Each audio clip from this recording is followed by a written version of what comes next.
Hachette Audio presents The Bachelor Auction, written by Rachel Van Dyken, read by Douglas Berger and Annie Green. To the Cinderellas of the world, may you find your prince, preferably one who knows how to clean better than Brock.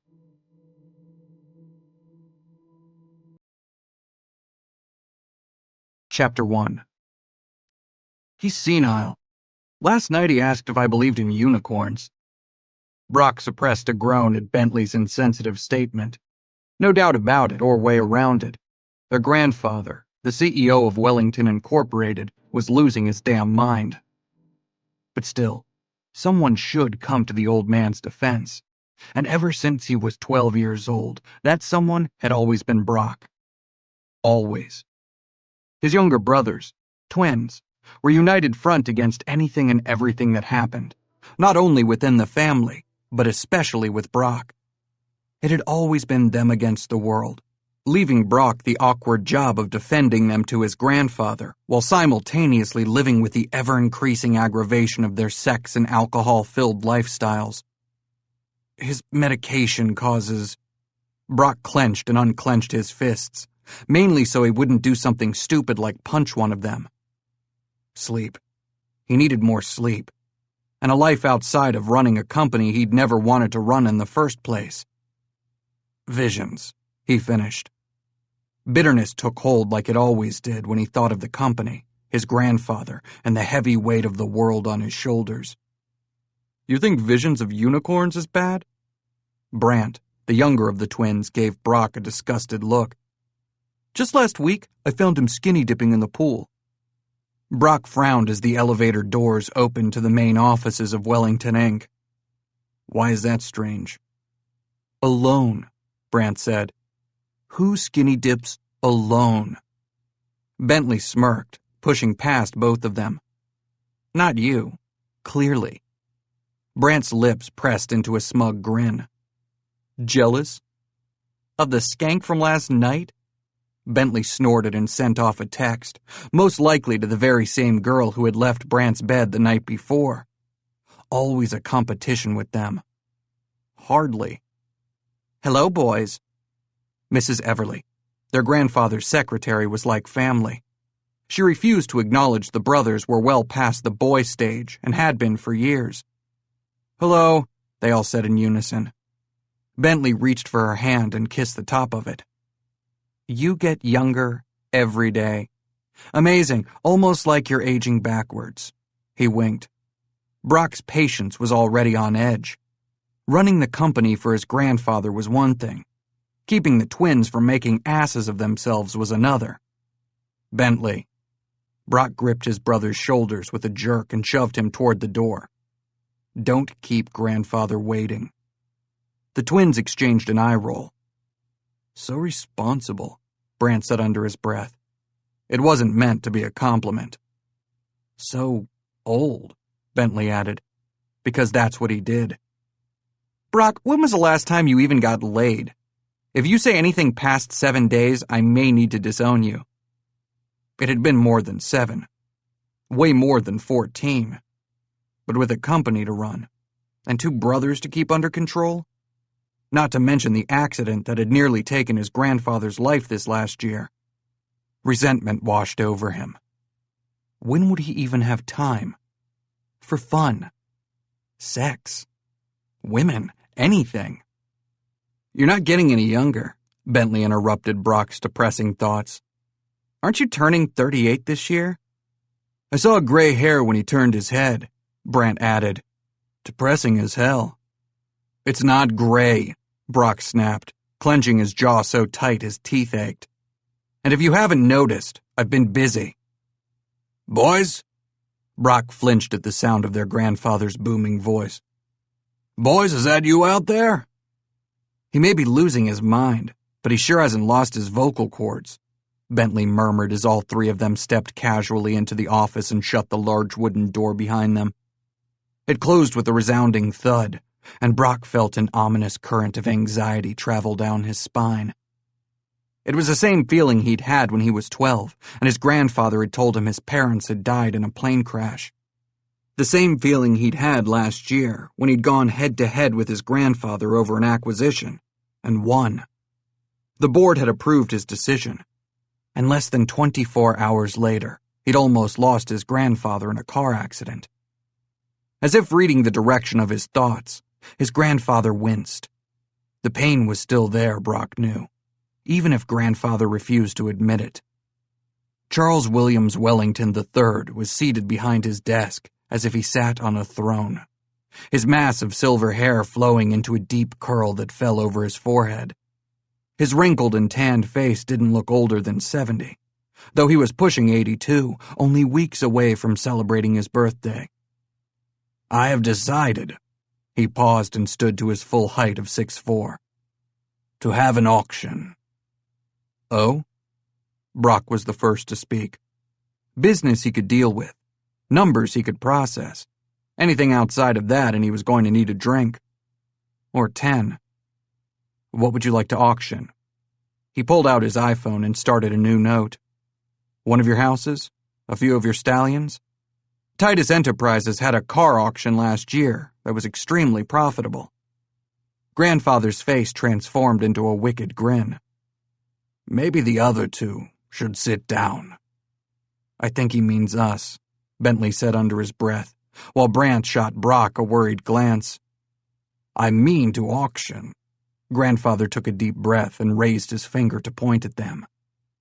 You. Brant, the fastest of the bunch, jerked his chair to the right. He's pointing at Bentley. Bentley, never the more clever of the two, faked a coughing fit and fell forward in a vain attempt to kick Brock's chair closer to the middle. Rolling his eyes, Brock said, He's pointing at all of us. Actually, Grandfather's voice deepened. I was pointing at you, Brock. Brock had always done everything his grandfather asked. When he graduated high school, he'd been pressured into going to Harvard, because wouldn't it be so wonderful to go to the same school as his father, in honor of his memory? Football, not basketball. Chess, never checkers. It was easier to keep the peace, to keep the smile on his grandfather's face, and because he'd do anything to keep the old man from more grief and sadness. He'd seen those emotions on his grandfather's tear-stained face when he told him his parents were dead. And ever since, Brock had said yes. To Harvard, to football, to business school, to taking over the company, to the woman his grandfather thought it best he be seen with. But this was too far. Auction a person? Brock tried to clarify. Why? Immediately relieved they were no longer the focus of attention, both of his brothers had already directed their attention to their phones. Not even paying attention. Story of his life. Grandfather limped around his massive desk. Guilt slammed into Brock's chest in perfect cadence with his increasingly erratic heartbeat. With a curse, Grandfather grabbed his cane and wiped his brow with the back of his hand. His eyes locked in on Brock. Please. Brock opened and closed his mouth. It's for a good cause. His grandfather didn't blink, just kept limping toward Brock until he had to crane his neck to stare up at the man he'd do anything for, and had sacrificed everything for. The final nail in the coffin was when the older man lowered his chin and humbled himself by uttering, Do it for me. Fuck. Chapter 2. Jane! Esmeralda shouted. Hurry up! You're taking way too long. We're going to be late to the party.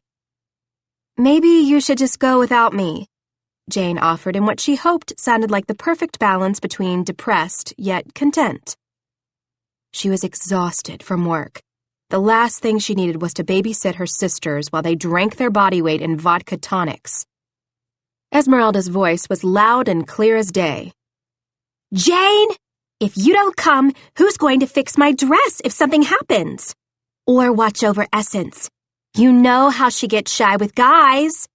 And you're the best wingman. Jane clenched her teeth together. What girls actually had their own personal seamstress? though Jane was really more of a jack-of-all-trades, and she was probably the worst wingman in history.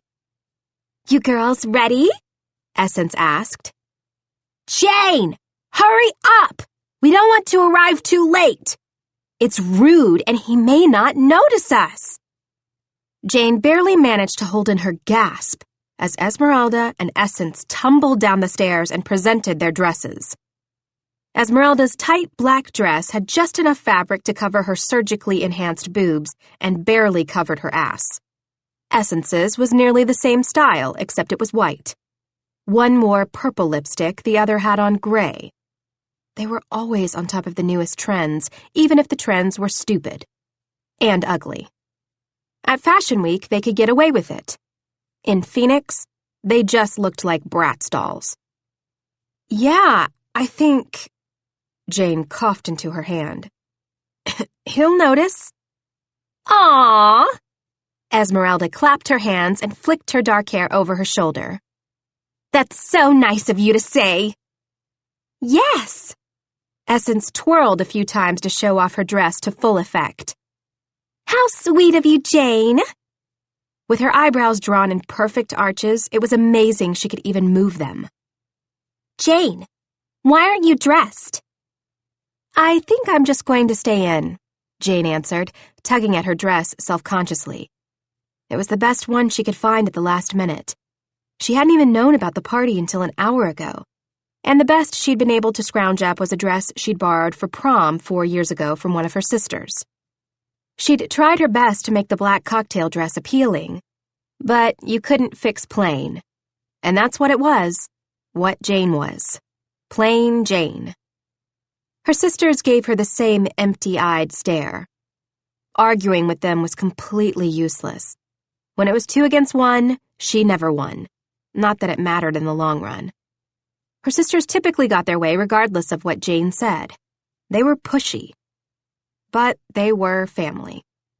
Swallowing back her insecurity, she nodded quickly. "I'll just grab my purse then."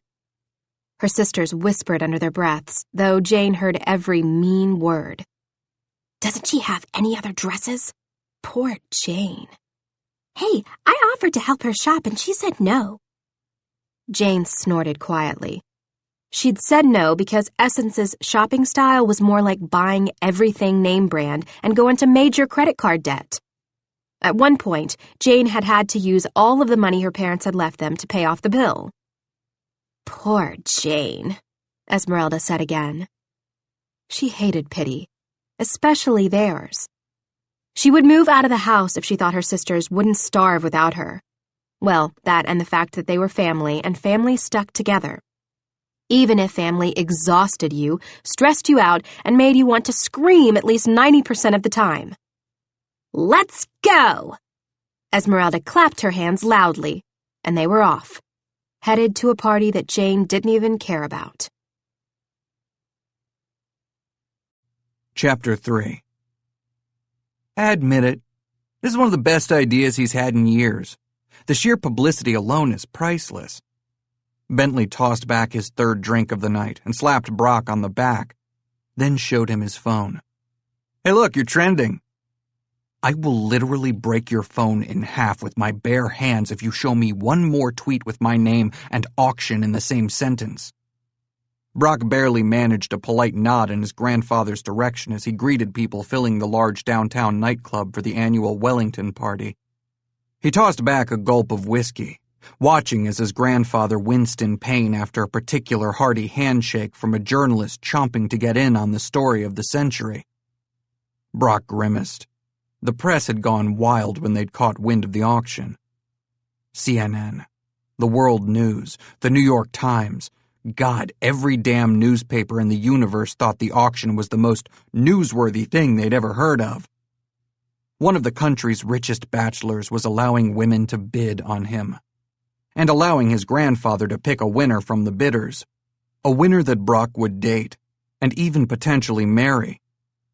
That was the worst part about the press. Give them a crumb, and they'd make a feast. Brock sure as hell hadn't agreed to marry anyone. One of the newspapers had hinted at a future Mrs. Brock Wellington, and they'd taken it and ran. Date a stranger? He could do it. For the good of the company, for the press, and most importantly, for his family's reputation. His grandfather had informed him that the board didn't trust his brothers to do anything right. Hell, he agreed with that assessment, but grandfather had also let it slip that they were starting to doubt Brock's ability to be a team player. Because he wasn't a team player. He kept to himself. He made them hundreds of millions, and they still weren't happy. He stared into his empty glass. Do it for me, and for your reputation in the company. Grandfather had slapped him on the back. You're a stick in the mud. Hell, have you ever been to any of the company baseball games? No, because he hated baseball. Fine, he'd whispered while his hands shook, with rage, with the need to hit something that would break. The only silver lining was that the money that would be raised was going toward cancer research, one of his passions, so there was that at least. It was stupidity at its finest, but Brock had agreed to do it. Maybe because he was just as insane as his grandfather. Or, even worse, maybe because he was convinced he would never find love, nor cared to. Because what his brothers said was true. He was getting older. And he'd yet to find a woman who wanted him for who he truly was. Then again, did he even know himself anymore? He'd allowed his protective love for his grandfather to decide how he would live his life, his future, his everything. With a groan, he stole Bentley's drink straight from his hand and downed the entire thing. Cold feet? Bentley teased. Go to hell, Brock fired back.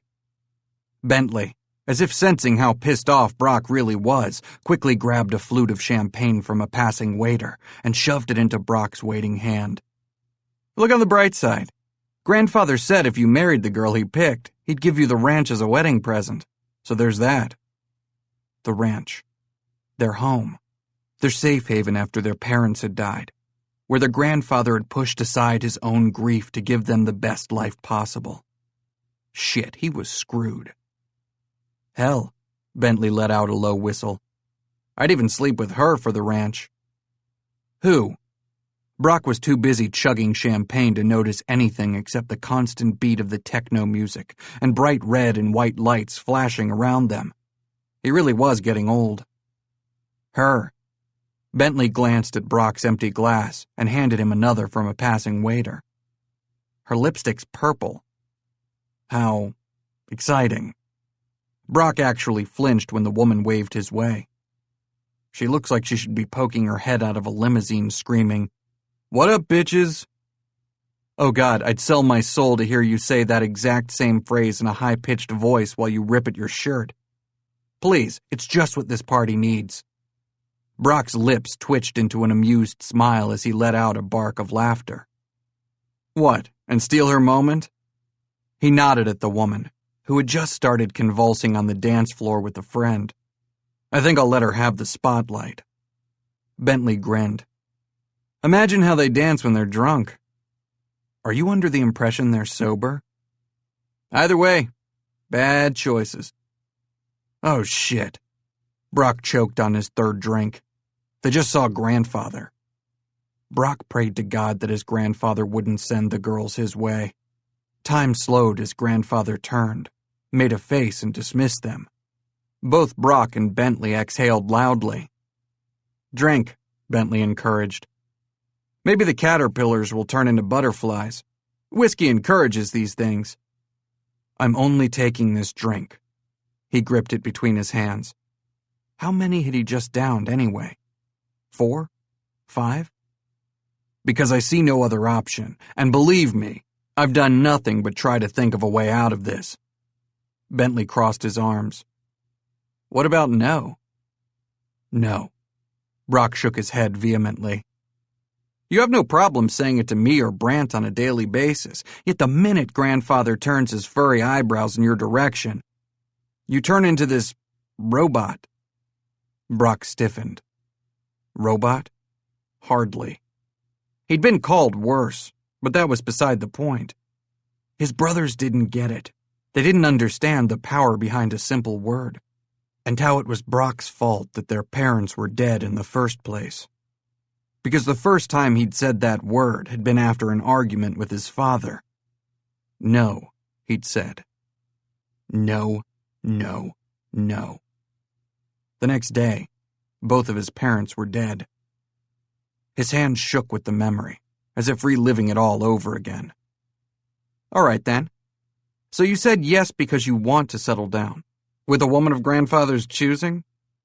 Bentley chuckled. The last woman he sent your way had the longest fingernails I'd ever seen. He shuddered. I had at least 3 nightmares, all of them including her nails impaling my... Well, let's just say I woke up in a cold sweat. Brock shrugged, and his stomach warmed as the whiskey finally began to take effect. She wasn't so bad. Her name was Pearl. Brock shifted uncomfortably on his feet while Bentley gave him a pointed stare. Just march up to him and say thanks for the concern, but I nominate Brant as tribute. Smirking, Brock glanced across the room just in time to see Brant press some random woman against the wall and kiss down her neck. He seems occupied. When is he not occupied? Though the night is a bit young for him to start his sexual prowl. True. The music got louder, seeming to rise along with Brock's discomfort. Maybe. One more drink, and then... Bentley tried to hand him yet another drink. This time champagne. Brock refused it. And then you and grandfather talk? Yes, Brock frowned. I mean, no. Grow a pair of balls, brother. Your choice is either man up. He pointed to the 2 girls dancing with mindless abandon on the floor. The girl in the black dress bent over, giving them a hellish view of her thong. Both Brock and Bentley shuddered and looked away. Or it's possible that the vision before you could be your future. I'll talk to him, he lied. Good man, Bentley sighed. Now that my single good deed of the year is done, I'm off to find the first woman to catch my eye. One who possesses all her teeth and is of sound mind. I'm not picky. I just need sex. Shocking that you get so much ass with that attitude. That hurts, Bentley tapped his chest. Right here. And then he smirked. But not as much as right here. He grabbed his crotch with a jerk, then laughed and walked off. Watching Bentley strut across the room like a rooster, Brock tightened his hold on his glass. Both of his brothers were free, while he lived in a prison of his own making, with gold bars, and a mirror where his grandfather stared back at him. He returned his attention to his grandfather and the group of people who had crowded around him. His vision was starting to blur, but only because of the lights. He could easily hold more alcohol than most. Then, in a sudden flurry of screaming, a woman was pushed onto the dance floor, right into the 2 crazy women, with even crazier lipstick. A catfight broke out as one of the women ripped at the newcomer's dress almost hard enough to pull the entire thing off and leave her flashing half the club. The girl pressed her hands to her chest while the woman standing on her other side tugged at the girl's hair. The hell? How drunk were they? He started toward the dance floor to pull them apart when suddenly the crowd parted. The girl glanced up at him with wide eyes. He stopped walking, breathing. It wasn't her face, her lips. It wasn't the way her body looked poured into her tight black dress. No, it was her eyes, as if she was begging for someone to save her. Protectiveness slammed into him, and he shoved his body through the remaining people watching the scene and picked the girl up into his arms. Chapter 4. Jane was pressed so tightly against the wall, she would have sworn her body was starting to blend into the wallpaper. Most people didn't give her a second glance. Then again, she wouldn't give herself a second glance either. Women with fake boobs and injected lips mocked her, while rich men in 3-piece suits completely ignored her. She self-consciously tugged at the hem of the short black dress. In a last-ditch effort to modernize the dress, or at least add a bit of spice, she'd grabbed her mother's long pearls, wrapped them around her neck twice, and called it good. but the minute they'd arrived at the party, she'd wanted to disappear. Her sisters were already semi-drunk, thanks to the vodka they'd had in the car. Against Jane's protest, they'd taken shots while she drove. And then she'd paid for parking only to hear them whine that she had parked too far away. They'd been here for 20 minutes, and already she wanted to leave, or at least sit down. But most of the available space was taken by couples talking, eating, kissing. She was surrounded by the beautiful and rich. The only reason her sisters had even been invited was because they were complete and total social climbers, and had managed to gain an invitation from a friend who was an heiress to some French fry company. A waiter passed by with champagne. She grabbed a glass and downed the entire thing. The alcohol didn't help her nerves, but at least the bubbles semi-calmed her stomach. Her sweaty feet slid in her two big red pumps as she pressed harder against the wall to alleviate the ache in her toes. The music shifted to a loud techno song as the lights went from red to a bright white, and with a gasp, she covered her eyes and then blinked a few times to clear her line of vision. The jumbled, sweaty bodies moved aside as the music changed to a slow song. There was just enough of a break for her to see across the room. Oh. It was all she could utter, really the only word she was capable of, as her breathing picked up. Without thinking, she grabbed another glass of champagne from a passing waiter, suddenly awkward. What was she supposed to do with her hands? Thick, wavy auburn hair fell in disarray over his forehead. It was lush, shiny, perfect. Were guys born with hair like that? Or was his somehow chemically engineered? His full lips pressed together in a secret smile as the equally handsome man next to him said something, then erupted in laughter. The first man stiffened, then shook his head. His broad shoulders seemed to grow tight as a drum. A slight tick in his jaw was the only clue that he was irritated or maybe outright angry. And then his shoulders slumped as he was handed another drink, and then another. Nervous. He must be nervous. But what could a man like that possibly have to be nervous about? He easily towered over most of the men in attendance. Suddenly his posture changed, then he smiled. Jane felt her mouth drop open in shock. Dazzling. He was like a duke or a lord or a prince from a storybook. Clearly she read too many romance novels, but his entire presence demanded attention, screamed authority, importance, and sex. Lots and lots of sex. Yes, his virility was a tangible thing, as if she could reach out and grasp it with her fingertips. "What are you doing?" Esmeralda yelled in her right ear, interrupting her blatant sexual fantasy about a complete stranger. Great. That's what her life had come to. And, sadly, it was the most fun she'd had all night. Jane turned to Esmeralda, prayed for patience, and answered, "Sorry, I was just thinking." "You're so boring." Esmeralda rolled her eyes. "No wonder you got dumped." Another fun fact, Esmeralda was mean when she was drunk. The reminder of the breakup burned like acid. It had been a year ago, not that it mattered. It still hurt that the last guy she dated had told her that although she was cute, she wasn't really doing it for him anymore. Right, doing it. Maybe that was because she hadn't done anything for him or with him, and he found that lacking. But they'd only dated for a few weeks. Did normal girls do that? Put out after a few weeks? Apparently. She wasn't normal, but if that was normal, maybe she was better off being strange. "Jane, are you even listening to me?" Esmeralda whined. "Essence needs you to dance next to her for a bit. I'm tired and tipsy. I want to sit. Plus, your dress blends in enough that it won't take attention away from her." No way. What? What had she just said? Jane wrapped her arms around her middle. "I'm sorry, what?" Without warning, Esmeralda grabbed Jane's hand and jerked her toward the dance floor, causing Jane to lose her footing and crash directly into Esmeralda's back. Then, with a ricochet-like effect, she slammed back into Essence. Jane opened her mouth to shout out an apology, but Esmeralda was already too drunk to listen to reason.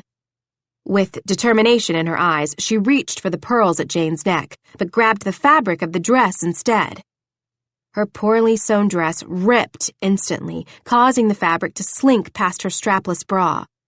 A diagonal slit split up her thigh almost all the way to her hip. In an effort to cover herself, she took a step and tripped, thanks to her clunky shoes. And then she fell to the floor. Hard. Her sisters watched in horror, but neither of them offered a hand. They were probably kicking themselves for forcing her to come. Esmeralda leaned over but missed Jane's shoulder by a mile, grabbing her hair and giving it a tug, which only made Jane wince harder. Both sisters were completely tanked. And she was less than 2 minutes away from being trampled by the other sweaty bodies around her. She glanced up and into the eyes of the man she'd just been lusting after. Oh, God, the humiliation was complete.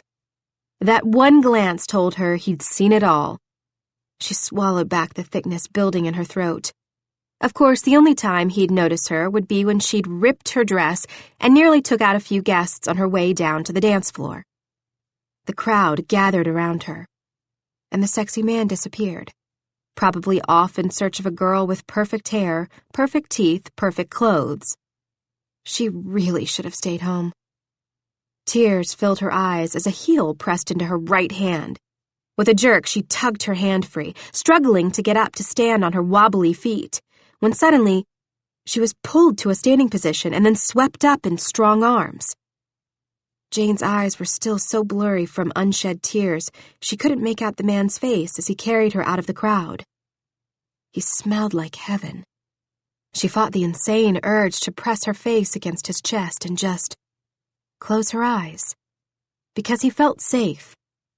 Pathetic when a stranger's arms provided more safety than her own family. And yet he felt right. In a world where things for the past 10 years had felt so wrong, he felt right. Maybe she'd had too much champagne. "Are you all right?" he whispered in a deep voice with a hint of a southern drawl. He'd brought her into a private room where the music wasn't quite so deafening. He set her on one of the black leather couches and kicked the door shut with his foot, muffling the music on the other side. Blinking, Jane glanced up and gawked like a starry-eyed teenager. He was the same man she'd seen earlier, the one she'd been captivated by. Yes. Yes? He looked confused. His amazing eyebrows drew together, and a small line creased the center of his forehead. Even the line was gorgeous, just as gorgeous as the rest of him. His thickly muscled body screamed power. Her hands slid down the front of his chest. Even his shirt was smooth. She didn't realize she'd been basically petting him until his muscles tensed beneath her palm. Oh, crap. Yes, I'm fine. She tried to stand, then fell back down. Her stupid heel was broken. Or I was fine until I got trampled. The line in his forehead deepened. "You're not hurt, are you?" Jane shook her head, then pressed her hand to her chest and gasped out, "My pearls!" "Wait here." He held out his hands. "I'll get the necklace. I'm sure it's where you fell and—" "No," Jane slumped, defeated. "They broke off when my sis—" She corrected herself, not wanting to claim the crazies in the other room. "They broke apart when I fell." The man sighed loudly and ran his fingers through his perfect hair. "I'll talk to the club manager and see if anyone turns them in." It was on the tip of her tongue to give him all the many reasons why they were irreplaceable. But instead, she settled with, "That's really not necessary. It's not your fault I was a victim of the techno craze." His upper lip curled. "I hate techno." "Me too."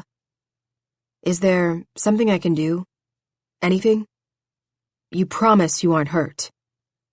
"Careful, or you're going to have me believe you got me trampled on purpose in order to trap me in a private room," she joked as a smile tugged at her lips.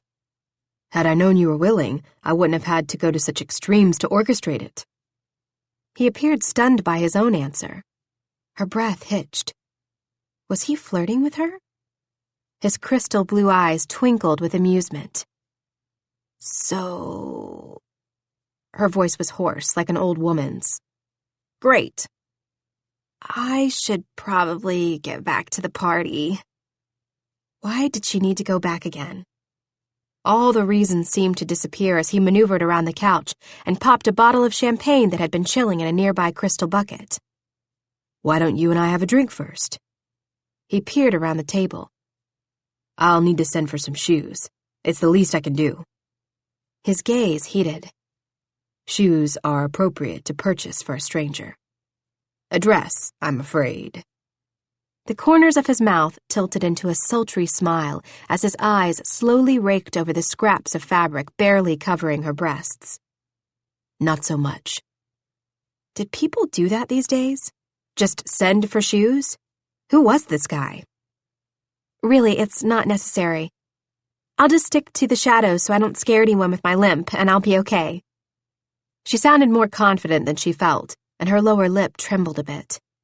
Next time she was going to hold her ground, stay home, read a book, and be plain, boring Jane. This wasn't her scene, not by a long shot. He leaned in close, so close she could smell his aftershave again. A woman like you doesn't belong in the shadows. Uncomfortable, she tried to make light of the situation again. Wow, a hero and good with words. I bet you're just a regular handful, aren't you? Me? He laughed as if the thought was the funniest thing he'd ever heard. No, that would be my twin brothers. They're the handfuls. He seemed to think about it. Just Brock. Well, just Brock. Jane held out her hand. I'm just Jane. His hand completely engulfed hers as their palms pressed against one another. He was so warm and big. Huge, huge hands.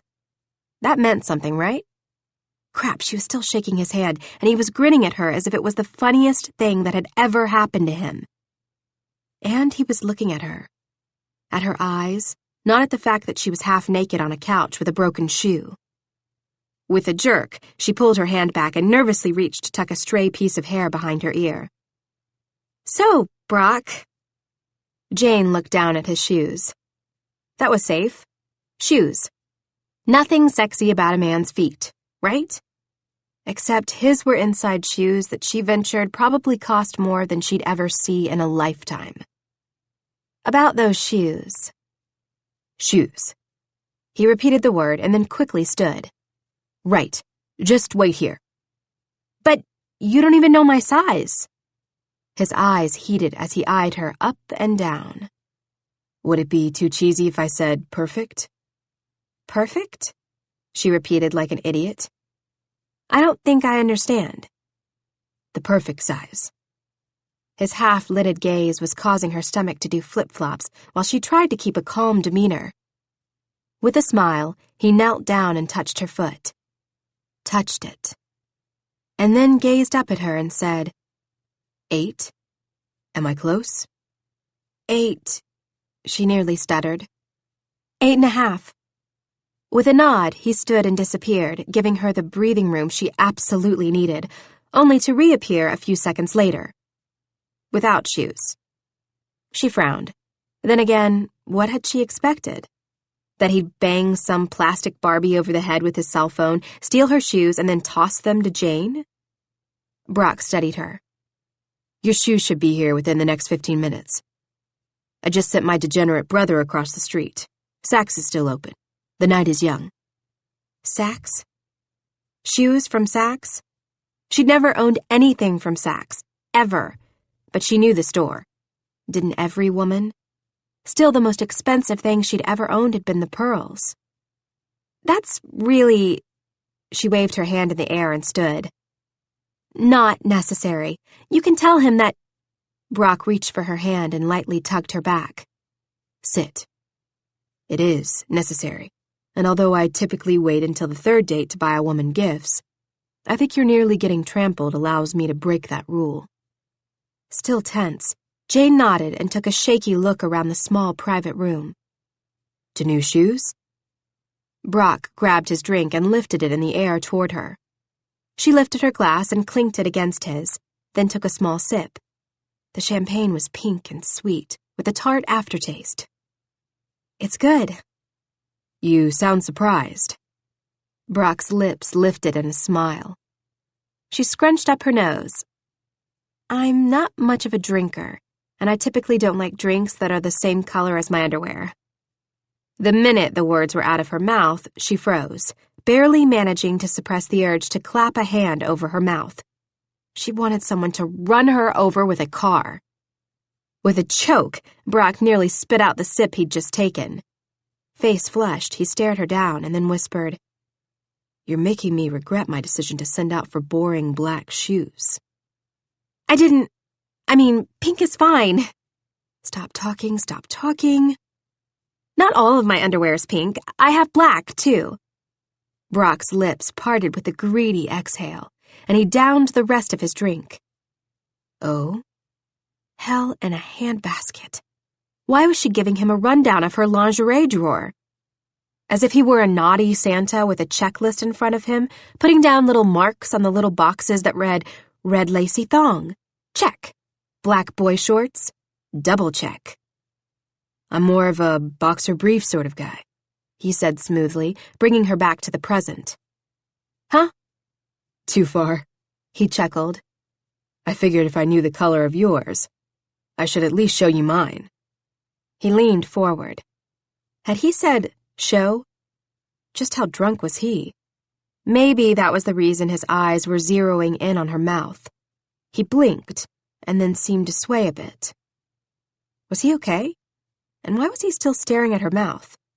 Did she have something on her face? Self-consciously, she pressed her fingertips to her lips, only to have him suck in a breath and lift his right hand from his thigh, as if wanting to touch the place where her fingers had just been. "Got the shoes!" a male voice yelled as Jane jerked away from Brock. What had just happened? And how had enough time passed for someone to find and buy her shoes? "Holy shit, you're hot!" She recognized the man from before. He was about an inch shorter than Brock, but had the same perfect auburn hair. "I'm Bentley, and since this one's about to get married, I feel like it's only fair to let you know that out of the two of us, I'm the single available one, who's also, lucky for you, been given a higher rating in the sack." Married? He was getting married? And hitting on her? Or was she hitting on him? After all, she was the one who'd mentioned underwear. Ugh. She wanted to crawl under the table and die. Chapter 5. "Bentley!" Brock barked and shook his head. "What?" Bentley shrugged, then smoothly walked over to Jane and pulled out a box of black high-heeled pumps in a size 8.5. "Your foot, m'lady?" Brock rolled his eyes. "Give it a rest, Bentley. She can put on her own damn shoes." Bentley completely ignored him. "I love a woman's foot." He grabbed Jane's broken shoe and tossed it to the side while his hands danced along the arch of her foot. His fingertips danced along her skin. Seduction by foot rub? That was new. It's sexy. The arch.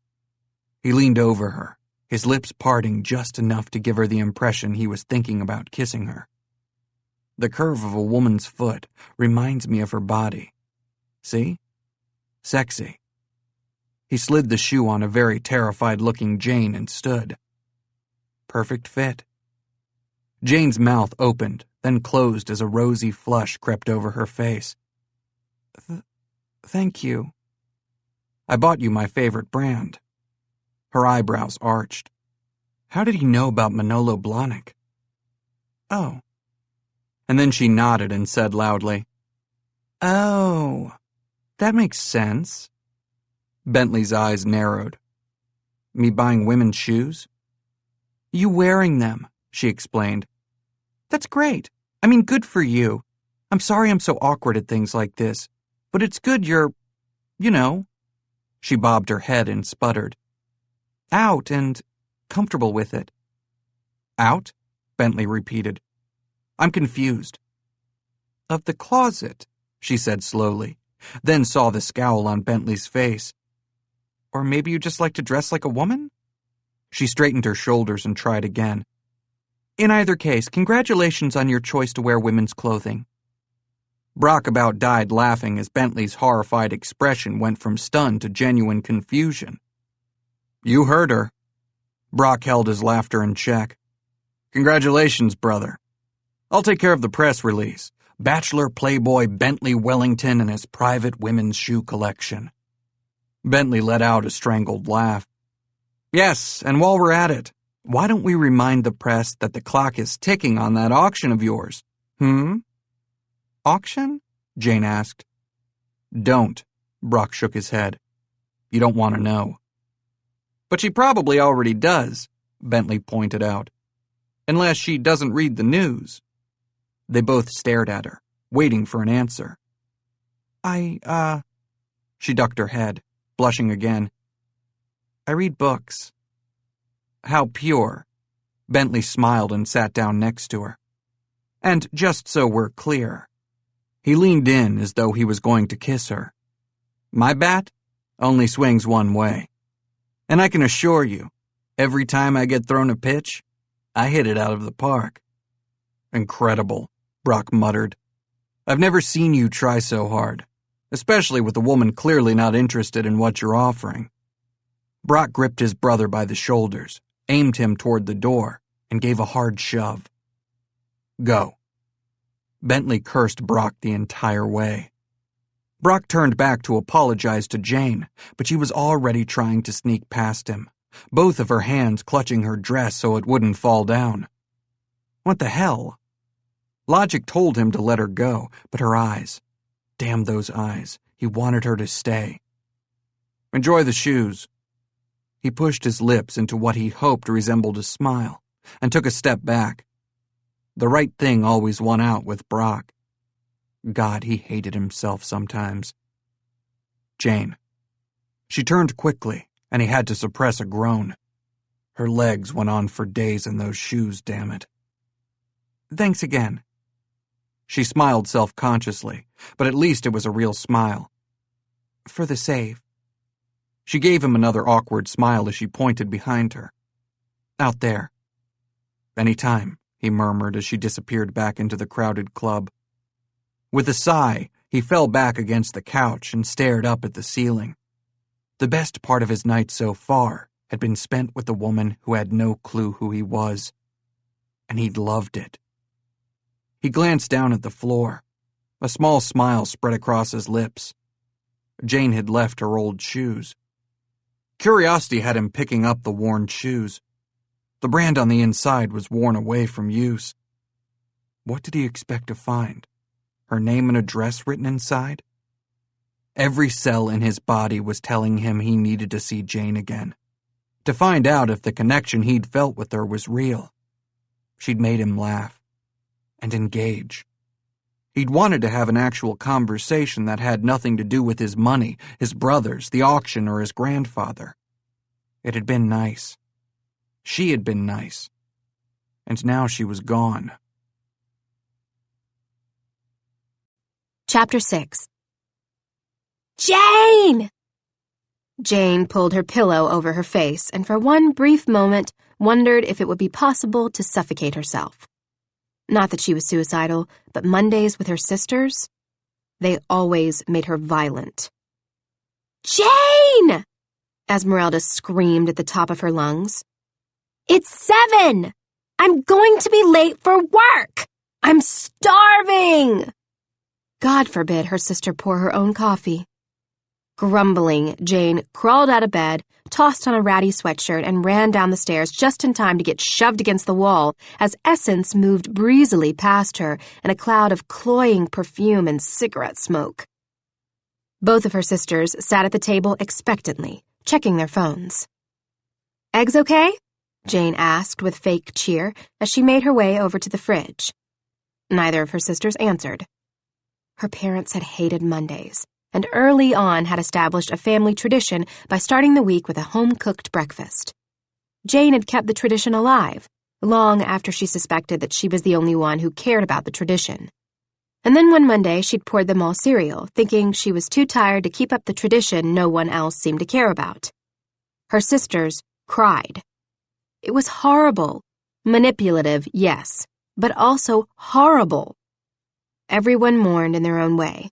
It didn't matter that their dad had been gone a few years already, and their mother longer. It was still hard to be without them. Sometimes it was the only thing Jane thought she had in common with her sisters, their sadness over the loss of their parents. Sighing, she quickly made the eggs and fried some turkey bacon. Finally, Essence grumbled, swiping the bacon off the plate. Her bleached hair was pulled into a knot on top of her head. Can you stop off at the dry cleaners and pick up my clothes? She slid a receipt across the table. Jane had to resist the urge to slap her sister's hand with the spatula. You know, Jane said as she pulled out a chair. It squeaked across the wood floor, causing both sisters' heads to bob up. I've been thinking about the whole cooking and errands things. Why don't we take turns? I'm swamped with work. Okay, that was a lie. She wasn't exactly swamped, more like overwhelmed. Both girls were silent, and then Essence reached across the table and grabbed her hand. I'm sorry I yelled at you. Jane's heart clenched. Yeah, Esmeralda said. It's just, you're so good at those things, and nobody taught us how to cook. We'd probably starve without you. Besides, you're in that cleaning van all day zipping around town, so it's easier for you to run errands. We're stuck in an office building all day. True, Jane admitted, but promise we'll think about it. Essence squeezed Jane's hand one last time, then pulled away. But Jane? Oh no. Essence's eyes filled with tears. You cook just like Mom used to, and you're so good at it. The room fell into a tense silence. Silence made Jane's heart ache with memories of laughter and food fights. No. At some point, she had to have her own life, away from taking care of her sisters 24/7. Yes, but so it's settled. Essence stood and clapped her hands. You'll keep helping us around the house and cooking. Her lower lip jutted out. It makes us feel like a family again. Besides, it's what you do for a job anyway. I mean, you own your own cleaning company. How is this different? And there it was. The guilt. The other reason Jane stayed. She had sworn to her father that she'd keep the family together at all costs. Family, he had said between coughs. It's all we have in this world. I was never a rich man when it came to material possessions. Another coughing fit had ensued as Jane tried to hold back the sting of tears. But my Jane, I've always had you. His eyes were blurred with tears. Your sisters don't have the same heart, Jane, and they won't deal with this like you will. I need you to keep them strong. You're the youngest, but you've always taken care of them. Don't let the family fall apart. He'd died the next day. Lung cancer. Cancer had stolen both of her parents. Jane stood and started clearing their plates while her sisters chattered endlessly about work. It was hard to believe that they were both successful lawyers. On the other hand, maybe that was why they were so good at arguing with her, wearing her down, making her feel small. The front door slammed, and Jane looked up. Would it kill her sisters to say goodbye? With a sigh, she ate the leftover eggs in 3 bites, dumped the dishes into the sink, and ran back up the stairs to her room to put on her uniform. Torn jeans and a white t-shirt. She never deterred from it.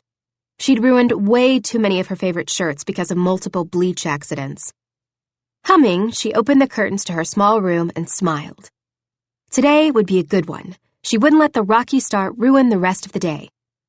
After all, last night had started out terrible, but it had ended on a good note.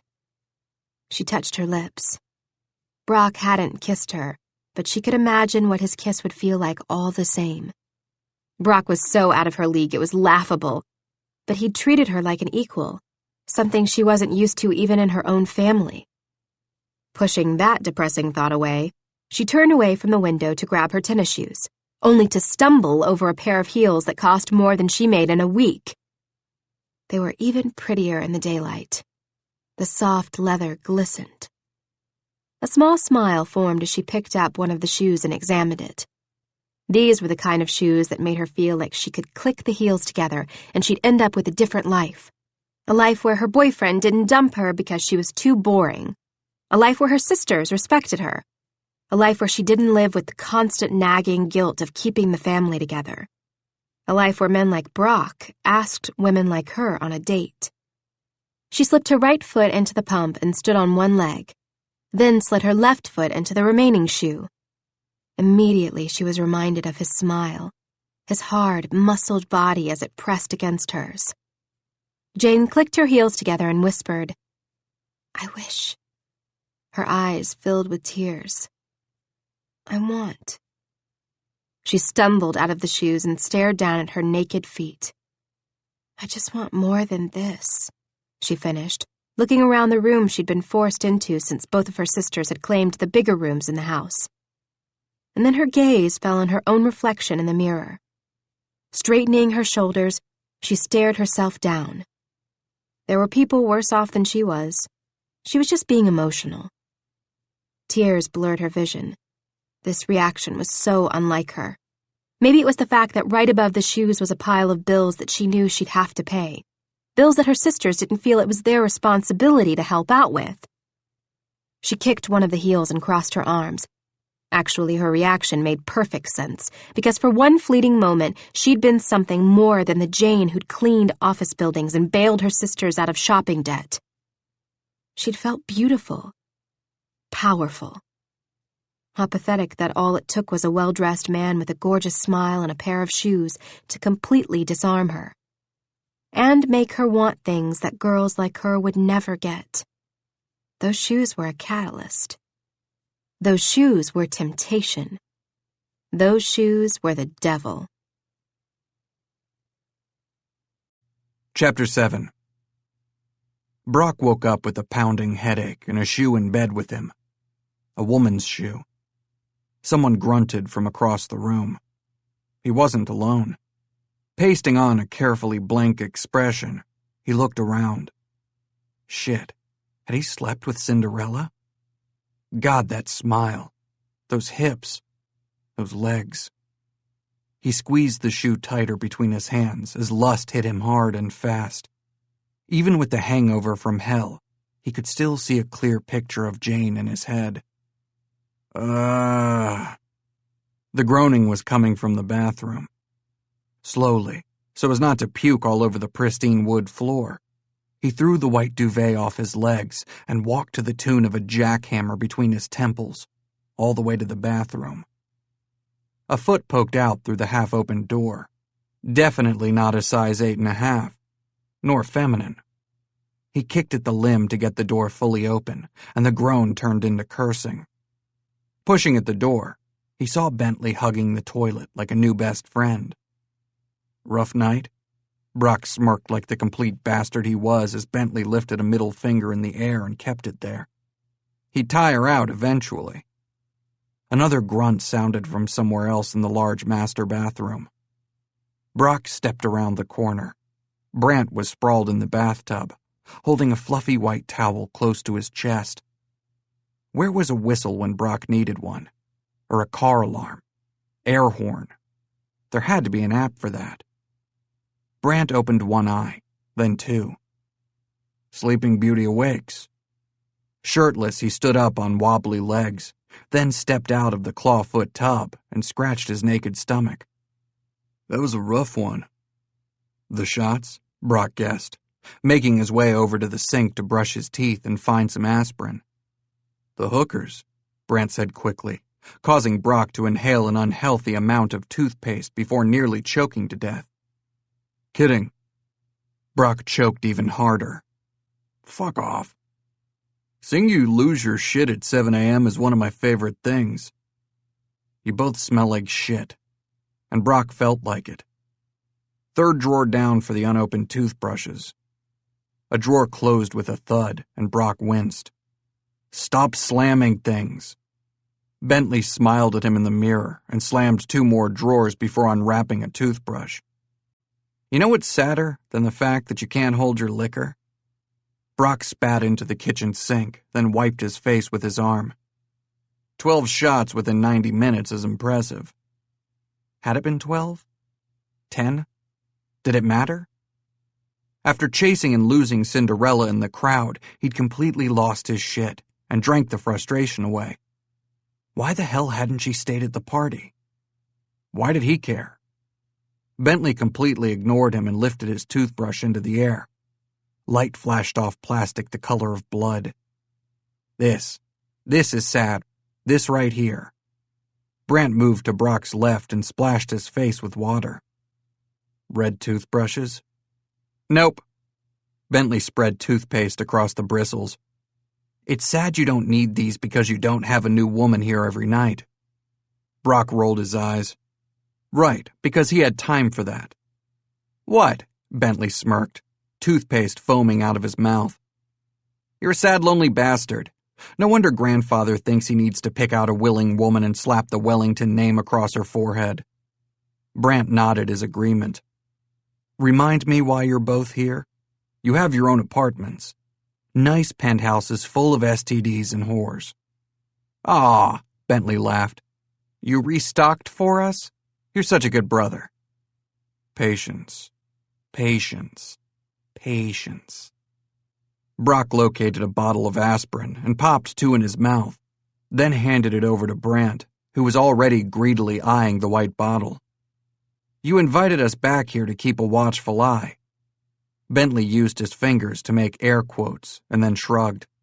But let's be honest, you were just as tanked after Cinderella left with no trace as to her name or social security number. Brock went over to the shower and turned it on. I wasn't upset. I was just curious. All talking ceased. Brock turned to see his brothers grinning at him like he just announced he was going to get a tiger like Mike Tyson and call it bitch. What? He growled. Then winced when growling set off another jolt of lightning through his brain. You cursed last night, Bentley pointed out. A lot.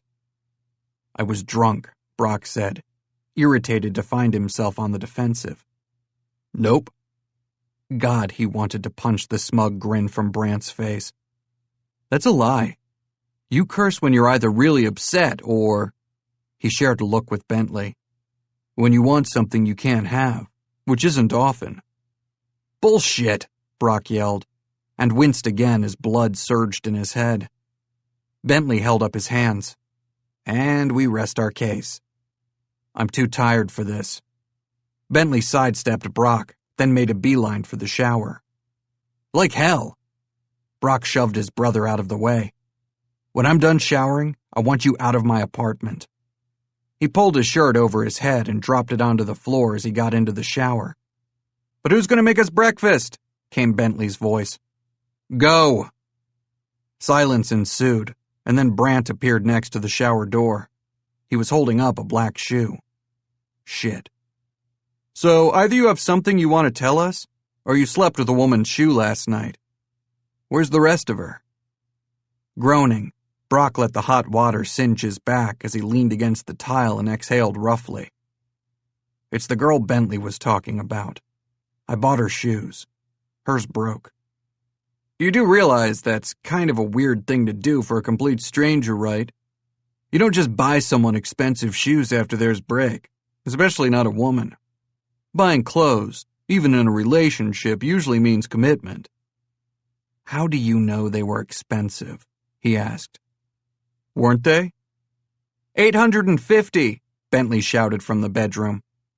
Brant whistled and returned his attention to Brock. Go away, Brock grumbled. Both of you.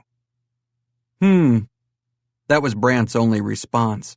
And then there was blessed silence as Brock breathed in the steam from the shower. She was just a woman.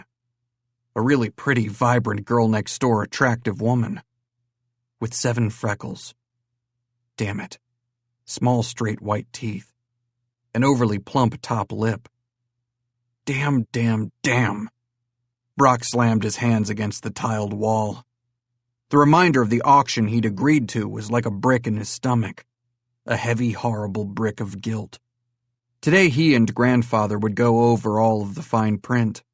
A list of potential women and rich families would be compiled based on past donations to Wellington charitable causes. From that list, Brock knew his grandfather would pick his favorites, the ones that made sense, just like Harvard had made sense, and football, and wearing three-piece suits at 20. Because at the end of the day, that was all that mattered, keeping his grandfather happy. The only thing that didn't make sense to Brock was why they even needed this auction. It was a simple question, but one that he was too scared shitless to actually ask. What was the real reason behind the auction? Did they really need good press that desperately? When he turned off the shower, he stepped over the shoe, the elephant in the room. A giant elephant, reminding him he needed to start living life for himself. He stared back down at the shoe, and a smile lifted the corners of his mouth. The girl from last night. He knew her name, and that was a start. How hard would it be to find out who she really was? Maybe he'd luck out, and she'd be from one of the wealthy families donating to the cause. Right, and maybe he'd get struck by lightning. But if she wasn't part of the auction, what would be the point? Because even as his heart thumped yes, yes, yes when he thought about pursuing her, logic screamed no. Maybe if he was to just randomly bump into her, joke about having her old shoes. Good pickup line. Solid. She'd be eating out of the palm of his hand. With another groan, he quickly got ready to go to the office. Images of a woman with brown eyes and plump lips invaded his thoughts the entire time. Chapter 8. A sense of dread washed over Brock as he entered his grandfather's office. And it wasn't because his grandfather was waiting to seal his fate without a word of argument from Brock. No. Hell had started the minute he got out of his car and made his way into the lobby of the Wellington building, and was fucking mauled by enough reporters to cover a presidential nomination, Democratic and Republican. Shit. There had been no sidestepping, no avoiding. So he did what he always did, what he'd been trained to do, what he hated. He smiled, shook hands, and made his way through the crowd with the excuse of being late for an important meeting with his grandfather. "Is it true?" one reporter asked, shoving a microphone in his face. "Is what true?" he asked through clenched teeth. And why the hell was he even engaging? The reporter wore red lipstick and a tight black pantsuit. She grinned widely as more microphones were thrust into his face. "The marriage." 2 words. "Marriage?" He spat the word. "There will be no marriage." The reporter gave him a confused look. "So it's not true that your grandfather has agreed to choose a suitable wife for the Wellington dynasty from one of the many women who attempt to purchase you at the auction?" That was a rumor the press had started buzzing about ever since they'd learned of the auction. There was no way in hell his grandfather would take it that far. "No more questions," he barked, jabbing the elevator button harder than necessary. Thank God the doors opened and closed on the waiting crowd just in time for him to have a full-fledged panic attack as the elevator surged to the top floor. Marriage. No, he wouldn't. His grandfather wasn't that insane. Was he? Talk about fucking with Brock's life. That would be... A prickling sensation ran down his neck and arms. That would be exactly like something his grandfather would do. The elevator doors opened. "Hi, Brock. I'll just tell him you're here," Mrs. Everly began, but the smile dropped from her face the moment she got a good look at Brock. "No need. I'm going in." He slammed his hands against the large wood doors as he pushed into his grandfather's office. As usual, Grandfather was sitting behind his desk, a newspaper propped up in front of him. Grandfather was a creature of habit. Brock's stomach clenched with anger.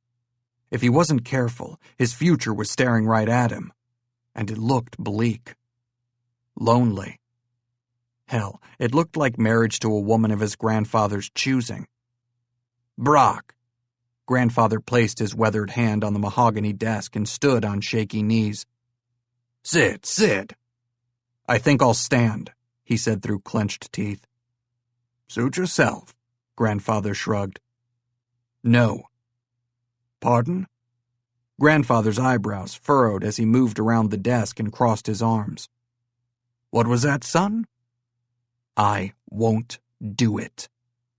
Brock's body shook, with rage, with dread. He knew the ramifications of saying no, but he couldn't control the words coming out of his mouth. His grandfather held out his hands, as if to tell Brock to settle down. Brock, you seem upset. I'm beyond upset.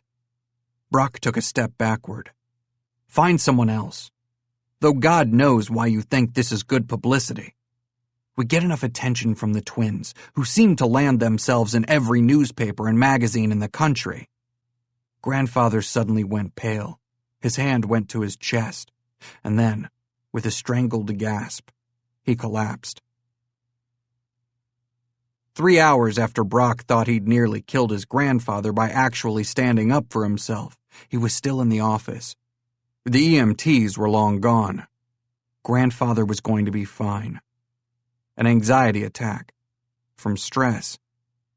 What were you discussing when he collapsed? The first EMT asked. Brock had felt too sick to answer. He just shook his head and asked in a strangled voice, Is he going to make it? His heart's just fine.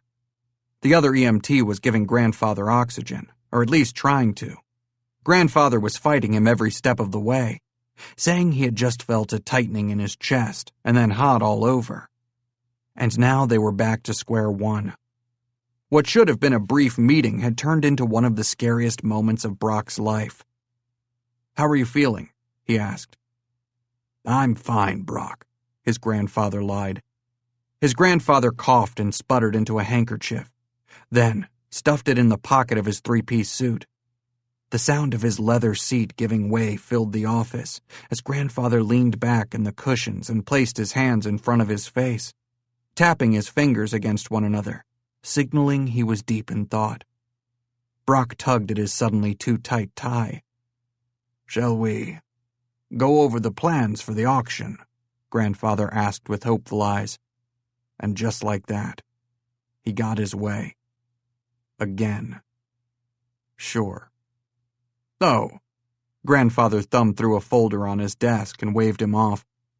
I guess that can wait for later. First, I want to discuss the ranch. I'm preparing it for your new family. His new family. As in, one he chose? Or his grandfather? He was afraid to ask. Afraid he'd yell again and really kill the old man this time. Oh? Yes. Grandfather thumbed through a few papers before his eyes lit up when he found what he was looking for. Once you're married, I'll sign over the deed. He slid a paper forward. This is a list of all employees currently on payroll. They take care of the horses, chickens. Since when did they have chickens? Goats, the cock, and the mean old ass that Bentley won in a bet. Bentley won an ass? Grandfather let out a heavy sigh. He bet his brother, his version of an ass, and the other party bet an actual animal. Simple misunderstanding. How did I not know about this? You rarely come to my parties, Grandfather said with a twinkle in his eyes. Parties? What parties? What alternate universe had he just stepped into? Grandfather ignored him. It's good for these old bones to jump and jive every once in a while. Jump and jive? The hell? You've been busy, Grandfather interrupted. Brock shifted uncomfortably in his chair. You've been working yourself into the ground. I want you to take an official vacation until the press dies down a bit over this whole auction business. A guilty look flashed across his face. I assume they're still downstairs. Let me get this straight. Anger started pulsating through Brock's body once more. First, you forced me to participate in the auction in order to get us publicity and gain the trust of the board, and now you want me gone? His grandfather wasn't making any sense. None of it made sense. What's really going on? His grandfather fidgeted in his seat. He never fidgeted. The publicity team thinks the hype of you disappearing out of the limelight will keep Wellington ink in the press until we auction you off at the ball. Brock pressed the backs of his palms against his eyes and bit back a string of curses. I can't just leave. Not after what had just happened with his grandfather. It's what I want. His grandfather stared him down. It's what's best for you, for the company. His eyes lingered on a piece of paper on his desk. The shareholders. Tears filled his eyes. They don't trust you boys to take over the company. Brant and Bentley sleep with anything that walks, and you're guilty by association. His smile was apologetic, but all it did was burn like acid in Brock's stomach. The auction. It reestablishes our control. Reminds the shareholders that we're the face of the company, and that this company, he jabbed his finger onto the desk, needs the Wellington men. Oh, hell. And now it all made sense. Grandfather began to sweat and patted his handkerchief across his forehead and sighed. Titus Enterprises has also agreed to participate in the auction as a way to show good relations between our two companies. He shrugged.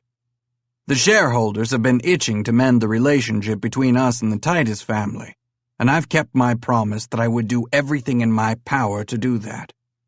The point is, I promised them Titus, the auction, and you, and in return our name stays glued to this company.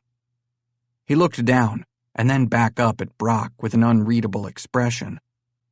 Things are shaky with Titus Enterprises at best. One little snag and they'll pull out. I don't suppose you'll tell me why. It's not your concern. I've got it handled. Grandfather shrugged.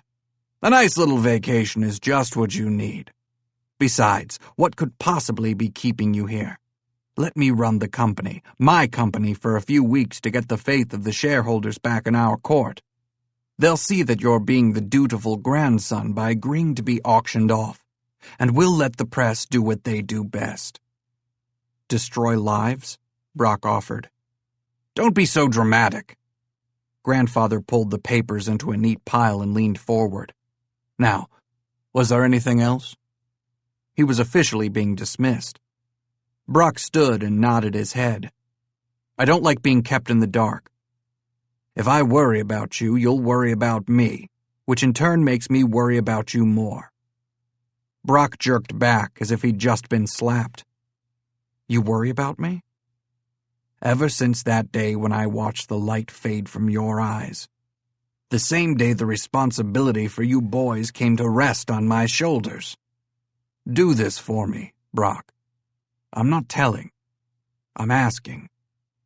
He wanted nothing more than to push back, to turn and walk away from this conversation, from this life, to yell no over and over again until his voice was hoarse, but he was caught.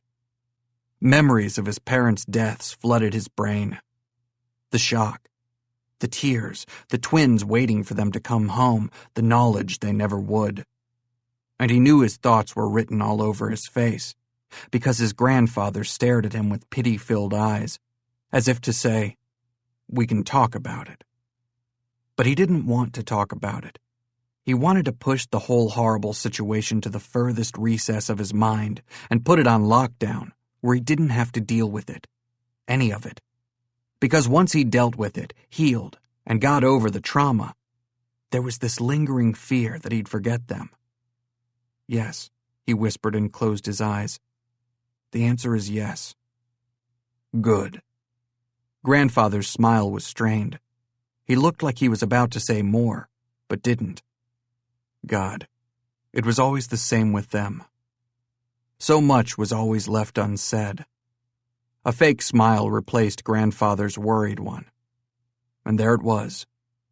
His mind immediately went to all the freedom he'd lose, and the girl with pretty lips and wide eyes that he'd probably never see again. The list, he found himself saying, from the launch party last night. Do you have it? The list? Grandfather's eyes narrowed. Why? I need it. You need it? Stop repeating everything I'm saying and just email me the damn list. He could have sworn Grandfather's lips twitched at the corners. I'm merely curious what you could possibly want with a list of names. Though maybe the idea of settling down with one of the bidders is starting to sound like a good idea. It wasn't a list of names he wanted. It was one name. A name attached to a beautiful woman who'd taken over his every waking thought. Brock stiffened. Well, I should at least do some homework if you want me to be part of the auction. Weren't a majority of the people at the launch event the same ones that are planning on donating? Yes, that's true. Grandfather tapped his chin. I'll send you the list. I'm just glad that you're taking this seriously. This company is important to us. It's your future. Brock suddenly wanted to run, and then punch his fist through a wall. His future. Right. The auction is set for 3 weeks from tomorrow. The night will start off with the ball, but you don't need to concern yourself with that. I have marketing and publicity working on the details. All you have to do is show up with a smile on your face. Okay. Grandfather tilted his head to the side. Was there something else you wanted to say to me? Yes. There were a million things he wanted to say, all of which started with, I'm sorry I can't do this, and I'm sorry they died.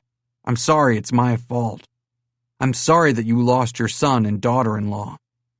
Because he was. So fucking sorry. Are you sure?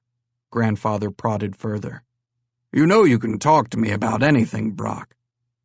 No, he really couldn't.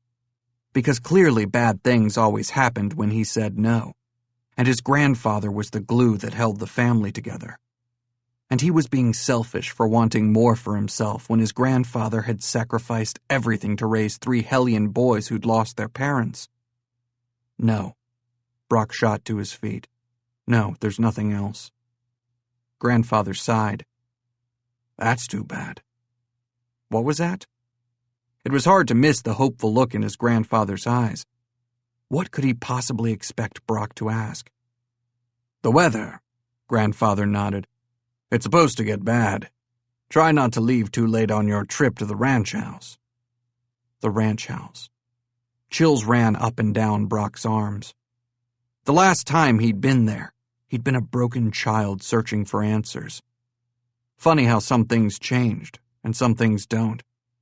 Because somehow, he still felt broken. Chapter 9. Cinderella cleaning. You make the mess, and we'll clean it up before you can utter bippity-boppity-boo.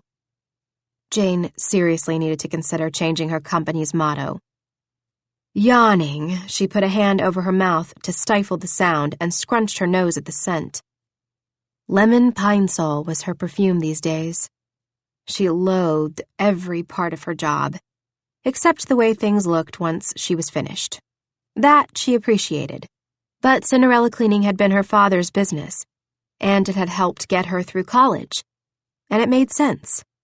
Like everything else in her boring life. It made sense to take over his business, as if it was somehow keeping his memory alive. She'd even kept his surfboard keychain. Thumbing the little board, she yawned again as the person on the other end of the line coughed and sputtered. Sorry. The man sounded old. Real old. Great. A while ago, she'd discovered that her phone number was nearly identical to one that belonged to a massage service that she was pretty sure offered happy endings. This old cold has me down. It's okay. Jane let out a sigh and turned off the engine. She had just pulled into Starbucks in need of a giant pick-me-up. What can I help you with? I have pipes that need cleaning, among other things. Oh, well... She made a face and then cringed at her reflection in the rearview mirror. Mascara from last night streaked down her cheeks. Crap, she'd forgotten to wash it off. I think the number you're looking for has an 8 instead of a 7 at the end. This is Cinderella Cleaning Company. A long pause, and then, I know. I need things cleaned. Look, sir, I clean houses and offices. Fantastic! He seemed overjoyed at the idea. Was he drunk? I have a very old house that needs a bit of attention. I won't be in residence, but there will be someone there to help you out. I'm afraid I would need you round the clock for an extended amount of time.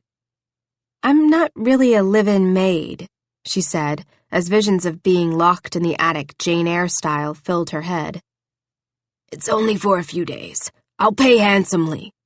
The man started coughing again. $5,000 a week.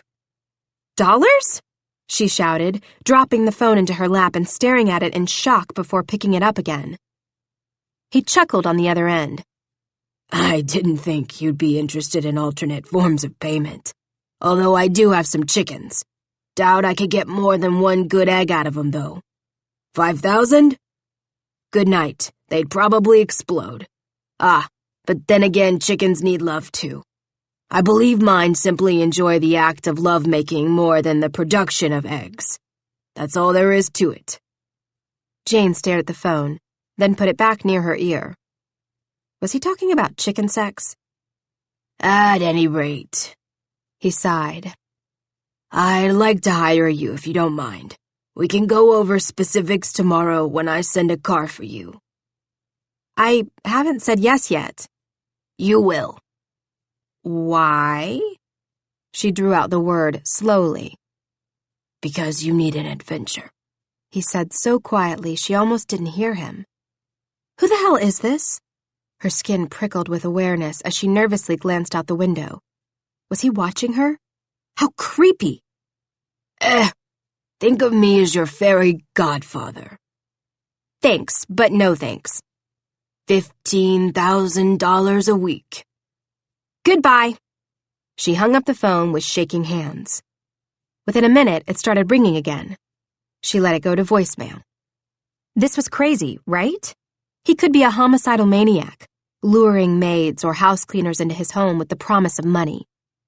But still, she couldn't deny she was tempted by the idea of an adventure, or that she could use a break from the hamster wheel that was life with her sisters, especially after this morning. Her phone beeped, alerting her to his message. She should just delete the message. But coffee first. Coffee always first. With a sigh, she got out of the large cleaning van and made her way into Starbucks, walking purposefully toward the counter, only to be cut in front of the minute she got close enough to order. And like an idiot, she allowed it. Just like she allowed her sisters to walk all over her. With a grimace, she stared down at her phone and nearly threw it against the wall when a text from Essence popped up on her screen. We're going to be home late. Drinks after work. Save food for us? Irritated, she didn't answer. They didn't have money for drinks after work. Every night of the week. It was bad enough that her sisters were probably going to stay until happy hour was over. But they always bought drinks for their friends, too. With a groan, she tossed her phone back into her purse. Jane ordered a large black coffee and headed back to the van. But the minute she turned the key in the ignition, she knew something was terribly, horribly wrong. The van shuddered, made a crazy choking sound, and puffed out enough black smoke to kill a person. No, no, no, she said aloud. She'd just taken it into the shop and the mechanic had warned her if she didn't fix a few things, the engine would die. But the few things had turned into close to $5,000 worth of work. She didn't have that kind of money. Tears stung her eyes. Her van wasn't a want. It was a necessity for her to actually run the business. She jerked the keys out of the ignition and picked up her phone, chewing her lower lip, before pressing play on her voicemail and putting the phone on speaker. We seem to have gotten off on the wrong foot, Miss Cinderella Cleaning. The man had another coughing fit. If you do this job for me, I will pay you $30 grand. Final offer. I won't be at the estate while you are in residence. In fact, you'll probably be bored out of your mind. We have state-of-the-art security, and I believe the only concern you'll have is when the ass gets loose, which, I'm sorry to report, Happens quite often, if my ranch hand is to be believed. Then again, he's old, so maybe he's imagining it. Another long sputter. Call me back. We'll make arrangements. You'll open the house, keep it clean, and prepare it for its new tenants, all the while taking breaks out by the pool. How hard could it be? Jane chewed her lower lip. How hard indeed. Chapter 10. Jane! Esmeralda shrieked so loudly that Jane winced beneath the warmth of her old blanket. Jane! Another loud yell was followed by stomping up the creaky wood stairs. The wool blanket was jerked away and tossed onto the floor. Esmeralda towered over the bed, arms crossed. It's 7. I know, Jane said in a small voice. It's also Tuesday. You go into work at 9 on Tuesdays. Esmeralda's eyes narrowed into tiny slits. But I still need to eat, and Essence wants to get in early, so hurry the hell up. God, I don't know why we put up with you. They'd been fighting with Jane ever since Monday night, when she had gotten into it again with them about staying out late and spending money that they didn't have.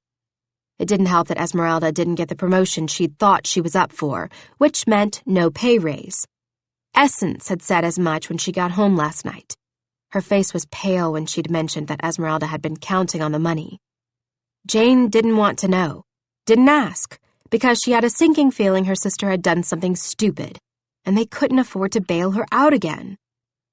Jane waited until the door slammed after her sister, then allowed the tears to fall freely. She'd been having the best dream. About Brock. Because naturally a man that good-looking just had to invade her dreams, as well as every time she thought about shoes or dark hair or men with kind smiles. He'd been so nice. So nice. Typically, she just cleaned offices, moving through the day while people passed her by, not giving the cleaning lady a second glance. She was okay with that. She'd always been okay with that. Until now. Until someone had stopped. Until someone beautiful had smiled. Gah! She pounded her fists into the mattress as her name was screamed up into the rafters yet again, this time by Essence. She grabbed her sweatshirt like she did every other day, threw it over her head, and slowly ambled down the stairs. Both girls were seated in their spots at the table, and Jane got a sudden vision of her future. She'd be 80 and still cleaning up their messes, in the same ratty sweatshirt, and the same sad, pathetic flip-flops. Frowning, she grabbed one of the skillets and tossed in some bacon. She'd promised her father, but what if by keeping her promise, she lost her soul, her will to live? Damn! Essence let out a long whistle. I wouldn't kick him out of bed. Let me see. Esmeralda snatched the paper from Essence's hands. Please, he didn't even look at you the other night. He would have, Essence grumbled, if Jane hadn't fallen and caused such a commotion. I wish we had the money to bid on him, Esmeralda whined, and then both girls fell silent. Prickles of awareness shivered down Jane's spine. Jane, dear, Essence said first, didn't Daddy leave you some money? No, she said quickly, irritated by the knowledge that if she had an inheritance, they'd expect her to fork it over just so they could bid on a chance to marry a millionaire. She didn't have to turn around and read the newspaper to know they were talking about Brock. She looked him up after the party. He was rich. But it wasn't just that he was loaded. He was famous. Famous for being brilliant. Famous for being nice. Famous for being a terror in the boardroom, which he clearly made up for by doing good deeds during the holiday season. He spent every Christmas at the freaking homeless shelter serving turkey dinners. He was an actual saint. So, should it surprise her that he'd bought her shoes? No, he'd do it for anyone. She was nobody special. And a few $100s for shoes meant nothing to a man like him. Meanwhile, meaning the world to her. Jane? Essence wrapped her arms around Jane's waist, then pressed her head against her shoulder the way she had when they were younger. Come on, we just want a little bit. It says in the article that any girl that bids over 200 grand automatically makes it to the ball. Jane shrugged away from her grasp and choked out a laugh. 200 grand? Are you serious? Do you think I would still be a cleaning lady if I had that much money? Essence shrugged. Who knows? You were always Daddy's favorite. Hell, he probably gave you more than that, and you're just too selfish to share it with us. Esmeralda tensed, looking between both of them, and then a slow nod from Essence had her jumping right in. You always were selfish. First with Daddy's love, and now with whatever he left us. Figures you would keep it all to yourself. With a sigh, Jane plopped the bacon onto a plate and placed her hands on her hips. If I had money, you guys would know about it. All I have is the business, and I highly doubt it's worth more than 100 grand, if that. She frowned. What's this really about? The girls both fell silent, and then they shared another one of the looks they were famous for, one where Jane was left out. It was awkward, tense. Finally, Esmeralda stood. I should go to work. Thanks for breakfast. She glared down at the bacon, then purposefully walked by it, her heels clicking on the floor. Wait, Jane called after her. Are you wearing my shoes? She pointed to the new shoes on Esmeralda's feet, the exact ones that Brock had bought her 2 nights ago. Essence breezed past them. Let's go! Esmeralda! Jane yelled after her sister, but her only response was the slam of the front door. Typical, and typically infuriating. It hadn't always been this bad. Jane remembered times when they'd watch movies together, do each other's hair. But that hadn't happened in years. What had happened to her family? And why did it seem she was the only one who cared? Her phone burned in her pocket. 3 weeks away from her sisters. 3 weeks away from this. Enough money to fix the van, and a much-needed break from whatever her sisters were conspiring to do. She pulled her phone from her back pocket. Hello? The old man answered on the first ring. I'll do it. The words rushed out before she could stop them. Wonderful decision, my dear. How soon can you make arrangements? Jane smiled. Give me a day. Chapter 11. Thunder rumbled loudly as the sky lit up with a flash of lightning. The weather had gone from bad to worse since he'd left his house, and the drive to the ranch had taken twice as long as it should have. He was irritated. The rain wasn't helping. Jane's name hadn't been on the guest list he'd gotten from Grandfather. Maybe it was the universe's way of telling him to just leave her alone. What good would it do anyway? Ask her on a date, and then end the date by saying, "Oh, and by the way, I'm going to have to put you on a timeout while I go drink wine with that rich supermodel who bid on me." Thunder rumbled louder as rain pelted against the windshield. Brock had always hated thunderstorms. Their loud, majestic power was yet another reminder that he was a very small part of a very big universe. Something that normally would humble a man made him feel weak, reminded him that he didn't have the power to do anything really. His body chilled.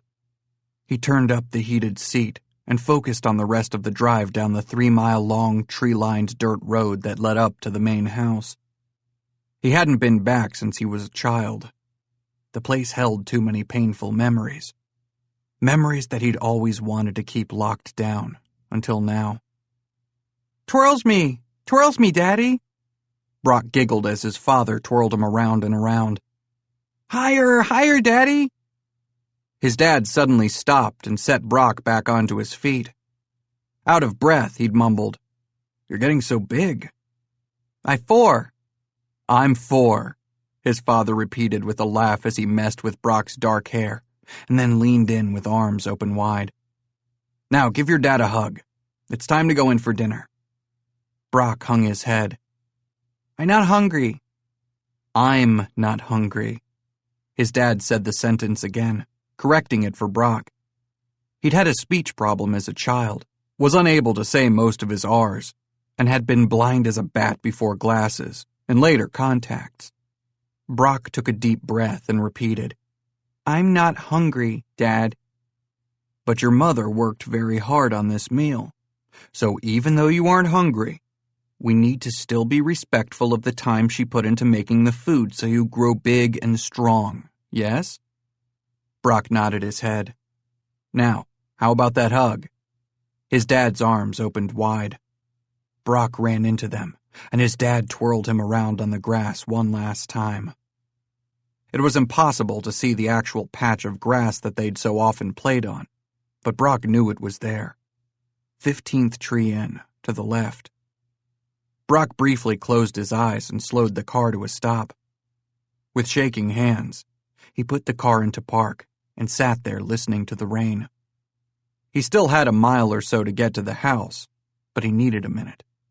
Just one goddamn minute to get his head on straight. Finally, Brock sucked in a long, soothing breath, put the car back in drive, and pressed down on the accelerator, only to have the tires squeal in protest. What the hell? He tried again, but got the same response. Muttering a curse, he slammed his hand against the leather steering wheel. Brock grabbed his coat and stepped out into the cold, wet rain. Lightning sizzled across the sky, followed by the bellow of thunder, as he made his way to the back of the Audi and inspected the damage. The tire was caught in the mud, which would have been fine if he'd had someone who could hit the accelerator while he pushed. Damn it. He was going to have to walk. Chapter 12. Jane giddily walked around the property, her shirt attaching itself to her body like a second skin. Rain slid down her cheeks, thunder rolled, and she was deliriously happy. She'd left her sisters a note. A freaking note. She laughed out loud again at the freedom she felt. They were going to be so mad. But it was only 3 weeks. She imagined their clothes would be pink from their trying to figure out how to do the laundry, and they'd probably lose weight because they didn't even know how to pour milk into a bowl for cereal. Arms spread wide, she twirled over and over again, then nearly ran smack dab into one of the large oak trees that had been planted on the property. The owner must like trees, because there were hundreds lining the long driveway and a forest behind the ranch, with trails leading around the 30 acres. In all reality, the house was a dream. Her dream. Judging by what she was getting paid to get the place ready for the new tenants, she assumed the man who'd called her had money. But the house didn't shout money. Sure, the kitchen was gourmet and immaculate, but every single wall had pictures of a family that she'd suddenly, very desperately wanted to meet. 3 little boys, 2 smiling parents, and a grandfather in a cowboy hat. They were lucky, that family. Lightning streaked across the sky. She should probably go inside. After all, she had to meet the elderly ranch hand first thing in the morning, and she was tired. Escaping prison did that to a person. With another giggle, she started making her way back to the house. He'd walked more than a mile before Brock finally made it to where he could actually see the house. He was soaked, pissed, exhausted. Damn it, he'd do anything for a whiskey and a nice crackling fire. Maybe he'd steal one of his grandfather's cigars like he had that time when he was a kid. Only that adventure had ended with him puking his guts out on the back porch while grandfather made him smoke the rest of the stash to teach him a lesson. He smiled at the memory and picked up his pace. The porch light was on. Well, grandfather did say that George, the ranch hand, would have things ready for him. He hoped that included a hot meal by the fire. When he finally reached the porch, he sighed in relief, took one step, then felt the barrel of a shotgun shoved up against his back. "What the hell?" he hissed, waving his arms in the air. The gun bobbled back, and then a gunshot rang out, hitting the porch light and blanketing him and the intruder in darkness. Stay where you are." The feminine voice was shaky, uncertain. "I have a gun." "No shit." She'd nearly taken off his head with it. Don't talk. Fine. I said. She shoved the barrel of the gun harder into his spine. No talking. Now. Her breathing was ragged. I want you to take 2 steps backward and turn around. And go back to wherever you came from. This isn't your house. Actually, he coughed, trying to clear his throat. It is. Crap! The gun fell to the ground in a clatter, then went off, sending dirt and pieces of rock all over his feet. Fuck! George, the woman yelled. I'm so sorry. You poor thing. Warm hands wrapped around his shoulders. Oh no, and you're so old. What the hell? I'm not... He barely got 2 words out before she started babbling again. Old? No, of course not. How rude of me to say that. Come on, up you go. As soon as he'd picked up the gun and straightened to his full height, she scooted around him and made her way up the front steps. I mean, of course you'd want to greet me and make sure I got settled in. She laughed nervously as she pushed open the door and stepped into the shadowy foyer. He put the safety back on the gun and set it on the entryway table. Stay here, and I'll just... Her pert ass moved back and forth as she jogged in the general direction of the kitchen. He just managed to find a lamp that flooded the room with light when he turned it on, thank God. When she came back with a large, ugly black purse and dug through it, finally pulling out a bottle of pills. So, she took a few steps toward him. I just need to grab you water and... With a gasp, she dropped the pills as she uttered a dumbstruck, You? His mouth dropped open. Just Jane? Just Brock. A smile formed around her sensual mouth. Clearly not pushing 70. God, I hope not, he joked. Though it feels like it. My car got stuck in the mud. Then I got stuck in the mud. I left my pride about a mile back. Highly doubt I'm going to get it back now. She made a face as she eyed the mud he was dripping all over the floor. What are you doing here? Jane's features softened. Were you the old man who called me about this job? I'd really like it if you could stop leading every sentence with the word old. He gave a half shrug. You know, pride and all. A flush broke out across her neck. Sorry. An old man called you?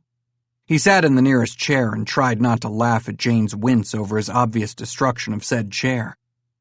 Why don't you start at the beginning? Why are you here? Her mouth formed an O as she crossed her arms, uncrossed them, then placed them on her hips. It was damn near impossible not to stare at her breasts as they were perkily directing all their attention at him. Never had he been so thankful for wet white t-shirts. Well, this old... Brock sighed. Sorry, this man called and asked for my services. Brock's eyebrows shot up. No. Her blush deepened. Not those types of services. That is, I clean houses and offices. I own a business, Cinderella Cleaning Company. He needed someone to serve as a maid for the house for the next few weeks. Get it ready for the tenants, and honestly, it's not my normal job, but... She swallowed and looked down. Let's just say I needed to get away. Mafia? He said in a deadpan voice. A giggle escaped her lips. Close. Her eyes met his. Sisters. Ah, well, I have twin brothers. Pain in my ass, both of them. She tucked a piece of wet hair behind her ear. Remember. Old man, you say. His eyes narrowed. And I imagine he's paying you handsomely. She broke eye contact and then nodded. If I were a betting man, I'd say my grandfather called you. So I guess, just a happy coincidence that Cinderella left her shoe at the dance club, and now she's here, in my house. He frowned. How the hell had his grandfather been able to find her when Brock hadn't even seen her on the guest list? Your grandfather, she said slowly. Your house. Her eyes narrowed. New tenant? He stood, towering over her small frame, and her lips parted as she took a step backward, away from him. What the hell was his grandfather up to? And how the hell was he supposed to survive being in the same house as the one woman he wanted, but couldn't have? God damn his grandfather. Brock took one look around the room, at the dozens of pictures of his once happy family, of his parents lining the walls, and dead center, a picture of his grandfather. His vision tunneled to black as the meaning of his presence at the house settled fully on his shoulders. Another man would be able to raise his hand and brush away the streak of mud from her cheek. He'd kiss the frown from her face and ask her how it was possible that she'd gone so many years without knowing how devastating an effect she had on the male population. On him. But his reality had never been more clear. "It's my house," he said finally, needing to say the words out loud so that she understood, and maybe so he would too. "Okay." They stood in tense silence. He wasn't sure what else there was to say, so he defaulted to the familiar. "You probably have things to clean." Apparently being a jackass was how he was the most comfortable. He inwardly cursed himself as he saw her hurt expression. "Yes," she nodded, breaking eye contact. "Yes, of course. Yes, sir." Was it his imagination, or was she shaking? "I'm going upstairs to take a shower," he called over his shoulder and stomped off, leaving the ghosts of his family behind. Leaving Jane. Chapter 13. Jane let out a loud exhale once she was sure that Brock was out of hearing distance. He seemed bigger than before, more masculine if that were even possible. At the club, he'd done nothing but give her the impression that he was a kind, generous man. But here they were on his turf, and it was glaringly obvious they were from vastly different worlds. This was his house, and she was cleaning it. She'd physically flinched as if he'd punched her in the stomach when he'd basically told her to clean up after him. Stupid. She was so stupid to think he would be interested. Just because he'd done a nice thing for her at the party did not mean he wanted to sleep with the help. A laugh built up inside her chest, threatening to escape. But of course she'd be attracted to someone like him, someone who embodied security, beauty, family.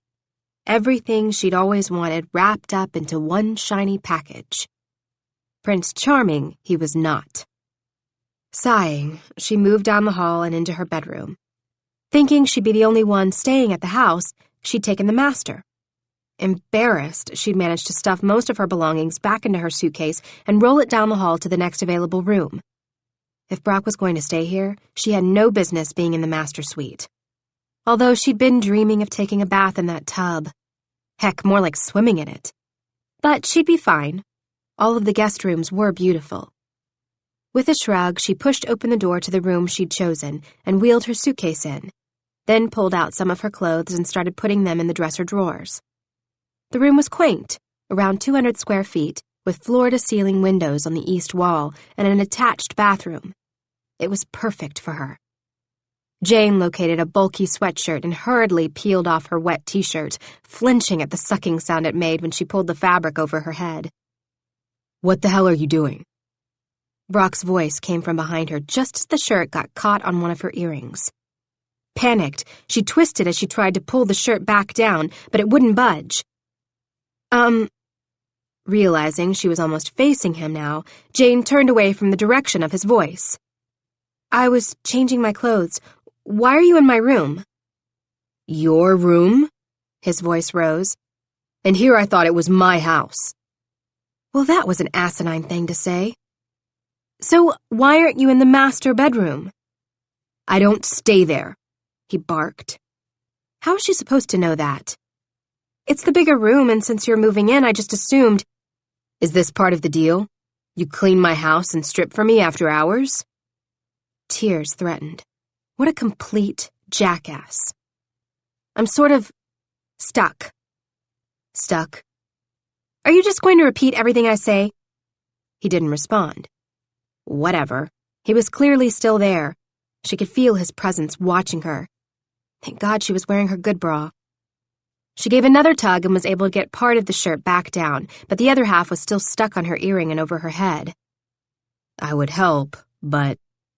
Brock's voice was closer. Her body buzzed with awareness. I think I like watching you struggle a hell of a lot more. I've got it, she snapped, trying to put some distance between them. Yes. His voice held mild amusement as she tugged harder. At this rate, she was going to pull her ear off. I can see that. Damn it! She stomped her foot and he sucked in a breath.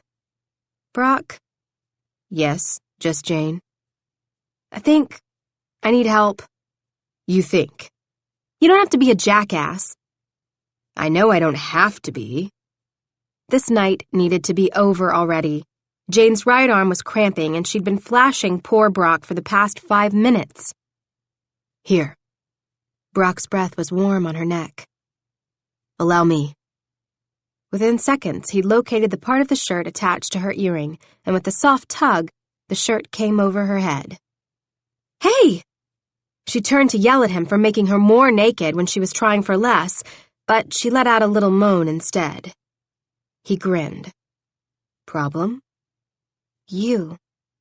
Her tongue stuck to the roof of her mouth as she took in his shirtless state and the unbuttoned pants he wore. His body was not of this world. There was no way. Without thinking, she found herself touching him, pressing her fingertips against his chest just to check that he wasn't a figment of her imagination. Hard. So hard. The planes of thick, bulging muscle were in direct defiance to the smooth-talking man that had bought her shoes.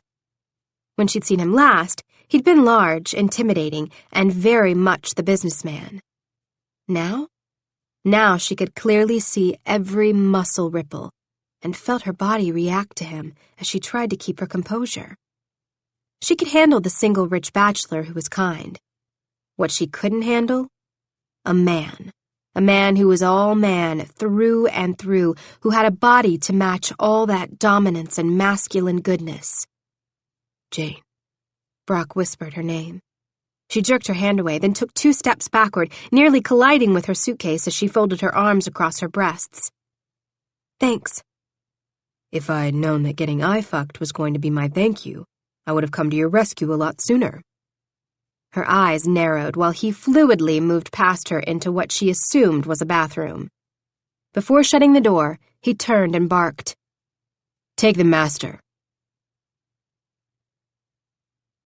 Chapter 14. Take the master. Could he be more of a dick? What the hell was wrong with him, ordering her around like she was a servant? Damn it. All he'd wanted was to be away from her. Her and the memories of this once happy home. And then she'd gone and touched him, and all his wants, every single one of them, had suddenly shifted into dangerous territory, one he knew wouldn't be fair to either of them. He would be auctioned off to the highest bidder in a few weeks. He was basically in a committed relationship, with a complete stranger he hadn't even met yet, and lusting after another. He swore as his mind rewound images of her pert breasts, rosy peaks straining behind nearly sheer lace, and her rain-slickened skin. He'd wanted to run his tongue down the side of her neck, just a taste, just 1, maybe 2, 3. Hell, he'd been 5 seconds away from tugging her onto the bed and helping her out of the rest of her clothes. He cursed as his body tightened painfully, and then he flipped the hot water to the frigid cold he needed to get himself under control. These were going to be his last few weeks of peace before his grandfather decided yet another element of his future. He wasn't going to waste them wanting something he couldn't have. If there was anything he'd learned in his life, it was that the minute you got something you wanted, or cared for, it hurt that much more when it was ripped out of your hands. He knew that firsthand. Because everything he'd ever cared about had been taken from him in this very house. The master bedroom. He hadn't set foot in that room since his parents' deaths. His grandfather had preferred a smaller room, leaving the larger to his parents, and God, it felt like their ghosts were still there. If he had it his way, He'd redo the entire west wing of the house and bulldoze the shit out of the walls in an effort to get rid of the memories. Sighing, he grabbed one of the towels and dried off, then quickly dressed. Maybe being here was a good thing. Maybe he could battle his demons once and for all. Somehow, he managed to make it out of the shower without jacking off to the vision of a shirtless Jane. Fuck. He pulled a clean t-shirt over his head and ran his fingers through his hair. So she was going to be cleaning the house. It wasn't like he would see her every second of every day. And it wasn't even that dirty. His grandfather scarcely used it. Maybe she would finish early. Besides, she was an employee, which meant she would be making herself scarce. That was what he should want. He slammed his fists against the bathroom counter and glared at his reflection in the mirror. A man of 35 stared back at him, but he didn't see the man. He saw the exterior, the shell, but on the inside, he knew what he felt like. What this fucking house made him feel like. A lonely boy. A terrified, lonely boy whose only plan in life was to please everyone but himself. With a growl, he ran his hands over his face. Amazing that all it had taken was walking in the door, and his emotions were all over the place. Jane's presence wouldn't help matters either. Having her clean things, rifle through his family's stuff, it wasn't just uncomfortable, it was... Well, he wasn't sure what it was, but he didn't like it. With a sigh, he picked up his phone and called his grandfather. Of course, the old man answered on the first ring. "Brock, I take it you've made it. How's the ass?" Brock paused, then rolled his eyes. "I haven't had the opportunity to greet the animals." "A shame." "Yes," he said in a dry voice. "My thoughts exactly. Then again, I've been a bit distracted. You wouldn't know anything about that now, would you?" "Grandfather, don't take that tone with me. I taught you that tone, boy," Grandfather grumbled. "She's only there helping air out the property and clean the rooms, unless you'd rather tend to those things while you're there. It hardly needs a deep clean." "Of course it does, especially after the chickens got loose in the hall." Brock frowned. Since when did the chickens get loose? "New Year's," Grandfather chuckled. "To be fair, we weren't actually betting on the cocks, but you know how parties tend to get out of control." "Huh?" "Anyway," he cleared his throat, "she'll stay mostly out of the way, and I hardly think she'll be a distraction, all things considered. I mean, you're practically family." Brock froze, gripping the phone with his hand so tightly he was afraid it was going to break in half. "Come again?" "Family," Grandfather said in a painfully slow voice. "God knows she could be." "What?" Brock seriously hoped this was another of his grandfather's more senile moments. Grandfather burst out laughing. "I recognized her last name when I was looking to hire out a cleaning company and did some digging. I knew her grandmother, gorgeous lady, just like her granddaughter. At any rate, she'd been left a widow in her prime, and we had several one-night stands, glorious one-night stands. All before your grandmother, of course, rest her soul." "All right, then." Brock tried to stop the flow of information from his grandfather, but the old man wouldn't stop talking. "The things she could do with that body of hers," Grandfather sighed longingly. "Such a shame, such a shame." "I hope you're done traumatizing me now." Grandfather coughed. "Never." "Didn't think so." "The point I'm trying to make is, she shouldn't be a temptation. I'm sure she's a pretty girl, but like her grandmother, quite completely out of your league." "I think you mean we're out of her league," Brock corrected him. "No," Grandfather sighed. "I said it correctly. Now, make sure the cock stays in the barn, and the ass has enough food and water." Brock groaned. "That's what the ranch hand is for." "Oh, I sent him on vacation. Didn't I tell you?" Brock froze, and then wheezed out a choked cough. "What?" "You need to get used to taking care of the animals. After all, It's your house, or will be soon. You can't manage a few cocks in the hen house. You truly have no business getting married in the first place, am I right? Please stop saying cock. Grandfather made a weird clicking noise with his tongue, sneezed, then uttered a curse before mumbling. Cock. Are you day drinking again? Brock asked. Of course not. Grandfather sounded offended. Though I may still be drunk from last night. Bentley had another one of his parties, and what type of guardian would I be if I didn't attend and keep my eye on him? The normal kind, Brock said with an irritated edge. Don't tell me I'm going to have to keep your ass out of the newspapers now as well. Grandfather laughed out loud. Silly boy, when have you ever needed to watch out for me? Groaning, Brock had a brief vision of slamming his cell phone against the nearest wall and following it with his fist, then his head. Now then, make sure to check in on those animals. It would be a shame if they died because you were too busy flirting with Jane.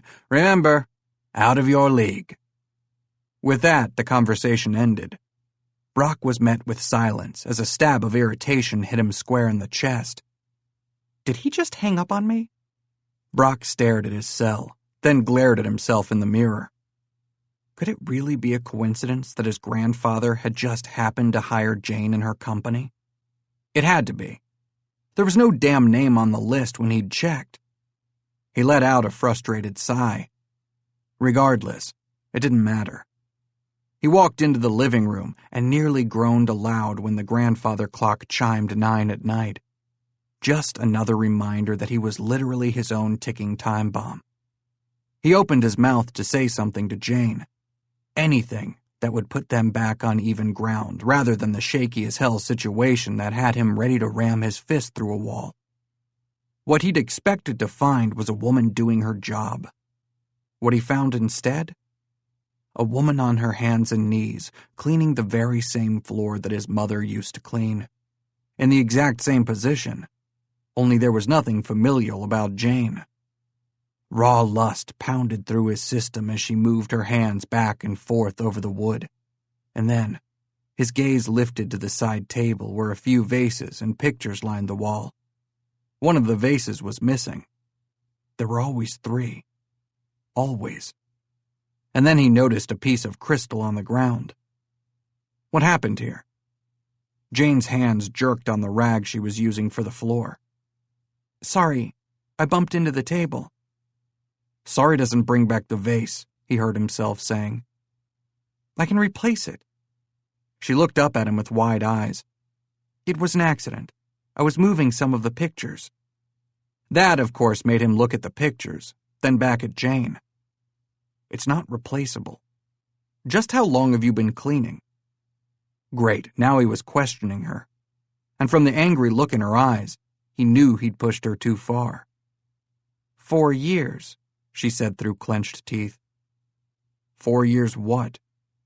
He shook his head, clearing the memories of his mother arranging and rearranging those vases, one for each of her sons. You asked how long I'd been cleaning. She stood to her full height. She wasn't very tall, but she somehow still managed to make herself look menacing as she jutted out her finger. Did you want to see my references, Mr. Wellington? Hell. He didn't have the energy to fight with her, and the longer he stayed inside, the more he felt choked by the memories. The louder they screamed, begging to be dealt with. I'll be outside, he snapped, turning on his heel. Try not to break anything else, or I'll be forced to take it out of your paycheck. He heard her sharp intake of breath as the screen door slammed behind him. She was probably plotting his murder right now, and he'd deserve it. But she was the one moving things, cleaning out ghosts, even though she didn't realize it. And his reaction was instinctive, even if it was wrong. A cool breeze picked up, and now, thanks to his grandfather, he had animals to find. A cock, to be exact. Chapter 15. He smelled like pine soap. Not pine sol, but pine soap. The kind that reminds a person of cozy nights sipping wine by the fire. Not that she'd ever really had any nights like that, at least not recently. But still, he reminded her of warmth. Oh heck, it wasn't even warmth.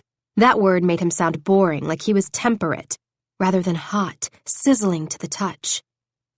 Jane shivered as the memory of his hands pounded through her body. It was as if he was touching her all over again, pulling her shirt from her body and gazing at her like she possessed something he wanted. Too bad he'd turned into a complete tool. Are you okay? Brock's voice interrupted her scrubbing. Jane stood too fast, nearly knocking over the bucket of soapy water, and pressed a wet hand and rag to her face, causing dirty water to run down her chin. I was just... scrubbing. Great. Was he going to accuse her of doing that wrong, too? It was bad enough that she'd apparently broken a family heirloom. Scrubbing. He wiped his face with his hands and let out a frustrated sigh. He might be beautiful to look at, but tension rolled off him in waves. And when he opened that gorgeous mouth, at least since this morning, all he'd had to offer were angry, biting words. With a curse, he seemed to force a smile that looked more irritated than amused. It was a smile that reminded her, yet again, she didn't really belong in his world, let alone his house. He didn't want her here any more than she wanted to be here. With him, trapped. She took a few steps back and nodded. I'm almost done cleaning the mud off these floors, and then I'll go back to my room. Your room. She frowned. Well, my room now, and... She nodded again. Why? Why was she suddenly afflicted with one ability, nodding in his direction and embarrassing herself? Why? He barked out gruffly. She blinked up at his face, trying to keep herself from staring at the way his t-shirt molded to each and every one of his muscles. Why are you going to your room? He said it more slowly this time, drawing out the sentence as if she was stupid, which grated on her nerves. It wasn't like people had never talked down to her before. She just didn't expect him to. Not the man who'd bought her shoes, and made her feel like a real-life Cinderella. Better that the dream got shattered before she started the hero worship, she decided. He was just like every other man out there. Embarrassment washed over her as she croaked out, It's been a long night. It has, he agreed. The stare down that followed had her suddenly wishing she was wearing a sweater she could pull across her body. Brock apparently wasn't the type of man who stared. He looked through people with a laser-like intensity that had a way of making her feel naked and way too hot. With a gulp, she bent down to retrieve the bucket of soapy water and begged her legs to move faster as she scurried past him and dumped the water into the sink. Ignore him. She could ignore him, right? After all, it wasn't like he was going to be following her around, offering his help or advice on how best to get stains out of the carpet. That idea was laughable. He probably didn't even know how to iron a shirt. Something funny? Came a raspy voice behind her, causing her to jump a foot and let out a little squeak.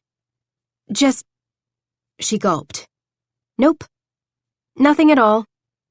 A large, masculine hand moved into her line of vision and turned off the faucet. Just Jane. I think we should talk. She fought to keep her shoulders from slumping. After all, she knew that tone of voice. So well, in fact, that she had these types of speeches memorized by heart. Every human voice in existence sounded just this way when relaying bad news. The doctors had when her father was diagnosed with cancer, and there was nothing they could do. So had her boyfriends who'd gotten bored. Even past employers, when upset with her work, had this type of voice. She should be used to it. But coming from a man like him, a man that a few days ago had been like a dream she could rely on to take her away from the monotony of her life. Well, it affected her more than it should. He affected her more than a stranger should. Okay. She managed to turn around and keep her face impassive. His crystal blue eyes searched hers briefly before he crossed his arms over his bulky chest. 3 weeks. She frowned. Yes. Her head tilted just slightly as she tried to digest his meaning. It's going to be 3 weeks of cleaning? Are you asking or telling? Telling. She winced at her airy tone. Is that what you wanted to discuss? The amount of time I'll be here? His eyes stayed glued to her face, and then as if she'd scared him, he took a large step backward and shook his head. You know what? I'm tired too. We'll talk in the morning. Just try to stay out of my way, and I'll stay out of yours. Don't worry. She held her head high. I'm very good at being invisible. He opened his mouth, then shut it. Nothing. Her prince didn't offer up any excuse for why he was being mean, and she supposed he didn't have to. He was Brock Wellington, one of the most sought-after bachelors in the country. And she was a maid. Chapter 16. What did a man do when he knew he was being a jackass? He drank, of course. So that was what Brock did. Until 2 a.m. It didn't help. He even moved from the bedroom to the living room in hopes the couch wouldn't trigger the memories he'd tried so hard to lock down. It should have helped. But the whiskey seemed to bring alive every single memory that he'd worked so hard to keep trapped inside this house. He hadn't realized how messed up his head still was until he saw Jane leaning over the sink smiling. His mom had loved that sink because it was so deep. She joked that she used to wash Brock in it when he was a baby because it was easier than the tub. Seeing Jane there had been absolute hell. And telling her that she reminded him of his mother seemed like the worst idea in history. So he'd done the only thing he knew how to do. He'd pushed her away. So he'd had a shitty start to what he was beginning to realize was a haunting vacation. Too many ghosts. Too many memories. He managed to fall asleep around 3 a.m, only to toss and turn with an ache in his groin that refused to go away. Finally, in a moment of desperation, he gripped himself, and in a drugged sleep envisioned Jane's sweet mouth. It was over in seconds. As he spilled into his hand, in a drunken stupor, he imagined what the next 3 weeks might be like if he could live them for himself. His sight blurred as the idea washed over him. 3 weeks where his grandfather wasn't watching his every move. 3 weeks where he wasn't Brock Wellington, millionaire, but Brock Wellington, ranch hand. 3 weeks. Sunlight heated Brock's chest, and then a loud animalistic bellow sent him flying off the couch and onto the floor. He rubbed his head and blinked his eyes as a giant donkey stared at him from the middle of the floor.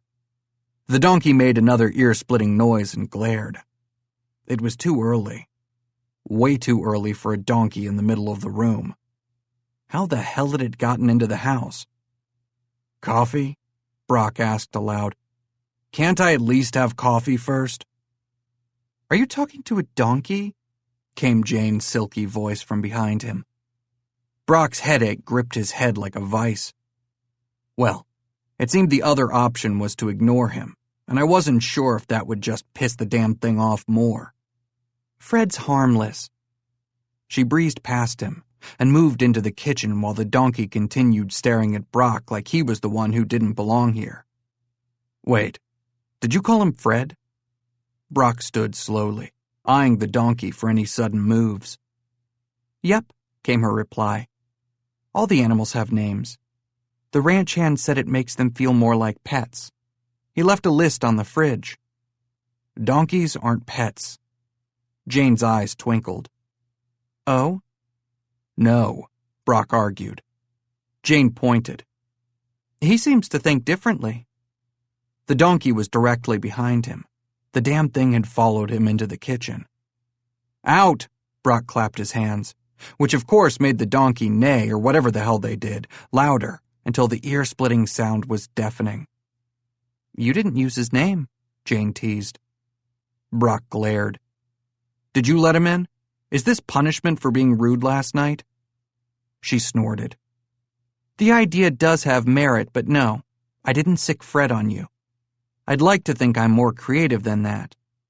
Fred nudged Brock to the side, then slowly moved into the kitchen and stopped in front of Jane. I think he's hungry, Jane whispered, patting Fred on the head. A slight twinge of jealousy had Brock ready to drop-kick the donkey and push him out of the way. Her hands roamed over the donkey's head. "Lucky bastard," Brock said under his breath. "Hmm?" Jane looked up. Brock swore. "Can you make coffee already?" he barked at a startled Jane, whose face managed to say everything she didn't as it crumpled before him. "Of course. Anything else, sir?" she asked in a dead voice. Shit. What the hell was wrong with him? A nagging voice in his head blamed her, but she was just the unlucky target, and it didn't help that every time he locked eyes with her, he thought of her soft mouth, of trailing kisses down her neck, or just pinning her against the wall. But in a sick twist of fate, the only woman who'd managed to spike his interest in years was off limits, at least to someone like him. Someone who didn't get to choose his own path. Repression. That's what was happening. He'd spent so many years being a yes man that he was finally cracking, saying things he didn't mean, snapping, and then dreaming about kissing the scowl from her lips. She'd probably slap the shit out of him, and he'd deserve it. "No," he finally found his voice. "Actually," he smirked, "why don't you make breakfast and coffee while I kick the ass out of the house and make sure he's the only animal that escaped during the storm?" Jane grabbed a skillet and slammed it onto the stovetop. When he cursed, he lifted her chin. "How do you like your eggs?" He frowned, and then frowned harder. "I have no damn clue." "Well," she said, making her way to the fridge, "that's helpful. Are you going to fire me if I guess wrong?" "And if I do?" he challenged, suddenly realizing he liked the way her eyes lit up when she was angry. "What then? Will you leave?" "No." "Didn't think so." "Why are you being so difficult?" "Because I finished a fifth of whiskey by myself last night. Because this damn house has living, breathing ghosts, but mainly because you look too damn good, and I'm suddenly discovering that this house has a way of shredding every ounce of self-control I possess. So unless you want to find yourself naked and in my bed, I suggest you do your job and stay the hell away." With that, he stomped out of the house. Luckily for him, the ass trotted after him as if they were playing a version of Follow the Leader. That had gone well. He let out a frustrated curse. Great. Now Jane probably thought he was going to jump her in the night. Her shocked expression hit him in the gut, twisting like a knife. At least he'd been honest with her about how attracted to her he was. Hopefully, she'd stay far away. How hard could it be to just do her job and ignore him?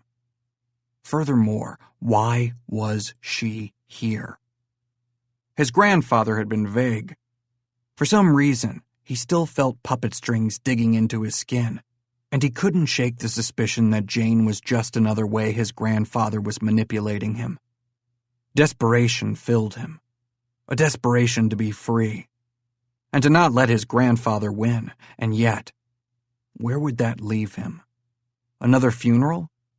Another obituary? Another ghost? The donkey made a strangled noise and kicked dirt into the air once they reached the barn. Brock let out a frustrated sigh. The door to the barn was completely open. A horse neighed and then trotted out toward him. "Buttercup," he smiled. "Come here, girl." The horse stopped, swished her tail, then turned away and trotted off. "Well, at least I have you, Fred." There was no response. He turned around. "Fred?" Where the hell had the ass gone? A gaggle of geese walked by, followed by a few chicks. Just then, he heard the cock. Like in some horrible Western movie, the rooster stared him down from the other side of the barn, where light filtered in from the hole in the roof, like a spotlight on the scene. "Just you and me, eh?" Brock wondered if the fact that he was talking to the cock meant he was just as insane as his grandfather. The cock kicked the dirt. Brock did the same. And then, the damn thing charged him. Unsure of what to do, Brock stood his ground, until it started flapping up in his face. He swatted it away, and when it still wouldn't stop attacking him, he ran back to the house to get a gun. He'd just come barreling through the kitchen door when he slammed into Jane, sending the skillet and eggs she'd scrambled all over the floor. Son of a bitch, Brock yelled. The rooster crowed. Jane's eyes widened as she locked on to what he assumed was the cock behind him. The door's open. I'm going to kill it. Brock jerked the screen door shut just before the rooster slammed into it, throwing a fit. A few feathers went flying. Question. Brock turned to Jane, who was brandishing the frying pan like a weapon. Can you eat cock? The words were out before he could take them back. Are you asking about me personally or people in general? Because I'm sure, given your reputation, you already know the answer to that question, Jane said in a cheerful voice. Brock looked heavenward and then turned around. I meant the rooster. Did you, though? She asked coyly. A silent taunt rose out of those eyes, and then she pressed her lips together in a way that had him hard in seconds. The rooster started flapping again. Still got that gun? He asked. You aren't shooting the cock. He grinned. Cock? I mean rooster. She blushed bright red. Did you, though? Very funny. She grabbed some paper towels and started cleaning the eggs off the floor. Let me help. He knelt beside her, but she jerked away from him. I've got it. After all, you told me I needed to do my damn job, right? Brock opened his mouth to speak, but she didn't let him get a word in edgewise. I'm going to be cleaning the upstairs bathrooms, along with the 2 extra guest rooms on the far end of the hall. If you need me, you know where to find me. He didn't want her to leave, but what could he do to get her to stay? Nothing. Because her job was not to entertain him or save him from farm animals. But then, she turned and gave him a half-shy smile, and he knew self-preservation was all that mattered. Push her away. He pasted an arrogant grin on his face. But what about breakfast? That wasn't part of the job description, she said slowly. Your grandfather said... I just talked with him last night. He said you're here to help get the house ready for the new tenants, right? God, he was a jackass. She gave him a weak nod. And since I'm the new tenant, don't you think that probably extends to cooking? You're already cleaning, and it is part of your service, you know. Service? There was that fiery glint again. Perhaps this wasn't his best idea, but he just couldn't seem to stop himself from being an ass. It says Cinderella cleaning and housekeeping on your nice shiny van. He'd seen it on the way out to the barn and done a double take over the silly tiara on the side. Maid service. Didn't that mean she cooked too? If you don't cook, that's false advertising. At least, that's what I'll say when I give you a review on Yelp. Her eyes widened. Are you threatening me? Her chest heaved. He tried to look away. Tried and failed. That depends. Will you cook? Her hands balled into tight fists. You know, you could have asked nicely, and I might have said yes. You don't have to be an ass. We already have Fred. Oh, I'm aware. He took a step toward her. But if I'm nice, I miss out on the opportunity to see this. He was pushing her too far. He was taking everything too far. But the minute her cheeks flushed red with anger, he wanted to touch her. Wanted to make those cheeks flush for other reasons. He cupped her face with his right hand and leaned in, his lips lingering near her ear. You're pretty when you're angry. I'm not just angry, she whispered in a wobbly voice. Oh, he pulled back. What else are you? She stared down at the floor, then swept her gaze back up and regarded him with big brown eyes. Disappointed. Jane jerked away from his embrace. He reached for her again, so she shoved against his rock-hard chest, slapped him on the cheek, and stormed out of the room. Chapter 17. Jane wiped the sweat from her forehead and braced her rubber-gloved hands against the toilet. She hadn't meant to lose her temper with Brock earlier. She wasn't the type to lose her temper. Ever. She'd lived with two of the brattiest women in the world for her entire life and managed to make it through the day with a smile pasted on her face and at least one good thing to say about them. For the most part. But with Brock, things were different. He brought out the worst in her, and she didn't even know him. With an irritated grunt, she scrubbed the inside of the toilet harder. How dare he demand that she make breakfast, on top of cleaning? He hadn't even hired her. The more she thought about his arrogant attitude, the harder she scrubbed, until the entire bathroom was completely spotless. It was a shame that the house had only been used for occasional visits and parties. The bathrooms alone probably cost a fortune to build, with heated tile floors and huge hotel-like walk-in showers. They reminded her of a spa, not that she'd ever been to a spa. But she'd seen them on TV and read about them in books, and this was what she imagined they looked like. Flawless, sparkling, immaculate. "Is my grandfather paying you to stare in the mirrors all day?" Brock's smooth voice broke the silence. Jane gulped and clenched her rubber gloves together before she turned and arched her eyebrows. "I was just admiring my work." He stared at her for a good minute before scowling. "I don't want you cleaning the room next door." The only thing she knew about the room was that the door had pieces of white paper stuck to it, like stickers had been ripped off of it. Red designs drawn in markers circled the doorknob. She assumed it had been a child's room. "Your grandfather's instructions were specific. He said to clean every room and bathroom in the house. So, yes, I am going to clean that room because, as stupid as it may sound, I do take pride in what I do." That seemed to give him pause. His arrogant mask slipped, revealing something she didn't really want to acknowledge. Respect. But as soon as she saw it, he stiffened. "I'll talk to him. But if he agrees with me, you stay out of the room." "What? Do you have bodies hidden in it?" His face went pale. "You should probably move on to the next bathroom if you want to finish before dinner. After all, it won't cook itself." Tears stung in the backs of her eyes. What happened to the man at the club? The one who had rescued her, bought her shoes, picked her up off the floor, and flirted with her. Suddenly, Brock cursed under his breath. "Don't move," he whispered. Which was weird, but weirder still was the look on his face as he stared at the ceiling above her head. Jane froze, but driven by curiosity, she slowly craned her neck to see what he was giving the death stare. "I said," Brock ground through clenched teeth, "don't move." "But, for fuck's sake, just stop arguing." Her shoulders slumped. Was it necessary to yell at her? 2 mice. His eyes narrowed, and by the looks of them, they've either eaten their young or been feeding off the donkey for the past few months. "Not the cock?" she mumbled. Brock's eyes heated, dipping down to her mouth before flashing with anger.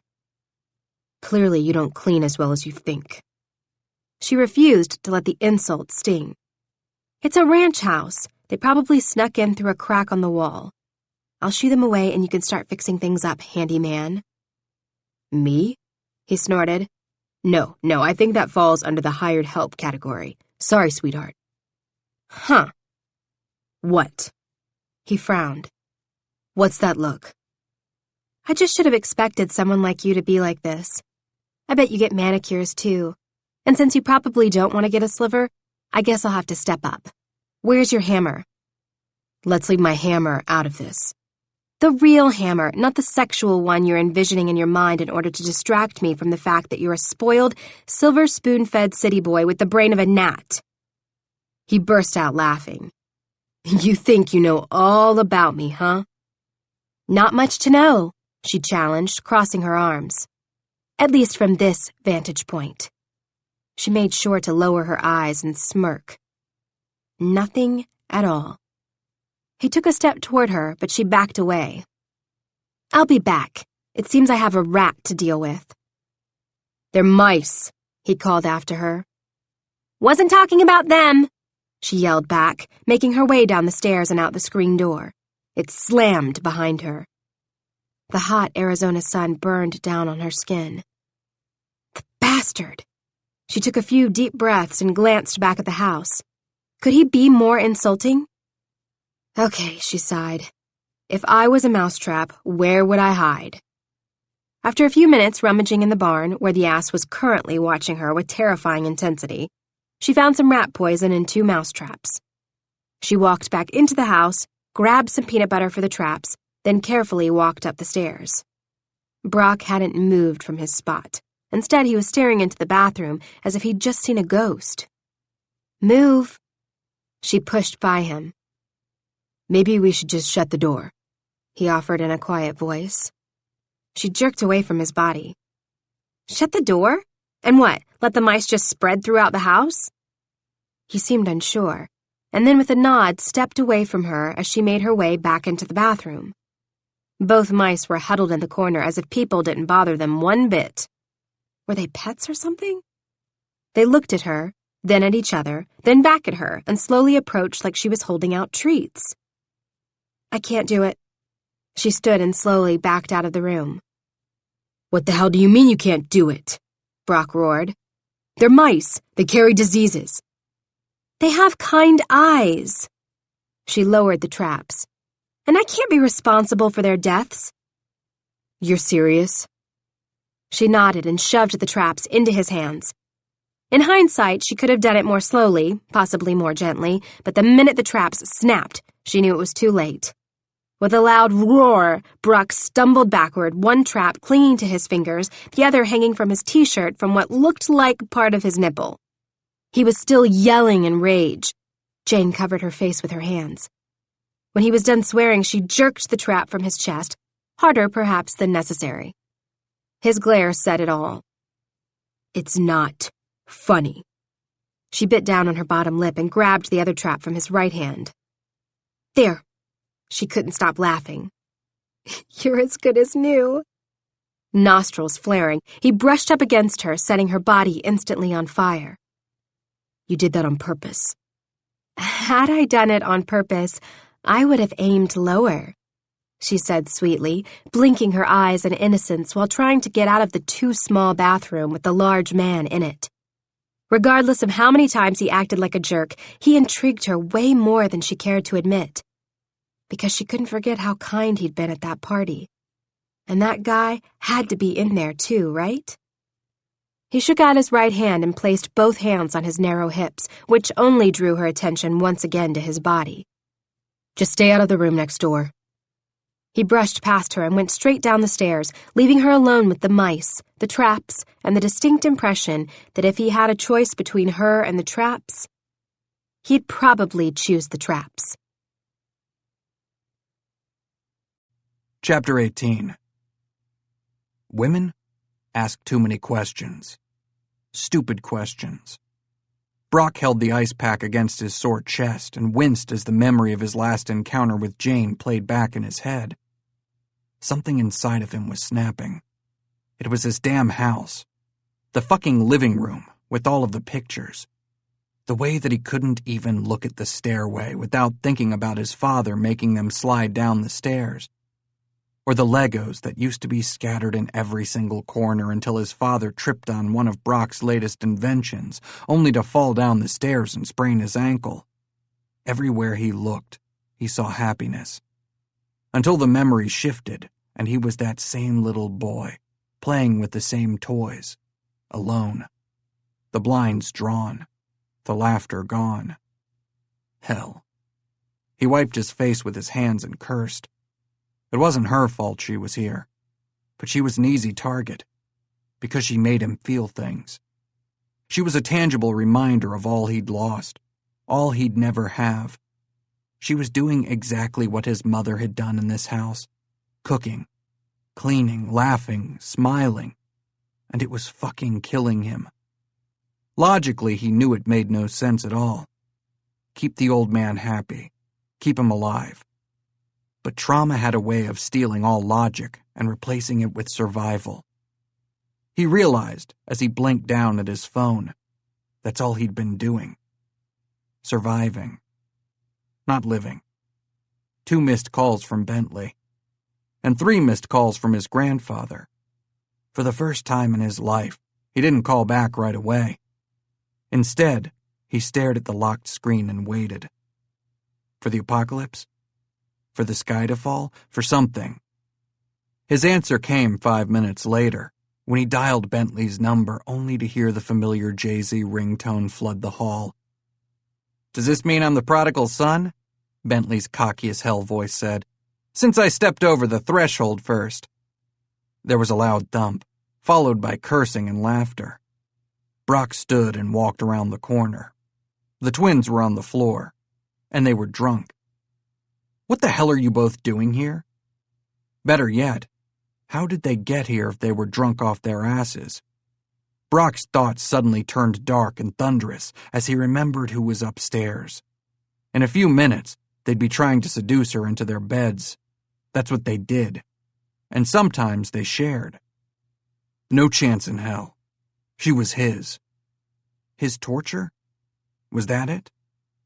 "Admit it." Bentley flashed him a smug grin. "You missed us." "Yes," Brock said in a dry tone. "That's why I kept ignoring your calls. It hurt too much to hear your voices." "You look like hell." Brant sidestepped Bentley and eyed Brock with more clarity than felt comfortable. "How is it possible you look older, and it's only been a day?" Brock groaned. "Seriously, why are you both here? Did you miss the part where this is my last vacation before I get tossed into a pit of rich women with fake tits and trust funds?" "Commitment," Bentley winced.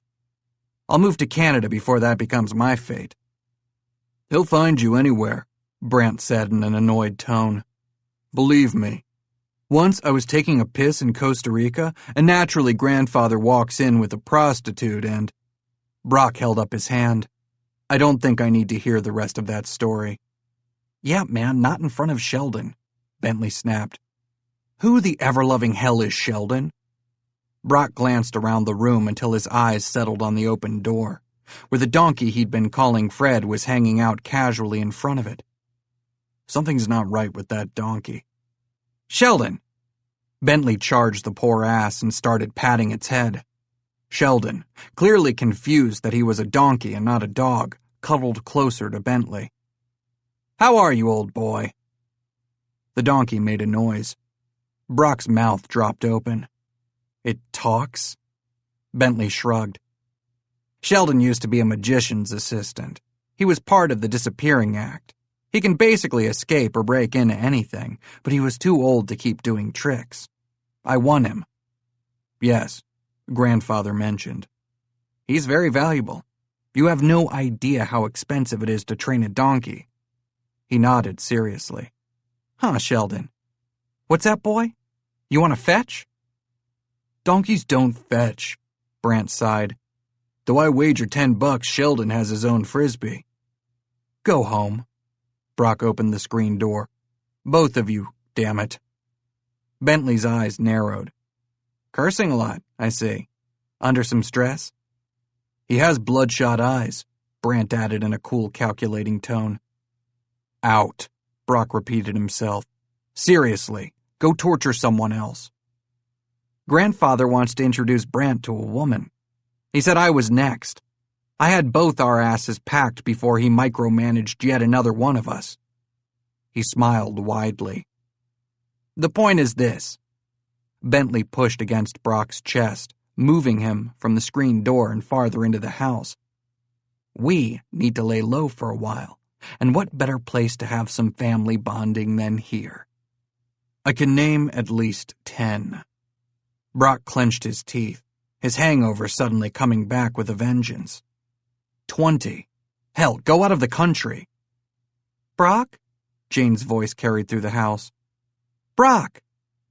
Bentley and Brant both stared. "Are you hiding a woman?" Bentley shoved Brock aside and headed toward the sound of Jane's voice. Brant followed. He stomped after them, ready to use any means necessary to get them the hell out of the house. He knew he was fucked when Bentley opened his mouth. "Look who we have here," Bentley said in a husky voice. "Shoe girl. I'd recognize that arch anywhere." His challenging glare to Brock said it all. It wasn't playful, and it sure as hell wasn't welcome. Bentley loved a challenge. He loved taking what wasn't his. And Jane? Jane was his. Well, under his roof. Damn it. What are you doing here? Bentley continued his assault, moving casually around her, his eyes lingering on her ass before he finally locked eyes with her and smiled. Well, Jane blinked over at Brock, then stared back at the floor. Your grandfather hired me to clean the house and get it ready for... Her eyes flashed. For Brock, so I'm just going through all the rooms. Brant whistled, then offered her a wink. That's a huge job. You want us to help you? The twins didn't even know how to do their own laundry, let alone clean a toilet. Bentley, Brock snapped. A word? His brother's response was a grin. Go ahead. I'm waiting. Alone. Anything you say to me in private can be said in front of Jane. After all, she's your friend, right? Brock had never hated a word more in his life. Yes, he managed to choke out as he took in her nearly see-through white t-shirt and ass-hugging jeans. Friends. You look frustrated, Brant muttered aloud. I wonder if it's the pressure of running the company, the auction, no sex. I knew he would crack one day, Bentley added. Good thing we came when we did, right, Brock? A good intervention is hard to accomplish, but we'll do what we can. Brant smirked and then offered a wink in Jane's direction. They needed to go. Both of them. He rubbed a hand over his injured chest, which had gone from a stinging pain to a dull, roaring throb. Jane eyed his hand, then her eyes narrowed as a sly smile spread across her mouth. How's your damaged nipple, Brock? I hope the clamp didn't tear it completely off. Bentley's eyes widened with shock while Brant started to slowly clap. It's not what it sounds like, Brock said defensively. Isn't it, though? Jane flashed him a giant fake bright smile. After all, you were the one who said to take care of the situation. I was just doing my job, right? We should have come sooner, mumbled Bentley. There was a mouse, Brock said, not taking his eyes off Jane. The mouse tore your nipple off? Brant winced. No, the clamp did that, Jane said helpfully. So you were dressed up as mice? Bentley blinked. Why don't I go make dinner? Jane interrupted. And you can explain to your brothers why half of your nipple is most likely gone, and how you're going to start being nice, so the hired help isn't tempted to set traps in your bed while you sleep. With that, she flounced off, leaving a whiff of vanilla and sugar behind her. I like her, Bentley said in a low, lust-filled voice. Any woman who threatens me is welcome on top. He eyed Brock and kept talking. Or bottom. As long as I'm inside, I don't give a fuck. Brock slammed him against the nearest wall. Touch her, and I swear I'll kill you in your sleep. Bentley held up his hands and smirked. I knew it. Brock released him. Knew what? You like the maid. She's... What? Not a maid?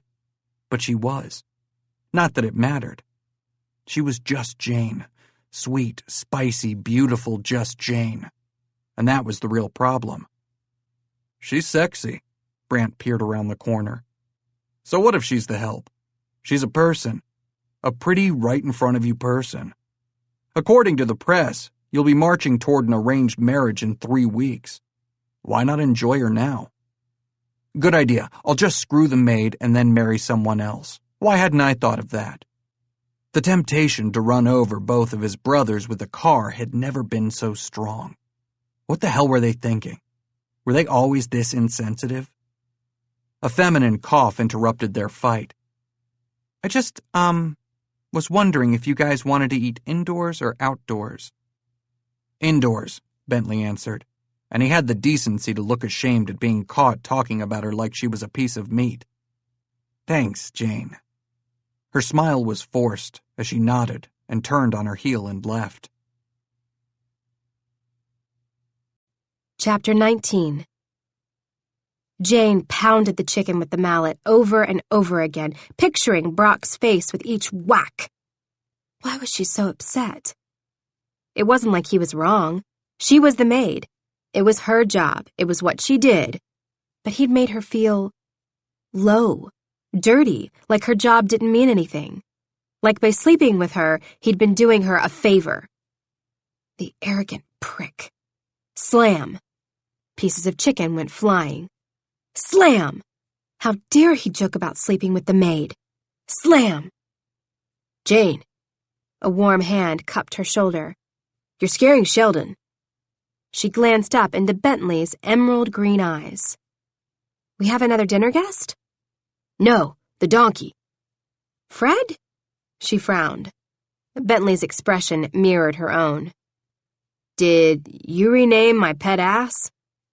The list said his name was Fred. What list? The one on the fridge with all the names of the animals.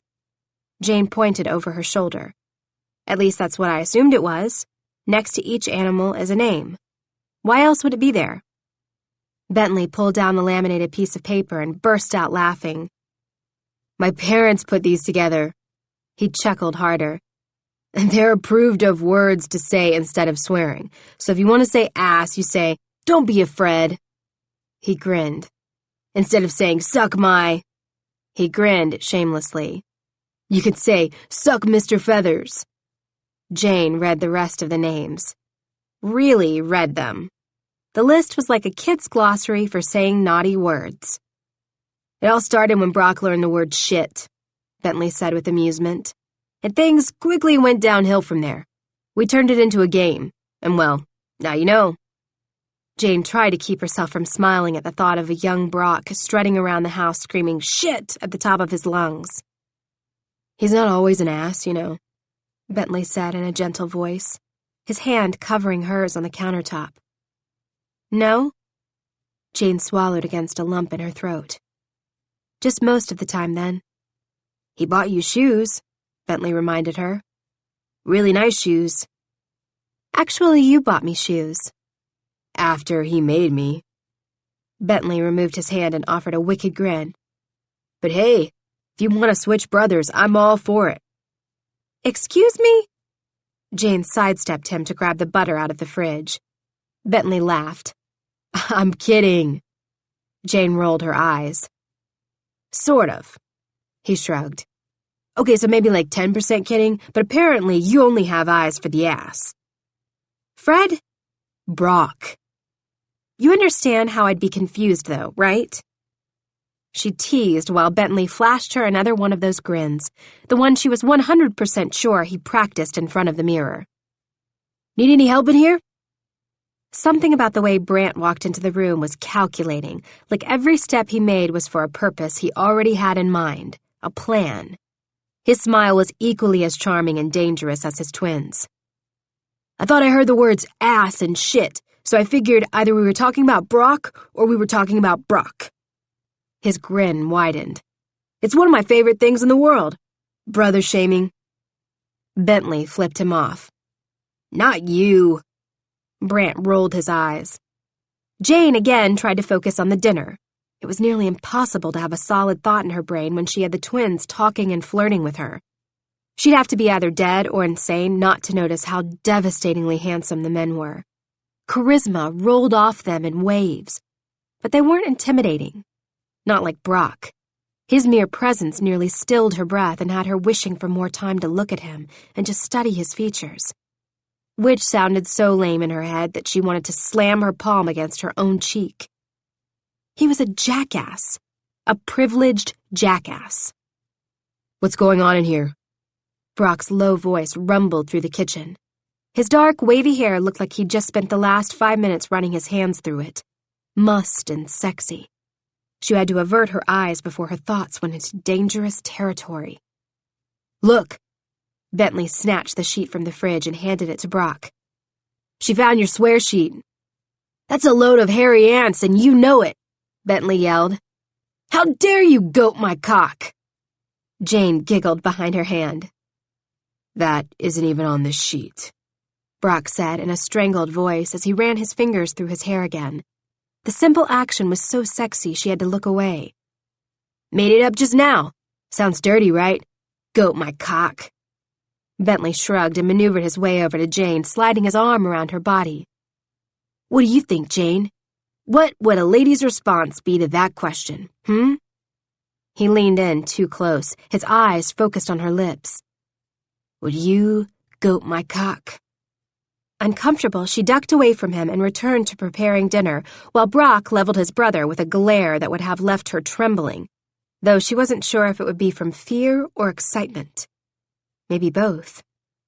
All right, no more talk of cocks or asses. I'm trying to make dinner. Why don't you guys go set the table or something? Everyone froze.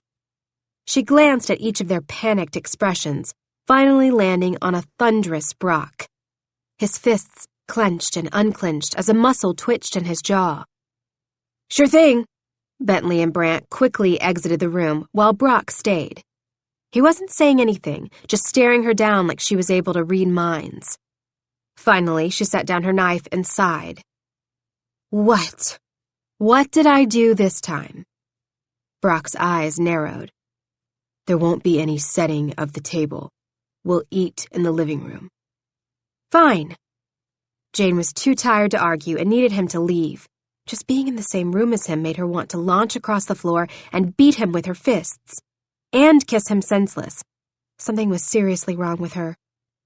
We'll eat in the living room. Bentley poked his head around the corner. Are we using the china or... With a growl, Brock turned on his heel and barked out, Don't set the table. But, I said. Brock pounded his hand against the nearest wall. We aren't setting the fucking table. The next 20 minutes went by painfully slow. The twins helped her serve the food, but the meal was deathly silent except for the sounds of forks scraping against plates. Brock was the first to finish. He stood with his plate and stomped into the kitchen. The sound of running water filled the air, then the garbage disposal. Then nothing. I'm going to bed, he announced once he was back in the living room. He headed down the hall, and then a door slammed. Twice. He's always been dramatic. Bentley yawned, visibly relaxing as he set down his plate and leaned back in his chair. Sorry, Jane. Don't be. She hid her own yawn behind her hand. He's not my problem, nor my responsibility. Ha! Brant's eyebrows shot up. Brock has never been anyone's responsibility. Jane frowned. What do you mean? The twins shared a look before Bentley spoke. He takes care of people. They don't take care of him. Hell, the last time someone took care of him, he lowered his head, was when our parents were alive. He'd skinned his knee after falling off his bike, and our dad helped patch him up. It was the last time I saw Brock cry or show any sort of emotion other than irritation and anger. What? How could that be true? He'd smiled at the club when they'd been in the private room, when he'd given her the shoes. Her thoughts jumbled together as she pressed a hand against her chest. You, Bentley said softly. He smiled with you. Chapter 20. He was literally going to get a medal for being an asshole. It wasn't her fault, but she was the easiest target.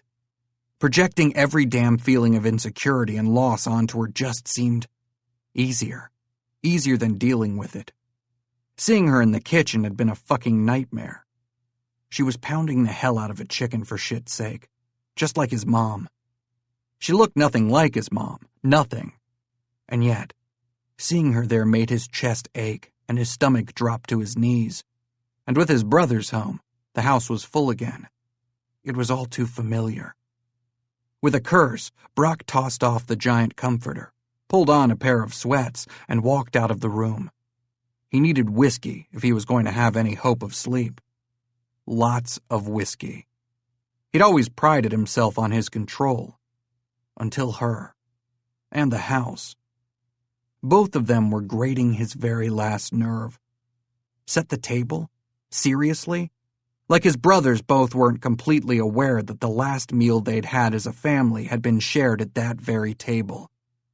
With a shudder, he quietly pulled the whiskey from the pantry and poured a heavy dose into a coffee cup then made his way to the living room. Maybe he'd sleep on the couch again. Maybe he'd get drunk again. And just maybe, he'd forget all about how good Jane smelled and how beautiful she looked while cleaning a damn toilet. Yeah, he was so screwed. Brock surveyed the room as he took a sip of whiskey. The leather couches were the only new thing in the entire house. Everything else was exactly how he remembered it, from the woodsy smell to the way the wood floors creaked when you walked into the living room.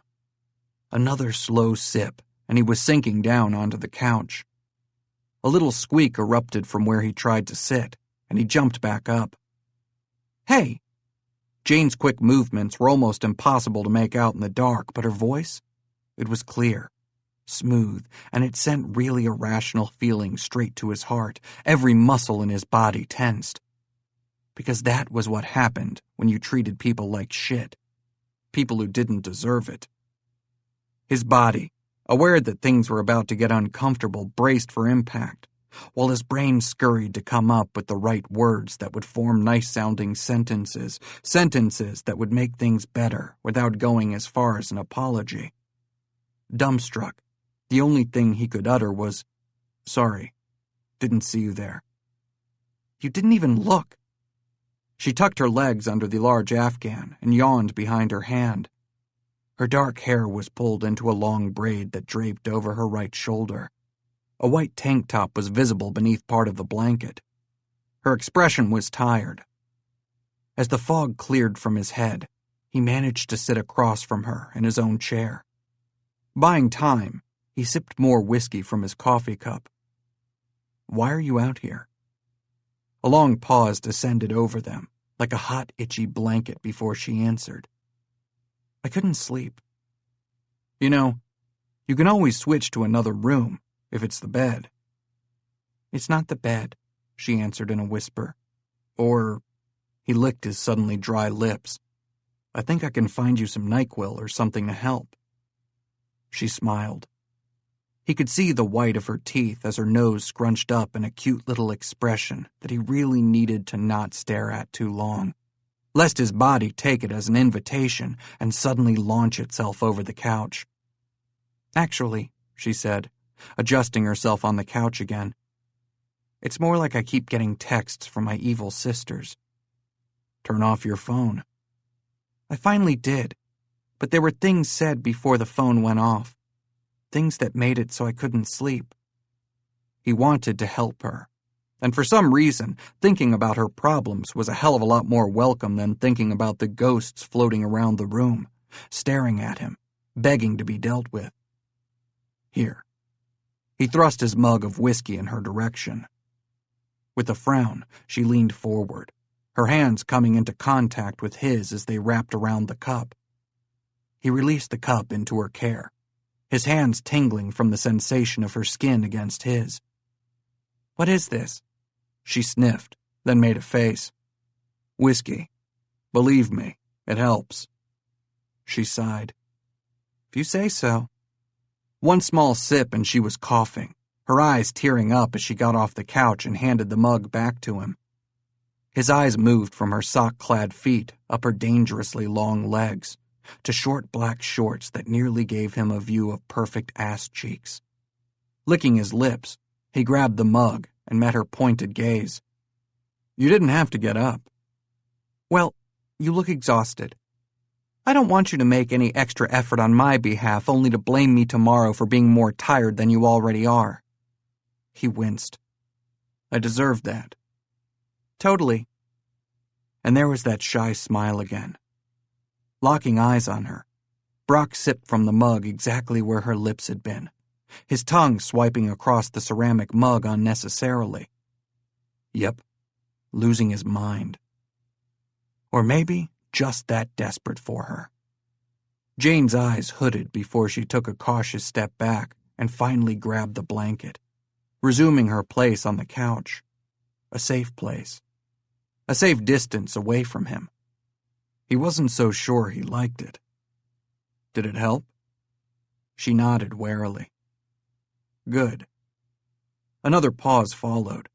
He knew he should say something, possibly apologize, but he wasn't even sure where to start, or how to go about doing it without laying all of his cards on the table. So he said nothing. He was good at that, saying nothing when he should say something. "The blinds," he finally blurted. "I think I hate the blinds the most." "The blinds," she repeated in a curious tone. "Can I ask why?" He snorted. "They always used to be open." He flashed her a smile. "The sunlight streams all the way into the kitchen, and my mom—" His voice cracked, damn it. "She loved getting up early to make coffee and cinnamon rolls. She said that she saw heaven in this room, knew without a shadow of a doubt that it existed because of the light." "That's beautiful," Jane whispered. She was beautiful. He glared hard at the stupid wooden blinds. They were objects, stupid objects, but they still held power, made him feel weak. They were closed the day they died, and they've stayed that way ever since. I hate them. They remind me that things are different. They remind me of the day my life changed forever." Jane didn't move. Nor did she say anything. He kept talking. "It was an accident." He stared down at his hands. Fuck, I hate the word accident. Like that makes the death part easier. A thunderstorm, followed by a plane crash. The twins were little, so grandfather told me first. He walked into this room and shattered the perfect world I lived in. He swallowed and glanced back up at the blinds. They were closed that day. I knew something was different because they were closed, and my mom, she always had them open. Funny how such a small thing can stay with you. They sat in companionable silence for a few minutes before Jane cleared her throat. "My sisters hate me." "That can't be true." He shifted in his chair so he could see her better. "Why would they hate you?" "I was born?" she offered with a forced laugh. "I don't know. They always make comments about how my dad favored me. But I think he just saw a lot of himself in me. I actually cared about what he cared about, and our relationship was different because I was the youngest." Her voice broke. "Anyway, I may have taken this job without fully telling them where I'd be and how long I'd be gone." "So they're worried about you?" Jane slumped forward. "No, it's more like they're pissed that nobody's home to do all of their laundry and cooking. The last text I got called me a selfish bitch for refusing to think about their needs." Brock frowned so hard his face hurt. "How old are they?" 27 and 25. Brock burst out laughing. "Why don't they just order takeout?" "Thank you." Jane threw her hands into the air. "That's exactly what I said. But apparently looking up the restaurants in their tiny little phones after getting their nails done is, and I quote, super duper hard." Then they started freaking out about having a delivery guy at the door who was probably a college dropout and looking to rob them. Brock shook his head. "They sound like a real treat." "You have no idea." Guilt slammed into his chest. "Am I right when I say this was supposed to be more like a working vacation?" She gave him a silent nod. "Where the tenant wouldn't be a jackass like your sisters." Another nod. "Shit. It's not my fault, you know." "What isn't?" "The blinds." He blinked, and then blinked again. "I'm not blaming you for the blinds." "You are." A sad smile spread across her lips. "I don't know you well enough to know anything about your personality except you're angry. And whether you're angry at yourself, me, the house, the blinds, the only person it's hurting is you." She shrugged. "It wouldn't hurt to stop trying to control the memories. Maybe in order to get through the grief, you need to face them. Sometimes it's easier to offer advice than it is to take it." Jane visibly tensed. "It's getting late. I think I'll head to bed." "Jane, wait. No, you're not. You're not sorry. Don't pretend to know my story, and I won't pretend to know yours.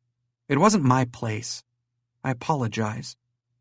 The blanket slid off her body into a pool on the floor. She left him alone, staring at the blinds. They stared back at him.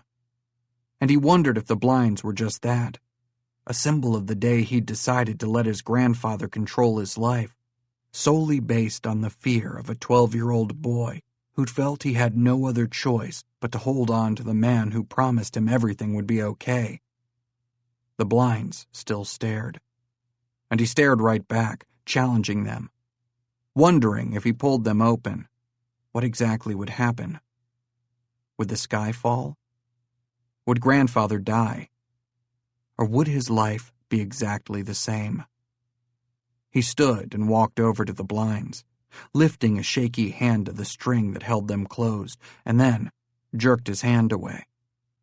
Some memories were best left buried. Chapter 21. Jane woke up with a knot in her neck and a dizzying feeling of anticipation. Talking with Brock hadn't been a wise idea, mainly because she was reminded that underneath all that fear, the very fear she saw in his eyes when he spoke of the past, was a decent guy. He was in there next to all the yelling and insults. Well, she'd always loved a good project. Finding a new home for a rescue dog, walking an old lady across the road, bringing food to the homeless, helping a man she was insanely attracted to get over the death of his parents. She clenched her fists. No, she refused to help him. He didn't deserve it. And what would come of it if she did? She'd help him see past his demons, he'd become the man he was supposed to be, and they'd ride off into the sunset together? More like he'd thank her, give her a hug. That was if it actually worked and he didn't strangle her first. And he'd ride off into the sunset with Barbie's twin. They'd have beautiful children who, in turn, would have beautiful children, and people like her would watch from the sidelines. She swallowed the giant lump forming in her throat. Something needed to change in her life. And it started now. With trembling hands, she turned on her phone again and gasped as texts flooded her inbox. All of them from her sisters. It seemed like they'd gone from angry to understanding in an instant. Esmeralda. Jane, I'm so sorry. Just come home. We miss you. Essence. Hugs. Esmeralda. Best sister ever. Jane groaned into her hands and continued reading the messages. After 5 or 6 kind messages, they started turning threatening and manipulative again. Esmeralda. You can't just leave like this. You're our family. What would Dad have said? It's so selfish. Guilt spread through her body. In a way, it was selfish of her to leave them, but she was going crazy. They were choking the life out of her, and they didn't even seem to care how they were hurting her. She was just ready to text back when another message popped up. It was a picture of Essence, and she was wearing Jane's pearls, the ones that had broken all over the nightclub floor. But how? She'd just assumed they were done for. It had been dark in the club and bodies had been everywhere. Essence. This just got delivered, but since you're gone... Jane texted furiously. Jane. My pearls! Who sent them? How? Essence. Oh, so now you respond. When there's something you want? Tears blurred her eyes as she typed back. Jane. No, I had my phone off. Please, I'll be home in a few weeks. Just keep them safe.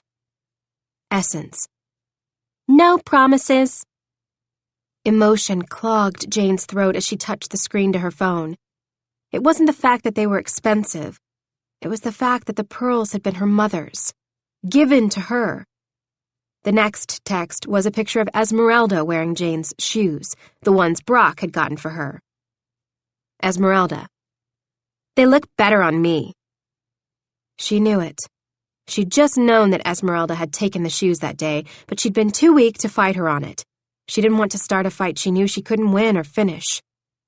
But now, she turned the phone back off and let the reality of her situation with her sisters hit her full force. Brock hadn't realized it, but he was right, and she had been talking about herself as much as she was talking about him. She needed to face her demons, her ghosts, and deal with them once and for all. It was amazing how easy it was to see how her sisters manipulated her, now that she was away from them. It was as if a fog had cleared, and she could see that the only reason they kept her around was for them. Her father wouldn't want her to live that way. It was a revelation she'd never had before, and it was the first time in the last 5 years that even though her body was sore, her heart felt light. She was getting paid $30 grand. That was more than enough for her to be able to either bribe them to move out or sell the house and move out herself. The only problem would be getting her sister's approval to sell it. Her shoulders slumped. It would never work. She adored that house. She'd grown up in that house. To just let them have it. Trash it? The thought made her shudder. She quickly pulled her hair back into a bun, tossed on a pair of ripped jeans, a gray tank top, and white Converse sneakers, her cleaning uniform for the day. Except Brock. No matter how hard she tried, she couldn't get his defeated expression out of her mind. Or the way he looked at her, noticed her, even when he seemed annoyed with himself for being that transparent. He wasn't a reason to put on makeup. After all, he seemed angry whenever she drew his attention, and the last thing she needed was more anger from him. She shook her head and glanced one last time in the mirror. Large brown eyes with matching brown hair, a strong jaw, black eyelashes. Makeup would help. She moved past the mirror, stopped, started walking again. This is ridiculous, she muttered, finally swiping on some pink lipstick from the nearby dresser and rubbing her lips together. The lipstick was for her, not him. Never him. It made her feel confident, like she'd just put on a suit of armor. She walked into the living room and paused. The blanket from the night before was still draped across the floor and part of the couch. Last night he looked at her, really looked at her. Maybe it had been her imagination, but his lips seemed to linger over the ceramic cup when they locked eyes. She shivered and wrapped her arms around her chest. The dark room was suddenly too small, too depressing. She glanced around for the light, but the minute she flipped the switch, the blinds seemed to come alive, begging to be pulled. Well, he couldn't get any more angry with her. His conflicted expression flashed in her mind. A minute ago, she was trying not to make him angry, and now she was going to poke the bear. With a sigh, she grabbed each of the strings to the blinds and pulled them completely up. Light immediately flooded the room, opening it up, making it feel bigger, massive, actually. And just like Brock had said, the light flooded all the way into the kitchen, creating a beautiful streak of sunlight, as if heaven really was looking down and smiling. With a grin, she skipped over to the kitchen, doing a few twirls in her Converses on the way. She used to do that, came a rough voice. Dance in the sunlight. Nearly tripping into the wall, Jane recovered and turned around. A sleepy Bentley was making his way into the room. I don't remember much, but I do remember that. I'm sorry. Jane felt horrible. Bentley frowned. Why would you feel sorry for dancing in streams of sunlight? His face transformed into a grin before he grabbed her body and pulled it against his, twirling her around the room. You know the quick step? She let out a breathless laugh. Grandfather raised me right. He winked, tugging her body across the floor directly into the sunlight. A burst of laughter escaped her as he bent her down and his lips hovered near her neck. Careful, he warned, eyes locking with hers. You'll make me think you want me more than Brock, and I would hate getting strangled to death. He leaned in toward her mouth. Then again, it may be worth it. What the hell? Brock's voice was deafening. Is happening in here? Bentley pulled her to her feet and turned. Dancing. You know, where you move your feet and hold a woman close enough to feel the tips of her breasts press against your chest and... Bentley, I swear I really will kill you if you finish that sentence. Brock barked, his eyes thunderous as he looked between the two. Suddenly feeling guilty, Jane backed slowly away from the testosterone and went into the kitchen. She knew exactly what she was going to make. Luckily, she'd gotten a few groceries from the store, including a few frozen treats. 20 minutes later, the smell of cinnamon filled the house. The timer went off. She grabbed the oven mitts and pulled the tray of cinnamon rolls out, then slowly began to drizzle icing across them. Are those? Brock was suddenly behind her, and she could feel the heat of every warm, masculine inch of him. What I think they are? She gulped. He was going to yell. She just knew it. Tensing, she gave him a jerky nod. And was it you who opened the blinds? Yes, she stammered. His hands moved to her shoulders and then slid down her arms. With a sharp inhale, he whispered gruffly, "Thank you." And then he was gone. Her arms, however, kept the memory of the way his hands had caressed her body. It took a few minutes for her to regain her composure, and by then all three men were in and out of the kitchen as they grabbed coffee. Each of them tried to swipe icing off the rolls as they passed by. "Let them cool," she yelled when Brock came in for the second time. He held his hands in the air. "I was just going to ask when they would be ready." "They're ready when they're ready." She shoved him out of the kitchen. "Heartless wench!" Bentley yelled. "Give us food!" "Man, hungry!" Brant growled, slamming his hand against the table. "Man need food!" She shook her head and tried to keep the laugh in, but when they all started arguing, she knew it was useless. They were walking, talking chaos. Finally, she grabbed a few plates and piled the cinnamon rolls high, then deposited them in the middle of the table. Hands went surging forward. Within minutes, all of the cinnamon rolls were gone. Even the icing was all but licked from the plate. "So, I have a completely non-sexual proposition for you." Brant leaned back and patted his stomach. "Live with me. Bake for me. I'll make you a very happy woman. Cars." He spread his hands wide. "Money, furs." Bentley nodded encouragingly. "You'll be our kept woman, but you have to bake every day. Don't worry, we'll give you a safe word just in case things get too crazy." "Who needs a safe word for cooking?" Brant asked, licking his finger while he winked at Jane. "Food's erotic." Bentley blinked. "You're almost as clueless as Brock." Brock groaned slowly and started banging his head against the table. Both men ignored him and continued to argue about what Jane's safe word should be. "Potato!"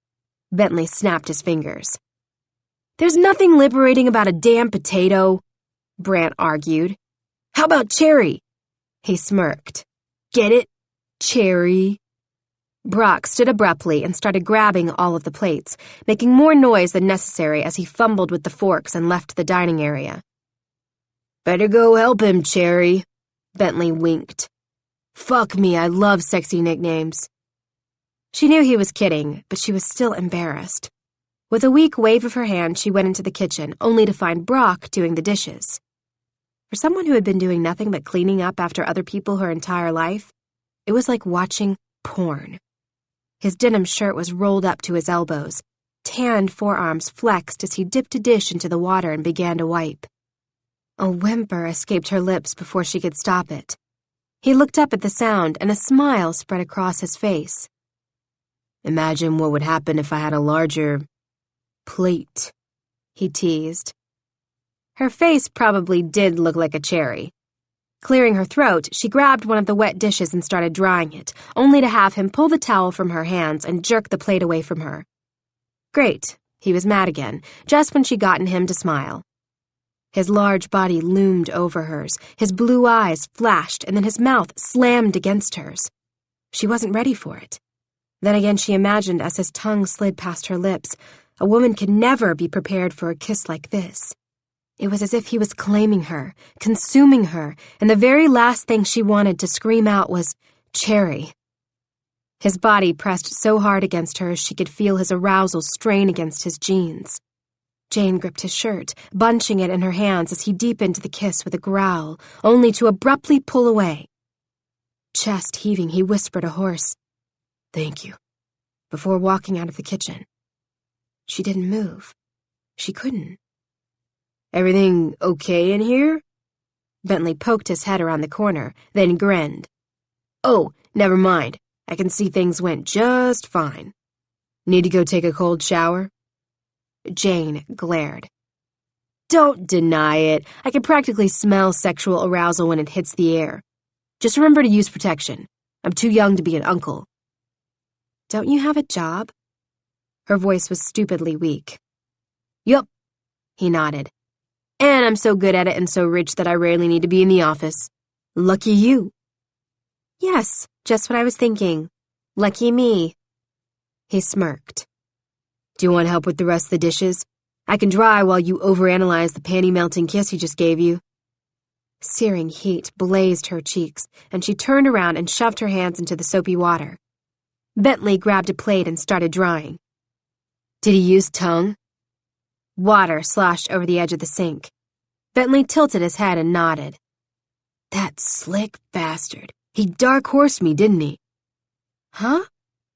She blinked over at him and dipped a plate into the hot, soapy water. Brock's a dark horse. He just staked his claim and ran like the ass he is. But it's good to see him actually do something for himself for once. He was quiet. Damn. Must have been some kiss if you're still thinking about it. You're really, really aggravating. She ignored the question, just like she ignored the tightening in her stomach. Brock's kiss had been everything. Ugh, she was in so much trouble. She had over 2 weeks of suffering, knowing what his lips felt like on hers. What his body was capable of. You're about to break that dish. Bentley pried it from her hands and started wiping. Why don't you go fix your lipstick, since half of it is currently sitting nice on my brother's mouth, while the other half is smeared just here. He pointed to her cheek. Not that I'm not a huge fan of a sexed-up woman. I just want you to be aware that men are attracted to that look, the one you still have. So if you don't want Brock to attack you again, you may want to... He lifted a shoulder. Fix it. Thanks. She backed away slowly, tucking her hair behind her ear. How had it come out of its bun? When had that even happened? Bentley's smile was slow, dangerous. You know, once you go Brock, you never go back. She sighed. It would be bad enough if there were only one of you, but there's two, literally. Ain't it great? He winked. I'll just go deal with this. She pointed to her head. Good. Oh, and Jane? She stopped and turned back around. Brock likes ponytails. Chapter 22. Brock kicked the side of the barn over and over and over again. The cock clearly thought it was being threatened and came barreling toward him, wings raised, beak out. Hell, he rasped, jumping over the stall wall and joining Buttercup. Right. He'd just kissed the shit out of a woman that he had no business messing with, and now he was in a horse stall, hiding from a cock. As if sensing his distress, Buttercup neighed and nudged his shoulder with her soft nose. Sorry, girl. He patted her head. The last time he'd ridden her had been years ago, but whoever had been taking care of the ranch was doing a good job. The barn was still a bit run down, but it was clean. The horses clearly fat and happy with plenty of roaming room, and the best oats money could buy. But still, he felt guilty. Damn it. He was so tired of the constant guilt. Guilt made him say yes when he wanted to say no. Guilt had him turning into a complete madman when it came to Jane. Hell, he'd mauled her and then run away. She'd made those cinnamon buns for him. He knew that. He just didn't know why, especially after he'd been such an ass to her, blaming her for things that weren't her fault. With a sigh, he patted Buttercup's nose again and ran his hands down the side of her belly. Want to go for a ride, girl? Maybe it would distract him from marching back into the house, stripping Jane naked and having his way with her next to the cinnamon roll crumbs. His blood heated at the thought. Buttercup kicked her hoof, as if excited to get out and run. There was more thrill than hesitation on his part as he gently placed a saddle pad on her back, then positioned the saddle before tightening the first cinch. When he was finished, he put the bit into her mouth and ran his hand down the side of her nose. You ready, girl? Fear slid into his chest, warning him against riding a horse he hadn't ridden since the week of his parents' accident. She'd been young then, so young that he'd probably had no business getting on her in the first place. And now she was old enough that it was a miracle she still looked so good. He glanced back at the house, then at the horse. What other choice did he have? Going back into the house only meant temptation, and if he didn't move away from the cock, it was going to attack the shit out of him. He opened the gate and hopped onto Buttercup, and everything clicked into place. Memories of riding her, the trails they used to take. Being on the back of his horse made Brock feel the most centered he had in a while, especially after kissing a girl who made him want a life he would never have. Was that what it was about Jane? The fact that when he was with her, he was tempted to want more and actually believed he could have it. Somehow, kissing her had made him feel more alive than he had in months, years. It felt freeing. She was freeing. Buttercup let out a little snort as she started to gallop across the field, to where his grandfather used to train his old horses back when the ranch was active with horse breeding. Good girl. He patted the sweaty horse flesh and breathed in deep. Thought I might find you out here, a male voice called. Frowning, Brock turned around and burst into laughter. The twins were both attempting to ride one of the shortest horses in the barn. Its girth made up for whatever it lacked in height, but the idea that they were both able to stay on it without the horse biting them was impressive. What the hell is that? He pointed to the scruffy bay horse with short legs. Oh, this badass thing? Bentley rubbed the horse's neck. Don't listen to him, Frodo. He's just pissed because his dick isn't balls deep and... Finish that sentence, I dare you. In his hand? Brant said with a laugh. By the way, you look really sexy out here, your hair blowing in the wind. I almost orgasmed twice. Brock rolled his eyes. Why are you guys following me? Oh, that. Bentley kicked Frodo's sides, and the poor horse trotted forward, its eyes wide. We came to tell you what a jackass you are. Brock groaned out loud. Is this about Jane? It sure as hell isn't about us. Brant shrugged. You're lucky Bentley's off his game, or he'd swoop in and steal her before you could make up your mind if you're man enough to even go after her. What the hell? Brock yelled. She isn't some prize to be won, and she sure as hell isn't up for grabs, not by either of you. Brant narrowed his eyes at Brock. Are you actually going to grow a pair of balls and go after her? Brock growled. Back the fuck off. I mean it.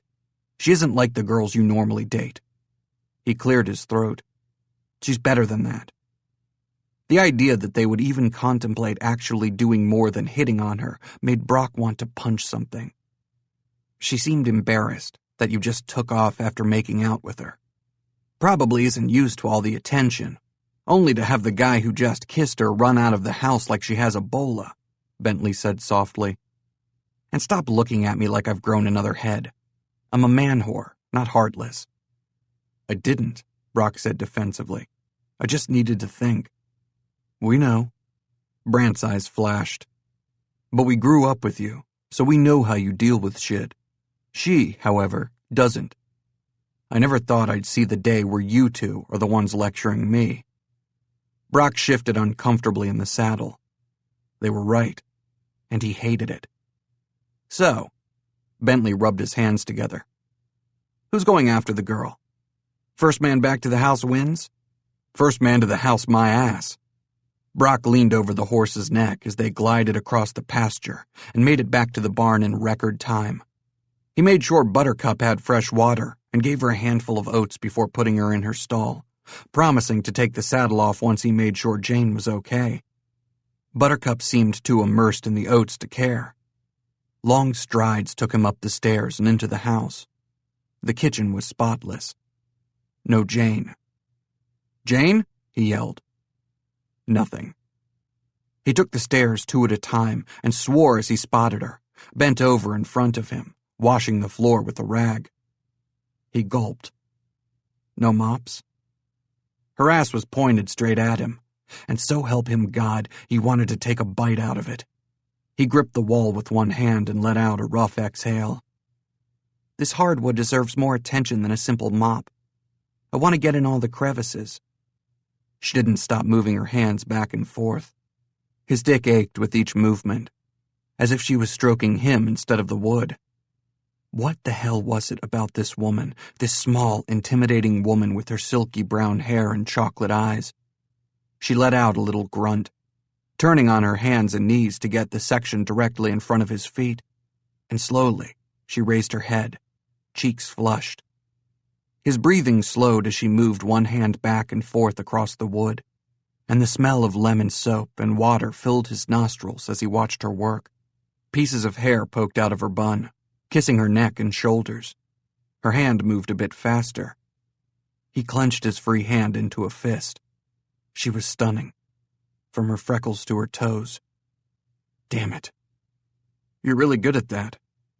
Brock wanted to slap himself in the face or run headfirst into the wall. Did he really just say that out loud? She smiled. Cleaning hardwood? Hardwood. Yeah, his wood was definitely hard. Fuck. If he kept watching, he was going to explode on the spot like a teenage boy. Cleaning, he said with a rasp. I love it. She smiled down at the floor, her body visibly relaxing. I know some people think it's demeaning, but there's nothing better than removing the dust and grime and seeing what's beneath a dirty surface. There's always something, you know? Something beautiful. No matter how it starts, it ends beautifully. I think objects deserve that. She sighed. Just like people. You're a fixer. He almost groaned. Was he her next project? I like to think of myself as a helper. After all, you can't fix others, only yourself. And me? He just had to ask as he leaned down to her level. Am I worth cleaning up, you think? He hated how vulnerable he sounded, how weak the question made him, and how hungry he was for her response. Obviously. She stopped moving her hand and glanced up at him. Or you wouldn't be brave enough to even ask. He leaned forward, cupping her face with his hand. Her mouth trembled. Brock, don't say no. But, please? He lowered his head just as something bit him in the ass, or pecked him. He fell against the couch with a curse. Forget to close the front door? Jane asked in an amused voice. He kicked toward the cock. Go away! His volume seemed to only encourage the rooster as it made an ear-splitting noise and flapped toward him with a fury that would only be matched by Satan himself. Feathers puffed into the air with each angry flap. Son of a bitch! Brock grabbed Jane's hand and tried to run, but the floor was too wet. He went down and took Jane with him. The cock flew at both of them. A loud whistle stopped the rooster from killing them, and then another whistle had the cock turning around and flapping toward the stairway. Saved your life, Bentley said in a bored tone. But what can I say? I'm good with my cock. He winked at Jane. Brock offered Jane his hand, but she was wincing as if she was in pain. Are you okay? He asked. She nodded, but then pointed to her foot. I think I may have twisted my ankle sometime between the cock rising into the air for the final kill and running to escape whatever swift death he had planned.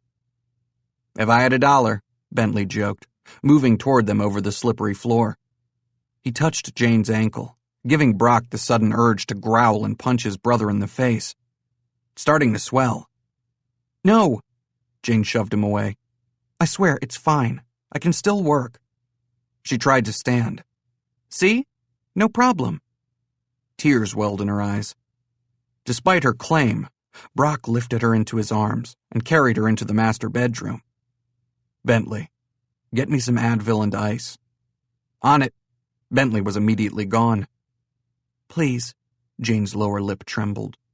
I really want to stay and work, please. Brock sighed. Jane, you can't work with a sprained ankle. I can. Her nostrils flared. It's just a stupid ankle. I'll be fine. Brock pulled off her socks and made a face when he saw the purple and blue bruising that had already moved past her swollen ankle up to her calf. Yeah, I'm gonna have to say no. But you need to stay off your feet. She sighed. Fine. If you just help me pack my things, I can be gone this afternoon. He blinked in confusion. To the hospital? I don't think that's necessary. No, she groaned, lying back against the pillows. Home. I can't do my job, therefore I can't stay. The hell you can't, Brock fired back. I'm sure it will only take a few days to heal, which leaves you plenty of time to clean later, right? She worried her lower lip. I guess. It's a really big house. I think we can figure something out. After all, the twins are bored. Why not let them help me clean while you heal up?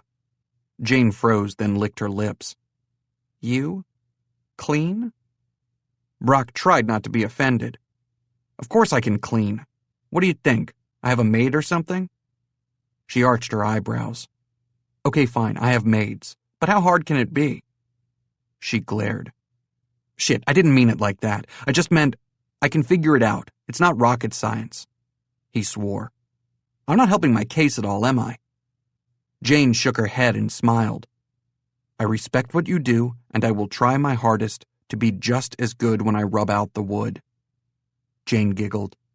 Rub out the wood? Oh, hell. Brock groaned. I meant scrub, clean. His throat tightened as he swallowed and tried to get the vision of her on her hands and knees out of his mind.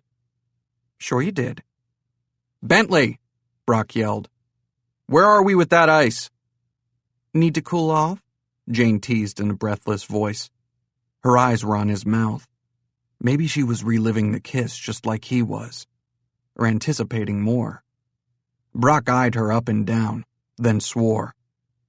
You have no idea. Chapter 23.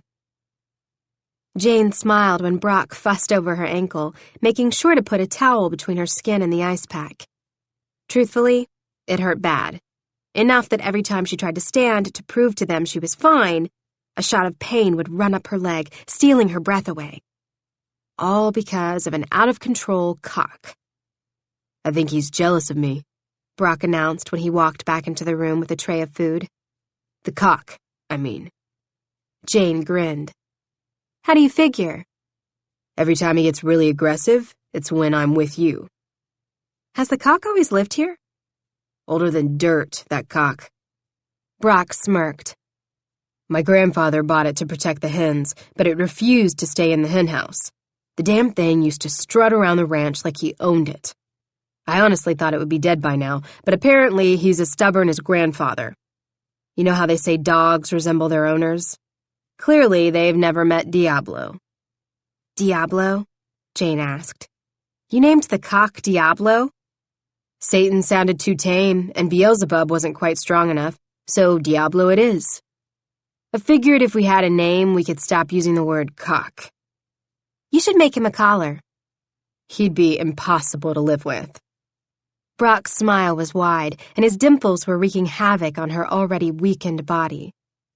Now, do you want cream and sugar in your coffee, or black? Black, she rasped, reaching for the cup at the same time as Brock. Their fingers brushed, and she jerked back. Sorry. I'm not going to toss it in your face if that's what you're worried about. She went with it. Better she let him assume she was still afraid he hated her than admit that she was so attracted to him she wasn't sure how to breathe sometimes when he looked at her the way he was now. Like she existed. Like she was important. Sorry. Old habits.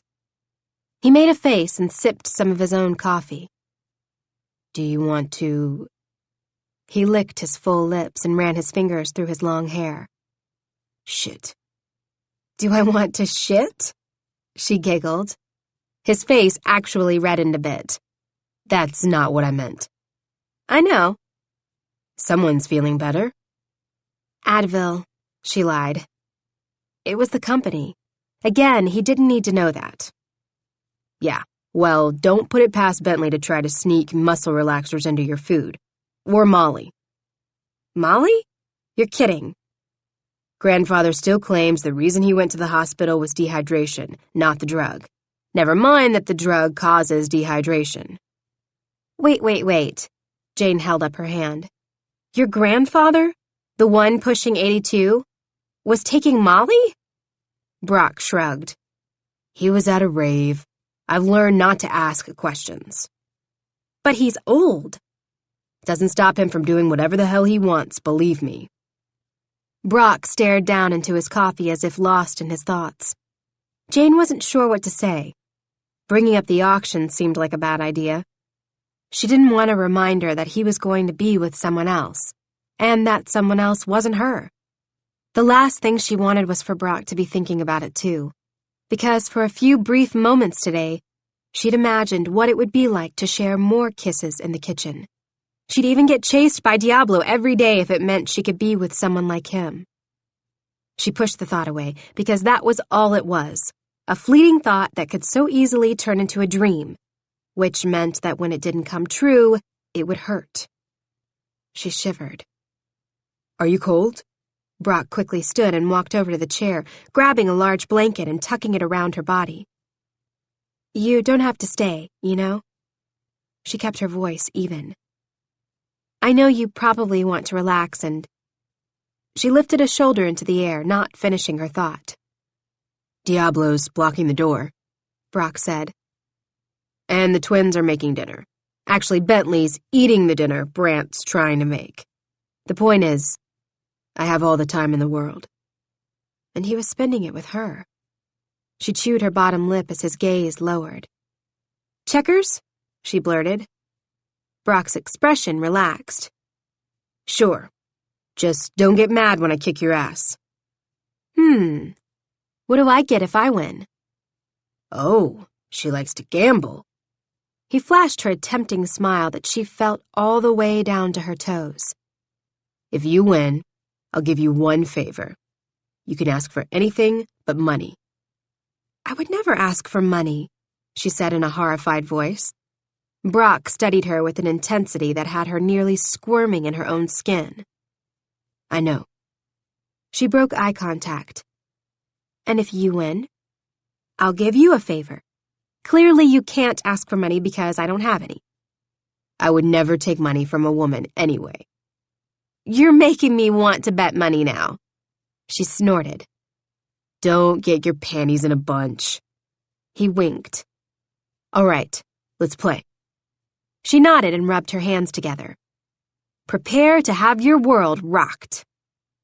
Jane could have sworn she heard him whisper under his breath. Too late. Chapter 24.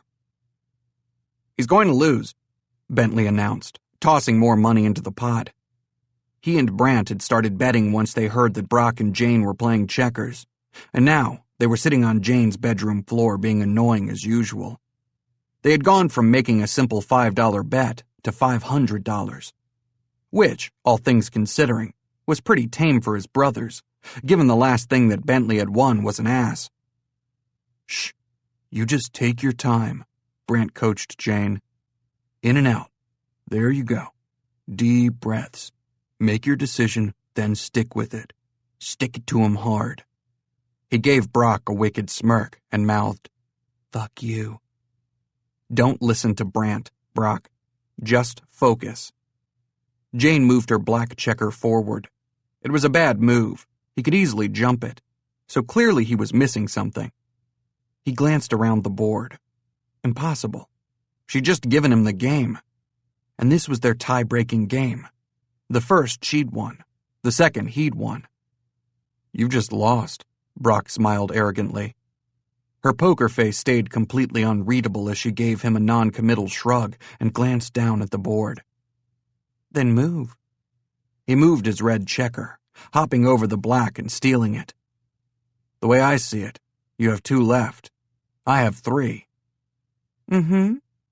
She smiled sweetly, and then, very quickly, jumped one of her other black checkers, one he hadn't noticed because he'd been so focused on that damned stupid move she'd just made. All in all, he lost 2 checkers, leaving him with the lingering thought that he'd completely underestimated her ability at board games. What was that? about losing? Son of a bitch, Bentley yelled. The hell, man? I told you to focus. You mean you saw that? Brock roared. Bentley held up his hands. Rules are rules. No audience participation. Thank you. Brant grabbed the pot of money on the floor and threw it in the air. Hey, if we have dollar bills, I bet the cock will dance for us. Brock rolled his eyes. And grandfather wonders how you guys end up in every newspaper in the country. Bentley shrugged. We're hot and rich. 2 + 2, man. 2 + 2. It's good that humility runs in the family. Jane nodded while Brant gave her a kiss on the head and a pat on the back, like she'd just won him a freaking car or something. How's the ankle? Bentley moved to her side. There were entirely too many people in this room. Brock wanted to shove everyone out, but that would look bad. Him forcing his brothers to leave so he could do what? Kiss her again? Stare at her? Watch her kissable lips pout? It's good, Jane yawned behind her hand. Sorry, all the excitement must have worn me out. Checkers. Almost like running a marathon with your hands. Bentley winked. Lay down. It's dude's night to clean up. Brock had no choice but to stand and follow his brothers out of the room, shutting the door quietly behind him. But the minute he turned from the door, both Brant and Bentley gave him dumbfounded looks. What? He crossed his arms. Why are you both looking at me like that? You're an idiot. Brant shook his head slowly. Did you really just leave? Brock glanced back at the door, then back at them. She said she was tired. She yawned. That doesn't mean you leave. Bentley slapped a hand to his forehead. You're such an idiot. Brant just continued shaking his head in disappointment. Brock lifted his hands into the air. What the hell was I supposed to do? Fluff her damn pillow? Yes, they both yelled in unison. Offer a massage, said Bentley. Do you need a glass of water? Offered Brant. More blankets? Added Bentley. How about a fucking bedtime story? What's that? You want me to stay with you until you fall asleep? Get naked under the covers? What? You want me to touch your sweaty naked body and... Bentley had always been the storyteller in the family. Brant coughed. Sorry, Bentley exhaled. I got carried away. He pointed in Brock's direction. Stupidity does that to me. Brock ran his hands through his hair and turned to reopen the door. No! Brant shoved him back. It's too late. Now you seem creepy and unsure.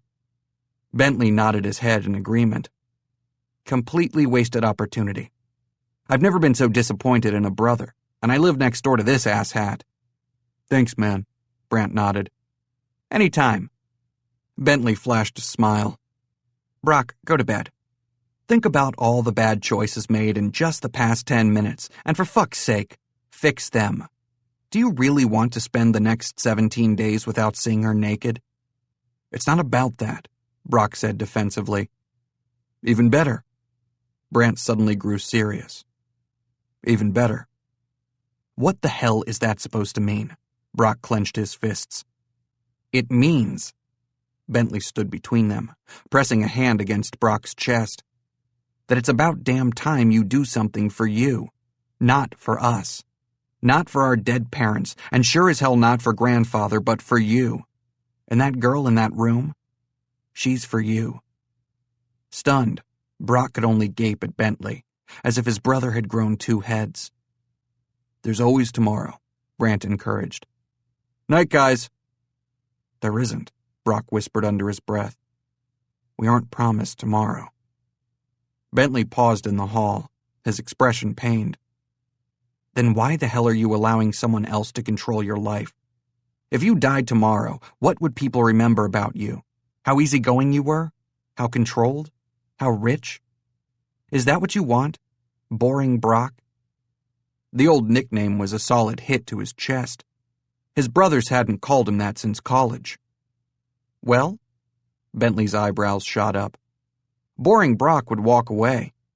But I don't think that's what you want anymore. It's all I know. It's for him, for them. Never for you, Bentley sighed. Look, man, I get it. Believe me. I get the pressure. but do you ever wonder who put it there in the first place? Because the way I see it, it sure wasn't grandfather. It was a scared 12-year-old boy who took the baggage and cheerfully carried it out the door, refusing to let anyone help him along the way. And for what? Did anyone throw you a parade? Did anyone notice how hard it was? No, just you.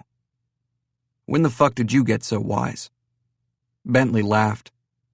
Let's not let that get around. If grandfather ever found out, he'd auction me off next.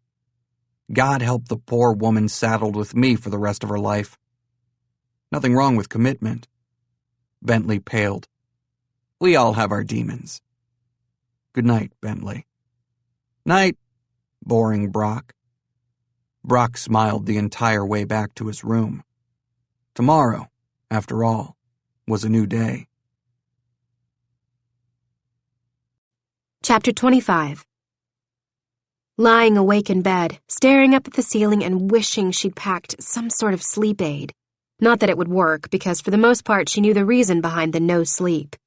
Was becoming a new habit for Jane. Brock. If only she could walk. Maybe sleeping on the couch would help, or maybe she'd just raid Brock's whiskey closet. After another hour of tossing and turning, she finally made the decision to hobble downstairs. So what if it took an hour? At least the slow journey would exhaust her. Once she sat up in bed, she was careful not to put any weight on her foot. Rather, she hobbled, loudly, toward the door. Her tank top and shorts didn't really hide anything, but it was dark and everyone else would be sleeping. She hoped. Or did she? Rejecting the thought of Brock sitting in the living room, waiting for her, she opened the door and glanced down the hall to the right and to the left. All clear. With a wince, she hobbled a few feet, then lost her balance, nearly face-planting against the wall and knocking out a tooth. Need help? Asked an amused voice to her left. Slowly, she turned. Brock's smile was easy, wide. I'm fine. I was just... She searched for a better excuse than I couldn't sleep, but she had nothing. I'm having trouble sleeping. His eyes twinkled. Me too. She was quiet. What was she supposed to say? Whiskey? He offered his arm. She stared down at it, then back up at him. Decision made, she slid her hand through. He started walking them down the rest of the hallway. Then, with a heave, she was in his arms as he carried her down the stairs. She'd always thought of herself as curvy, not light as a feather, but Brock carried her like she weighed nothing more than a cup of rice. She remembered how strong he'd felt when he'd picked her up at the party, how good he smelled. Memories of their first meeting surfaced as his body flexed around hers. He deposited her on the couch, went into the kitchen, and returned with 2 mugs of whiskey. Thanks. Her voice was rough, edged with the tension already coiling in her belly at Brock's proximity and her own sudden change of heart. Maybe it would be best if he was still angry with her, projecting all his feelings onto the help. At least then she wouldn't fall for him, right? I see why you couldn't sleep. His light southern drawl wrapped around her like liquid heat. If you stare any harder at the wall, it's going to crack. Jane immediately looked down into her mug and took a slow sip, careful not to cough and spew whiskey all over him. Just a lot on my mind. Want to talk about it? No, because talking meant bonding. Bonding meant hurt later on down the road. And she didn't want to focus on the future. A future where she wouldn't be able to sit in the world's most perfect ranch house with the world's most beautiful man and sip whiskey out of a nice brown mug. Tell me about the auction. That did it. His smile fell, and a cold expression chilled his features. He sat back and took a giant swig of whiskey that seemed to go on forever.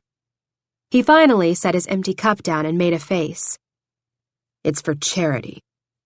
She almost laughed out loud at his disgusted expression. And you hate being charitable? Hardly. He snorted.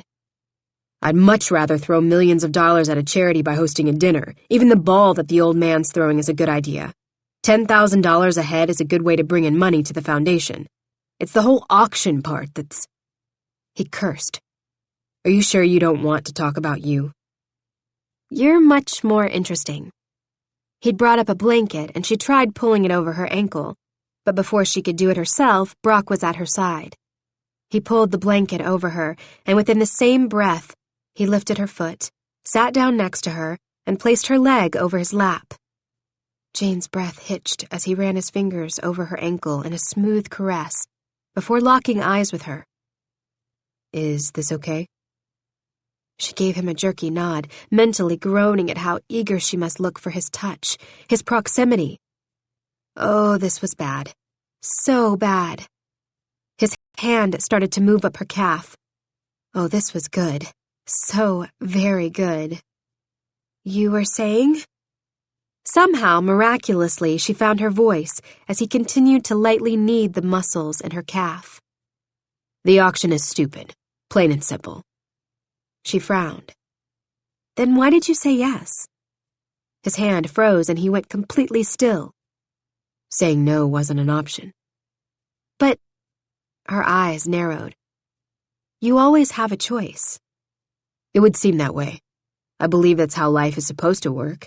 You're in control of your own destiny, you always have a choice, but what people never admit is that although you can say no to something, there might be horrible consequences, which basically means it's not really a choice. The word choice is just there so that it seems fair, so that it looks good, so that the situation looks balanced when it's never been balanced, not for a long time. Jane wasn't sure if they were still talking about the auction or something else. So, what do you think about the auction? Don't lie and say you have no opinion about it either. A smile teased the corners of her mouth. Clearly you know me well. All women have an opinion. And all men are led by their stomachs. She winked. He licked his lips. Among other things, yes. She twisted her hands in her lap, suddenly nervous. I think that it's nice that you're willing to put your future in the hands of a grandfather with a desire to go to raves at the age of 82. Brock groaned as his head fell back against the couch. Ugh, tell me about it. It's cute, she said, trying to make him feel better. Cute, he repeated, still not looking at her. Cute. He said it a few more times before glancing at her. What? She rubbed her lips together. A man my age doesn't want to be cute. Your age? Hey, you're the one that called me old. You're 35. I know my age, thank you. So maybe according to my 22 years, you seem old. That's all I meant. She smiled as his face paled.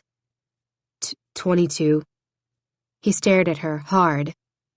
You're 22? You say it like I'm diseased. His mouth dropped open and closed. I suddenly feel like a cradle robber. Because I'm a child? She pulled the blanket closer, needing the protection, thinking that if she could just bury her body into it, he wouldn't see how his words affected her. Shit. He took one look at her expression and leaned across the couch and cupped her face. I didn't mean that. It took me by surprise, that's all. Tears welled in her eyes. I'm sorry. Maybe I'm more tired than I thought. I should probably go back to bed.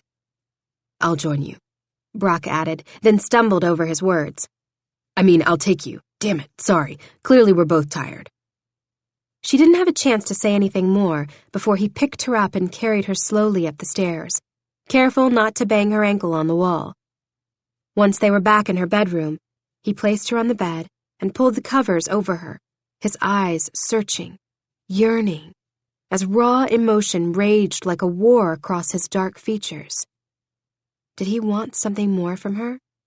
Did he feel the electric pull between them, too? So many times it seemed like he had more to say, like he wanted to pull her into his arms and devour her. Just the thought had a shiver running down her spine. God knew she wanted him. Even though she knew she would end up without him in the end, it didn't make her feelings toward him go away, though she wished they would. I'm sorry, Jane, he whispered, tucking her hair behind her ear over and over again, as if he couldn't stop touching her. Like I said, I was surprised and apparently I turn into an ass when I'm caught off guard. Most old people do, she joked in a deadpan voice. I think they're afraid of heart failure. Either that or their hearing is already going, so they get defensive. His eyes darkened. Very funny. She laughed into the blankets. I thought so. Keep making fun of me and I'll throw you over my knee. She stilled. His smile froze and then turned very dangerous, so dangerous she could feel the impact of it all over her body. I should go, he whispered, still not moving. Probably. Her throat worked hard to swallow as he leaned over the bed and pressed a kiss to her forehead. His lips slid down to her temple and then her cheek. An inch from her mouth he waited, hesitated. Her body burned for more of his kisses, more of his touch. But she didn't know what to do. The last man who had kissed her had told her she was frigid because she wouldn't sleep with him. Would Brock be the same? He was used to women giving him whatever he wanted. She'd fall short. Finally, she sank back into the pillows. Good night, Brock. He let out a heavy sigh and pulled back. Good night, Just Jane. When he was almost to the door, she called out, Don't forget to remove the dentures. With a curse, Brock stumbled into the door and then turned around and glared. What did I say about teasing me? Feeling braver now that he was farther away, she arched her brow. Maybe I like being punished. He gripped the doorway with his large hands and swore. Now she tells me. I figured you were already leaving, so I was safe. I could always sprint back toward that bed. But you won't. He sighed. Not tonight. But Jane? Yes? Was that her voice, all husky and desperate? Tomorrow is a new day, isn't it? Yes, she croaked. It is. Sweet dreams. You too. If you think I can leave your room and actually sleep. He shook his head, then gave her a sad smile. Cheers to a night of tossing and turning. Chapter 26. The next morning, Brock yawned over his scrambled eggs and toast, then yawned again as he took a long draw of coffee, and one last time as he stabbed his sausage with a fork. Long night? Bentley said with a grin. Dreaming about all the possibilities that didn't actually happen? Dancing like little erotic ballerinas in your head? Ones who rhyme with shame. Lame? Game? Brock let out a grunt and flipped off his brother just as Brant helped Jane to the table. Brock nearly jumped to his feet, knocking his chair backward against the floor. You're up? Jane thanked Brant by kissing him on the cheek, and sat in the chair across from Brock. The rutting bastard, thought Brock. Yes, sorry I slept in. Damn, if that's what sleeping in looks like, sign me up. From her bright chocolate eyes to the pink spreading across her cheekbones, she looked stunning. He gripped his fork so damn hard, he was surprised it didn't bend in half. Pity. It's such nice silverware, too. Some might say an antique. Bentley grinned at Brock's hand while Jane gave them both a confused look. You clearly slept well, my beautiful, sexy, sweet. Bentley stopped talking the minute Brock slid a knife toward him and glared. Jane? It's too early for violence, Brant muttered. I slept okay. Jane stared down at her empty plate, a smile curving her lips like she was keeping a secret. Brock found himself grinning at her, like he had a right to, like he'd spent the night in her arms, when really he'd taken a cold shower and slept with half a bottle of whiskey. Thus the hangover currently pounding on both sides of his head. Glad to hear it, Bentley sighed. I was worried you'd be all hot and bothered. He paused, sharing a look with Brock. You know, because of all the blankets I'm sure this jackass piled on top of you before abandoning you. Oh, Brock didn't abandon me, Jane shrugged. We shared a midnight drink last night. No, Brant said in a dry tone. That's a shock. What did he do? Pound down your door and demand you pour whiskey into his cup because he lacks the intelligence to do it himself? Brock groaned. I don't know why I put up with either of you. Family sticks together, Bentley pointed out. Just ask grandfather. The room fell silent and tense. Jane, suddenly desperate to spend more time with her away from his brothers, even though he knew nothing could come of it, he stood. Why don't you eat a few more bites, and I'll start the cleaning. Bentley choked on his coffee while Brant hid a laugh behind his hand. What? Brock shrugged. I'm going to help her. What are you jackasses going to do? Take a selfie and post it on Instagram? Brant removed his hand from his mouth. Did you just say selfie? Does he even know what Instagram is? Bentley added. Jane, do me a solid. Check the window and see if one of the pigs is flying. Brock clenched his teeth. I know about Instagram. I just choose not to take pictures of myself with the world's longest selfie stick. Known as my penis, Bentley grinned, then raised his hand for a high five. Brant hit it and gave Brock an apologetic look while Jane burst out laughing. Great, he was back to being boring Brock, getting offended and uncomfortable while his brothers laughed at his expense. Why don't you start with the game room, Jane said, completely ignoring his brothers. And I'll have one of the guys help me up. The hell they would. Brock sat. I'll wait. Course he will, Brant sighed. Have you even fed the animals yet today? Brock gave them a blank stare. Fine, Bentley stood. We'll do it. We'll start with the pigs, but if you hear screaming, you better come running. I've heard they eat humans, and I can't promise I won't accidentally push Brant into the mud for a photo op. It may be worth all the comments. Brant nodded thoughtfully. Think of all the sex I would get. I'd be a hero. Yes. Bentley blinked in confusion. A hero for surviving a pig attack. God, I can see the headlines now. Millionaire falls into pig pen, gets up, and walks right out. Miracle! Brant slapped him on the back of the head as they both made their way slowly out of the kitchen and out of the house. The screen door slammed behind them. Jane was still staring after them when Brock piled food high onto her plate. Eat. Am I eating for 5 people? He felt himself tense.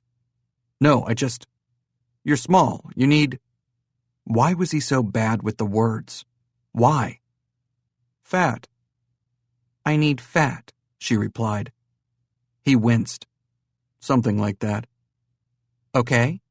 She pressed her lips together, as though she was trying to suppress a smile. Then fat it is. Poking her fork into a grease-laden sausage, she devoured half her plate before finally announcing she was done, and that he might need his brother's help getting her upstairs. I'm sure I can handle it. Jane made a face. Are you sure? Because I just ate enough for 3 people. I really didn't mean to take you up on the whole fat eating, but the food was incredible. Jane seemed giddy. Her face lit up like she'd just been taken to the most expensive restaurant in the world. It's just, nobody ever cooks for me. The last person to make me breakfast was my... As if he'd just been sucker punched, Brock's breath stilled. Your boyfriend? After a pause where he prayed to God he was wrong, she answered. Mother. Jane licked her lips, a nervous habit he was coming to despise since it reminded him of kissing her. She was big into waffles every Monday morning, and during the week she made sausage and pancakes. French toast was always my favorite. She straightened her shoulders and then wiped underneath her eyes. Her name was Rosie. She died from cancer. It was a long time ago, but a girl always wants her mother, you know? Of course he knew. He knew because a boy needed his father. He thought that might be why he'd latched onto his grandfather so completely. I'm sorry, he whispered. Like I said, it was a long time ago. Her sadness shifted to a smile. I have a soft spot for waffles. Brock stored that information for later. Damn it, he'd cook for her every day if he got that reaction. Maybe he didn't need to be a poet or a wordsmith around Jane. Maybe relating to Jane, getting her to like him, had more to do with action. Action he could do. After all, his brothers were the talkers. He'd always been the doer. His thoughts jumbled as he realized he was no longer flirting with the idea of pursuing her, but actively conjuring up a way to seduce her. Chapter 27. Jane tried to calm her jittery stomach, while Brock put on HGTV without her even asking, and then wrapped a blanket around her while he grabbed her cleaning supplies and got to work. He stared down at the supplies like he wasn't sure which to use first, and then glanced over his shoulder and winked at her. His expression changed as he took 2 steps toward her, and then pulled the blanket over her feet, making sure they were completely covered, as if she could catch a chill with a man like him paying attention to her. "Are you comfortable enough?" His eyebrows drew together as he leaned over her, his massive frame dwarfing hers. "Do you have everything you need?" He seemed genuinely concerned as he reached for her ankle, but then pulled back and looked away. "I'm perfect," she whispered. "And thanks to you, wrapped up like a burrito." The corners of his mouth lifted into a smile as he backed off and went back to the cleaning supplies. Sure, her favorite channel was on, but Brock was cleaning, and she was supervising. Muscles flexed beneath his black t-shirt as he moved around the room, first vacuuming, sending her apologetic looks every time he got close to her and the TV, and next grabbing Windex and starting in on the windows. The room was so dusty, he'd need to vacuum twice. But she didn't want to tell him that. In fact, it would have been smarter for him to vacuum last, but again, interrupting the dream currently taking place in front of her very eyes seemed like a stupid idea. He didn't move fast. He wasn't graceful, but he moved with a purpose, like he'd been given an important job and he was going to see it through. Her entire body clenched as his large hands moved across the glass, muscles still flexing. She almost wondered if the windows were going to crack under the pressure. It wasn't as if he had a light touch, though she knew him capable of one. Shivering, she pulled the blanket closer. Why was he even helping her? Was it out of pity? Or because he really did want her company? Maybe he even blamed himself for the rooster attack. So, Brock made his way back over to her after cleaning the last window. "There's still dust. How is there still dust?" She grinned. "You need to dust to make the dust go away." "I knew that." "I know. I was just checking." He didn't move, his smile growing. "And where would I find the duster?" "Close." "Damn it," he mumbled. She would not laugh, not when he looked that embarrassed and miserable. "You know, why don't I dust the coffee table and show you?" She leaned over. "It's right in front of me, so it won't be hard." He swallowed, his eyes shuddering closed before he let out a raspy breath. "All right." Frowning, she waited for him to grab her cleaning bucket and bring it over. Once it was settled in front of her, she grabbed the pledge and one of the dusting rags and went to work. The wood was beautiful beneath all that dust, except for some tiny marks on the edge of the table. It looked like some kid had taken a knife to it in order to keep tally marks for some sort of game. "So you just spray it?" Brock asked. "And then—" He made a motion with his hand. She leaned over again and his eyes flickered closed as he mumbled a curse. "Brock, are you okay?" His gaze locked on hers. "Yup. Fantastic." "Okay." She leaned over again and sprayed the pledge on the remaining dusty parts of the table, only to have him bite out another curse. "Hey, Jane?" "Yes?" "Don't take this wrong." "Okay." Her guard shot straight up. "But every time you lean over the table, I can literally see directly down your shirt. And as much as you joked last night about me being old, I'm still a hot-blooded male. And the sight of 2 perfectly rounded breasts keeps taking my attention away from the task at hand. So if you could just—" He gently reached for her and pushed her back against the couch. "Stay right here. Then I can finish up before I lose my fucking mind." Stunned, her mouth dropped open, and then she looked down. V-neck. Duh, she hadn't even thought about it. Brock followed her gaze, his eyes heating. Jane. It was a whisper. It was a question. And then his mouth was on hers. Harsh, forceful, but so inviting she whimpered at the contact. And when his hands reached for her breasts, she leaned even more into him, begging him with her body to take what she couldn't voice aloud. It was a bad idea. He was a bad idea. Taken, ready to be married off. But in the game room, on the couch, he was hers. So she kissed him back with as much passion as she possessed, her hands digging into the front of his shirt while his teeth nipped at her bottom lip. His hips ground against hers until, with a groan, he pressed her back against the couch. His hands slid beneath her shirt, unhooking her bra with ease as he nudged her thighs apart. You feel so soft, he murmured against her mouth. Perfect. Another plundering kiss, his tongue flicking hers before his lips slid down her neck and sucked. So damn good. With a moan, she pressed as close as she could against him, nearly riding his leg in an effort to get more of him. That's it, he encouraged while she clawed at him. Brock! Bentley's voice pierced the air. Did you need help? Brock froze above her, his face filled with irritation.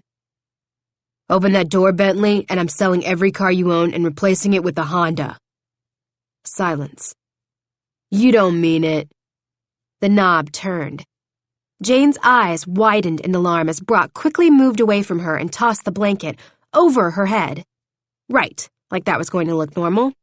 She pulled the blanket off her face and tried in vain to find her bra while frantically pulling her hair back into a ponytail. Bentley entered, took one look at both of them, and smiled. Clearly things were dirtier than we thought. He tilted his head at Jane. Or maybe not dirty enough. Out, Brock barked. But, go. Fine, Bentley grumbled. I'm leaving. I just thought you should know that grandfather called and wanted to know how the maid was working out. I told him that you've been helping her since the cock attacked and she sprained her ankle. He was concerned about her finishing the job. What did you say? Brock grabbed Bentley by the shirt and gave a little shake. Bentley held up his hands. Chill. I told him that while she'd hurt her ankle, she would make a full recovery, that she refused to sue and that you were taking care of the situation. Because that's all you're doing, right, Brock? Taking care of the situation? He peered around Brock at Jane. Feeling suddenly more naked than she actually was, she covered herself up with the blanket. What had she been thinking? It was daylight, and his brothers were both within shouting distance. The last thing she needed was to be seen sprawled naked across Brock's chest. It was beyond unprofessional. Tears burned the backs of her eyes. She was being stupid and paranoid. Thanks, Bent. Brock sighed, running his hands through his already mussed hair. Bentley saluted him, then added quietly, For the record, any girl that can get boring Brock to bend the rules is a keeper. Brock bit back a curse as Bentley shut the door. Boring Brock? Jane asked. It's about as bad as it sounds. Well, I'm plain Jane, so I understand. He turned. You've never been plain a day in your life. I think you've already learned that you don't need to give me pretty compliments to get me to kiss you. You have 7 freckles. You press your lips together to keep yourself from saying things you shouldn't. You hum when you clean, and though I'm not sure what the tune is, it's familiar. When you eat, you watch people rather than your own food. And I'm just going to come out and say it. You eat sausage like an animal, the most erotic thing I've ever seen. Jane covered her face with her hands. It was flattering until you said that last part. Brock laughed. Seeing a woman dig into her food like she hasn't eaten in weeks? That's one of the most erotic visions I've ever had. Emotion flashed across his face as he made his way over to her and kissed her again, pulling away with her name on his lips. Jane, I want you. Thought I was just the help. The walls around her heart started to slip. She felt it in the way her body rose against him. Already he'd noticed things about her nobody ever had, and he'd fed her and he was helping her, and he was beautiful. Was it so wrong to want that? For herself? Once in her life? You're more than that, and you know it. His eyes locked onto hers as his deep voice washed over her. You're getting auctioned off in 2 weeks, and you know it. He paused, his expression going completely ice-cold before he looked away and then back at her. And if I wasn't, what then? Then... She bit down on her bottom lip. I'd ask you to kiss me again. Chapter 28. Brock paced back and forth in the barn, keeping a wary eye on the cock, who was circling him and flapping his wings. Finally, he dialed his grandfather's number. "Brock?" Grandfather answered on the fourth ring. "How's my favorite grandson?" "Brant was your favorite last time I checked. Don't tell me you're switching sides now." Grandfather coughed loudly, then sniffed. "Well, I think it best to always keep you guys guessing. I find it keeps the twins in line." Brock snorted. "What was that?" "Nothing." "So, what can I do you for? I have a meeting in a few minutes, and before you start asking what it's about, it's just to tie up minor details for the ball. I've ordered your tugs. You'll be in all black, of course, a matching set, you and I." "And the twins?" Brock tried to keep the irritation out of his voice. "They can wear whatever they want as long as they aren't naked." And there it was. Brock, of course, needed to match his grandfather because he was a carbon copy. But the twins? They could do whatever the hell they wanted. Granted, a part of him knew his wasn't a fair assessment. His grandfather just didn't want to deal with the twins. "Is something wrong? You're more quiet than usual," Grandfather asked with another sniff. Brock sighed. "Nothing, I was thinking. The auction is a great idea, for charity. But you were kidding about me actually marrying one of those women, right? I mean, I know that the press took that idea and ran with it, but..." "Please laugh, please laugh." Grandfather laughed. Brock exhaled loudly. "I thought you understood how this was going to work," Grandfather said quickly. The sense of dread was back. "I assumed from the notes last week that the auction is going to take place halfway through the dinner at the ball. You'll pick from one of the 5 women who bids the most. I go out on a date with them, take pictures, and..." He gulped.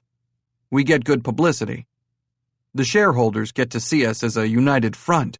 The press goes wild, and everyone wins. Marriage." "Of course you won't have to marry right away. But you never know. You might fall for one of the girls. The media is having a field day about where you've gotten off to, so everything is working according to plan." Grandfather lowered his voice. "Brock, I'm not trying to upset you, but things could get bad." Brock gulped and closed his eyes. "How bad?" "If I die..." Brock inhaled sharply. "Are you sick?" "Not now," Grandfather sighed heavily. "But if I die, and you and your brothers aren't cemented within the company, the shareholders will push you out. Right now, the only thing keeping them satisfied is the publicity the auction is bringing in, and the idea that Wellington Incorporated and Titus Enterprises could one day merge." Brock wasn't so sure how he felt about any potential merger with a company that up until now had always been a complete pain in the ass. Grandfather kept on talking. "The auction is a show of goodwill. Besides, you aren't seeing anyone. You have to marry someone eventually." Brock rolled his eyes. "I'm a person, with feelings. I want to marry a person I have actual feelings for." Grandfather gasped. "I've never heard you admit to such a thing. What is this really about?" Brock stared back at the house, then kicked at the dirt. "A kiss." With a curse, his grandfather spoke clearly into the phone. "Well, best push that kiss and any others out of your head. A kiss is a kiss, and what you do with your time until the ball is fine, as long as it doesn't affect our company's image. This is front page news. The last thing we need is for the media to catch wind that you're kissing the maid. That type of news is not what the shareholders need to see. Do you understand? History was repeating itself, the way it tended to do. The no was on the tip of his tongue, ready to slide forward, but at the last minute, Brock retracted and uttered the dreaded, "Yes, sir." Only this time, it was a total lie. He understood, all right. He understood that no matter what he said, he wouldn't win, and the fear of saying no still made him want to puke, so he said yes. But he didn't mean it. Good boy. You were always the serious one, the one who understood how important our reputation is to the company. My father started this company with his bare hands. I can't. His breath hitched. I can't imagine it going into anyone else's hands but yours. I know I'm hard on you, but it's because I see so much of myself in you. Right. The more his grandfather talked, the sicker he felt. It was such a backhanded compliment, because all he'd ever wanted was his grandfather's happiness. It had almost always been at the expense of his, but he knew in his heart that his grandfather only wanted the best for him. The problem was, they had very different definitions of best. I need to go. Me too. See you in 2 weeks. Brock stared at his phone, slid it into his pocket, eyed the cock, and almost asked the damn bird to just end him. Buttercup nuzzled Brock's neck as if she understood exactly what pained him. If his grandfather ever found out what Brock had planned for the next few weeks, he'd shoot him. But with each step he took toward the house, he realized fully that he was walking toward something he wanted, not something his grandfather wanted for him. And it felt good, empowering. Even if he still hadn't been able to utter no to his own grandfather, his heart still screamed yes to Jane. And for now, it had to be enough. When Brock stepped into the kitchen, all heads turned toward him. Bentley was sticking his finger into a large bowl of frosting, while Brant held a cookie over his head. Jane stood on her toes, trying to grab the cookie from his brother's hand. And somehow, the ass had found its way inside and was standing by the kitchen table watching. Give her the cookie, Brant. No. Brant held it higher. I'm saving her the calories. She smacked him on the arm. It's just one more sugar cookie. You heard her, man, Bentley grinned. Hand it over, or I'm not baking anymore. Brock was sure he'd heard wrong. He knew that his brother could cook, but baking was a whole different beast. You baked? Bentley nodded. It's not rocket science. You baked cookies? He makes a mean carrot cake, too, Brant added. Don't be too proud of him. He learned to cook because he found out the cougars liked it when a man knew his way around the kitchen. Think of it as his foreplay. You're a conniving bastard. You know that, right? Brock nodded toward Bentley, who seemed completely unfazed, like it was normal to take up a hobby so you could have more sex. Brant lowered the cookie to Jane's height and dangled it in front of her face. If I give you this, what will you do for me? Well, I don't know about Jane, but if you give her the cookie, I won't strangle you. So there's that, Brock said in an irritated voice. He's got at least 20 pounds on you, Brant. I'd give over the goods. Jane grinned in triumph as Brant shoved the large cookie into her mouth, patted her head, and glared at Bentley. Make more. Don't pressure him, Jane said, mouthful of food. We don't want them burning. I've had 4. I could eat them until I get sick. That's how good they are. Suddenly jealous, Brock frowned hard at his brother. What the hell kind of game was he playing at? Did he know that food was Jane's weakness? He sure as hell did now, with all that moaning she was doing every time she took a bite of the damn cookie. The way she moaned, the way she enjoyed even the simplest of life's pleasures, had him realizing that she wasn't like most women in his social circle, women his grandfather would choose. Those types of women ate salad with no dressing. And Brock had a sneaking suspicion that if he offered one of them a cookie, they'd take it as an insult, whereas Jane would ask for more. A dab of chocolate was on the corner of her mouth. Brock tried not to stare, but he couldn't help it. She looked more delicious than the cookie she was devouring. Without thinking, he reached over and swiped the chocolate with his thumb and proceeded to lick the chocolate from his finger. Jane's mouth dropped open. He had no self-control where she was concerned, and he knew that if he kept tasting her, he'd be completely lost. He didn't even realize he had moaned until Bentley slapped him on the back. "Problem?" Brock narrowed his eyes as Jane let out another breathy sigh and finished her cookie. "I'm suddenly really grateful for your cookies." Was that a compliment? Brock clenched his teeth. "Don't get used to it." Bentley snorted. "Oh, I wouldn't dream of it." They stared down one another until Jane's moan subsided, and she finally was able to speak again. "I need more cookies." "I will literally pay you $500 to bake more cookies for us." Brant slapped cash out onto the table. "But make it double, because Jane is eating them faster than I can get my hands on them." "What about me?" Brock asked, feeling left out. "I didn't even get any." "You hate sugar," Bentley shrugged. Jane let out a loud gasp and covered her mouth. "Strike one." "No, I just don't like cotton candy," Brock grumbled. Another gasp from Jane, so clearly that was strike two. Bentley shook his head slowly. "Maybe it's because your childhood was cut short by the death of our parents. No doubt it caused you to grow up more than us." The room fell silent. Brant looked down at his shoes, his face unreadable, while Jane locked eyes with Brock. Her expression was sad. Not necessarily pitying, but close enough. God, he hated pity. Almost as much as he hated being a yes man. "Hey," Jane slowly made her way over to him. "Bentley said something about horses. Do you think—" Her cheeks burned bright red. "Maybe I could get on one?" Damn it, she was cute when she was nervous. Cute was dangerous. Cute made you want to care. Cute made you want more than one fleeting night of passion where you left in the morning without saying goodbye.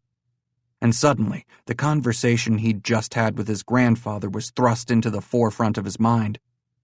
Hadn't his intention been to kiss her senseless when he marched back to the house?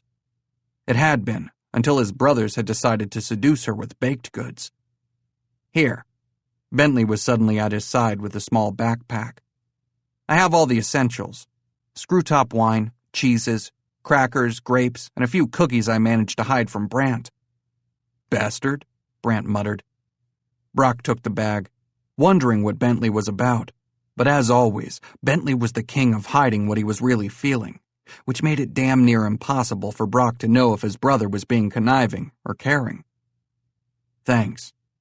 Brock took the bag and put it over his shoulder, while Jane smiled and limped toward the door, opening it for both of them. "Careful," Bentley said in a quiet voice. "Just—" He licked his lips. "It's private property, but you never know. If the press finds you here, with Jane, Grandfather will have a stroke. We already have enough to worry about with the auction looming over the family. The last thing you need is the media somehow catching wind." Tensing, Brock gave a jerky nod, then followed Jane outside, passing a curious Brant on the way. Jane was next to the barn, the rooster by her feet. It looked like the damn cock had decided he wanted to be friends rather than enemies. "He's not so bad." She laughed, still standing on one foot and leaning on the barn wall.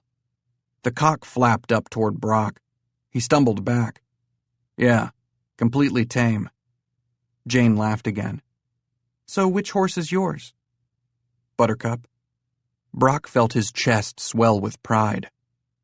"My grandfather gave her to me right before." Her hand touched his shoulder. Before my parents died. And then, after everything happened, he always tried to encourage me to ride her. Grandfather hoped it would bring me out of depression. Did it? I'm a firm believer that animals can sense your emotions. Take Diablo, for example. He thinks I'm going to steal his hens and he attacks. Animals have the potential to heal, as long as you remember the cardinal rule. He grabbed a blanket and threw it over Buttercup, then reached for the saddle. Jane took a step back, her eyes rapt with fascination as he buckled the saddle. What's the cardinal rule? Brock's fingers stopped moving as he looked over his shoulder at Jane. They're still wild. Jane's eyes grew wide. Does that apply to humans as well? Jane, are you accusing me of being wild? Well, she crossed her arms, I definitely wouldn't accuse you of being tame. I don't think anyone, he reached for the harness, has ever accused me of being anything but boring. Really? Jane's eyes narrowed. No staying out late in high school? Partying in college? Wild raves with that grandfather of yours? Orgies? Brock's hand slipped at the word orgy. Sighing, he gently put the bit in Buttercup's mouth. Sorry to disappoint, but if I ran for Congress, my grandfather would probably have more dirt than me. I'm clean. That's too bad, Jane said, surprising him. Sometimes my most favorite days that I can think back on are the ones where I was dirty. His heart picked up speed as her eyes lit up with amusement. You know, mud pies, that sort of thing. Sure, because that's where a 35-year-old man's mind goes. Mud pies. I figured, she teased, lifting a shoulder in the air. Damn it. He already felt the familiar strain of his dick against the button of his fly as she giggled and ran her hands down Buttercup's face, then brushed a kiss across the velvet of her nose. Clearing his throat, he attached the backpack to the saddle and held out his hand. Are you ready to ride? It was the wrong thing to say. Completely. However, she lifted her chin up, her eyes both challenging and excited. Are you? He let out a groan and tugged her against him. You know a man can only take so much. Cleanliness? Yeah, he eyed her up and down. That's right. So, she linked her arms around his neck. How do we ride this thing? Buttercup neighed. Jane jumped back on her one good foot, nearly falling on her ass. Brock smiled and reached for her hips and lifted. Up you go. Ah! Jane let out a little squeak. The minute she was in the saddle, her hands found the horn and gripped tight. It's high. You'll be fine. Super high. I know. This horse is tall. Buttercup neighed like she knew she was getting a compliment. I'll be right behind you. You better be. Jane clenched her teeth. You know, when Bentley mentioned this, I wasn't imagining I'd be riding Goliath. You have no idea how desperately I want to comment on that, but I think it might make you blush again. She laughed, but it was a nervous laugh, one that said he'd better hurry his ass up before she burst into tears. He heaved himself up behind her and grabbed the reins, and she automatically slid backward. A grunt erupted between his clenched teeth at the soft contact of her ass. He was going to murder his brother. This was a horrible idea. Not because he wasn't enjoying himself, but because he was enjoying himself too much, outside, where anyone could see them. And now he was paranoid, especially after Bentley's warning. She moved, just slightly. Terrible idea. All he wanted to do was take her back to the house and kiss her. Everywhere. Because her mouth, as tempting as it was, wouldn't be enough. Already he'd tasted and wanted more. Her neck, her fingers, her thighs. He wanted his mouth everywhere. Another slight movement had him inwardly groaning. His body burned as she thrust back against him. It was all he could do not to take her right here on this horse. Cameras be damned. Comfortable? His teeth were still clenched. He gripped the reins as if his life depended on it. Yes? Her voice was wobbly, unsure. Shall we see how fast Buttercup can gallop? He teased. Sure. Relax, he whispered in her ear. The temptation to lick her neck was utterly ridiculous, but there it was. We're going to walk nice and slow. I like walking. Good. He pulled on the reins and whistled. Buttercup ambled out of the barn and past the cock who'd suddenly gone silent as the horse went by. Oh, wow. Jane dug her nails into his arm. which she'd had in a death grip since he'd gotten on behind her. This is nice. She laughed. Yeah, really nice. Do you want to go faster? Maybe. Come on, live a little. Where has boring Brock disappeared to? I left him back in the barn with the cock. Jane let her head fall back against his chest as she laughed. The poor cock is going to commit roostercide. Poor guy will be so bored, what will he do? Did you just call me boring? She shrugged and then glanced over her shoulder. I've just noticed a certain lack of color. I wear color, he said defensively, looking down at his black t-shirt.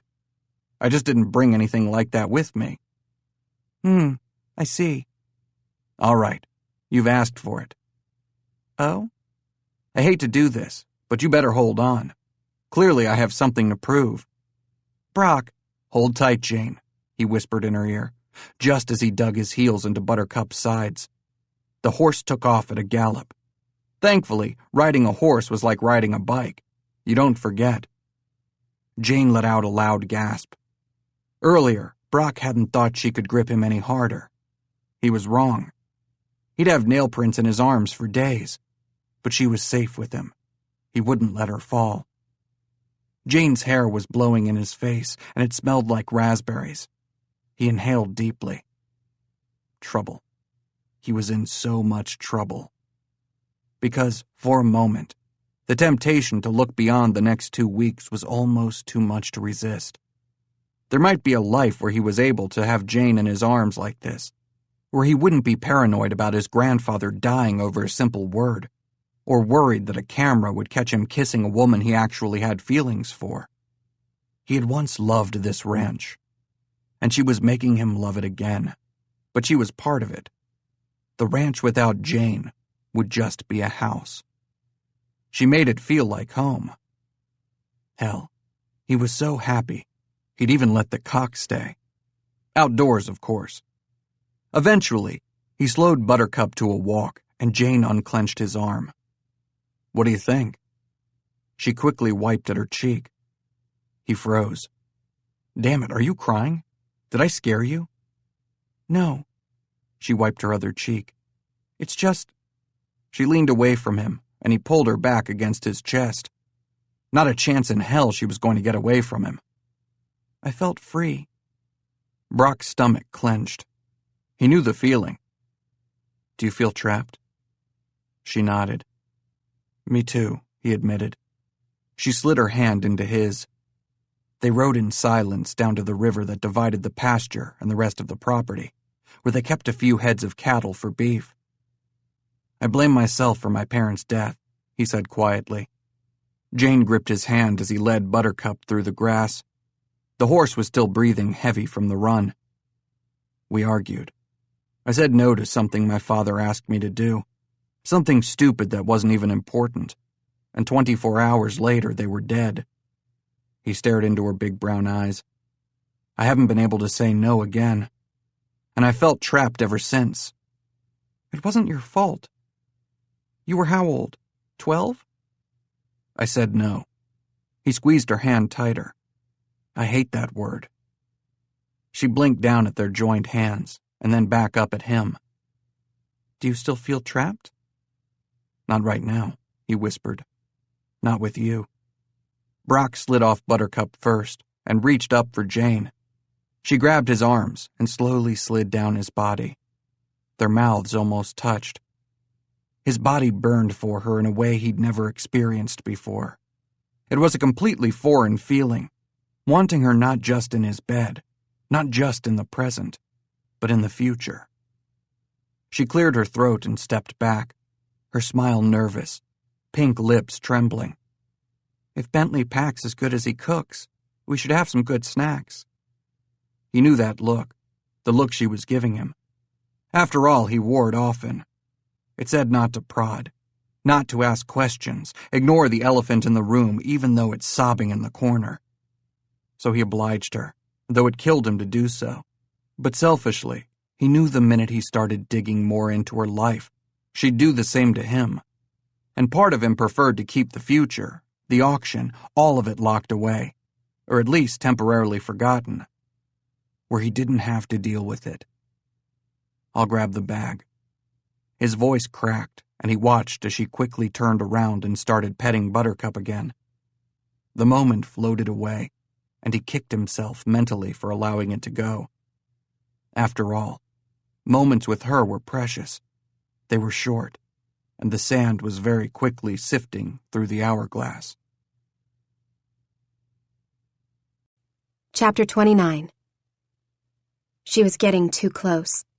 She was starting to want his smiles, his caresses, his inappropriate remarks. She craved them.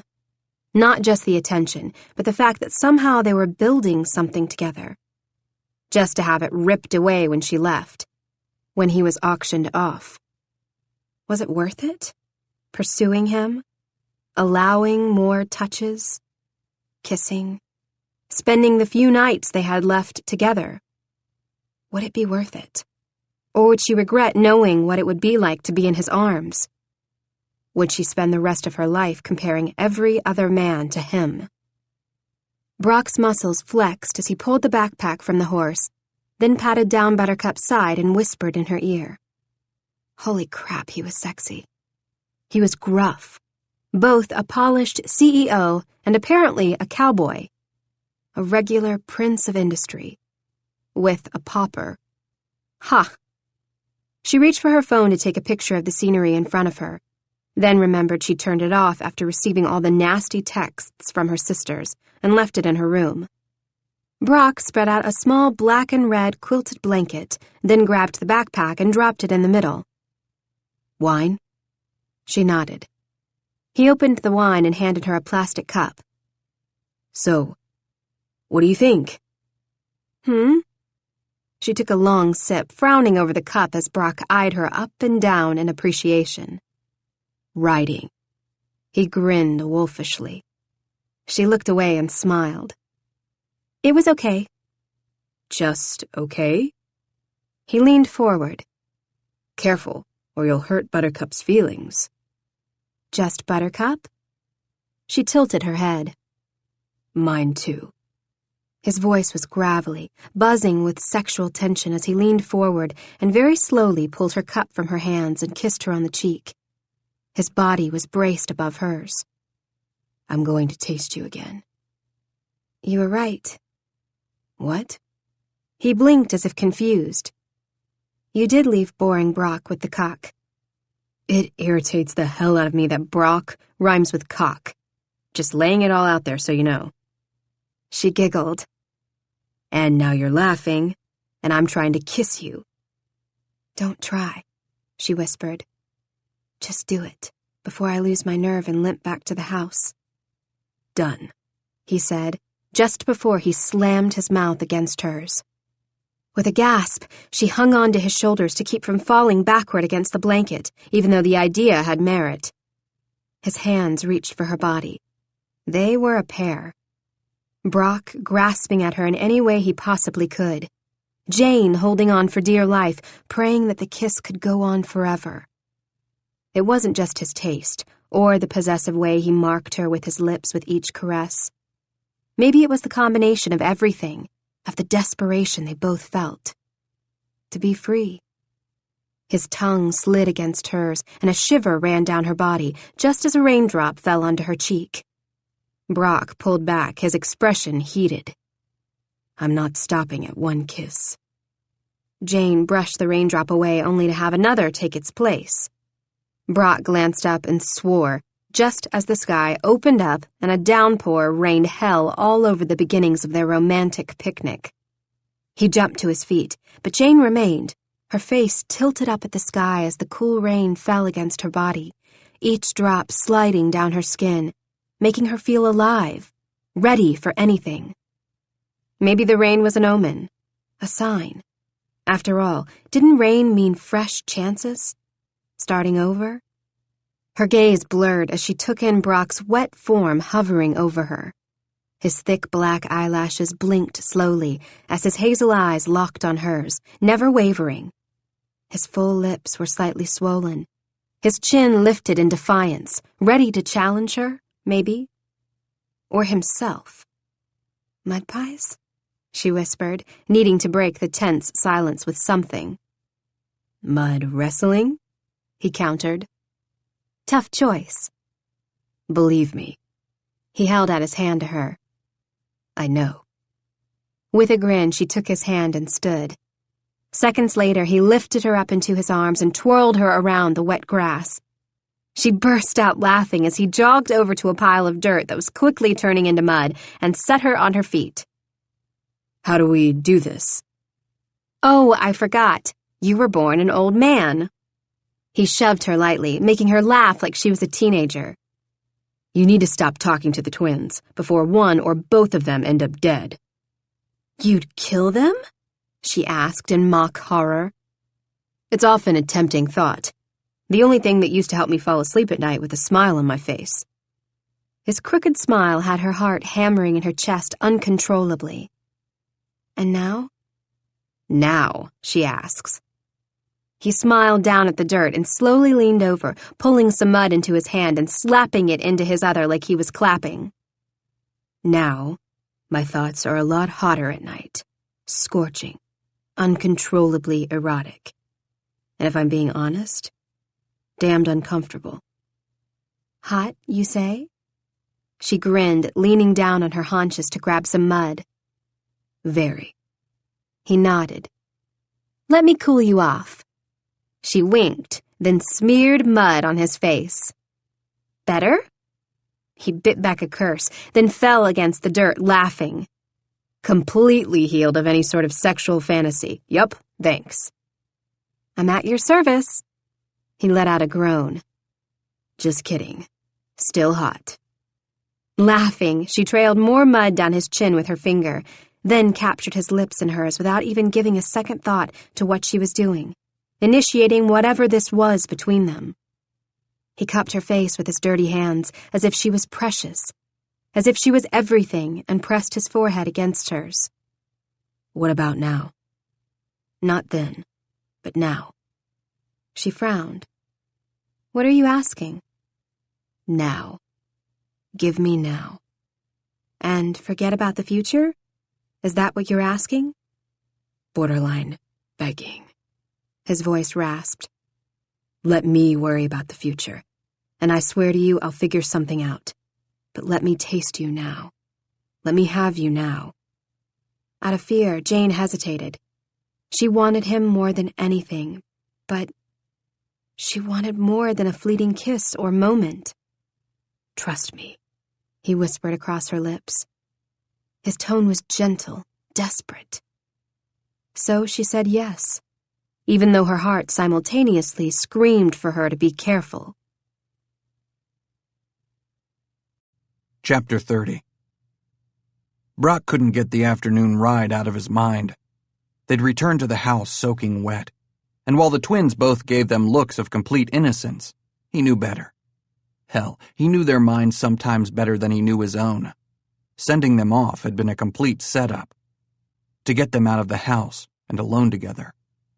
A setup he was grateful for and had desperately needed. He just didn't know what the next move should be. He knew what he wanted it to be, but ignoring the future was like ignoring a burning house. Eventually, it was going to crumble around you. And the last thing he wanted was to take her down in the same flames that were going to consume him. His thoughts darkened, and by the time he was done showering, it was already nearing dinner time. Laughter from downstairs gave him pause. The house used to have laughter. Hell, it had been filled with it, overflowing to the brim. In fact, nearly all of his memories from before the accident, if he let himself go there, were of laughter.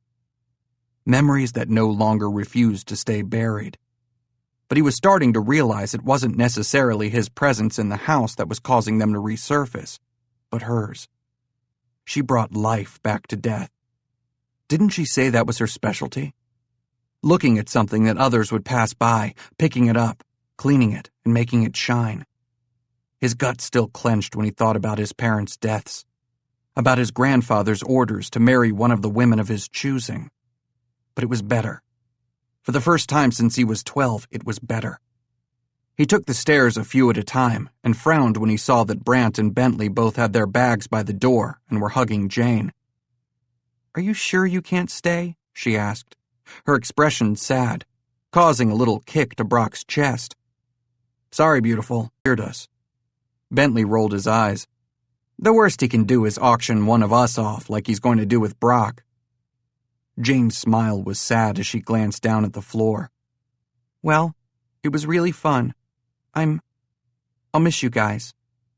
"Don't worry, this isn't goodbye." Brant kissed her hand. "Just goodbye for now. Oh, and you can't collect Brock's life insurance unless you're married, so my suggestion is to get hitched before you smother him with the pillow. At least $50 million, that's all I'm saying." "Great," Brock said through clenched teeth. "Thanks, guys." "Anytime," Bentley said brightly. "Bye, man. I trust you'll be on your best behavior?" "When is he not?" Brant piped up immediately. "Boring Brock would never do anything to disappoint the family, would you?" Anger surged, bubbling to the surface as Brock clenched his fists and gritted his teeth. "That's what I thought," Brant nodded with a smirk. "See ya." The screen door slammed. His brothers were gone. But as the car started pulling away in the driveway, his anger grew. The anger that he had no control over his life, that in a couple of weeks he would get the same summons, that he had been living this way since he was 12. "They're gone." Jane came up behind him and wrapped her arms around his waist. Brock let out a pitiful groan and closed his eyes. "We're alone." "It would seem so. I guess I should get back to cleaning then," she said in a teasing voice as she pulled her arms away. He caught her hands and twisted around to face her. "No." Damn, that word felt good. "Did you just fire me?" "No, He gripped her chin with his thumb and forefinger. "I'm reassigning your duties." She winced. "That came out wrong." "Just a little." "Jane, He slid his fingers down her neck. "Tell me you want this too." "Yes." Never had yes sounded or felt so good. He exhaled the breath he'd been holding and took a step back. "Good. Then you have 2 minutes to remove every stitch of clothing on your body and meet me in my room." Jane gaped and then narrowed her eyes. "What? No, please?" "Now." His voice lowered. "Please." His voice wasn't soothing. It wasn't inquiring. He was taking control. And it felt incredible. "Jane." His eyebrows rose. "You have 90 seconds." She hobbled out of the room with a laugh and up the stairs just as a smirk spread across his face. His phone went off in his pocket. He glanced down at the text from Bentley. "Don't be a yes man. Unless you're looking in the mirror, then say yes. Or with Jane. Say yes with Jane. We'll keep grandfather occupied." Well, maybe his brothers were good for something. He stared at his phone, then put it back in his pocket, and then, very slowly, took the stairs one at a time, pulling his shirt over his head and dropping it before walking into the bedroom. Even though he'd told her what he wanted, he was surprised to see Jane waiting for him, completely naked, as requested, a stern expression on her face. It was cute as hell, and he found himself falling a little bit harder in that moment as she arched an eyebrow. Then he noticed she was trembling slightly. He prayed this wouldn't end badly, for either of them, because his heart was already invested, and if hers wasn't, he was going to try his damnedest to convince it to beat for him. Chapter 31. Jane shivered as Brock's gaze darkened. His slow perusal of her body left her feeling so nervous she almost ran into the bathroom and slammed the door. She was shy. She didn't normally take chances or strip naked because a man had asked her to. What the heck was she doing? Standing naked in front of Brock, a man she'd only known a few days. This wasn't like her. But he made her feel brave. He made her feel like he was someone she'd been searching for her whole life. "You're beautiful." He took a step forward, his abs flexing with each inhale. He was shirtless, all golden skin and muscle. "Wait." She quickly covered herself up, then slowly removed her hands and sighed. We need some sort of rules or something. No. He said it so quickly that she nearly stumbled backward.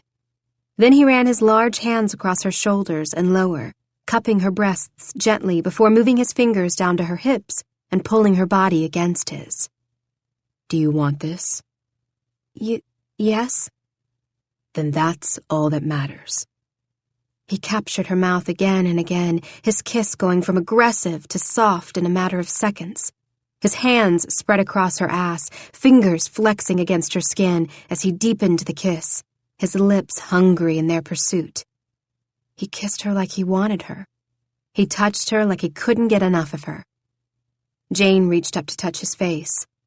A shadow of a beard was already making an appearance, giving his skin an erotic roughness that made her clench her thighs together. A small area of chest hair drew her attention away from his face. She trailed a finger down the middle of two impressive pecs to his perfectly chiseled abs. They didn't make men like Brock anymore, ones who weren't waxed and fake or so thin and wiry that a curvy woman would be afraid of breaking them. In his arms, she was small, perfect. Keep doing that, and this is going to be over really fast, he grumbled as she trailed her hands along his sides. Sorry, she gulped. I guess I didn't think my touch would cause... This? He grabbed her hand and pressed it against his erection. But it's more than your touch. It's every damn conversation. Every look, every smile causes this painful need to be inside you. To fuck society and my grandfather and every other person on this godforsaken planet that dares to tell me what I should be doing with my life, rather than being in this bedroom, right now, with the only woman who's ever made me want to say no. With each word, he seemed to grow beneath her hand until she was sure he was going to spring free from his jeans. With a gruff curse, he backed away from her and swallowed. You do that to me. Tell me you want this as bad as I do. I do, she whispered. He reached for her hips and then slid his hand between her thighs. She let out a moan. You feel so good. Let me make love to you. His voice had changed, shifted as his fingers started to press into her. Please. Another jerky nod, and then she was reaching for the button of his jeans, helping him undress while standing there like a naked hussy. He shoved off the jeans, almost stumbling into her in an effort to be free from them. His boxers were next. Come here, he growled, his mouth hot on her neck. He pinned her hands back against one of the bedposts as he took a nipple into his mouth and sucked. Her back pressed against the hard post as he assaulted her with his mouth, making it impossible for her to escape. She'd always been insecure about her breasts, thinking they were too small for her curvy body. In fact, she'd been insecure about everything.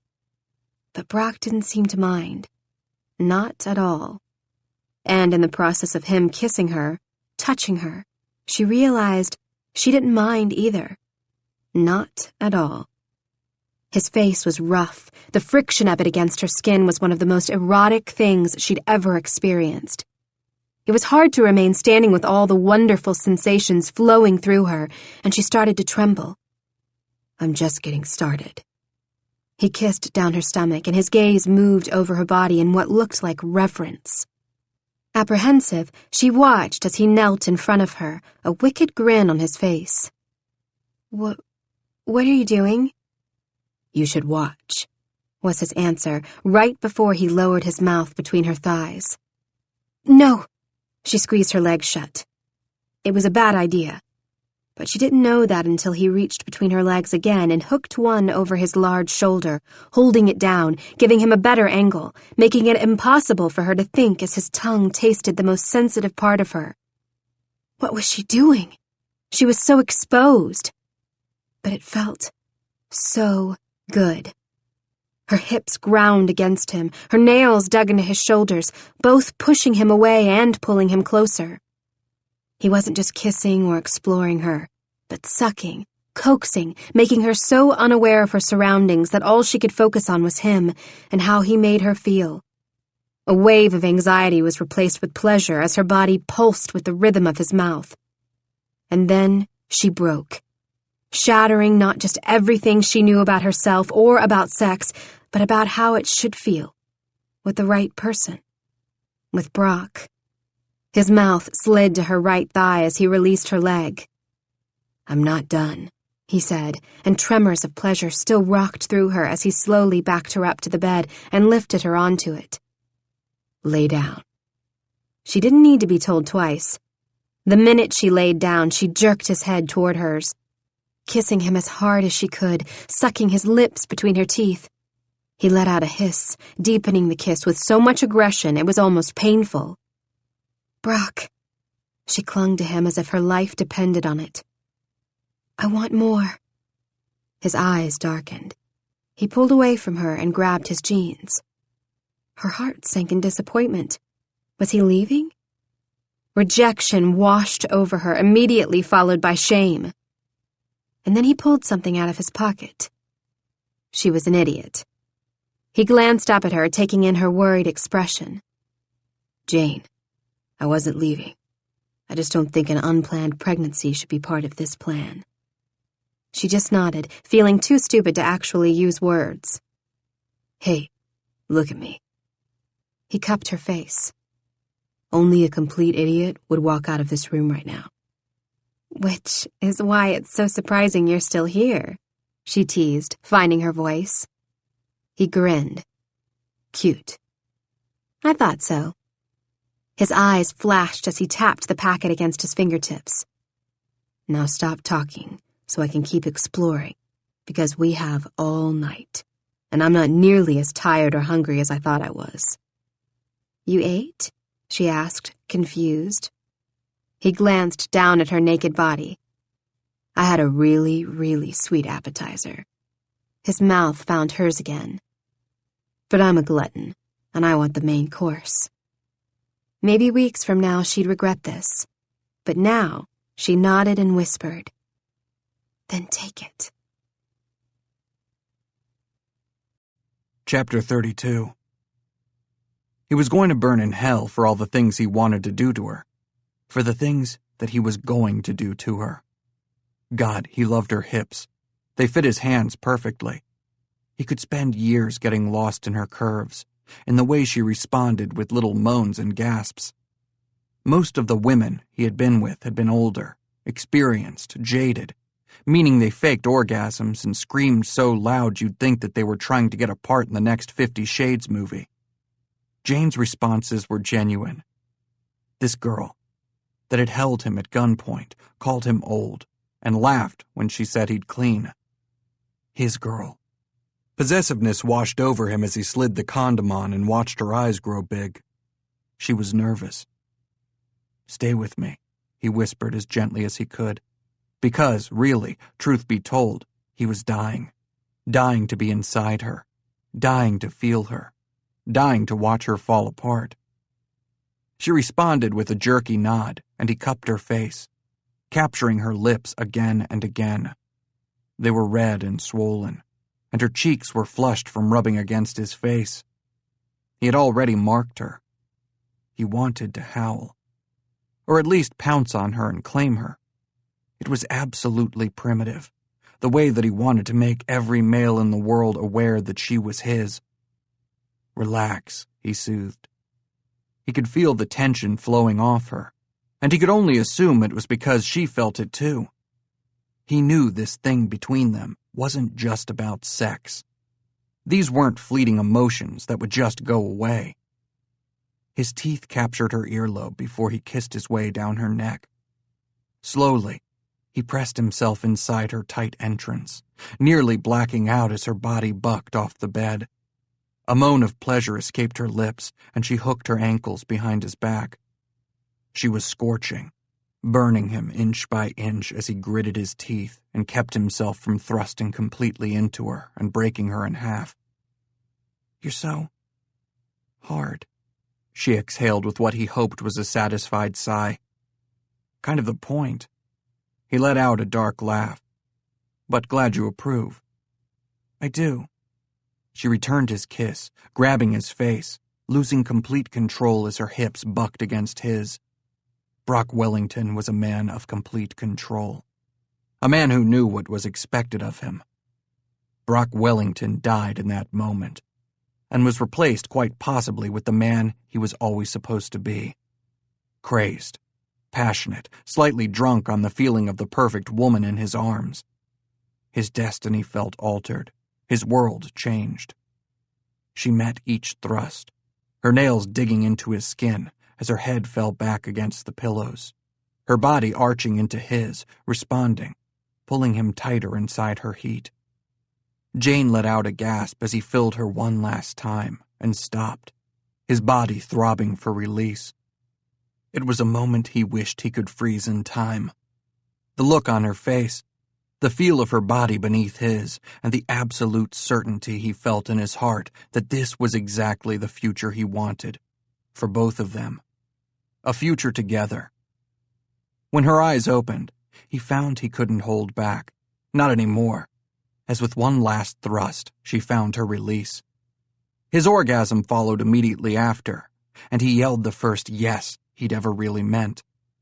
For her. For them. Brock looked down at Jane, kissed her softly, then smiled. "What?" She was out of breath. "Why are you smiling at me like that?" "Because," he shrugged. "We still have 9 days alone, unless you count the animals, but I'm going to be more careful about locking doors from here on out." "Oh," she nodded. "So we're going to have sex like 9 more times? Is that what you're saying?" 9? Woman, you'll be lucky to get any work done outside of this bedroom for the next 2 weeks. "Oh, no." Her face fell in mock sincerity. "I hope my employer won't be angry with me." "He may punish you." Brock kept a straight face. "Hard time in the bedroom for not cleaning the bathrooms just right." She smirked. "Slave driver." "He really is." She fell into a fit of laughter when he slapped her ass playfully, then rose from the bed to grab a towel and start the shower. They both needed to wash off the sweat and everything else. He was in his room, so he at least had clothes at hand. But she would want to put on something comfortable. "Be right back," he called over his shoulder while she stretched out on the bed. Damn it, he was ready for her again. He quickly ran into her room in search of sweats or something she could wear so she wouldn't have to run around naked, even though that's exactly what he wanted. But he knew she'd want to be comfortable, or maybe he just wanted her to be comfortable, because suddenly, all that mattered was her. His eyes locked on the dresser. He walked over and opened the top drawer and cursed as he pulled the drawer out far enough that it fell. Jane came running at the sound, a towel wrapped around her body. "Are you okay? What's wrong?" "Get out," he whispered. "But—" "I said," he rasped. "Get the hell out! Now!" He kicked the dresser. Jane's perfume flew off the top, smashing at his feet, filling the room with her scent. Her eyes filled with tears, and she ran. Good. She should run. He couldn't control the rage that filled him. Bracing himself against the dresser, he looked down at the drawer. It never occurred to him that his grandfather would keep things, keep memories, store them away for Brock to find. Plaid shirts. Harmless plaid shirts. And stuck between them, the stuffed dog his dad had given him, the day before he died. The day of the fight. "But I don't want to," Brock had yelled. "You can't make us move to California. I belong here." His father sighed. "Brock, it's my responsibility to keep my word to your grandfather, and he needs someone in the LA office." "Fine." Brock crossed his arms. "Then you go. I'm staying here." He threw the stuffed dog his father had given him back into his face. "No," he stomped his foot. "I won't go. I hate you. I hate you." His parents died the very next day. He fell to his knees amidst the broken picture frames that had joined the smashed perfume bottles on the floor, and didn't even care that shards of glass were piercing his skin. He welcomed the pain. The ghosts were free, and they were relentless. His parents were gone. All he had was his grandfather and his brothers. Life would be so much easier if there was a map to get through it, but when he wasn't given one, he'd followed the only family he had left and was led to this place. A crossroads. He knelt amidst the broken glass and memories for the next hour, feeling guilty as hell and sad, because that was the thing about death. It haunted the living, until they mourned it. And the more it was ignored, the bigger it grew, until survival was damn near impossible. It loomed over Brock's body like a vicious storm, and he didn't have a damn clue how to get over it. Which was why he said the yes. His yeses were because of this stupid stuffed animal. And the picture. He held on to them for dear life and stared. An hour later, he realized that Jane had returned and put a blanket over his shoulders. When he finally acknowledged her, she handed him a mug of something and lifted a shoulder. I made it a double. I'm sorry. I know. No, I'm really, really sorry. I know. Her smile wasn't present. Her strength, however, she wore like a beautiful suit of shiny armor. It's not you. Drink the whiskey, Brock. He sighed and took the mug. Yes, ma'am. The grandfather clock chimed from downstairs, as if to remind them that time wasn't exactly in their favor. They shared a look as Jane reached across the space between them and gave him her hand. Chapter 33. Jane's hands were still shaking long after she'd left the room and gone back to his. She was insane. She'd just lost her virginity to a man who already had part of her heart, and he'd just yelled at her and had had what seemed to be an emotional breakdown over a dresser drawer. The pain obviously had to do with his parents. She wasn't sure if she should push him and get him to open up again, or if she should just leave him. One of her major personality flaws was a need to make everything better, everyone happy, even if it was at her own expense. She'd already showered and was limping around trying to find her cleaning bucket, to no avail, when she felt warm hands brace her shoulders. Jumping a foot, she nearly fell against the wall before turning around and facing Brock. The lines on his face seemed more pronounced. He'd never appeared old to her, but in that moment he seemed haunted. Jane, I'm so sorry, he said again, hanging his head. She shrugged. We all have our things, right? His expression didn't change. Instead, he just stared at her as if she was a complicated math problem or a Rubik's Cube. His frown deepened. Jane, it's more than that. It's death, she whispered hoarsely, looking down at her shoes. Brock nodded silently, his chin dipping toward his chest before he exhaled and reached for her hand. Come on. She let him pull her away from her work, because being with him, being there for him, this complicated man, was the most important thing she could think of doing. He wrapped an arm around her and helped her walk toward the end of the hall until they came to the master suite. My parents' room. She gasped. I'm staying in your parents' old room? His nod was jerky as his eyes roamed from left to right, as if it was too painful for him to look at any one thing for too long. He cleaned up the glass on the floor, but the plaid shirts remained, along with the stuffed dog. She hobbled over to the dog and picked it up, holding it close to her chest. One of my dad's last gifts. I wouldn't take you as a stuffed animal kind of guy, she said with a bit of humor, squeezing the dog against her chest. I was 12. He smiled, but it didn't quite reach his eyes. My parents were often away on business, so my dad always gave me a stuffed animal before he left, a different guard animal each time. I was always so stressed about the responsibility of taking care of my brothers that my dad said it was only fair I have someone to look after me, too, for me to lean on. Pain sliced through Jane's chest. What about your grandfather? He's so strong. Always has been. Brock shrugged. I felt weak telling my grandfather it scared me every time my parents were gone, That every time I waved goodbye, I was afraid it would be the last.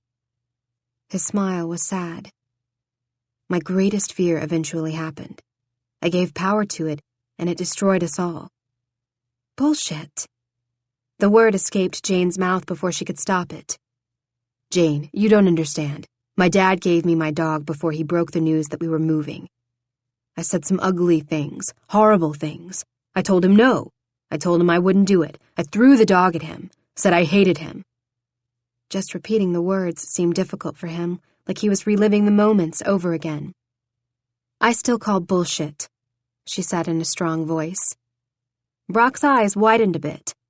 To be honest, she surprised herself a bit, too. Hugging the dog closer, she shook her head. That's stupidity at its finest, and you know that. Her heart broke for the boy who had held this dog close, then thrown it out of anger. Of course he was angry. The ranch had been one of his favorite places. She knew that now. Do I? Yes. She turned on her good leg and poked him in the chest. Believe what you want, but accidents are just that. Accidents. And I highly doubt your parents would want you sitting here mourning their loss rather than living your life. He blinked. And what would your parents say? She gulped, her nostrils flaring. I took over the family business. I'm pretty sure my dad would be proud. And what about the sister situation? She broke eye contact. We all have our weaknesses. Is it bad, do you think? He asked, pulling her into his arms, tilting her chin up. That both our weaknesses just happen to be family? Jane slumped against him. I had really good intentions. Good intentions that turned into this habitual need to make sure everyone around me was happy. Everyone except you, Brock pointed out. Because I highly doubt you're happy making toast for two bitchy sisters. She smirked. They are bitches, but they're my bitches. He chuckled softly. Don't be angry, but hearing you say that kind of turned me on. She swatted him with the dog and pulled away. And you? Do you think your parents would be proud of the way you've allowed your grandfather to rule your life? I think... He paused. They would be proud of the way I've kept the family together, and kept the twins out of federal prison, yes. And your happiness? She glanced over her shoulder. What about that? The thing about happiness is this. He slid his arms around her and pulled her close. Sometimes it's in the place you least expect it, like a house full of ghosts, and with a girl who carries bleach in her purse. How do you know I carry bleach in my purse? You like things clean, he said and smiled. A real smile. Lucky guess. She tensed in his arms as she realized how well he already knew her, how he was inching himself into her life and making it nearly impossible for her to stop what was happening between them. Not that she wanted to, but the very fact that he had so much power over her already was terrifying. Jane, I'm so damn sorry. I hope you know that. You're perfect, and I yelled, ruining the entire evening. Holding you in my arms feels so right that I don't ever want to let go. His lips found her ear. I'm sorry I yelled. I was just taken back, but now that the scent of my father's shirts has worn off and the dog doesn't look as threatening, I get it. They're just things. Sometimes things catch you off guard, though. I was prepared for the pictures in the house, or at least I thought I was, even the blinds. But the dog? It just reminded me of that moment, a moment that I've always wished I could take back, a moment I've always blamed myself for. She burrowed her head into his neck and sighed. Now I'm the one who's sorry. I wish I could make the pain go away. You already have. He smiled. Besides, I think I'd rather spend my energy making love to you than fighting ghosts that you seem to be able to push away with one kiss. You can't fight a ghost, you know. She tried to ignore the way her body was already responding and yearning for more of his touch. You make peace with them.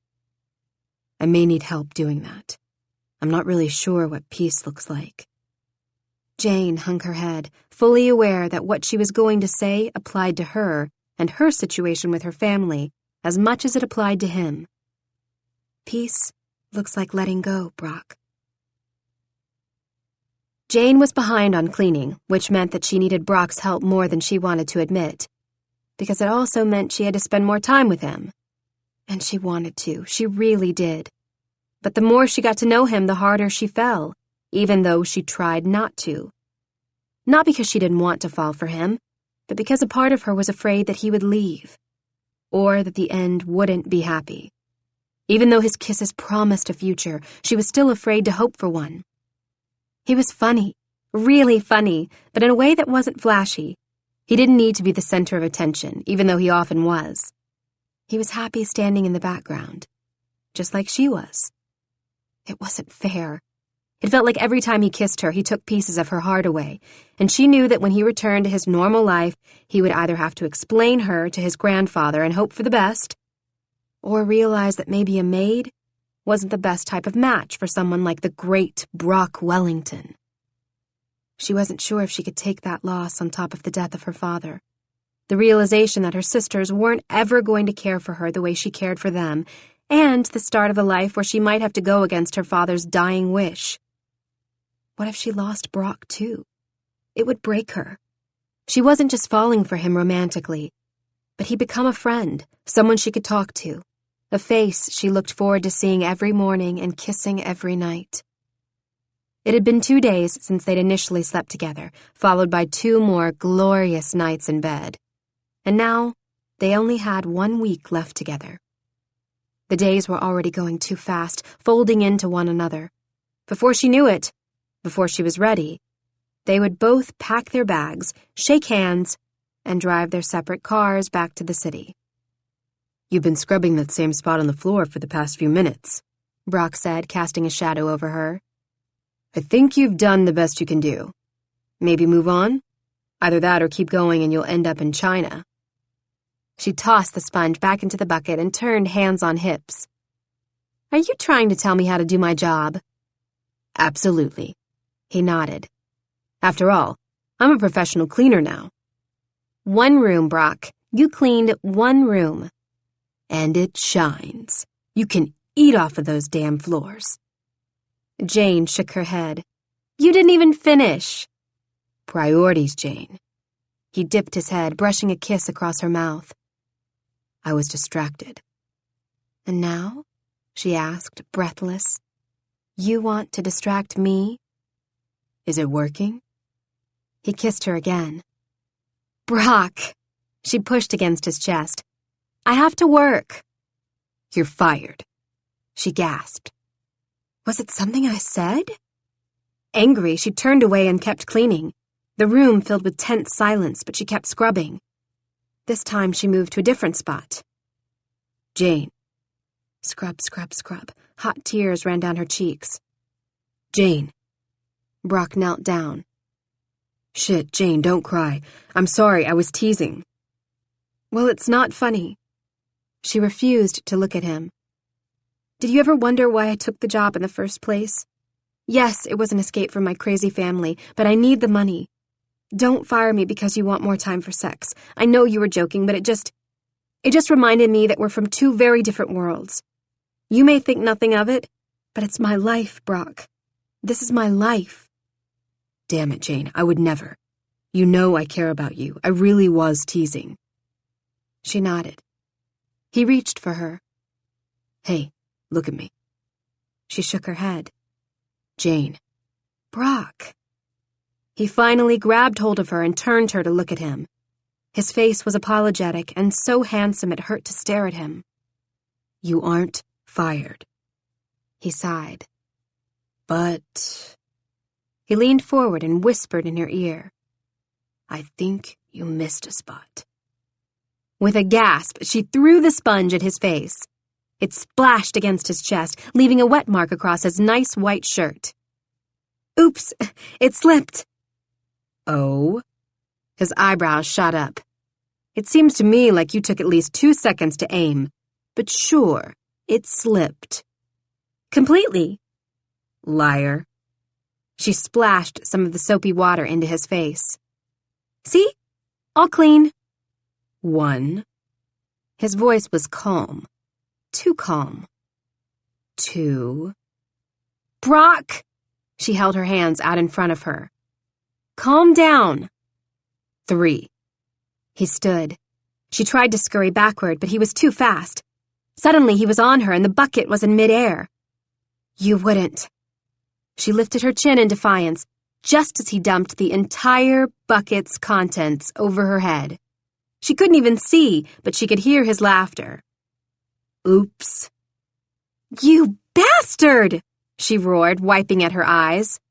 She locked her gaze onto his amused face for a few seconds before running over to the kitchen faucet and grabbing the sprayer. Now, Jane. Brock held up his hands. Don't overreact. She sprayed him directly in the face. He cursed, blindly reaching for her, and then slipped on the already wet floor. She burst out laughing and continued spraying him, then yelped when he grabbed her body and brought her down on top of him. They laughed as he kissed her, softly at first, then more fiercely, his frantic hands gripping her shirt and tugging it off. His mouth fused to hers, his tongue fighting for dominance against hers as his hands slid beneath her shorts and cupped her. She hissed out a breath as he slowly removed his hands and slid her wet shorts, then her underwear down her legs, pausing at her ankles before he pulled them off completely. Apparently, all it had taken was a few marathon sessions with Brock, and she was a hussy now, completely naked on the floor after he'd stripped her bare. He ran a hand up her thigh, but she stopped him with both hands. A look of confusion washed over his features before she laughed and held up a finger as if to say, "Not so fast." "My turn," she whispered brazenly, unbuttoning his jeans and slipping her hand inside. He groaned out a curse as he moved against her fingers. He was so warm and hard that she felt her own self-control snapping as he gritted his teeth and locked eyes with her. It was terrifying. The way Brock looked at her as if he'd never seen anything so beautiful in his entire life. The way he opened up to her both physically and emotionally, and the way he made her feel with just one look. One look that held promises. One look that held a future. Wait. He gently pulled away from her and struggled out of his wet jeans. When she laughed at his awkward positioning on the floor, he glanced back. Are you going to just sit there and mock me, or help a man out? I think... She leaned up on her elbows. I'd choose mocking. I'm killing the moment. Actually, I was thinking you were making it more entertaining. His lips twitched into a smile before he got to his feet, kicked off his jeans and boxers in one swift movement. Reaching for her hands, he brought her to her feet, then lifted her onto the kitchen counter. The cold granite was a shock to her skin as he hooked her ankles around his naked body. She forgot the sensation when he suddenly froze. What?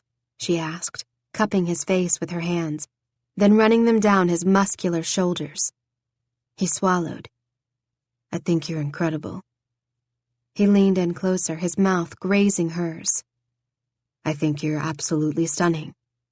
His lips teased hers in a draining kiss that had her heart erratically slamming against her chest. I think that I'll never get enough of this. He kissed her harder. It's not just your taste. His lips lingered on the slender column of her neck. It's you. Jane, it's you. It's me, what? Her voice was wobbly with emotion. You're everything. I could see you naked every second of every day, feel your body beneath my hands, watch you explode with ecstasy every waking moment, and it would never be enough. He gripped her hips, pulling her to the end of the counter and filling her completely. She kissed him hard as he moved inside her. Anticipation built until she thought she was going to lose her mind. It was almost more than she could handle. Because even as they made love, she could tell things were shifting yet again. And they were on uneven ground, both desperately trying to hold on to something they weren't sure they could have, a future that wasn't certain. Desperation filled her. She longed to be owned by him, to belong to him and only him. Her head fell back as he stretched her, thrusting inside, filling her over and over again. I'll always want you, he vowed, kissing her neck as his hands moved to her hips, thumbs digging into her skin. Me, she sighed. Too. Damn it, stop before I lose control. She kissed him again. Me, she sighed. Too. With a primitive moan, he buried into her as she drove her hips toward his body in a desperate attempt to feel more of him. Her release surged across her body and she went limp in his arms. His body jerked and then spasmed as he brushed another kiss across her mouth.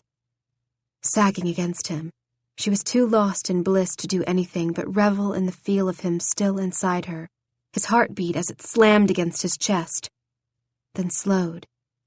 Hey, Jane. Brock pulled back and looked into her eyes. The floor's dirty again. She slapped him weakly against the chest. Well then, better clean it, Brock. I vote to leave it this way, with your ass cheeks imprinted on it. Hell, let's build a monument, and... She shut him up with her mouth. As they lost themselves in one another, she ignored the ticking of the grandfather clock in the living room. Just like she ignored the wild yearning she had to keep him here at the ranch forever. Brock ignored his grandfather's calls for the next 3 days. They were almost worse than the loud clanging of the clock in the living room or the damn cock every morning. Reminders were everywhere.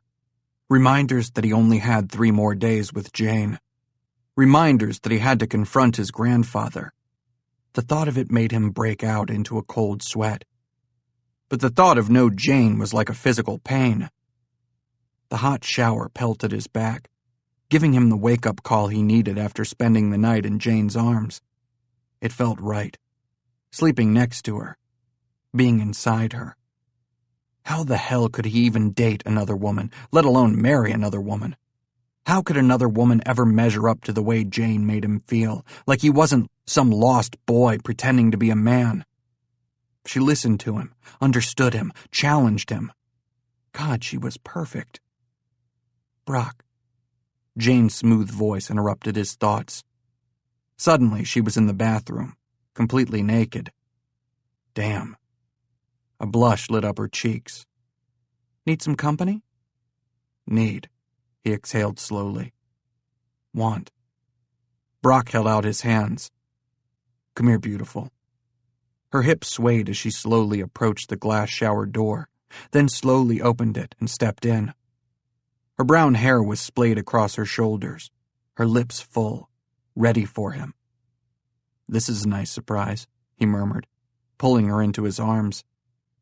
She shivered and then kissed him before saying, I had a run-in with the clock downstairs and panicked. He sighed as a heaviness rested on his shoulders. I'm sorry. Her face brightened. We have now. It felt like his chest was cracking in half. That we do. They didn't say any more. Words were pointless anyway. Words couldn't and wouldn't solve their problem. And honestly, he just wanted to touch her, feel her. Brock pressed his mouth to hers and slowly entwined their hands as hot water ran down their naked bodies. Steam billowed around them as he licked a droplet of water from her chin and moved his mouth slowly down her neck until he was facing her gorgeous, lush breasts. God, would he ever get enough of her? Her hands hit the glass and slid down to brace herself as his mouth found her nipple, teasing, sucking. He'd never forget the way she tasted or how she responded to his mouth, no matter where he kissed her, sucked her. Brock. Her chest rose and fell as she gave him a half-lidded stare. That feels amazing. You're amazing. He pulled back and stood to stare at the woman who'd completely thrown his world upside down. The woman he wanted more than anything. Even if that meant facing his worst fear. Come here. He molded his mouth over hers as she reached for him. Her greedy hands grasping at him in a way that was enough to make him lose his damn mind. Turn around, he said gruffly, gripping her hips without waiting for her response. Jane gasped as he used his feet to slide her legs wider apart and then bent her forward and thrust into her. She gasped and then pushed back, meeting his thrusts. Yes. Her wet hair slapped against her back. The view from his angle was enough to make any man black out from ecstasy. I'm going to... Jane. He clenched his teeth. Come on, baby. She cried out, slamming her hands against the glass wall, and he realized he couldn't spend a day, a week, a year without this woman falling apart in his arms. Later that day, they fell into their usual routine. She cleaned around the house, and he made sure the cock wasn't bullying the other animals. The hens were more than happy. The cock glared at him, but otherwise left him alone. Buttercup ate her oats and neighed while the ass roamed free. It was impossible to keep the damn thing locked up. One day, Brock was going to put a camera out in the barn just to see if the ass really was as smart as he wanted everyone to believe. On more than one occasion, he'd found the damn thing standing in the middle of the living room, with a TV on, no less. Always the Today Show. Always. His days had fallen into a routine, one he liked, one that didn't include going to his grandfather's meetings, making sure he shook hands with men he didn't give two shits about. Between board meetings, golf, charity dinners, his life had become something he didn't recognize anymore. Until now. That Brock, the one who lived in the city, who was boring, and a complete copy of his grandfather, he didn't exist out at the ranch. And yet, he was terrified that once he returned to the city, he'd lose what he'd found here, what he'd found with Jane. With a heavy sigh, he made his way back into the house to find Jane staring in horror at the TV. The guest list is in for the first annual Bachelor Auction. The newscaster looked like she was going to burst with excitement. And the names on the list just may surprise you. Here are our picks for the women who will bid the most. Though all we can do is speculate. It's still fun to see who might win out and who gets the charity date, along with the chance to steal Brock Wellington's heart. Rumors about the Bachelor's disappearance have been rampant, and the one that refuses to die is the suggestion that he's taking time away from the speculation to decide who he's truly interested in. Is Brock Wellington planning on settling down? And is he using the auction as a way to find someone who matches him in looks, wealth, and power? We agree that these women are sure to make any man wish he was getting auctioned off. Brock gulped as the screen flashed pictures of the women. Supermodel Tamara Sanderson, actress Julie Zellman, and co-founder of the country's fastest-growing fashion app, Die Fashion, to name a few. We want to know, who would you pick? Take the poll, and you could win a ticket to the charity ball this Saturday night. Tickets are $10,000 a head. Don't miss this once-in-a-lifetime chance to attend Cinderella's ball. Brock quickly found the remote and changed the channel, only to discover the story was there as well. Apparently he was breaking news. Again. He hit the power button, and the room fell into an awkward silence. Sorry. He locked eyes on Jane. She was hunched over, chewing her bottom lip, her eyes filled with tears. I'm sorry you had to see that. It's okay, she croaked. Come here. He held out his hands. She shook her head and took a step back. Jane? I can't. She crossed her arms. I missed one of the bathrooms upstairs. I should go clean it and... Jane. She turned and ran. Well, tried to run, considering her ankle was still hurt. She'd made it halfway up the stairs before he caught up to her. Stop. He pulled her into his arms. Just stop.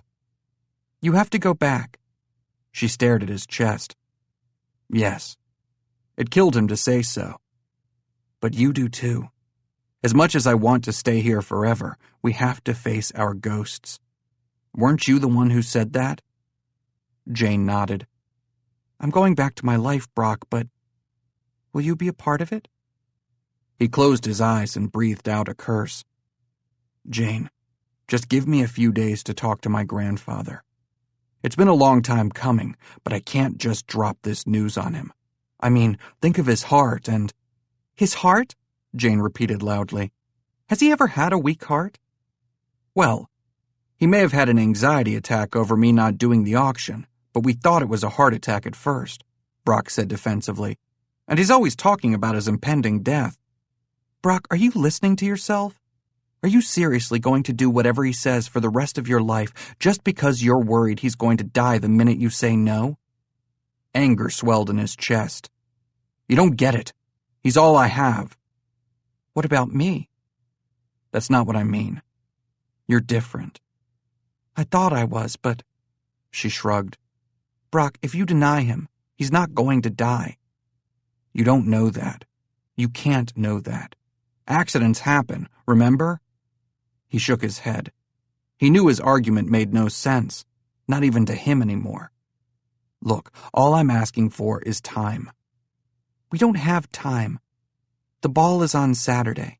Today is Thursday. He gulped and looked away, clenching his teeth together. Can't you at least give me time?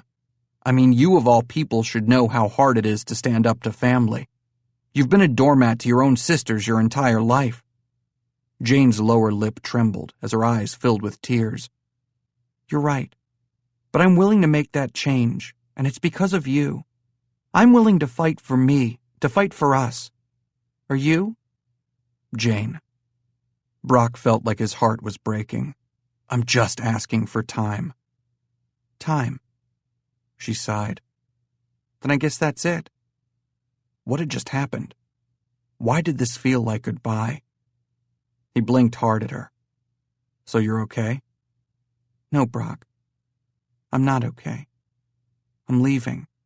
What the hell? He roared. You said you needed time, she fired back, so I'm going to give it to you. Spend the next few days thinking about what you want. Or, she seemed to shrink inside herself. If you already know, you can just go back and tell your grandfather how you feel before it's too late. It's not just about my feelings anymore. He sat down and ran his hands through his hair. If all I had to do was say no to my grandfather, I could manage it. His eyes burned when he took in her sad expression. Jane, it terrifies me. But for you I would risk it. She gulped and sat down next to him, sliding her hand up his thigh. Then what is it? What aren't you telling me? The shareholders want to push grandfather out. I don't know the exact details, but I do know that for him to say something to me, it must be bad. He's using the auction as a way to show a united front. Me, him, the twins, the face of Wellington. The publicity alone has made them change their tune, enough that they seem at least partially satisfied. The other snag we have is Titus Enterprises. We've had several... He tried to think of the correct words. We've had several sour dealings with them, and the board has been itching for a better business relationship with them. He locked eyes with her. Guess who's co-sponsoring the auction? Jane's eyes fell. Titus Enterprises. Right. His laugh was bitter. And they're absolutely thrilled that the future leader of Wellington is going to take one for the team. You, she whispered. Me, he nodded. Wellington Inc. is everything to my grandfather. Saying no may not kill him, you're right. But losing this company to a bunch of greedy shareholders who would run our name into the ground would. I understand. Jane stood. Brock didn't release her hand. Give me time to think of a solution that keeps everyone happy and living. His try at a joke missed its mark. If anything, her face fell more. Brock. Tears filled her eyes. You've known me 3 weeks. You've been with your grandfather in this company your whole life. She lifted a shoulder in a half shrug. I can't expect you to sacrifice everything for a maid. He sucked in a breath. You're not just a maid. Okay, the hired help. She offered a sad smile and cupped his face with her free hand.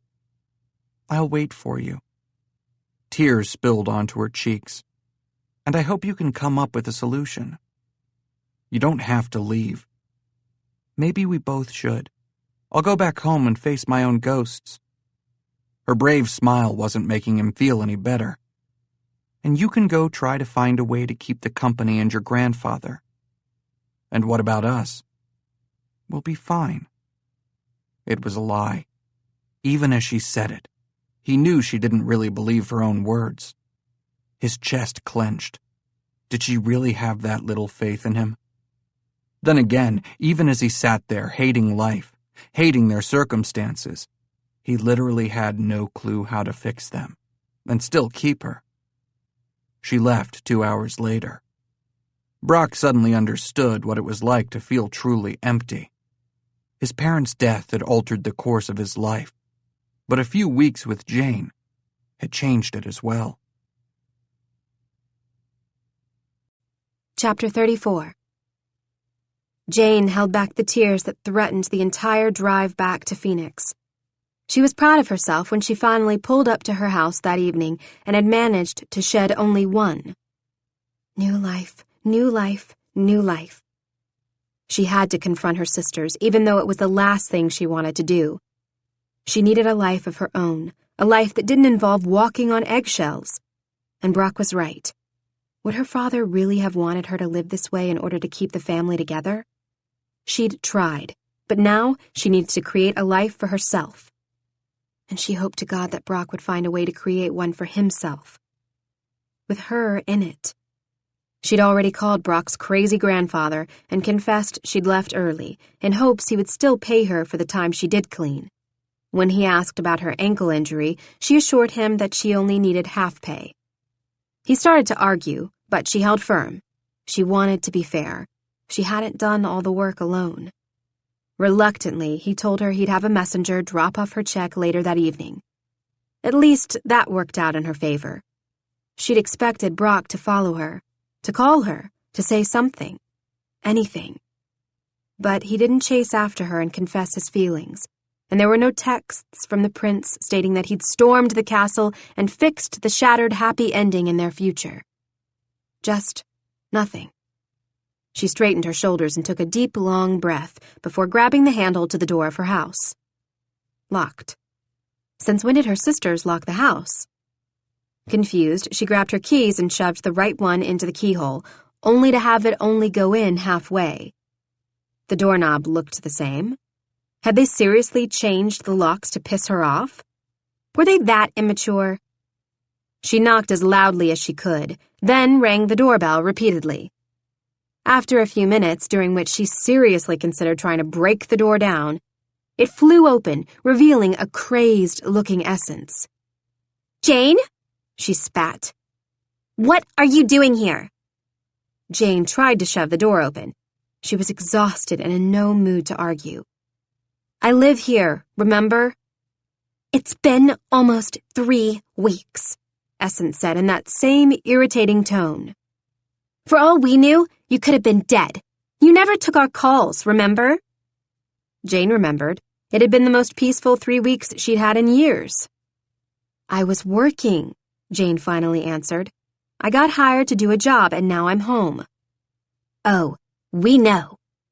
Essence's smile was cruel. I don't understand.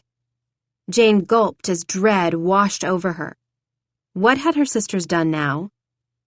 Finally, Essence moved aside enough for Jane to enter, and what she saw nearly made her collapse in a heap. The news was on. The cameras were pointed toward the ranch, and images of Jane and Brock kissing were plastered all over the screen. She covered her mouth with her hands as tears filled her eyes. When she grabbed the remote and changed channels, it just grew worse. Every news station was reporting about the maid who'd seduced the Bachelor weeks before the auction. But the worst part was yet to come. Because when the camera went back to the reporter was standing in front of her house, with both of her sisters. She turned off her phone. We had no idea she was this conniving. I mean, the auction is days away. She's supposed to be helping out and putting food on the table, and... Essence wiped away a few fake tears. She hasn't spoken to us in days. We're so worried. The reporter nodded her head and turned toward the camera. It looks like the Bachelor has some explaining to do. After all, he's set to be bid on this weekend, and rumors have been rampant about an impending marriage to one of the lucky ladies. Sources say that he's just returned to the city and refuses to talk to any media outlet, but we did get a statement from Bentley Wellington in the form of, Leave our brother, the bleep, alone. The TV bleeped out the curse word. Oh, Bentley. The media was losing their minds over the story. With shaking hands, she turned off the TV. Esmeralda had come into the room, and both she and Essence started yelling at Jane at the exact same time. But it wasn't their yelling that caused tears to slip down her cheeks, or even the fact that the world probably assumed the worst of her. It was a simple truth that Brock would have to go through with the auction, and even though it killed her, there was absolutely nothing she could do about it. There was no way his family could survive this scandal and keep Wellington Inc. under their control. Under Brock's control. Wellington Inc. and his family were everything to Brock, which in turn meant they were everything to Jane, too. "We're going out," Essence announced, even though she was still shouting. "Oh, and the dishes probably need to be done. Good to have you home, sister. Hope it was worth it." They left in a flurry of perfume and mean-spirited laughter. Jane stayed on the couch and cried. With her sisters gone and no message from Brock, she wasn't really sure what to do with herself. Dishes were stacked high in the kitchen, and a weird odor was coming from the fridge. Everywhere she looked was absolute chaos. So, she did what she knew best. She cleaned. Not because she was reverting back to what was familiar, though it looked that way, but because it soothed her, helped her think. And no matter what her sisters did, it was still her house. She was still proud of it and wanted it to look good. Besides, the only other option was to cry some more and open up a tub of ice cream. Why hadn't he called? She was just getting ready to start on the dishes when a knock sounded at the door. Jane jumped half a foot and then ran to the door like her life depended on it. But when the door swung open, it wasn't Brock. The man standing there, however, looked like an older version of him. Jane took a cautious step back. "Can I help you?" The man narrowed his eyes into tiny slits. The moon glistened off his thick silver hair. "I think that's my line." "I'm sorry. What did you say your name was?" She probably looked horrible, with mascara, strained cheeks, and red, puffy eyes. The last thing she wanted right now was to have to deal with some psycho news reporter getting a picture of her and splashing it all over the internet. Not that it would matter, because Brock still had to do the auction, to save his company, to save his family name. Ugh, this was such a mess. Part of her didn't blame him for not calling, but another part was heartbroken he hadn't at least sent her a text or called her and let her know he was fixing things. "I didn't." The man peered around her. "Mind if I come in? I'm a bit chilled." Yeah, she wasn't buying that. It was at least 80 degrees outside, even though it was starting to get dark. "Sorry," she started to close the door. "I don't know you, so—" "Ah, but you know my grandson." "Grandson?" she countered, crossing her arms. After all, she'd never seen this man before, though his voice did sound vaguely familiar, and there was definitely a family resemblance. The man's mouth twitched before it broke out in a wide smile. "You are well acquainted with the arrogant one." "You just described every man I know." "Yes, well." He rocked back on his heels and glanced down the street before looking back at her. "Some things can't be helped, I imagine." "Look, sir, I don't care if you're the President of the United States. I don't just let strange men into my house and—" He shoved past her and closed the door. "Hey, wait a second!" She ran by him to grab her phone, just in case she needed to call the police to give them a play-by-play of her murder. But the elderly gentleman pulled a piece of paper out of his pocket and placed it on her kitchen table. "I believe," he nodded, "this was the agreed-upon amount." Frowning, she glanced down. It was a check, written out to her, from Wellington Inc., signed by Brock's grandfather. Suddenly, everything fell into place. Except for the amount on the check. $1 million. She shook her head. "No," Jane suddenly felt faint. "I'm pretty sure there weren't that many zeros in the amount we agreed upon." She'd never seen so much money in her entire life. And it was made out to her. She could do anything.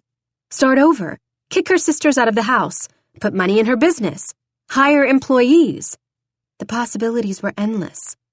But $1 million? Something wasn't right. As much as I want to jump up and down right now that you've given me a check with that many zeros, I'm going to have to ask what the catch is. She sat down in a nearby chair and put her head in her hands. What are you really doing here? He seemed to assess her from head to toe, his perusal almost mocking in the way his eyes slowly took her in, so very clearly seemed to find her wanting, from the way her cheeks were streaked with makeup to the plain clothes she was wearing. Then his gaze fell to the kitchen and the surrounding mess. Tears blurred her vision. Yeah, she was making an awesome first impression, wasn't she? Jane. He pulled out a chair. It screeched across the dirty tile floor. The man seemed too big to be sitting at her small kitchen table. He folded his hands across the worn wood grain, nearly ruining his expensive suit sleeve on an open packet of discarded soy sauce.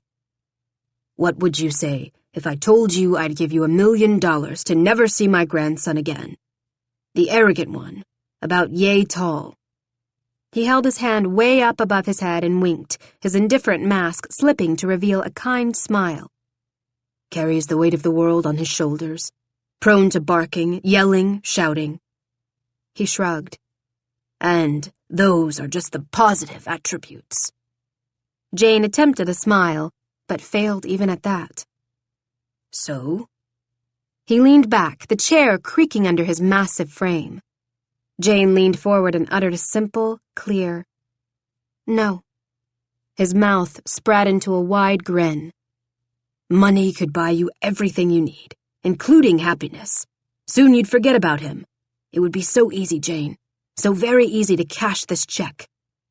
Brock doesn't ever need to find out about it. My answer, her eyes never left his, is still no. He tilted his head. $2 million. 3, 4, 7, she countered with a proud smile on her face. You can't place a price tag on what I found with him, and my answer is still the same. Her voice was wobbly. Maybe it was from the stress of the day or just the fact that Brock's grandfather was trying to give her hush money. A lone tear slid down her face. She quickly wiped it away and slumped back in her chair. Sorry, it's just been a really long and horrible day. Some days, he sighed, are longer than life. She nodded. Suddenly, she was so overwhelmed with exhaustion, it was hard to keep her eyes open. Embarrassingly enough, her stomach chose that moment to growl. She hadn't eaten since that morning. Food. Brock's grandfather nodded at her in a knowing way. Sometimes all you need is a full stomach for things to start looking better. And here I thought it was time. Or sleep. He slowly reached out and pulled the check back, then folded it and stuffed it in his pocket. When you sleep on things, it makes those things disappear until you wake up, more frustrated than before. When you give them time, you allow yourself the possibility of hesitation. I don't believe in hesitation. Not anymore. His face fell. Action, sweetheart. I believe in taking life by the horns and maneuvering it. Obviously. She nodded toward the pocket he'd just stuffed the check into. And what would you gain from sending me away? He was quiet for a moment, then said, In order to gain, you sometimes have to lose. I refuse to lose him. She stood. I think you've overstayed your welcome. Ah. He stood. I guess you're right. An old man needs his sleep, and a young woman has a lot to think about. She laughed bitterly. There's nothing to think about. I'm not taking the money. He ignored her, or seemed to, as he walked around the table and wrung his hands. Here. He reached into a separate pocket and held out a check.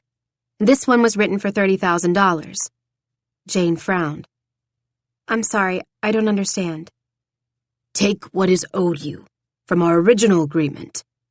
His eyes twinkled as she touched the check with her fingertips and stared at it again. Oh! He snapped his fingers. And one more thing. I'm still auctioning him off, but that doesn't mean you can't bid on him and win. I think I'd like to get to know you better, Jane. Bitterness washed over her. It's 10 grand a plate and... Is it? He grinned. Imagine 10 grand, and look what you hold in your hand. He shrugged his large shoulders. If you really love him. Who said I loved him? You did. His wise eyes didn't even blink. When you said no. Amazing the power that word holds. I hope that Brock soon understands its meaning the way you have. He hesitated, but then took a step forward and kissed her on the cheek. Good night, Jane. I'm glad I found you. Chapter 35. He managed one day of hell before Brock packed up his shit and drove into the city. The ball was the following evening, and he needed to talk to his grandfather. He still wasn't sure how he was going to break the news, or how he was still going to keep everyone happy and keep Jane. He just knew he had to do it. Traffic was hell, so the drive took forever. And by the time he made it to the Wellington offices, he was advised that his grandfather was out. He wasn't given a return time or an address where his grandfather could be found, so he went home, only to find his brothers sitting in his apartment drinking. Well, at least he was home. Dipshit! Bentley opened his arms wide. So, how was it? Tell me everything. Did you make love under the moonlight? Take long walks with Buttercup? Tease her mercilessly under the stars? He smirked. You're welcome, by the way. How did grandfather take it? Brock was silent. Brant rolled his eyes. Told you he wouldn't do it. Bentley looked like his head was going to explode. You bastard, you had her. A beautiful, nice, funny woman who actually knows how to do laundry, and you passed her up? For what? A model? Do I know you at all anymore? Brant glared at Bentley. You would do the exact same thing. Right, but I'm me. This is Brock. They both glared at him. I haven't had a chance to talk to grandfather because he's not in the office and not returning my calls. So I came home to shower and think about how best not to give the old man a heart attack when I tell him I'm not going through with the auction. I can't do it. I won't. And Jane? How does she feel about all of this? Bentley asked again, his voice grating on his every last nerve. She's probably freaking out over why I haven't called her yet. But I had to close the house down. Traffic took fucking forever, and by the time I was able to even look at my phone, it was dead. Brock stepped around his brothers and made his way into the bathroom, bracing his hands against the granite countertop. He shook his head. Why are you guys here anyway? He glanced at their reflections in the mirror. Both of them looked guilty. Bentley's throat worked into a tight swallow. Grandfather said, and I quote, "You're next. So we're hiding." Again, Brant sighed. Brock's lips twitched in amusement. He would have laughed had his heart not still been busy cracking inside his chest with every breath he took. He just wanted Jane. And in order to hold her in his arms, he needed to figure his way out of this clusterfuck. One of the twins' phones went off. Holy shit, Bentley breathed, and dropped his phone onto the glass table before running over to the TV, grabbing the remote and turning it on. Stunned, Brock could only stare as the news station showed pictures of him kissing Jane at the ranch. What was worse, he could see her name splashed all over the screen. This image was followed by the sight of her horrible sisters. His heart clenched, and then a righteous anger, swift and strong, slammed into his body, making his blood boil and his teeth clench. He'd pursued her. And yet the reporters were making her out to be some sort of social climbing whore. The more he watched, the sicker he felt. "Turn that shit off! Now!" he roared, grabbing his phone. "Fuck!" "What?" Brant stood. "My phone's dead." "Use mine." Brant tossed his. "I don't have her number memorized," Brock yelled, chucking the phone back at his brother. "Damn it!" He kicked the sofa, repeatedly. "Calm down." Bentley held out his hands. "We can figure this out." He motioned for Brock to sit. "This is bad. Leave it to Brant to state the obvious. But we can fix it." "No," Brock said in a hollow voice. "I need to fix it. There is no we." Bentley scowled. "Do you really think we're going to let you go through this alone? When there's a woman you love out there probably crying her eyes out because she thinks you've abandoned her." "Not helping," Brant said in a low voice. "Let me finish," Bentley snapped. "Brock." He knelt down in front of his brother. "Think. You're the brains behind most of Grandfather's asinine ideas. There has to be a way out." Brock sucked in a breath as the pressure of his family settled heavily on his shoulders. It was time to be honest. With both of them. "The auction," he swallowed. "It's for the shareholders." "Come again?" Bentley frowned. "What the hell do they have to do with anything?" "Everything," Brant answered for Brock, then took a seat next to him on the couch, his expression grim. "They're pushing Grandfather out, aren't they?" "How'd you know?" Brock asked. "Just call it intuition." Brant looked away. Clearly he was hiding something, but it wasn't the time or place to ask how or why. "So the auction is what? A way to make everyone happy?" "Good press." Brock stood and began to pace the hardwood floor. "The media's obviously going wild over the idea. We're bringing money in for research and finally playing nice with the Titus family. We're reminding the shareholders about how much the press loves the Wellington name and providing free publicity for the company. It shows we're team players and that the company isn't going to go to shit when Grandfather leaves it to us." He paused. "All of us." Bentley paled while Brant kept looking away. Was it guilt that kept the twins silent, or something more? The room was thick with tension. "Wait!" Bentley jumped to his feet. "Titus Enterprises is sponsoring the auction with us, right?" "And?" Brock shrugged. "Grandfather's been pining after them for years. They're basically our counterpart. Only the grandsons have actually settled down and made something of themselves, whereas we're all still single, and you guys manage to become front-page news every weekend." Brant rolled his eyes. "The fact that Jake Titus is happily married with kids is enough to make me want to throw up a little. The guy was worse than me and Bentley combined. Besides, that marriage doesn't count until he's made it past 6 years." But Bentley had a knowing look on his face, his eyes wide. "The point is that Nadine Titus has always been known to have a soft spot for love stories and matchmaking, right?" "Huh?" Brock was even more confused. A smirk crossed Brant's face. "I think that's a solid plan." "Wait, what am I missing?" Brock stopped pacing. "Everything, brother." Bentley slapped him on the back. "Damn near everything." "Will it save Jane?" Bentley braced Brock with both hands. "And you." Chapter 36. Jane woke up to her phone going off. She nearly fell out of bed in an attempt to grab it, thinking maybe, just maybe it was Brock.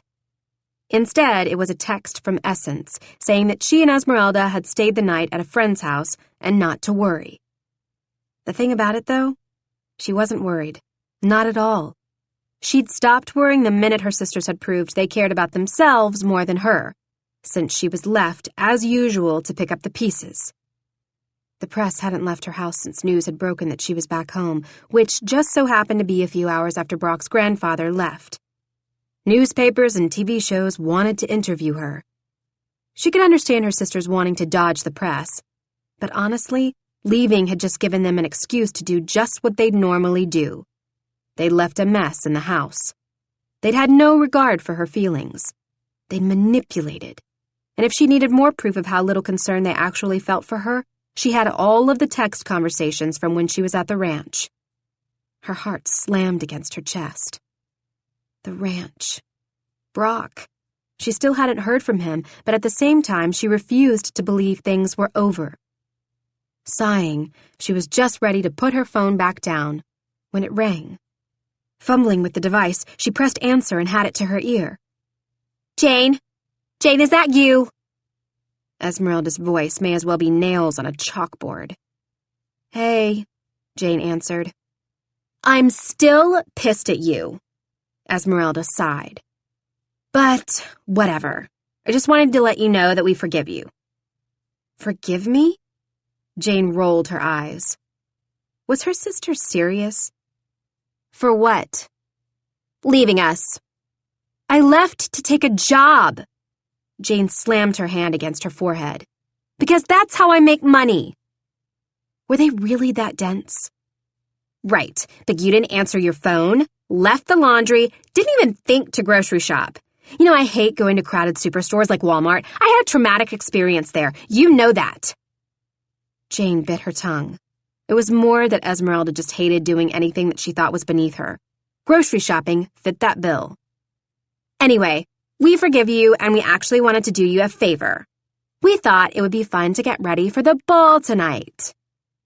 Did you say ball? Yeah, why? The ball that costs $10,000 a plate? That ball? Jane had a familiar sick punch to the gut. They didn't have the money for it. Not at all. Are there any other balls where rich men are getting auctioned off? Esmeralda laughed. Of course that ball. But you don't have that kind of money. Esmeralda was silent and then sighed. Look, I took out a new credit card. God knows you won't be able to marry the guy after you publicly shamed yourself like a whore. Besides, we need money. Esmeralda. She fought to keep the tears in. How could you do that? Why? It's just a party. We don't have the money. But you made money at the big job you were just on, right? Esmeralda laughed. We'll pay for the rest on the credit card. All we really need is your portion. My portion? Jane said, fuming. I don't owe you guys anything. You took the job to support the family, right? Esmeralda said plainly. So support the family. Plus, think of all the networking Essence and I could do at a place like that. We could get so many clients, meet so many people. Really, you would be doing it for us. For all of us. After all, didn't Daddy want us to work together as a team? About that. Jane glanced around her room at the memories that filled it. The walls with posters of bands and singers, the stickers that still littered her ceiling. I think I'd rather fly solo. Esmeralda was silent, then said, But we love you. No. Jane closed her eyes as tears burned. You love you. Jane! Esmeralda shouted. Don't do this to us. I'm sorry, I can't. I can't support you spending money, my hard-earned money, on something frivolous. From here on out, you're on your own. You're a selfish bitch, Esmeralda yelled. No wonder he's still going through with the auction. Who would want a frigid virgin for... Jane hung up the phone before she said something she could never take back. Her childhood room suddenly felt too small, choking the life out of her. A memory surfaced of her father. Knock, knock. Daddy walked in with an apron over his work clothes. He held a tray in his hand, and a rose was laid across the plate of eggs and French toast. A giant cup of coffee sat on the far right side. I figured you'd need this. She didn't trust herself to speak, so she nodded her head and looked away. They don't deserve you, sweetheart, he whispered once he set the tray on the bed and tilted her chin toward him. Girls are fickle creatures. I love all three of you, but sometimes we say things that are hurtful, things we don't mean. Promise that you'll see through that and try to keep the family together. He coughed. The tray trembled in his hands as he sat on her bed. Just promise to try. Family is all we have. I promise to keep everyone together, Jane whispered aloud as the memory faded. But was that what her dad had meant? To be a maid to her own family? No, and she'd already made her decision to stand her ground. So, with shaking hands, she grabbed a suitcase and started packing. Chapter 37. Brock frowned at the text. She was late. He tried not to be irritated. After all, he needed her if their plan was going to work. Brock was checking his phone again when the door to his limo flew open, revealing a flurry of leopard print and expensive perfume. She flashed him a knowing smile and slid across the smooth leather seat. Her bright red lipstick was like a homing beacon in the dark car. "Well," she huffed, "I'm listening. What exactly do you need from me?" "Everything." He leaned back and took a deep breath, then faced the one woman he knew could help keep his family in charge of Wellington Inc. But this wasn't business. No, this was personal. Brock exhaled and faced the one woman he knew who could easily destroy a man with a simple snap of her fingers and said, "I love her." Her eyebrows shot up to her hairline and an excited smile crossed over her soft features. "Really?" "Yes," he swallowed. "So damned much I can't lose her. But I also love my grandfather." "Which leaves us at an impasse." She tapped her chin with the long red fingernail and smirked. "I do love a good romance." Didn't he know it? Rumors had been rampant over the last few years on how she'd set up her own grandsons and basically forced them into blissful marriages, all without missing a beat. Which was why he'd come to her. Wellington Inc. needed her partnership in order to please the shareholders, and if she agreed to help him with Jane, he'd owe her. This would give her more power than she already had, but he knew she'd like that, and he was betting it would make her more willing to perform an alliance with Wellington Inc., if only because she'd feel she had the upper hand. Besides, he would do anything, for Jane. "What will you give me if I help you?" she sobered, her expression suddenly all business. Brock met her stare and paused, then said, "A damned good show." At that, she threw back her head and laughed. "Like grandfather, like grandson?" "I'd like to think I'm less stuffy." "Oh, honey." Her voice dropped into a husky whisper. "You have absolutely no idea." Yeah, that was too much information. "So you'll help me win the woman I love?" "Oh, I'll help you all right, and I'll do it out of the goodness of my heart." She patted him on the shoulder. "And for the simple fact that while I despise your family as competition, I would be bored to tears without it. Plus, that grandfather of yours." She rubbed her hands together and smirked. "He's quite wonderful, isn't he?" "When he isn't trying to control everyone and everything? Yes," Brock spoke without thinking. "Oh, honey," she patted his hand. "That's just us grandparents worrying about the future. Besides, something tells me that my involvement will make him happier than you could possibly imagine." "Oh?" That piqued his interest. "How so?" Her smile was warm. "Because it will make you happy, and despite what you think, that's all he's ever wanted." Brock didn't know what to say to that. She seemed to pick up on his hesitation and shrugged. "You'll have to make sure the media believes it. I hope you haven't been having any secret rendezvous with the girl, or texts since you've returned from the ranch that they can grab a hold of." He exhaled. At least he'd done that right. No. I've been waiting until I spoke with you, until you agreed." She harumphed. "Well, now that I have, it's just going to get harder. No direct contact." She drew out the word direct. "Until the night of. Got it? No funny business. The last thing we need is for this to look like a setup. I swear, I'll do anything for her." "I know," she winked. "That's what makes this so romantic." She paused. "You do realize the favors I'll have to owe people, the negotiations that will have to take place in order for this to fully work." Brock swallowed back his anxiety. "I do." "Well, I have been known to manipulate in my day. I guess this just means I'm back in the game." He suddenly had the sinking feeling that he'd recreated a monster. "Your grandfather." "Leave him out of this," Brock snapped. She merely stared at him, hard, as if trying to figure him out. "You know, he isn't as bad as he seems." Brock let out a breath he didn't realize he'd been holding. "I know, I can't lose her." The corners of her mouth worked into a bright smile. Then leave it to me. Trust me to do what I do best. And what's that? Why, she winked.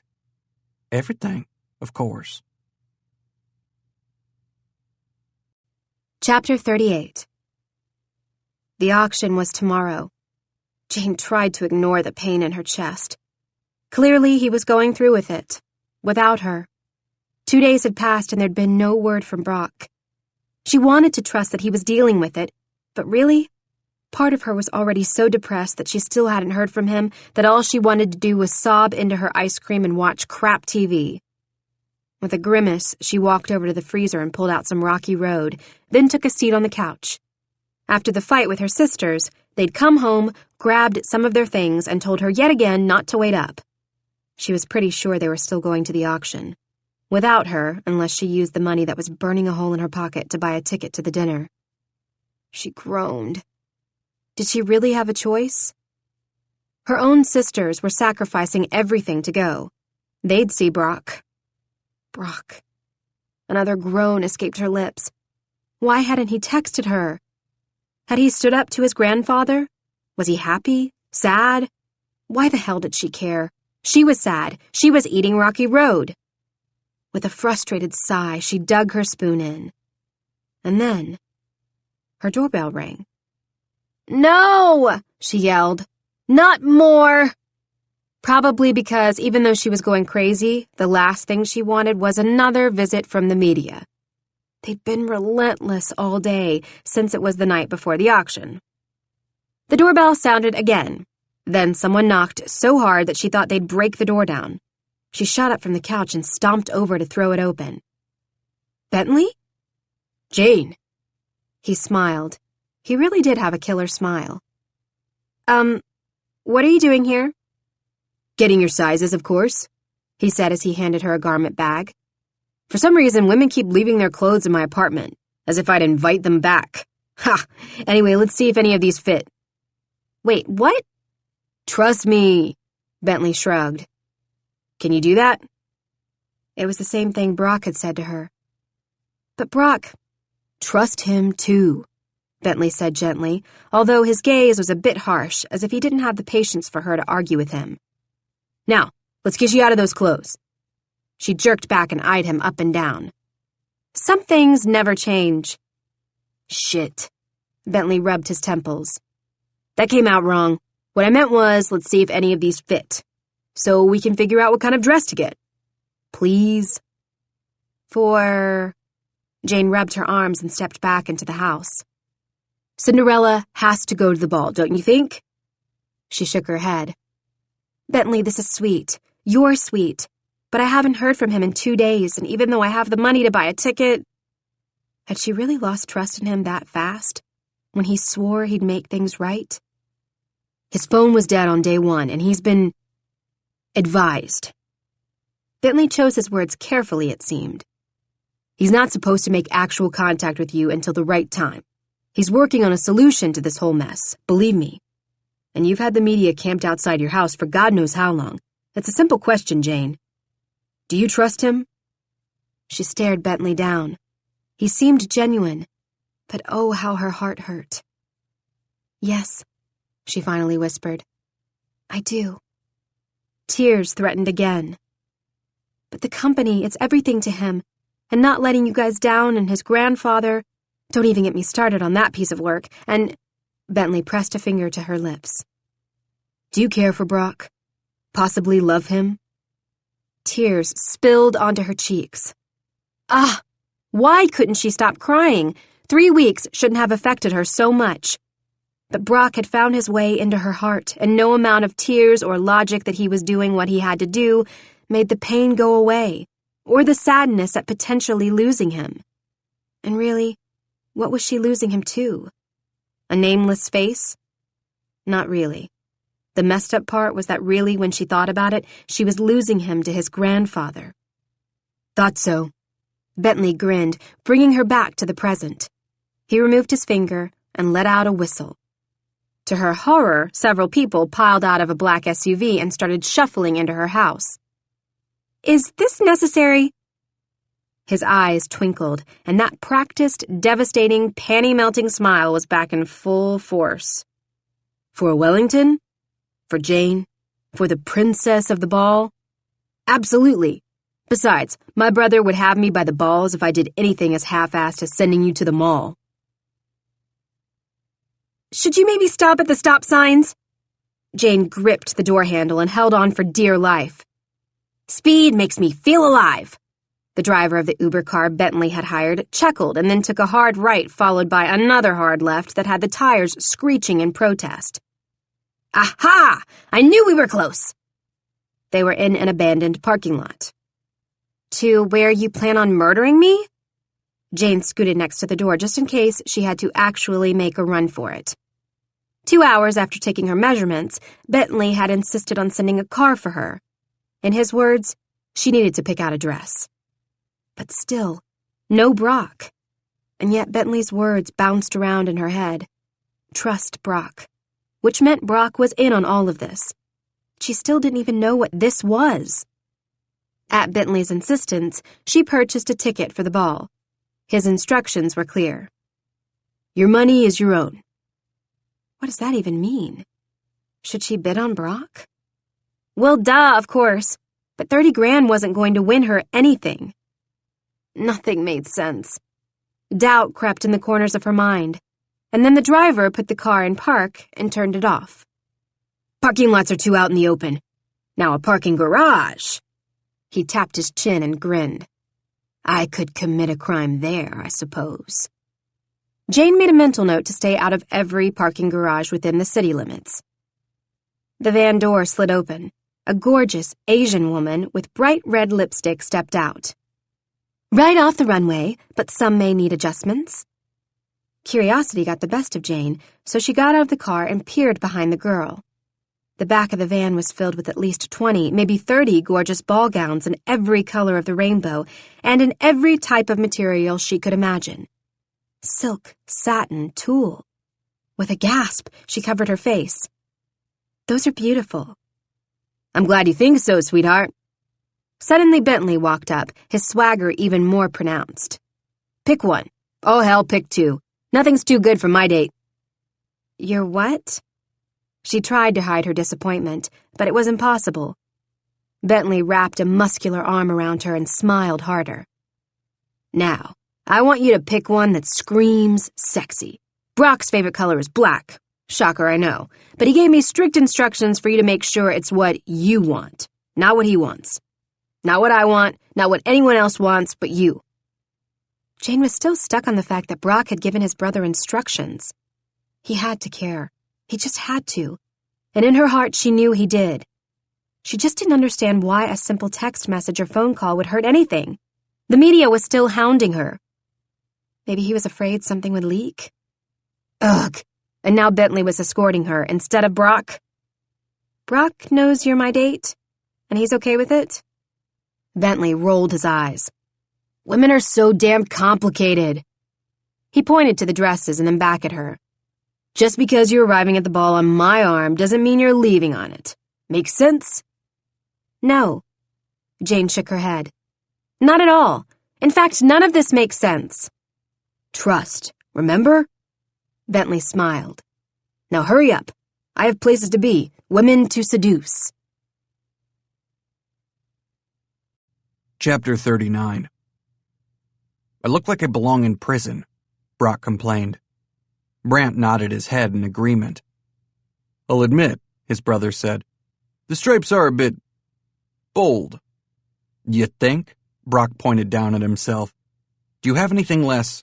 He scowled as his gaze fell to the striped pants. Loud? Jean-Paul, the man helping them, gasped aloud. Bentley and Brant cringed and moved closer to Brock, while the personal shopper for Prada began pacing in front of them, a pinched expression between his eyebrows as he started cursing in French. Should we tell him we understand him? Bentley said out of the corner of his mouth. Or just let him keep going? I hear you.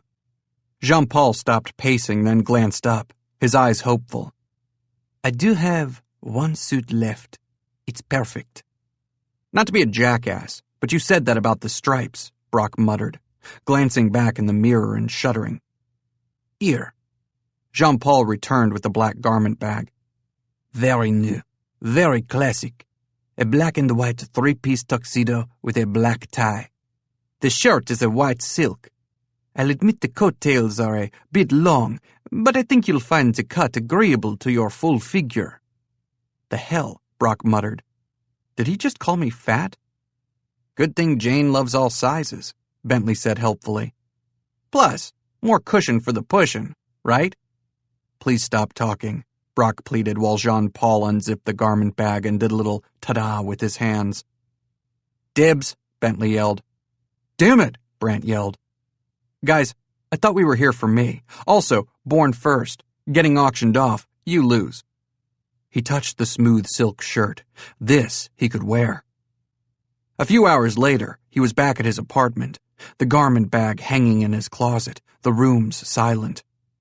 He'd told the twins he wanted time alone, and now he was lonely. Imagine that. Idiot.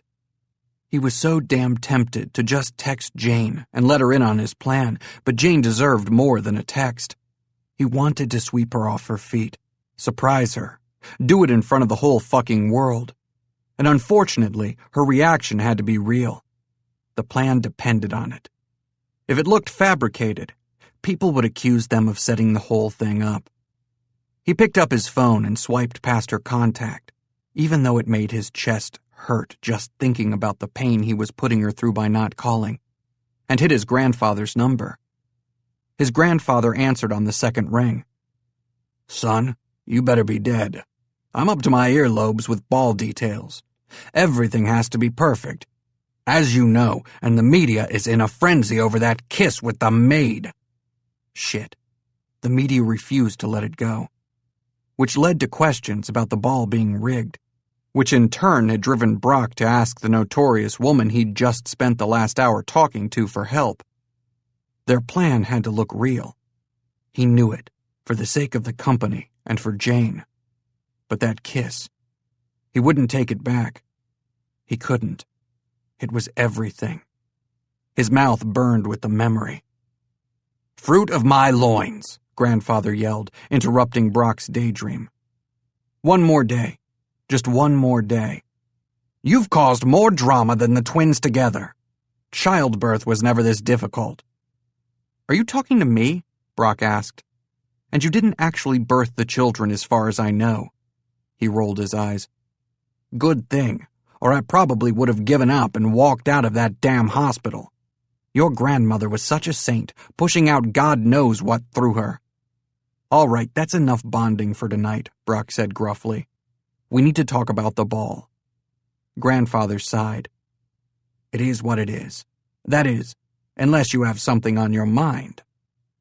"Why?" Brock blurted out before he could stop himself. "Why would you put the company before me? Before the twins?" Grandfather sighed.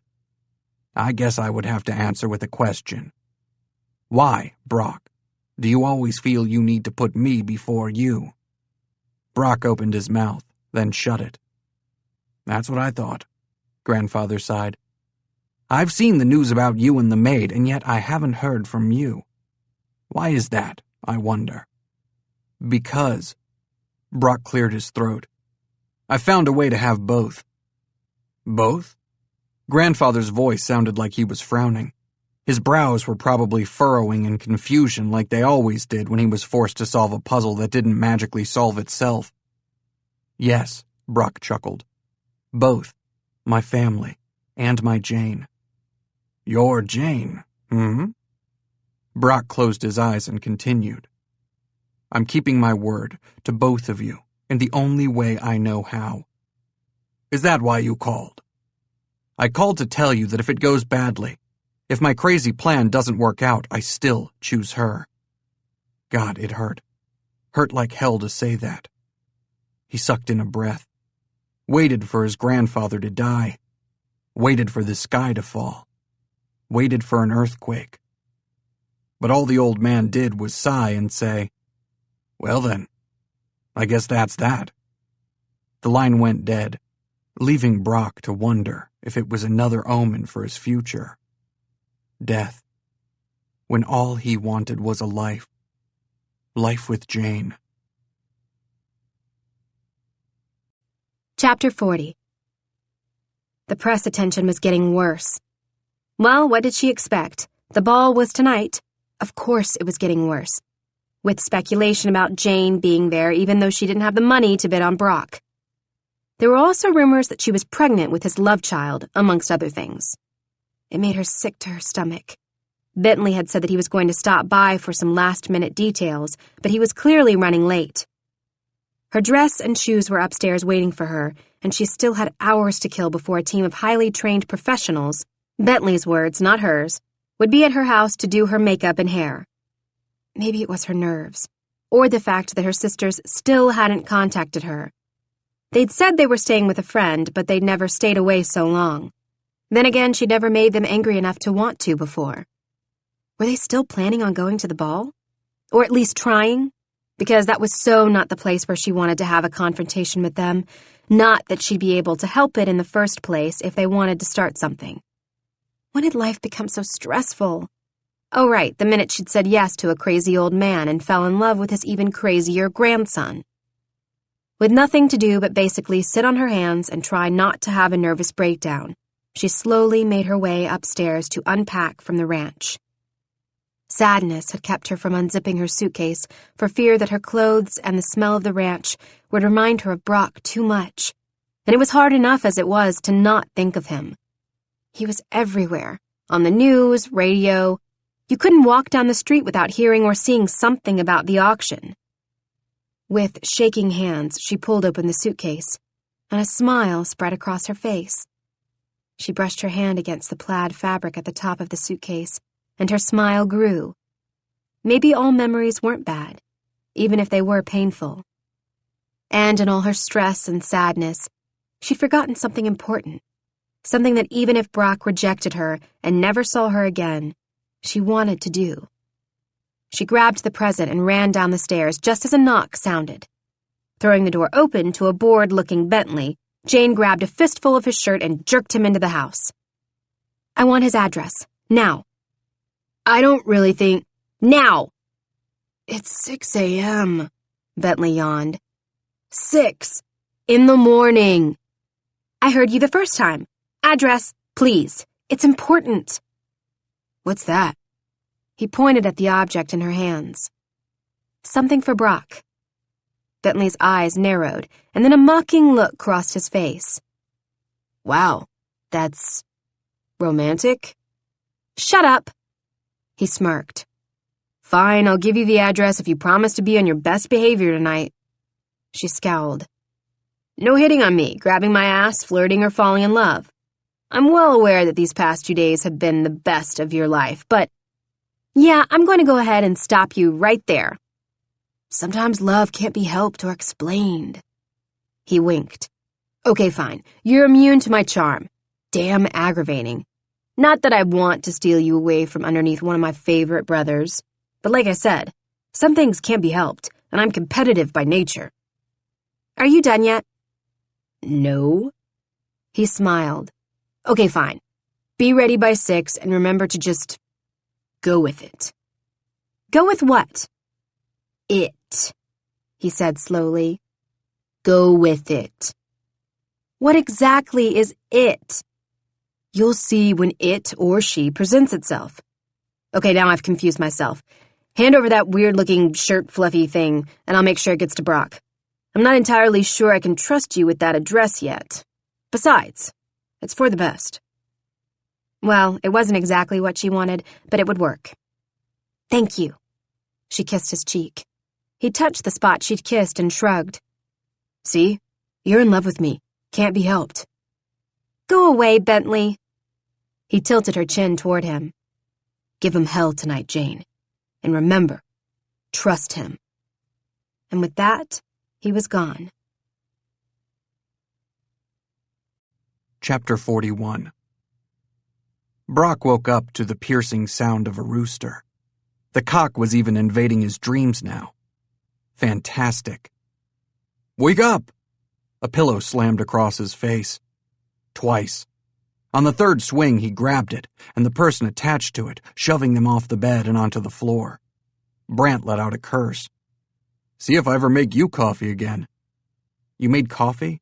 Do you even know how? It was touch and go for a few seconds before I finally just walked to Starbucks. He shrugged. But it's basically the same thing. You're an idiot. Thank you. Brant seemed genuinely touched by the insult.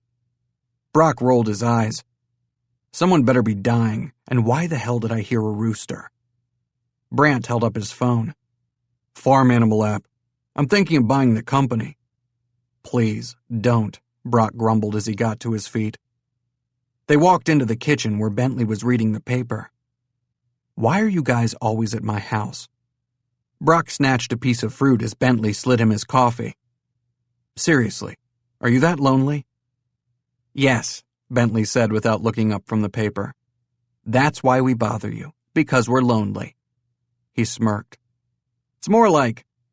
After a long drawn-out sigh, he held out his hands. We made the mistake of bringing some girls home and... He flipped his hand into the air. We may have swapped girls in the middle of the night. Oldest trick in the book, Brant snorted. Right, Bentley agreed. But somehow they found out, and once we asked them to leave, all hell broke loose. One of them started smashing wine bottles on the floor, then chucked one at my head. Brant bit out a curse while Bentley kept talking. We finally got them to leave, but one of them came back and our doorman let her up, the bastard. She spray-painted whore in bright red graffiti across our doors. Brock let out a low laugh. Oh, that's fantastic. So your apartments are shame prisons. Basically. Bentley didn't look apologetic. So we're going to hang with you until things die down. I mean, they'll get over it. They always do. Sighing, Brock took a long drink of coffee and set his cup back down on the table. You guys can't keep going on like this. Sure we can. Brant finally set the paper down. After all, my life goal includes dying of heart failure during sex. It's good to have dreams. Bentley burst out laughing. Both of you are going to burn in hell, Brock snorted. Hopefully, grandfather will have paved the way by then. Bent smirked. Now, are you ready for tonight? Brock paused, his coffee in midair. I think so. As ready as I'll ever be.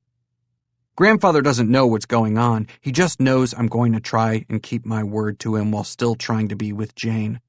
God, I hope that Nadine holds up her end of the bargain. She will. Brant came around the table and sat, propping his legs up on the chair across from him. She's obsessed with a good love story. Her poor grandsons are proof of that. The woman kidnapped a state senator in the name of love. This should be a walk in the park for her. Are you going to make a speech before all hell breaks loose? Or just lay it all out there? Bentley asked. Brock rolled his eyes. I have a plan. I'm sticking with it. The end goal is Jane. Anything beyond that? A fucking speech to make people happy? I'm over it. I want her, and I found a way to get her and to make sure that grandfather's happy. She needs to know I love her. That's all that matters now. The doorbell suddenly rang and Brock cursed as he stomped over to the door, jerking it open. Delivery for Brock Wellington? The messenger had a giant black box. Just sign here. Brock signed and brought the box into the house, closing the door behind him. He opened the box and saw plaid. What the hell is that? Brant pointed. Frowning, Brock picked up the homemade plaid pillow and inhaled. It smelled exactly like his father. They were his old shirts. The ones from the ranch. A note was stuck between the pillows. I meant to give these to you at the ranch, but I forgot. I couldn't sleep one night and decided to make them into memory pillows. That way you always have your father with you. I thought it may help fight the ghosts, but just in case that doesn't work, I stuffed the dog in the bottom of the box. Rumor has it, he's a guard dog. Love, Plain Jane. Fingers trembling, Brock dropped the note and took a step back. She'd done this. For him. She loved him. She loves me, he repeated out loud. God, I couldn't stand another day of this secrecy. He was having a hard time breathing, swallowing, functioning as a normal human being. All he could do was stare at the box and wonder how in the hell he was going to be able to wait another 8 hours until he saw her again, and tell her how he felt, and choose her, for all the world to see. Funny how Bitters had donated hundreds of thousands of dollars to be at his side, but what she offered him was more priceless, because she was the only woman who had offered something money couldn't buy: her heart. Chapter 42. Jane gaped at the glam squad currently setting up around her living room. A hairstylist, a makeup artist, and 2 other people who looked like their assistants were all running around in a rush of excitement.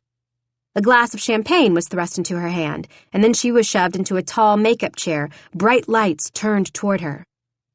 The girl doing her makeup frowned. The lighting isn't good enough. Someone open up the blinds and a window or something. A window was opened. Fresh air blasted in. Finally, Jane relaxed and let out a sigh. Getting her makeup done was going to be a dream. She'd never had it done before, and a second team arrived. They all had white coats on. A terrifying hush came over the room. "She's a virgin?" one asked in a cheerful voice. All eyes fell to her. "No," Jane said in a quiet voice. "Waxing virgin," another man clarified, eyeing her up and down with excitement. "Waxing? What do you mean, waxing?" Several people chuckled, and then her real hell began. She was waxed within an inch of her life. At one point, tears welled in her eyes. When she complained, the esthetician simply held her down and said, "You'll be fine." "The hell I will!" she roared.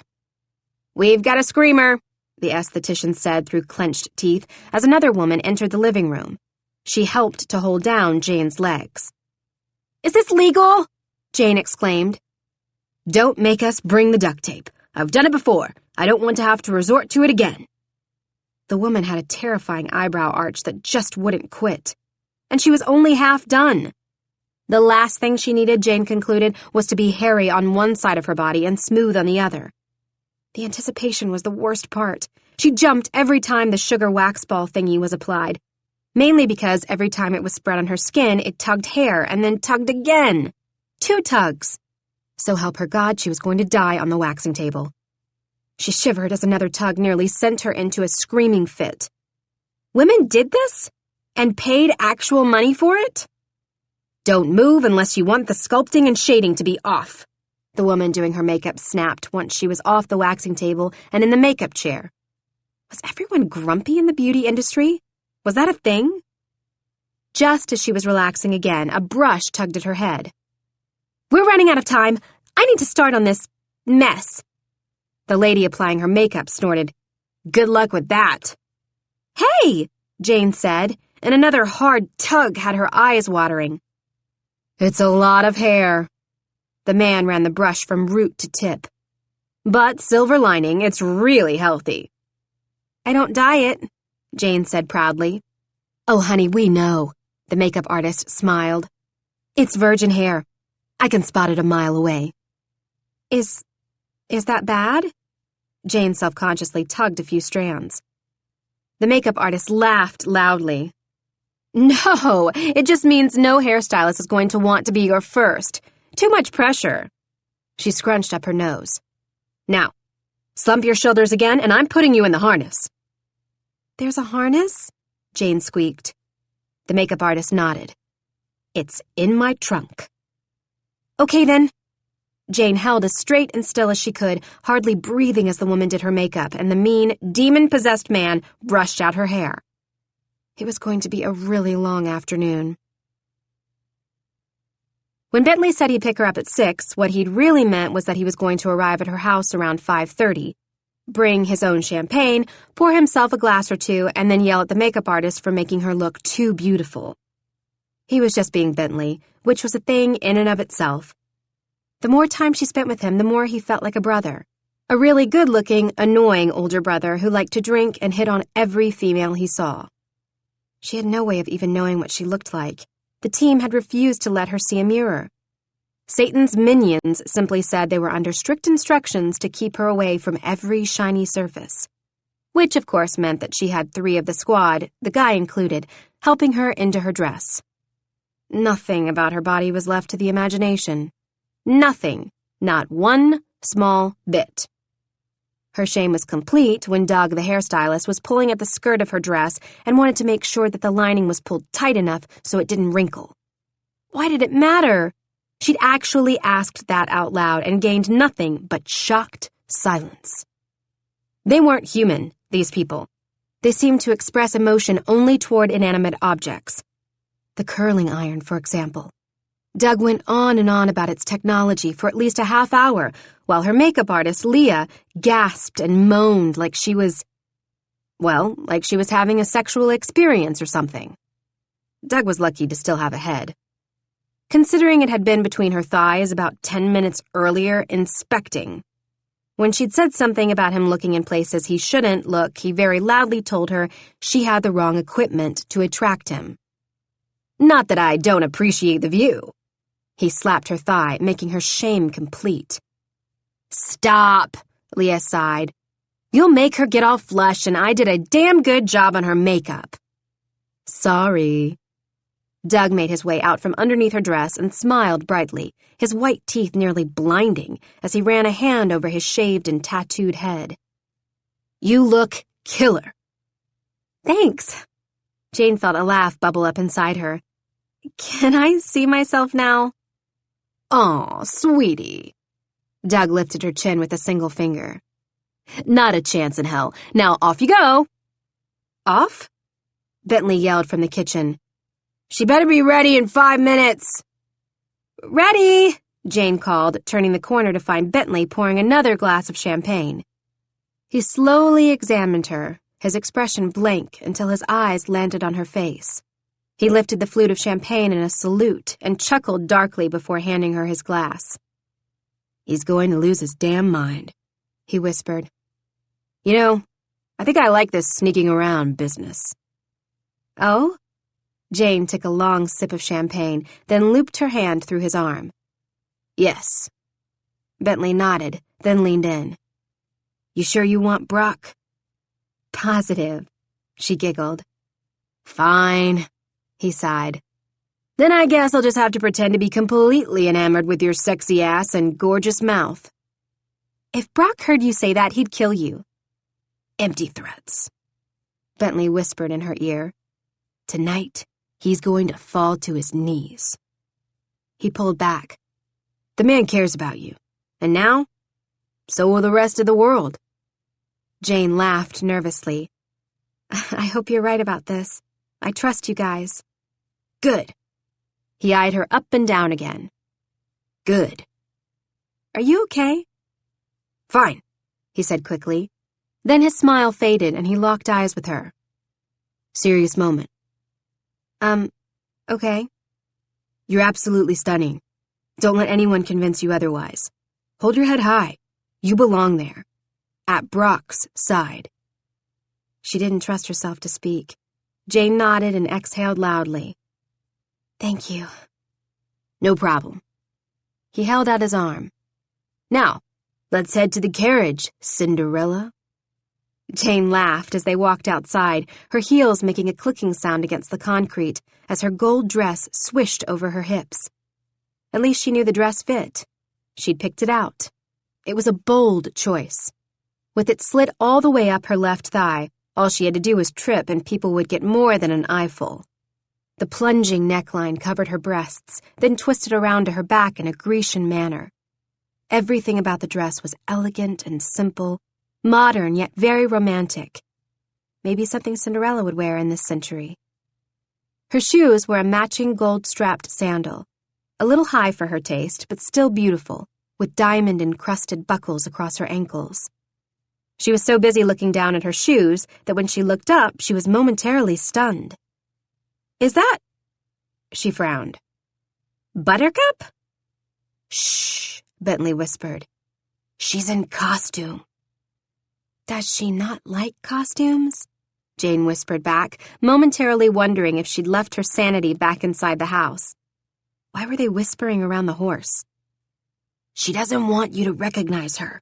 Watch. Bentley waved her off. Oh, look yonder at that beautiful young stallion, garbed in black and gold with the family crest on its noble hide. Then, the oddest thing happened. Buttercup lifted her head and stiffened into a pose with one leg lifted in the air, head held high. No way. Jane's eyes widened. She just wants to impress you. Wellingtons are proud that way. Bentley nodded and eyed Jane up and down again, then said, You're absolutely positive you want the brooding brother? I mean... He stood chest to chest with her. Positive? His voice lowered. He smelled amazing. He wasn't Brock. Yep, she nodded. Had to offer you an out. He sighed. Now let's go. The door to the gold carriage to which Buttercup had been tethered opened. It's a real carriage, Jane said dumbly, glancing around the open, gold-encrusted carriage. It was beautiful, like something you'd see in a historical movie, or read about in a book. It was a real, horse-drawn carriage. The seats were a plush black leather. There were 2 fur blankets with matching pillows on each seat, and it was painted a rich gold with a red W in the middle of the door. Sitting in the opposite seat was Brant. Wow. He smiled wickedly. Brock's going to lose his mind. Thanks. She blushed and took his hand as Bentley followed in after her. So I get 2 dates tonight? Brant doesn't date, Bentley said in a bored tone. He doesn't like getting women's hopes up. Seriously? Jane frowned. And 1 date is enough to make them think you're going to marry them? At the mention of marriage, Brant's face darkened. He didn't respond. Bentley cleared his throat and slowly shook his head. Clearly there was a story there, one he didn't want to tell. And now, Bentley quickly changed the subject as the carriage started to move. You have a gift. The box was simple. Black. She pulled off the lid and gasped. A pair of glass high-heeled shoes twinkled in the moonlight. Black leather material was braided in an elegant design across the top of the shoe before adjoining the glass heel in the back. A simple note rested on top of the shoes.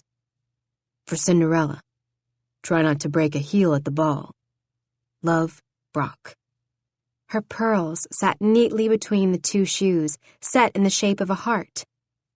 How had he gotten the pearls back from her sisters? Did it matter? Tears welled in her eyes.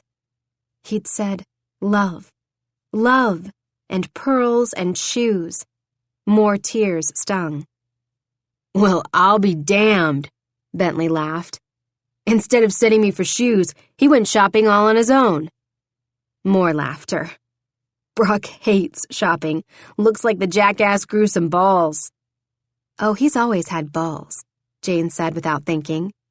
Brant snapped his attention back to her. This is a fun topic, my brother's balls. Her cheeks heated. Let's, just put on the shoes. Or I'll put on the shoes and... She tried to reach her feet, but her dress was too tight. You're either going to rip your dress or flash us both, which will most likely earn both of us black eyes. Brant rolled his eyes. Here, let me help. Thanks. She beamed as Brant tugged off her heels and replaced them with the beautiful black and glass shoes that Brock had given her. The shoes were beautiful. But what made her smile was the fact that they were black. Had it only been a month ago when he'd teased her about black shoes and she'd blurted out information about her underwear? Damn, I've never seen a woman so thrilled to have a pair of shoes before, Brant said under his breath. It's not just the shoes. It's what they represent. She grinned. I mean the thought behind them. Brant's expression was completely blank. Come on, haven't you ever given someone a gift that held memories? Or a hidden meaning? Brant's expression hardened before he offered an easy smile and looked out the window. I don't waste my time with gifts. Why should I when I'm never with the same woman more than once? Bentley laughed softly. We're here. Brant held out his hand to Jane and smiled. You ready for this? The carriage stopped in front of Warehouse 215. The entire outside of the structure had been transformed with hanging candles and flowers, making the ambiance magical. Bentley followed after them and grabbed her other hand. "I believe you have a prince to steal?" Jane pressed a hand to her stomach. "That's not making me feel any less nervous." The twins merely smiled and escorted her inside, directly into the arms of a woman she'd never seen before. She wore bright red lipstick and talked way too fast, and before Jane knew what was happening, she was showing her license to another lady who double-checked her name on the guest list. "Oh, look, there you are!" Jane frowned at the flamboyantly dressed woman who still held onto her arm. She examined the guest list and then nodded. "Okay, now everything looks ready to go." "Oh, I almost forgot. Here." Jane handed over her check for $30,000. It was all she had to bid with. The woman, still holding onto her arm, snorted out a laugh and nodded to the lady with the guest list. "Just add it to her account and we'll deal with it later. Thank you."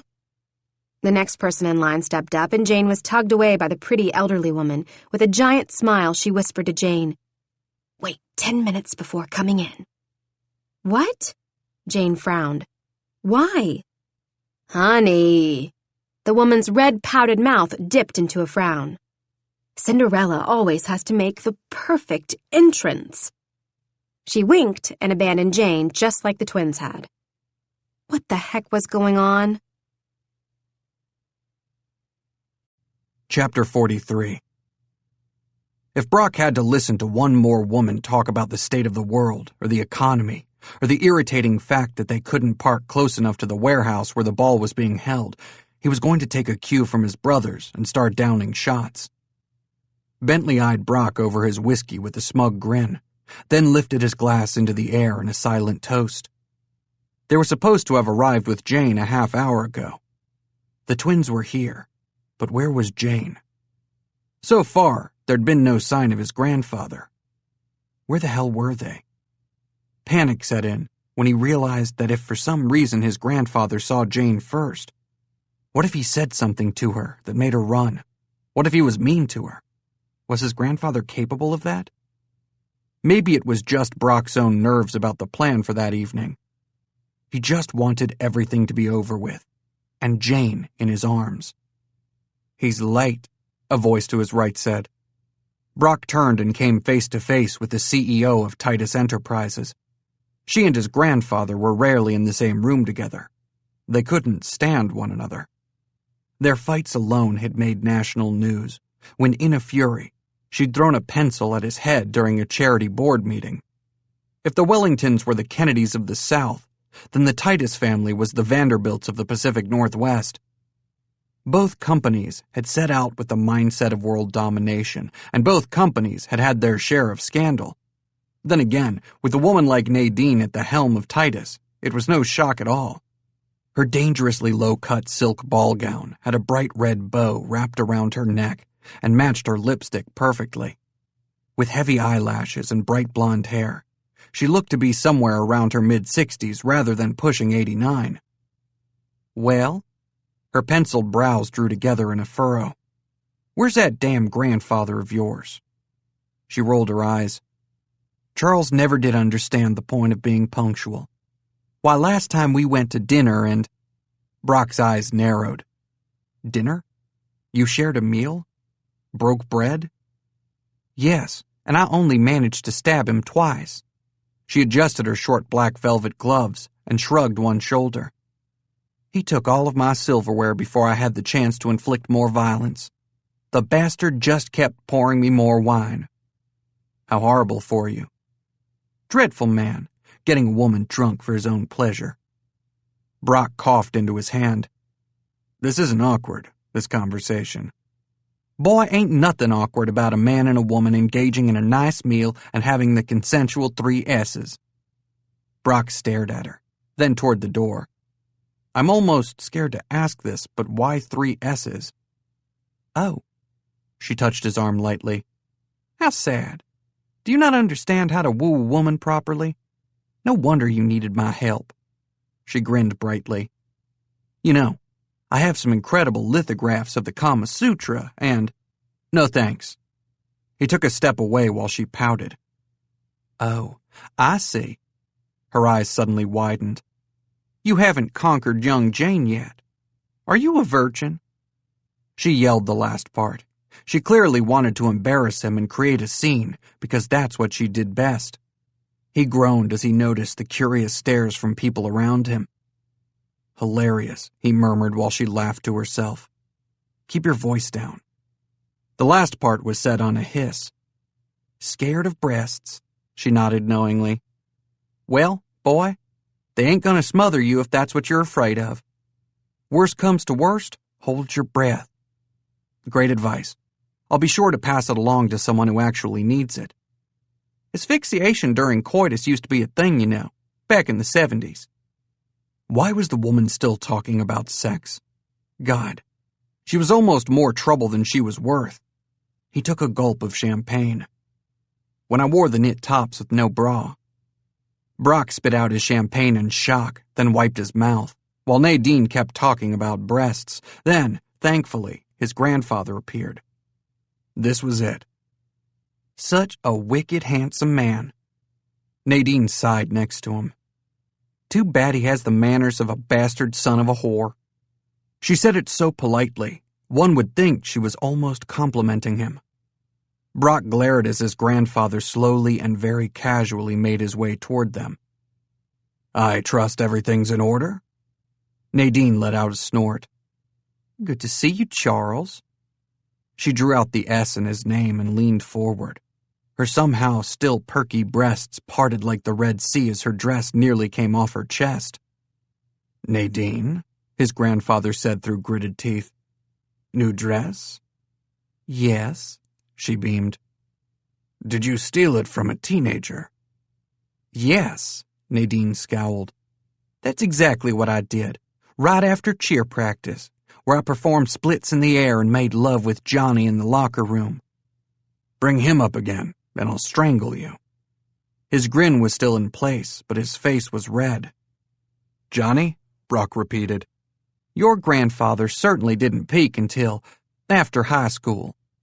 Nadine giggled behind her hand. His grandfather took a menacing step toward Nadine, but Brock stopped him. "Are we ready to begin?"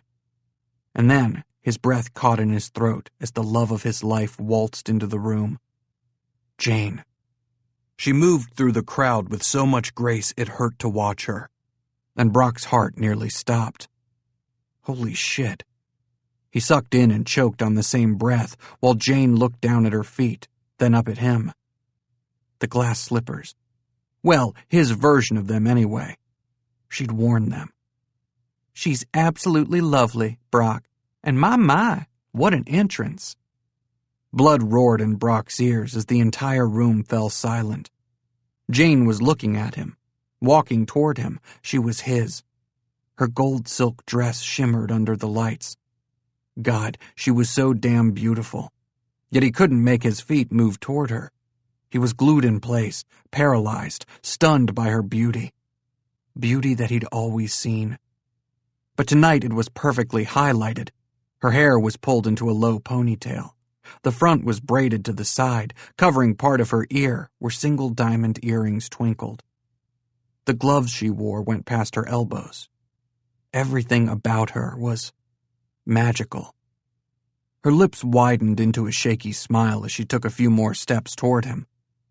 "Well, don't just stand there," Nadine hissed. "You need to speak." Had she just clapped at him? "Come on, shoo."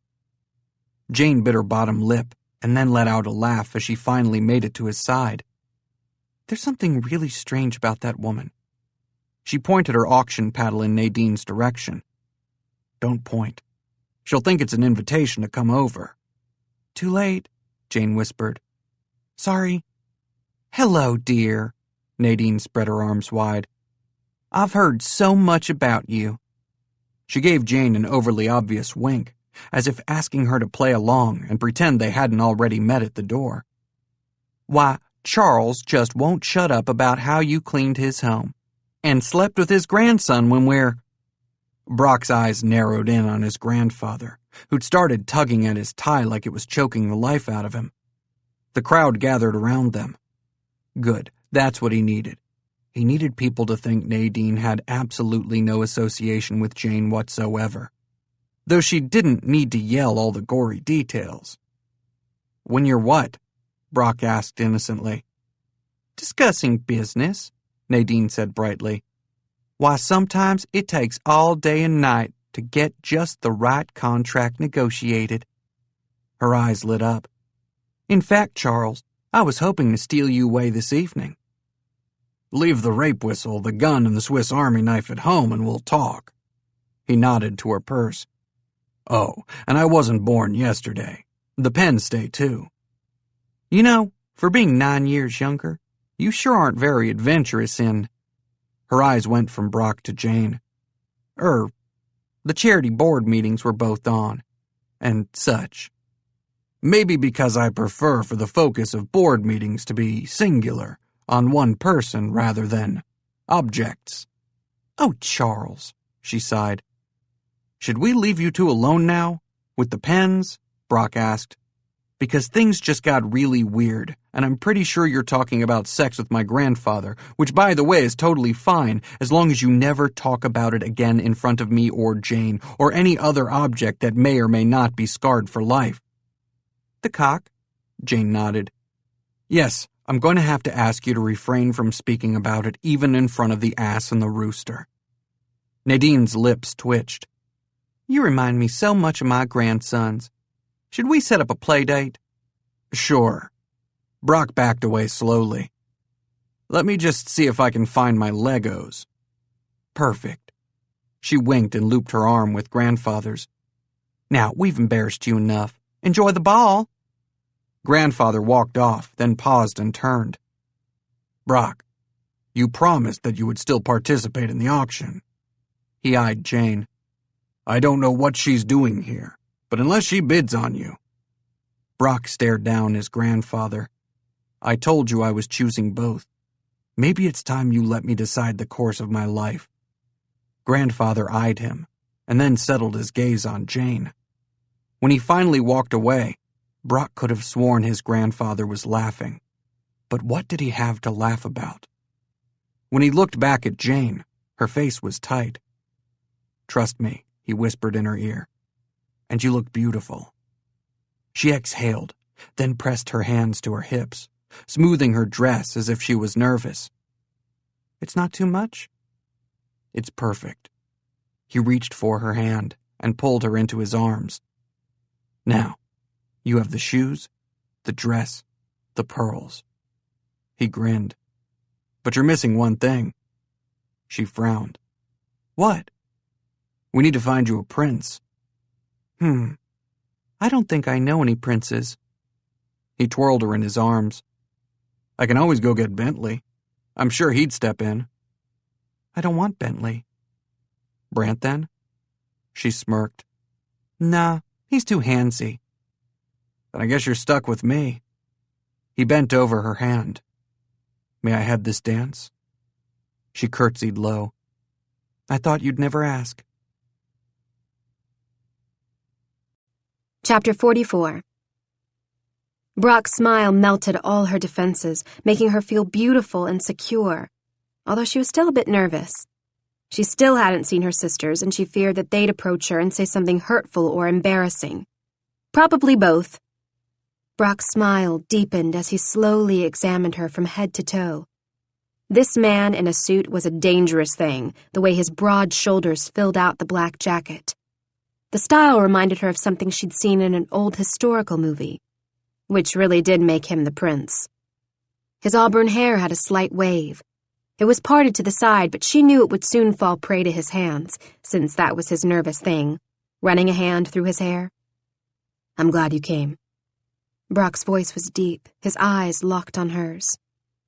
"Even though you're technically here with 2 other men." Brock's gaze shifted to her mouth as if he wanted to kiss her. She strained toward him just as the music stopped playing. The dance floor wasn't too crowded. People were staring at them, probably because he was about to get auctioned off, Jane concluded. Her stomach clenched. "So," she cleared her throat, "what exactly am I supposed to be doing? I feel like I should be helping whatever plan you have here, but I'm completely in the dark." Well, Brock cleared his throat. Unbeknownst to the twins, we're actually auctioning them off for charity as well.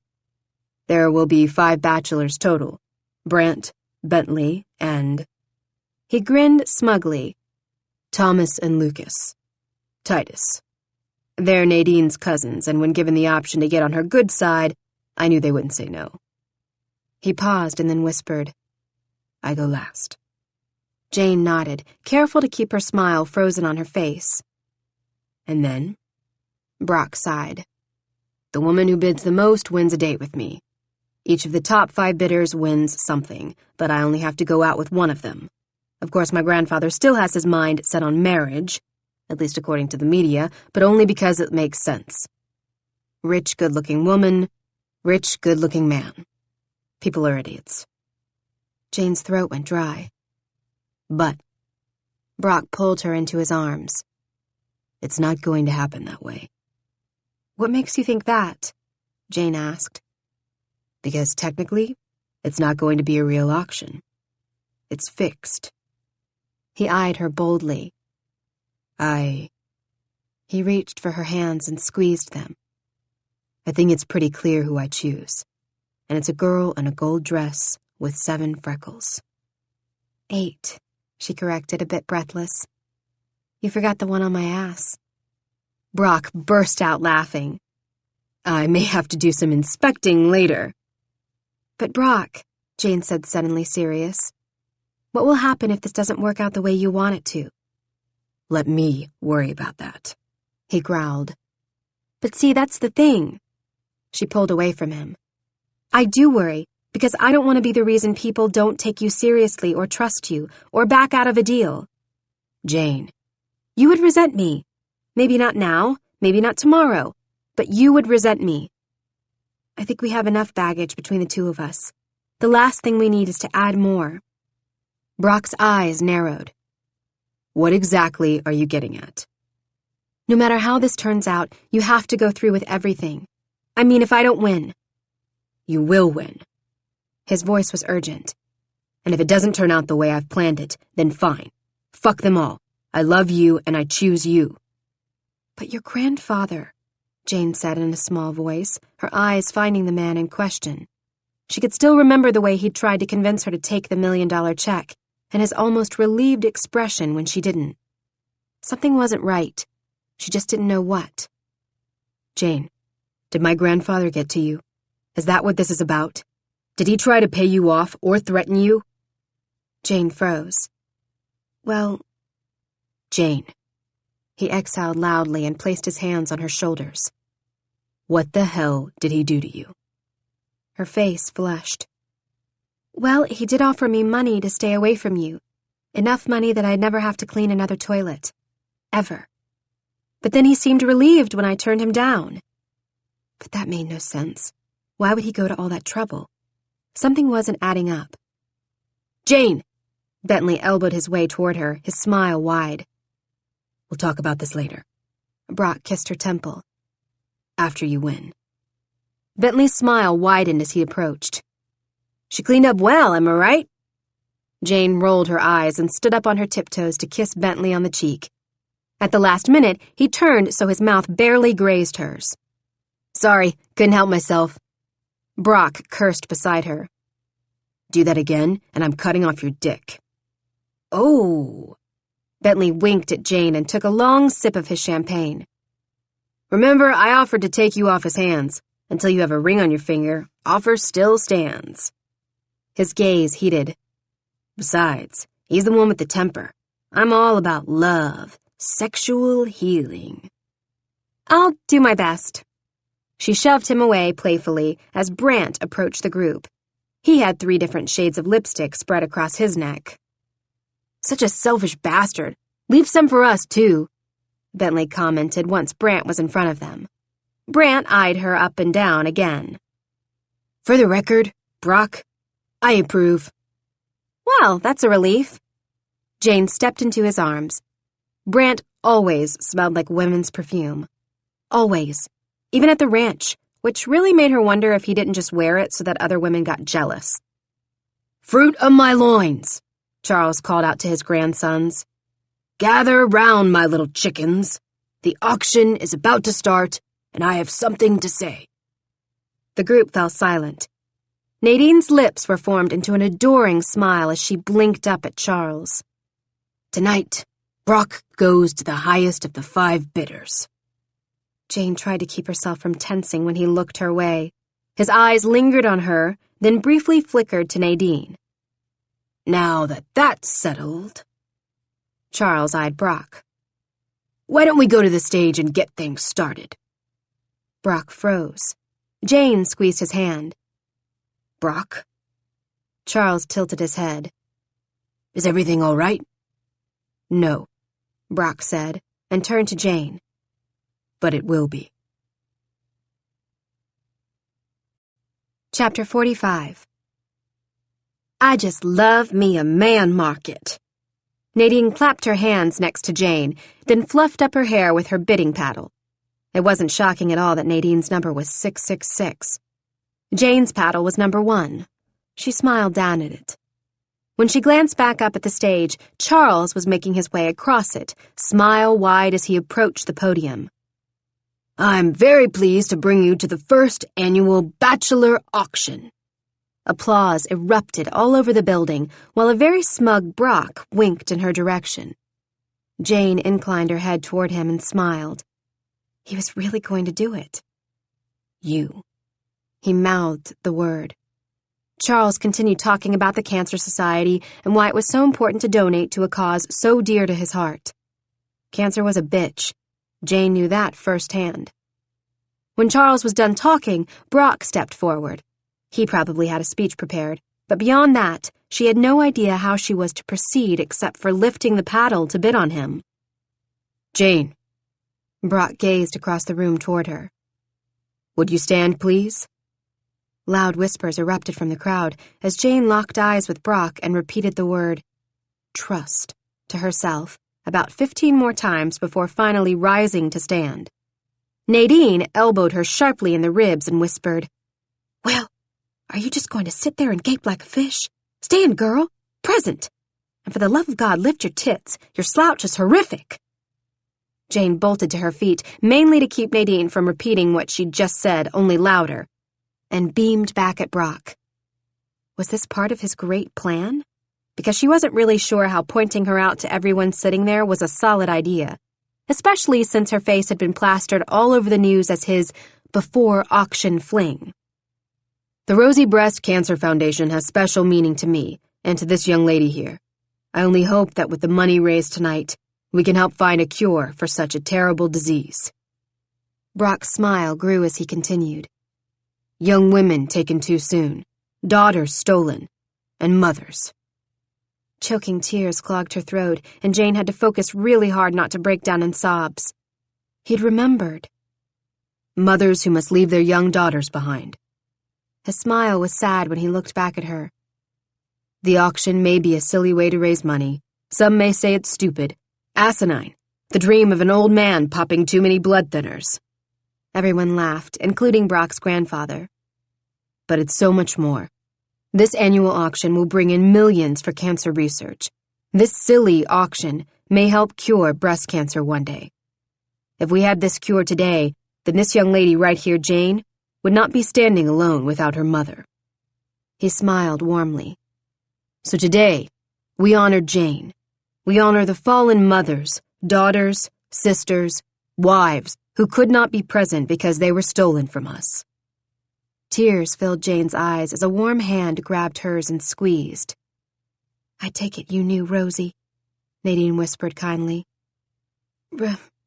Rosie," Jane fought the lump in her throat, "was my mother." "Oh, dear." Nadine wrapped an arm around Jane and sighed. "I did not know your mother, but I am one. And us mothers, grandmothers, we're all given that same gene from God. The one that allows us to inflict fear into the most wicked of toddlers, gives us the ability to multitask and still enjoy life. The ability to love through the mud, sweat, tears, the strength to wake up every day and breathe life into the world, to make it a better place. So know when I say this, I do not say this lightly. I say this with the utmost wisdom from years of being a woman." She paused. "Your mother would be so proud, baby girl." Tears spilled over Jane's cheeks. "Thank you." "Now," Nadine gave her one last squeeze. "Use all that money I deposited into your ghost account and buy yourself a man." "Ghost account?" Jane repeated. "I don't know," shaking her head as she stared down the obviously senile woman. "What do you mean, ghost account?"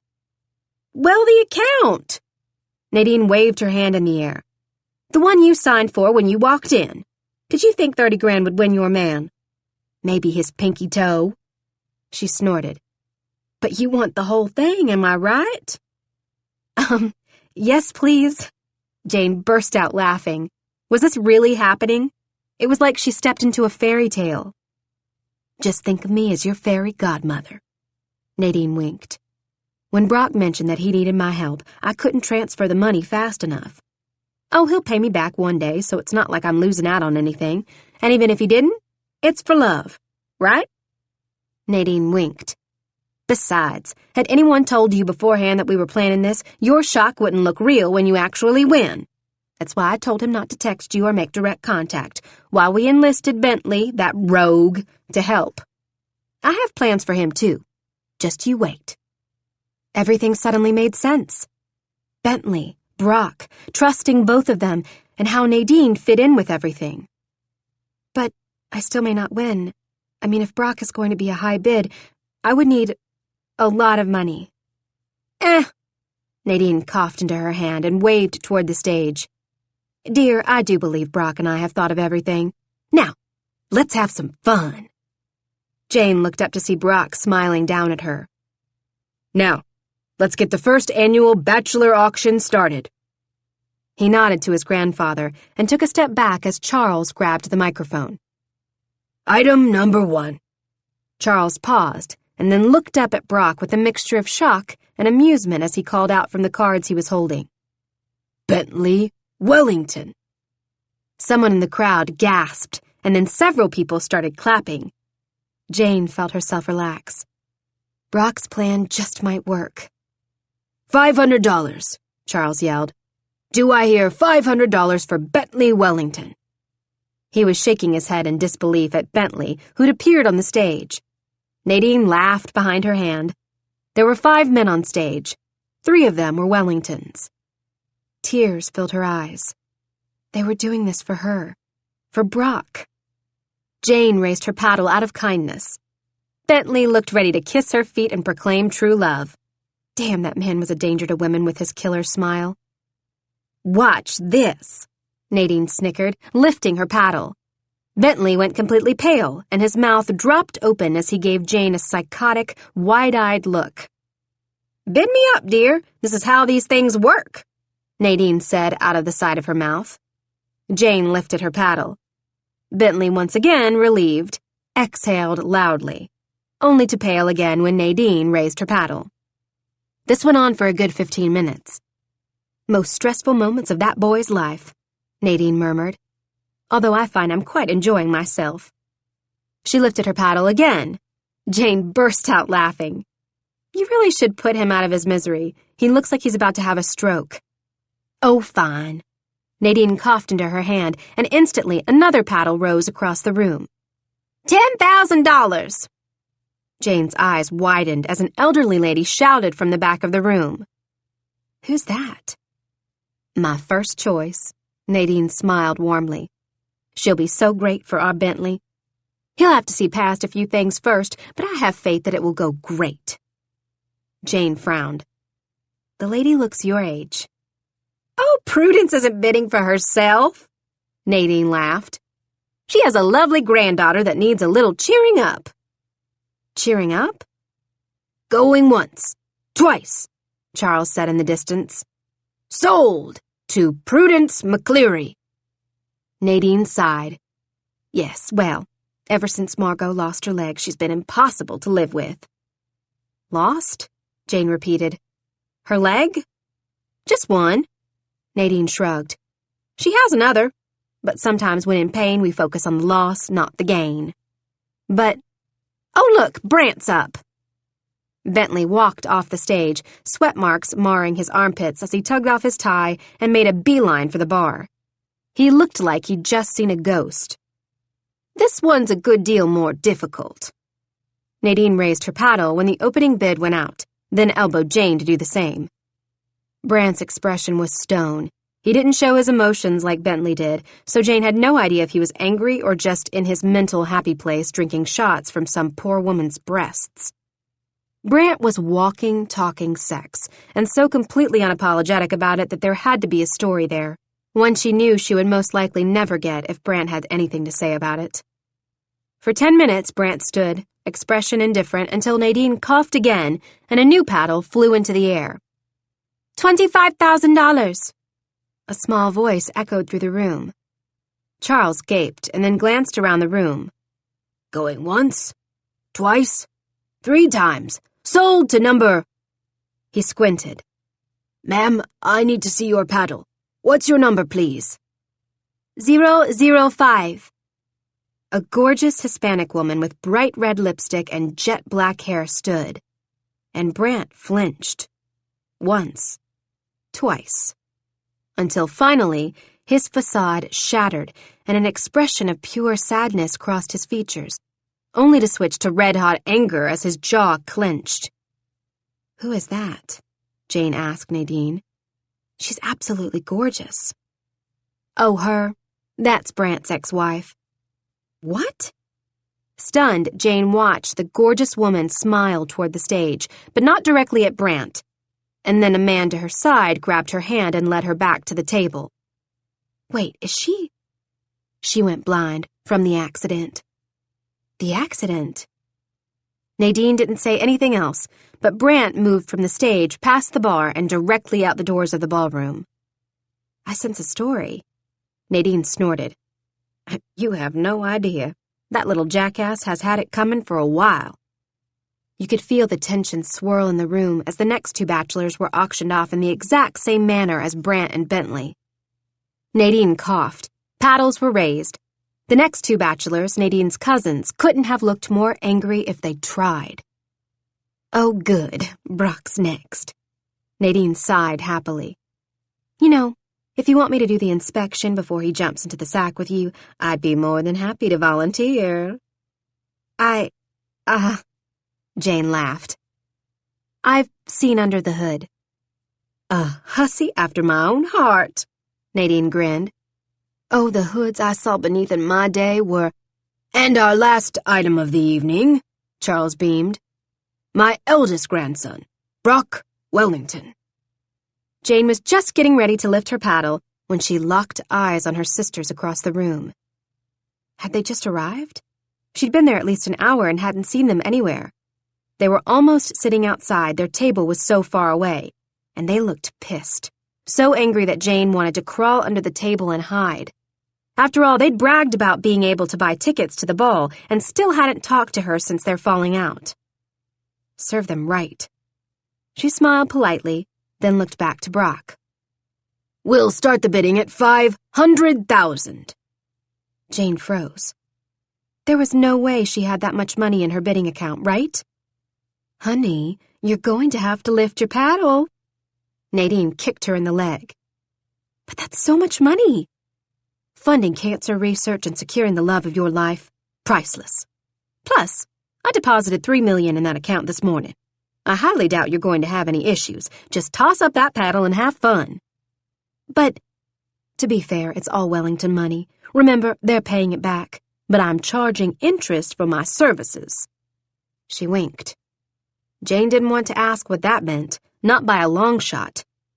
She gulped just as Nadine reached for Jane's hand and thrust it into the air. Instead of looking upset, Charles beamed in their direction. "What? That couldn't be right, could it?" "Do I hear 550,000? "You do!" came a voice from the back of the room. Chapter 46. It worked.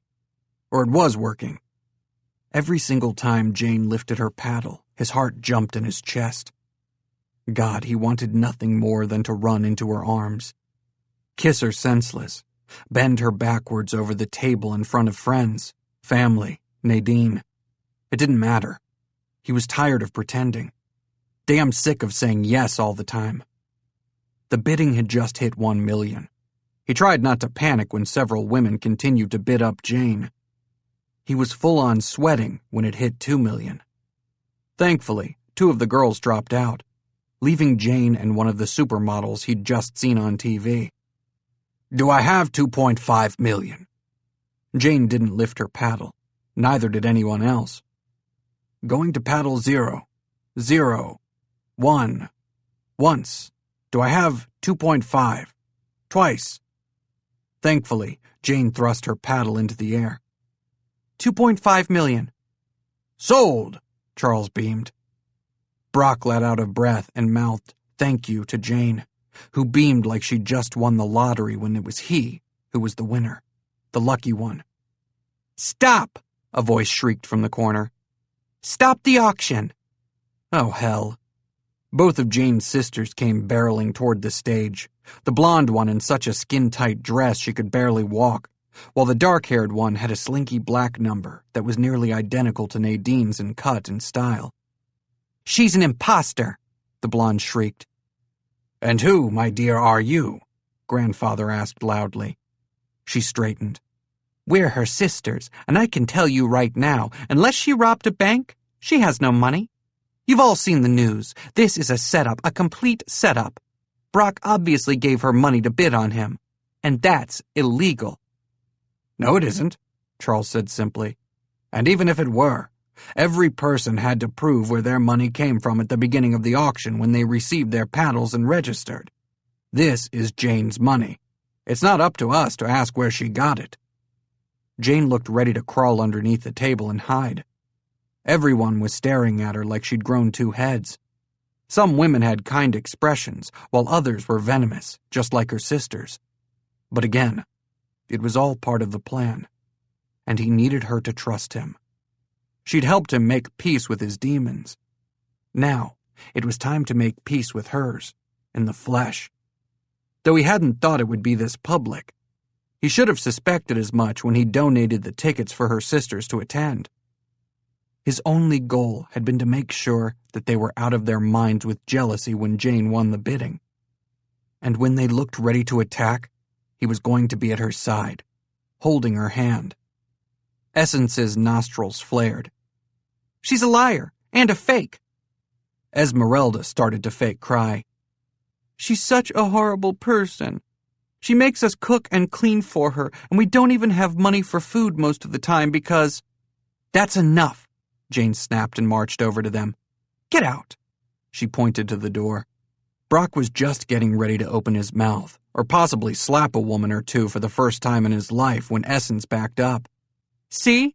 She doesn't have a decent bone in her body." Jane sighed and shook her head. "Give us a minute?" Brock nodded as Jane walked away with her sisters. His grandfather tried to gain the attention of the crowd again. But everyone was fixated on the corner, where Jane was currently talking to both sisters, her hands animated and in the air. Sighing, he started to make his way over to her when Essence slapped Jane across the face. Esmeralda cupped her hands over her mouth in shock. Essence looked shocked as well. Jane cupped her face with the palm of her hand. Brock was at her side in seconds. "Are you okay, sweetheart?" I think so." She frowned at Essence. "You slapped me." "I'm sorry, Tears filled Essence's eyes. Jealousy was an ugly thing. Her sisters stood frozen in place while Jane stared down at the ground, her hand still covering her cheek. "I don't want to see you guys again." Essence shook her head. "I didn't mean it. I didn't mean to, I just—" "Leave." Jane's hand fell from her face. "Or I'll have security escort you out. And the last thing you want is to be even more embarrassed than you already are." "But," Esmeralda gaped, "we're family. Family sticks together. You've always said that. And I've always been the glue that kept us together. Do you realize how exhausting it is taking care of you guys? I love you, but I'm not your maid." Brock wanted to applaud. "Could have fooled me," Essence said under her breath. Brock had had enough. He motioned for security. Within minutes, they were at the girls' sides, escorting them out amidst screaming and name-calling. If anyone wondered who the crazy one was, they didn't need to look any further than Jane's sisters. Jane stood there, calmly taking it all in. "Would the winner of Brock Wellington please come to the stage immediately?" Grandfather said into the microphone. "I choose you," Brock whispered in Jane's ear. "I will always choose you." He didn't want to release her, but he knew his grandfather was most likely trying to do damage control. He just wasn't sure how he was going to accomplish it. Slowly, Jane walked up the stairs to the stage, head held high. Brock followed close behind. The minute Jane was on the stage, Grandfather grabbed her hand and kissed it. What the hell? "This woman, right here," his grandfather shook his head, "turned down $1 million to stay away from my grandson." Brock beamed with pride. "She's also responsible for the very first real smile I've seen on my grandson's face since he was 12. Emotion welled in Brock's throat. Grandfather's eyes started to tear up. If all I knew were those two truths, it would be enough. He nodded to Nadine. Titus Enterprises was always going to sponsor a woman of their choosing in order to partner with the charity. The fact that they chose Jane just proves how smart it was for us to partner with them in the first place. A woman who would turn down money rather than never see my grandson again is a good pick. I'm proud to say that the first Bachelor Auction has been a resounding success." Stunned, Brock watched his grandfather pull Jane in for a hug, and then whispered out of the side of his mouth, "Checkmate." Brock stared at him, confused. "I'm sorry, what?" "Did you really think you could involve Nadine Titus and not your own grandfather?" Brock's mouth dropped open in shock. "But she said she wouldn't involve you. She said—" "That woman." Grandfather shook his head. "Don't trust her as far as you can throw her, but we'll talk later. What's important is you finally understand that I never wanted you to marry someone I chose. Hell, if that were the case, you'd be stuck with someone like that." Nadine was pouring more wine into her glass while trying to talk on her phone and pull lipstick out of her purse. "But all those conversations, the threat of the auction." Brock nodded. "I still don't understand." "Though," his grandfather seemed to say as an afterthought, "I nearly did have a stroke when I saw 4 more names on the card. It does me proud that you'd throw your own brothers under the bus for charity, and that they'd agree to do it because they know how much you love her." His lips twitched. "Your grandmother would roll in her grave if she knew how badly I'd hurt you. It seems we need to have a very long talk, son.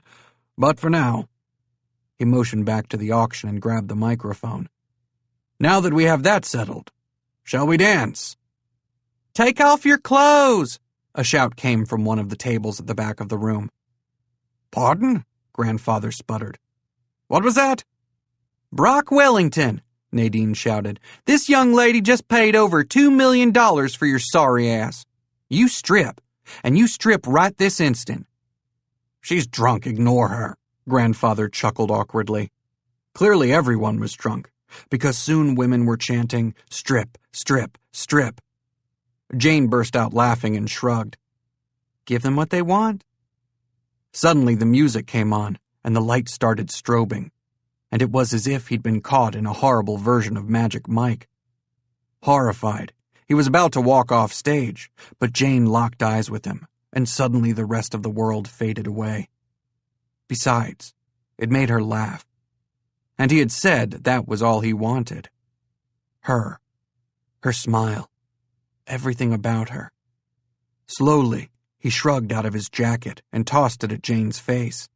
Then, with a smirk, he started unbuttoning his silk shirt. After the 3rd button, women started screaming.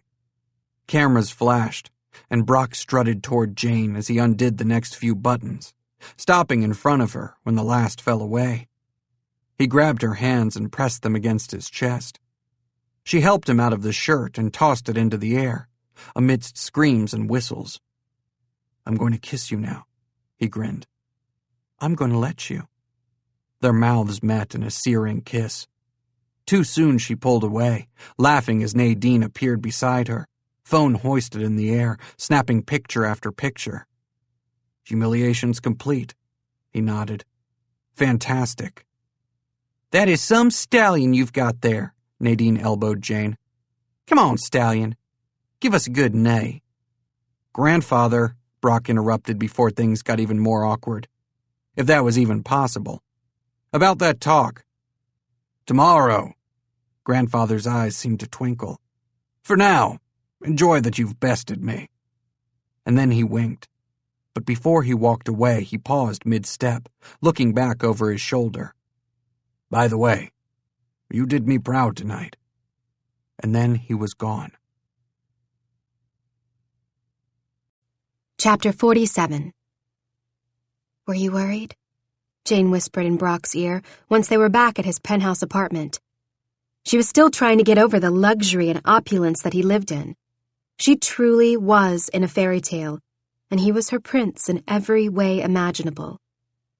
Never. A hungry kiss followed his confession as he slowly inched his fingers down her back and began undoing her dress. "Especially since I had a Titus on my side." Jane gasped as he pressed an open-mouthed kiss to her exposed back. Slowly, he pulled her dress to the floor in a pool of fabric.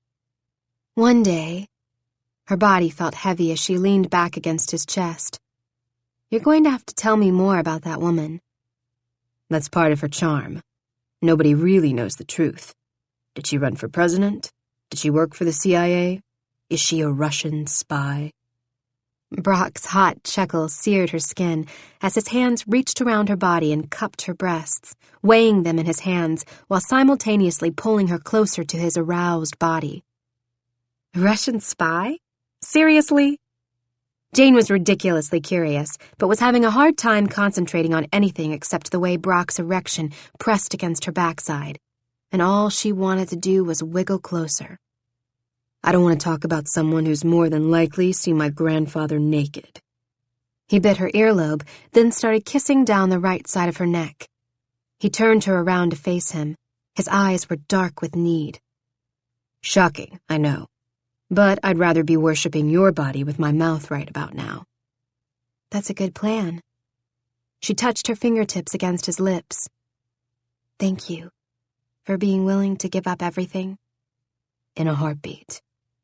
His eyes flashed. "All of this. I would give up everything for you.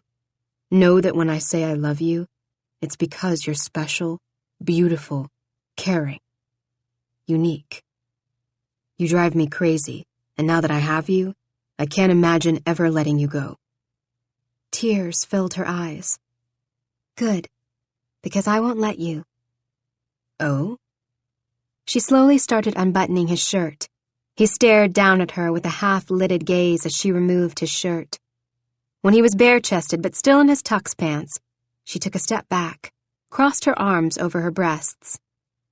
"Well, good night," she said. He blinked at her in confusion. Then he narrowed his eyes and crooked his finger. She took a step back, biting down on her lip to keep from smiling.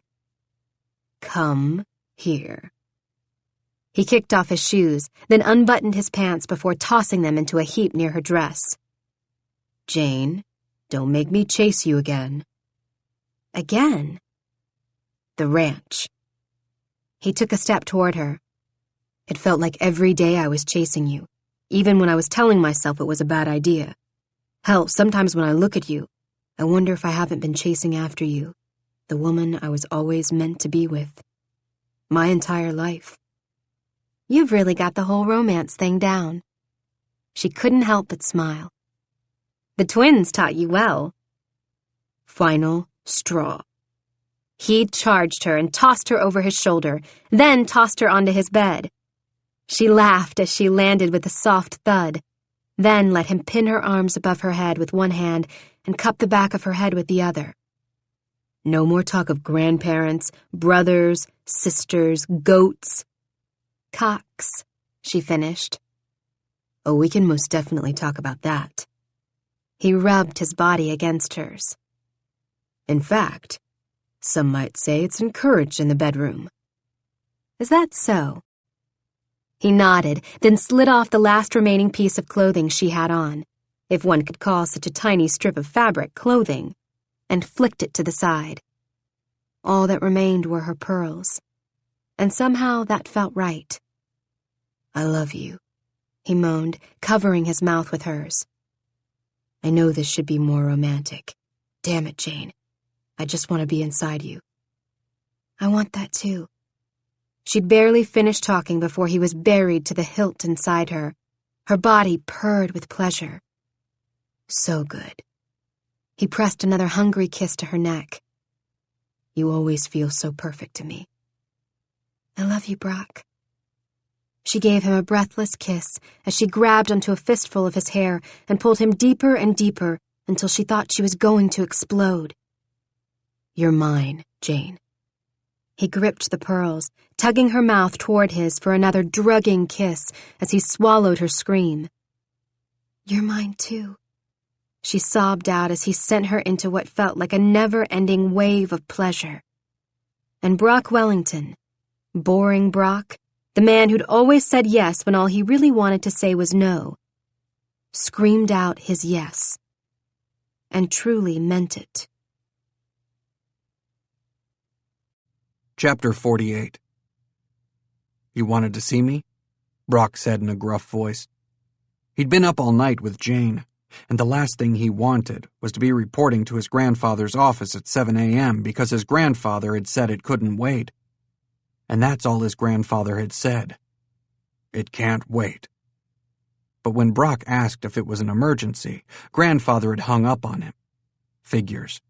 His grandfather had actually seemed happy last night. Happy to see Jane win. Was it possible he'd changed his mind overnight? It was grandfather. Of course it was possible. It seemed like every newspaper in the nation had covered the auction, calling it a true Cinderella story. Because of Nadine's connections, inside information had been given to a few key magazines that made Jane look innocent in the whole thing. And once the media learned Nadine's fairy godmother donation to Jane had allowed true love to win, well, the media had gone wild. How could his grandfather not be pleased with all the attention? He knocked twice on his grandfather's office door, then finally just let himself in. As per usual, his grandfather was seated behind his massive desk, his hair perfectly combed, his suit starched within an inch of his life. Brock, grandfather grinned. Sit down. Brock narrowed his eyes at his grandfather, then slowly lowered himself into the facing leather chair and waited. I didn't know what to do with you, grandfather began in a hoarse voice. A part of you died with your parents. Don't deny it. Brock couldn't, because it was true. A part of him did die, and then Jane went and found it. I did a poor job with you three. Grandfather shook his head. You were so much older than the twins, more mature, that it felt natural you would follow in my footsteps. At the time, I didn't realize I was forcing anything on you that you didn't want. By the time I did notice, it was too late. Your fear guided every decision you made. Until Jane. Brock smiled. Until Jane.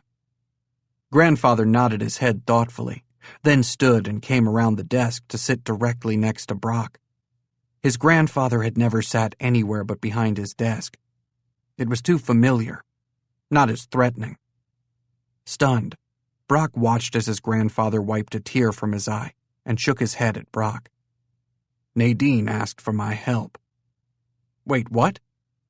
After you came up with your harebrained scheme to have Nadine sponsor Jane, Nadine knew that the only way to rig the whole damn thing was to call out favors with each of the wealthiest families bidding.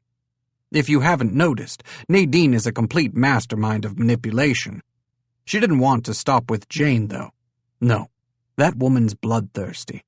The minute she forced me to confess the problems I'd been having with you boys and the shareholders, the entire plan exploded into what I'd like to think of as world domination.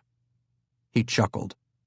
Though Bentley and Brandt were never supposed to be a part of the auction, I see now why I wasn't told. I'm surprised they didn't flee the country." He sighed. "I shudder to think of the plans that Nadine has for those two. I do hope you know what you're doing, because they didn't seem happy when they left, though God knows they need someone to straighten them out. They're beyond my reach." "Why?" Brock blinked in confusion. "Why help Jane? Why help me, for that matter?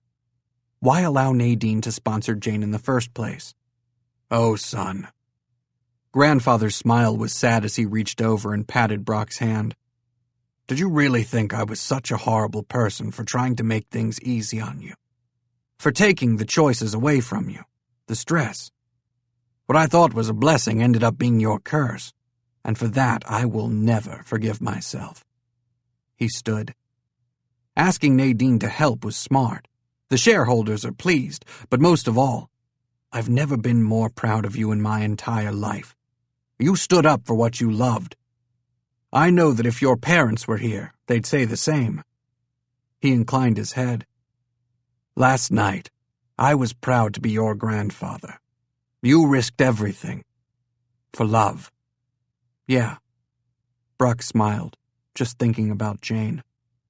"All for love." Grandfather's lips formed an amused smile. "Exactly as it should be." He chuckled and shook his head. "All right, now, leave an old man in peace. And don't think I'm not still watching you." Grandfather got up and moved to his chair, pointing a strong finger at Brock. "You better make an honest woman out of that Jane. Marry her, give me great-grandkids to spoil. Now, you're dismissed." Someone knocked loudly on the door, then it flew open, and Nadine came stomping in. She ignored Brock completely, stepped up to his grandfather and kissed his cheek. "Ready to get those twins settled down?" "Take notes, Brock." Grandfather's eyes never left Nadine's. "This is what it looks like to sell your soul to the devil." Nadine and Brock laughed while Grandfather wrapped an arm around her waist and kissed her on the mouth. "Everyone needs a little sin in their lives," she whispered. Then she looked at Brock. "Shoo! Go find that woman you won, you." At that, Brock held up his hands and walked out, feeling the lightest he'd felt in years.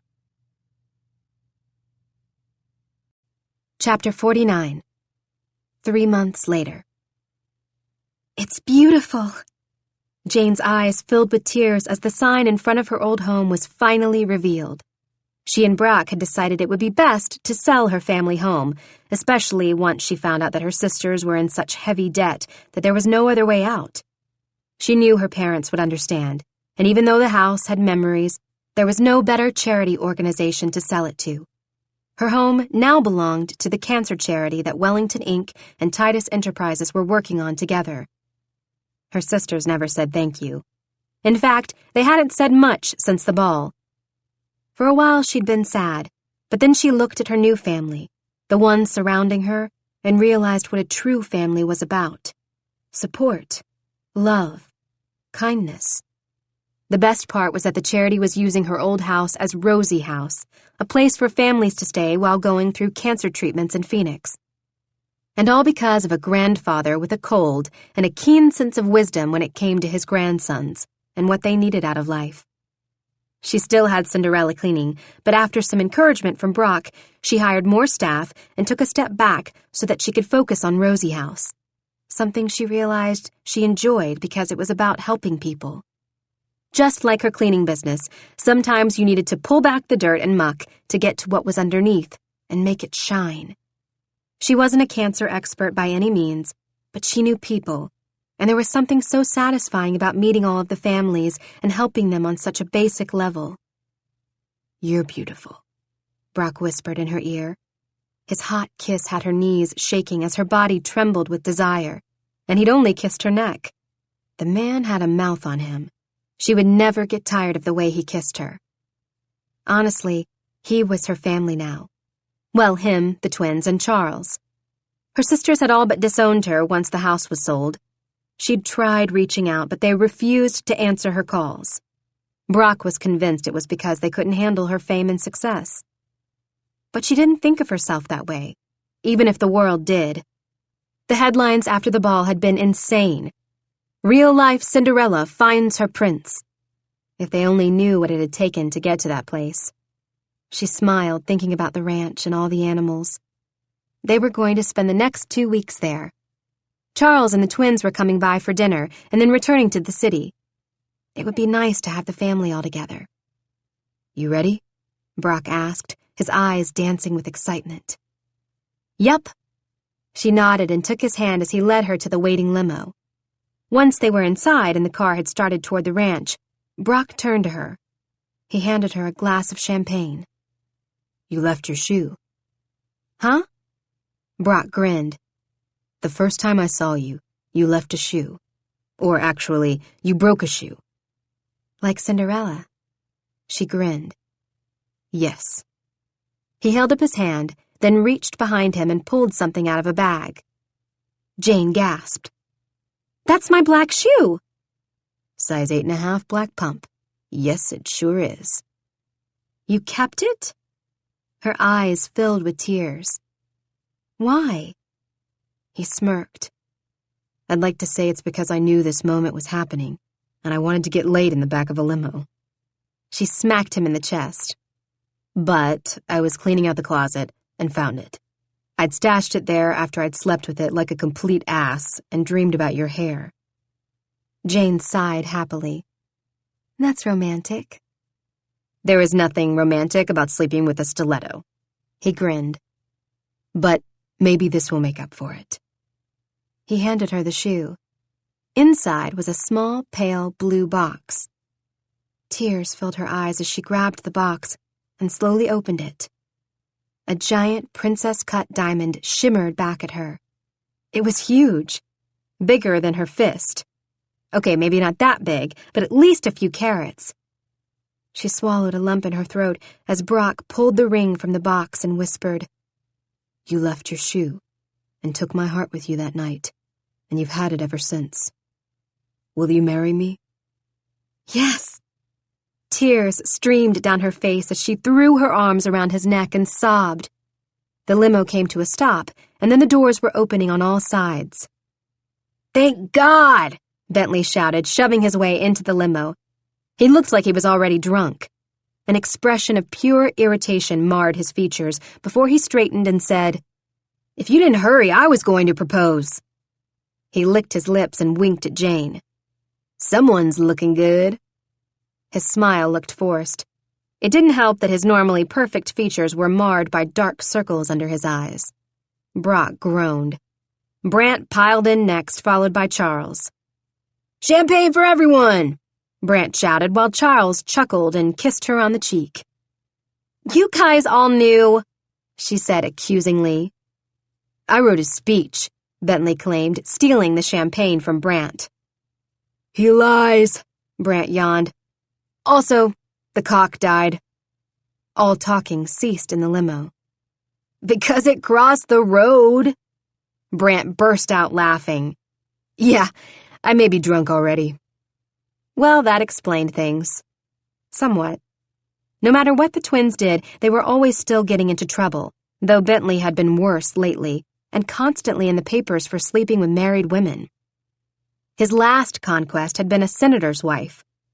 Something was going on with Bentley, but every time she asked Brock about it, it just seemed to make him sad, like his brother had finally lost it. And Brock and Bentley were doing anything they could to get Brant out of the house and smiling again, which was another problem. Brant had stopped smiling. So while one twin was trying to cheer the other up and was most likely in the process of gaining a free first-class ticket to the fires of hell, the other shut everyone out. Jane focused on both of the twins and said softly, "You two should really stop day drinking." "Fuck that," Bentley slurred. His eyes were cold when he glanced at Jane, and it sent a chill down her spine. This wasn't the Bentley she knew. The Bentley she knew didn't have a dark or menacing bone in his body. "Sometimes a man just needs to forget, right, Brant?" Brant clenched his jaw and clinked glasses with his twin, while Charles sent Brock a worried look. "Boys," Charles said in a serious voice. Don't be jackasses. Why, look what happened to Brock. You don't want to force my hand. Or Nadine's. Brock's the happiest he's ever been, Bentley pointed out. If I thought that my date would end up half as good, I'd get my ass out of bed and actually do something worthwhile. Hear, hear. Brant laughed and leaned against the door like he needed it to help hold him up. Besides, nothing wrong with a little ass, Bentley shouted. Damn, I miss that donkey. Jane couldn't hold back her laugh. You know your family's insane, right? You love them. I do. And I love you. He kissed her cheek. So much. Brock walked around the grounds at the ranch, his thoughts scattered as he welcomed the memories of his parents. For so long, he'd refused to deal with them. The ghosts terrified him, haunted him, and rather than deal with his memories, he'd allowed the fear of them to define his life. But pain demanded to be discussed. Memories demanded to be remembered. Jane, a few feet ahead of him, was smiling up at the sky as she looked over her shoulder and gave him a wink. God, she was perfect. So perfect. His father would have loved her. His mother as well. He'd grown up with so much laughter, so much emotion that, until now, he had no idea he'd forsaken. Brock! Jane jogged toward him. What's wrong? Are you okay? He stared into her chocolate-brown eyes as the wind around them picked up. Chills ran down his arms as he continued to stare, and on that wind, a whisper called, Welcome home. Yeah, he nodded. I'm the best I've ever been. Even with the twins at the ranch? And your grandfather having an affair with Nadine? Shh, don't ruin the moment, he scolded, molding his mouth around hers. Let's just kiss and forget about the chaos of my family. Right. She kissed him back. Because that's an easy task. Just then, a loud voice shouted, No sex in the pasture! Bentley. Brock said his name like a curse. We really need to get him married off. She sighed and wrapped her arms around his neck. Have I told you I adore you? I have a better idea. He smiled wickedly. Show me. Please keep listening for a preview of the next book in the series, The Playboy Bachelor. Chapter 1. Present Day. Bentley groaned as the woman, whose name he'd already forgotten a few hours ago, spread her toned thighs over his body and rode him. The scent of her vanilla lotion clung to the air as he slid his hands up and down her hips. She was just another nameless face. Another willing female in a long list of women who wanted to have a piece of the notorious playboy Bentley Wellington. Because that's all he was to her. All he was to anyone. And most of the time, he was completely okay with it. He had to be. A familiar tightening threatened to choke him and completely ruin his morning. He feigned boredom, and covered his yawn with his hand as she started to increase her speed, her breath coming out in small fake pants that had him sporting a bored grin, as if to say, Is that the best you can do? She woke him up? For this? Her seething glare said it all. He was a jackass. Then again, it wasn't like she hadn't been painfully aware how much of a player he was. With a smug-as-hell smirk, he winked. That the best you can do, Sarah? It's Christine! She smacked his chest and panted as she rode him harder, her skin slapping against his in a way that should have felt good, but instead irritated the hell out of him. You're a complete asshole. He gripped her hips and quickened her movements with deep thrusts. But, another punishing thrust. I'm a handsome asshole. Her lips parted on a moan as he leaned up and finished what she'd started. Right? The last thing you need, she said in a breathy whisper, is for me to stroke your ego. Oh. He made a face and pulled free from her body. Bored. Angry that she was speaking. And maybe a little bit sick of himself if he was being completely honest. Play fair. I'm always in the mood for a good stroking. Her bright blue eyes flashed before she rolled off his sweaty body and out of the bed. I'm leaving. That was fun, Sarah, he called after her.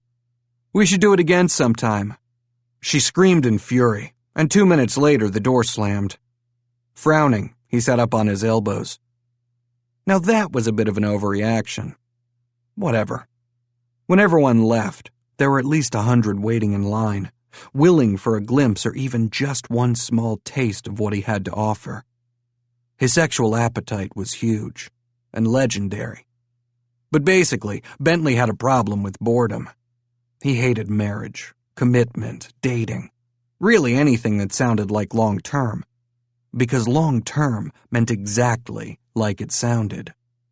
Long-term. Like a contract he couldn't get out of. And the last thing he needed was to allow someone in. Someone who would want to share all of his demons, or worse, free him from them. The door opened again and clicked shut. Back for more? He chuckled and pulled the covers over his naked body, waiting for whatever her name was to come back in and finish the job she'd started. Damn it, he could have sworn her name really was Sarah. He snapped his fingers. No, Sarah had been the night before. Amazing mouth, jet black hair. He hardened again just thinking about how she'd used her long, silky hair to... A shadowy figure stomped toward his bedside with clenched teeth and a furious look in his eyes. Shouldn't you be on your way? On my way? Bentley repeated, fisting the sheets with his hands. His grandfather was a giant pain in the ass. To hell? Another nonchalant shrug, because that was what his grandfather was used to. He was the younger twin by a few seconds, the one who would never amount to anything, though not for lack of trying. A dull pain flared in his chest, as if his grandfather was standing on his ribs rather than towering over him from the side of the bed. Don't be a jackass. His grandfather's mouth twisted into a disappointed frown.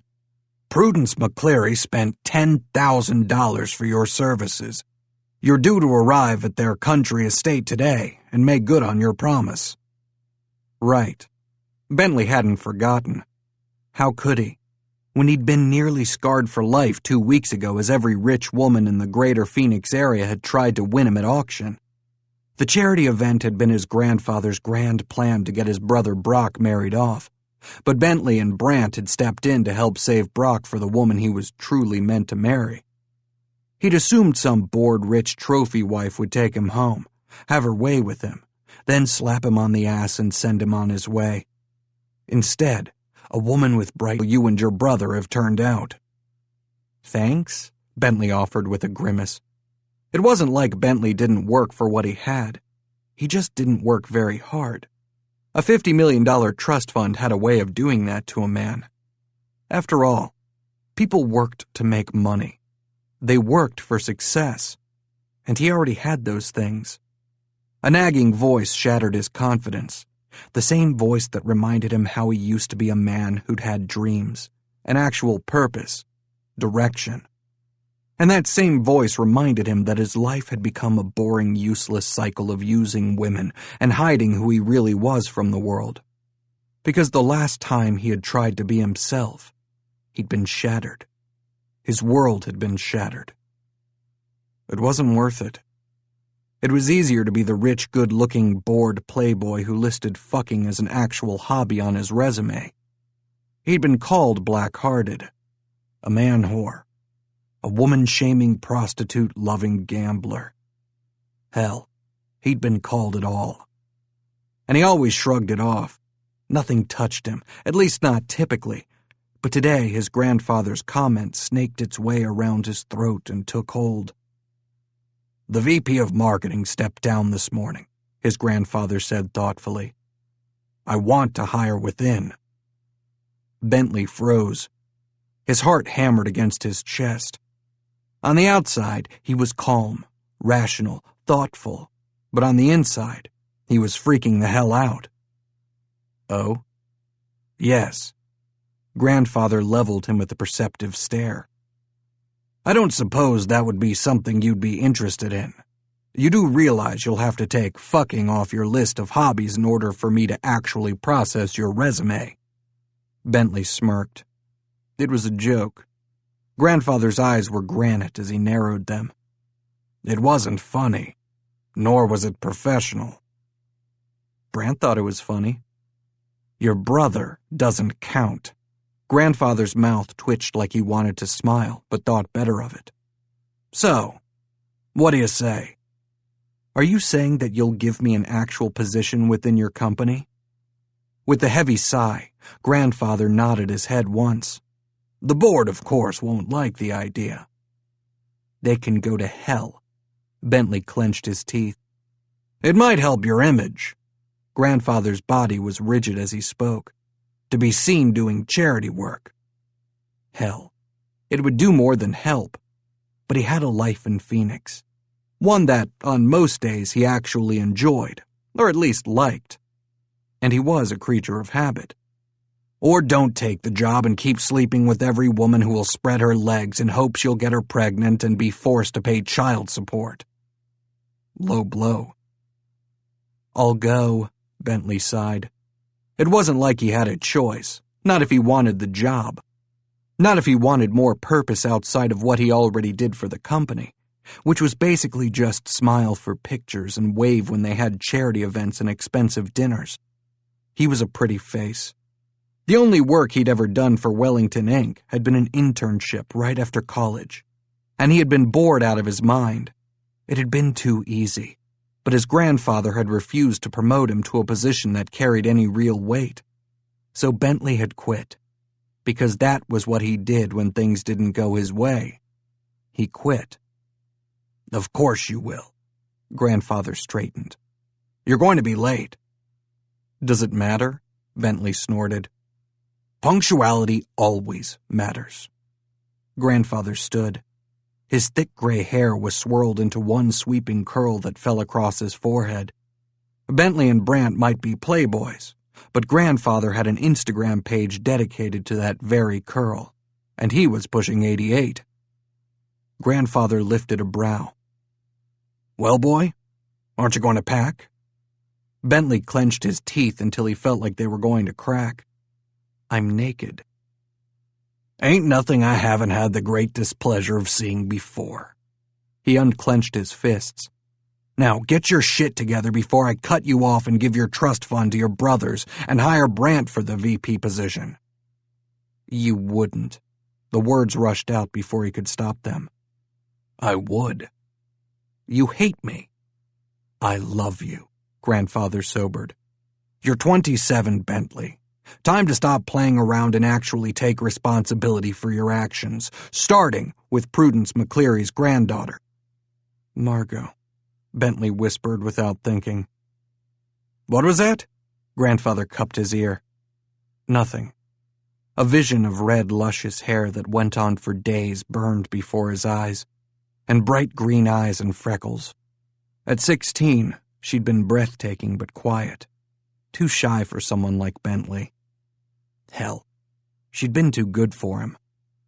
Too nice. Too proper. Too perfect. And now, too sad. Chapter 2. His eyes whispered a promise his words had failed to do. Margot read the words out loud as the sound of her fingernails tapping against the computer keys filled the room. "I love you," he declared, tucking his beaver hat under his arm as he took a step toward her waiting arms. She hesitated and contemplated the computer screen. "I love you? Was that it?" She had exactly 47 chapters of historical crap. Crap she had to turn in within 30 days if she had any hope of meeting her deadline. She glared at her computer and tried again. The scene was pivotal. It had to be perfect. It needed to be believable. Then again, what was believable about a rich, rakish duke falling for one of his scullery maids, only to discover she was really part of the gentry? Even if she came from a good family, it would still be frowned upon. It wasn't accurate, and it bothered her. But it was romantic, and that was why she'd decided to write it. It was a horrible idea. But that was what sold. Rakes and rogues. And poor sad wallflowers who somehow magically became the object of their affection. It was complete BS. She'd been that wallflower. She was that wallflower. And nothing, not one thing had set her apart from the other girls. Men might say they wanted character, they wanted something different. They claimed they wanted the girl next door, childbearing hips, whatever. Their actions, however, and the women they actually dated, said it all. Skinny, Botoxed, implanted, airheads. Margot slammed her hands against the keyboard and stood in a huff. It was his fault. Because he was late. Not that she wanted to see him anyway. But still, it grated on her nerves. In a moment of complete insanity, her grandmother, God bless her, had bid on one of the country's most notorious playboys in an auction set up for cancer research. Unfortunately, her grandmother had won. Margot still remembered the phone call from that night. "I've landed you a man," her grandmother yelled loud enough for half the country to hear. "Paid a pretty penny for him, too. Oh, Muffin, you'll love him. He's strong and you bought—" Margot pressed her fingertips against her temple. "A man? He was spendy, too." Grandmother slurred her words a bit. "Cost at least half of what I was willing to spend, though." "Half? $10,000 isn't too steep." Margot choked. Grandmother laughed. "Are you drunk?" "I had the whiskeys, yes." Her grandmother sighed happily. "Such a delicious burn. Did you know Titus Enterprises just closed a deal on Honey Whiskey Incorporated? Nadine's such a dear, she even brought me a few bottles. Has her sights set on McCleary whiskey, too, but we'll cross that bridge when we get there." Margot groaned and sat down on the bed. "A few bottles?" 10, Grandmother slurred. "Or was it 12? Did I have 2? Ahaha! You know him, this man." "The man you paid 10 grand for? That man?" "Your new friend." "Thanks, but I don't need you to buy me a man. I can find my own man," Margot said through clenched teeth. "How's that working out for you, love?" "I'm busy," she snapped. "You're sad." Margot clenched her left hand into a fist and refused to stare down at her one good leg. She flexed the toes on her left leg and tried not to stare at the right. "I'm not sad. I'm fine. I have my books. I have my house. I have my work. You have wild tomcats, too, and cats are a bad omen." "How much whiskey did you say you had again?" "Whiskeys, plural," Grandmother corrected. "Now, he's going to report to the estate in 2 weeks. He'll arrive at 9 in the morning. I told him to be punctual, and you're to give him the downstairs blue room during his stay." "His stay?" Margot yelled. "He's not staying anywhere." "Of course he is," Grandma said in soothing, albeit slurred, tones. "It's part of the package." "Ha! Not his package, but the package. I bought him, and once old Wellington discovered what I meant to use him for, he gave me more than the weekend that was up for bid. You get him a full month." Margot sucked in a breath. "I know! 30 days!" "Did you say Wellington?" Please don't say Bentley, let it be Brant, he always had a teasing smile, or Brock, the serious one. No, it wouldn't be Brock. Didn't he just get married? "Bentley Wellington!" Her grandmother shouted with glee, confirming Margot's worst fears and causing her eyes to search the room for her bottle of Xanax. "Lovely man, when he keeps it in his pants, which let's hope for the sake of my great-grandchildren he doesn't." Tears burned the back of Margot's eyes as she blinked away the blurry vision of a boy she'd always wanted, and never had. He was a man now, featured in Forbes among other magazines. He dated supermodels, celebrities, pretty women. Not her. She glanced down at her right prosthetic leg. The amputation had been made right below her knee, so while her thigh looked normal, there was no foot, no ankle, no toes. Definitely not women like her. "Oh, must go. I'll fill you in later on the more pertinent details." Her grandmother hung up before Margot could protest. Why would Bentley even agree to be auctioned off? It made no logical sense. He was either that bored, stupid, or doing it for good PR. God knew he needed it, since he'd allegedly been having an affair with a senator's wife. Not that the rumors were ever confirmed. And now, she was going to be... This has been a Hachette audio production of The Bachelor Auction. Written by Rachel Van Dyken. Read by Douglas Berger and Annie Green. Produced by Ryan Jones. Directed by Blake Long. Recorded by Adam Garner. Post-production by Listen Up Audiobooks. Production supervisor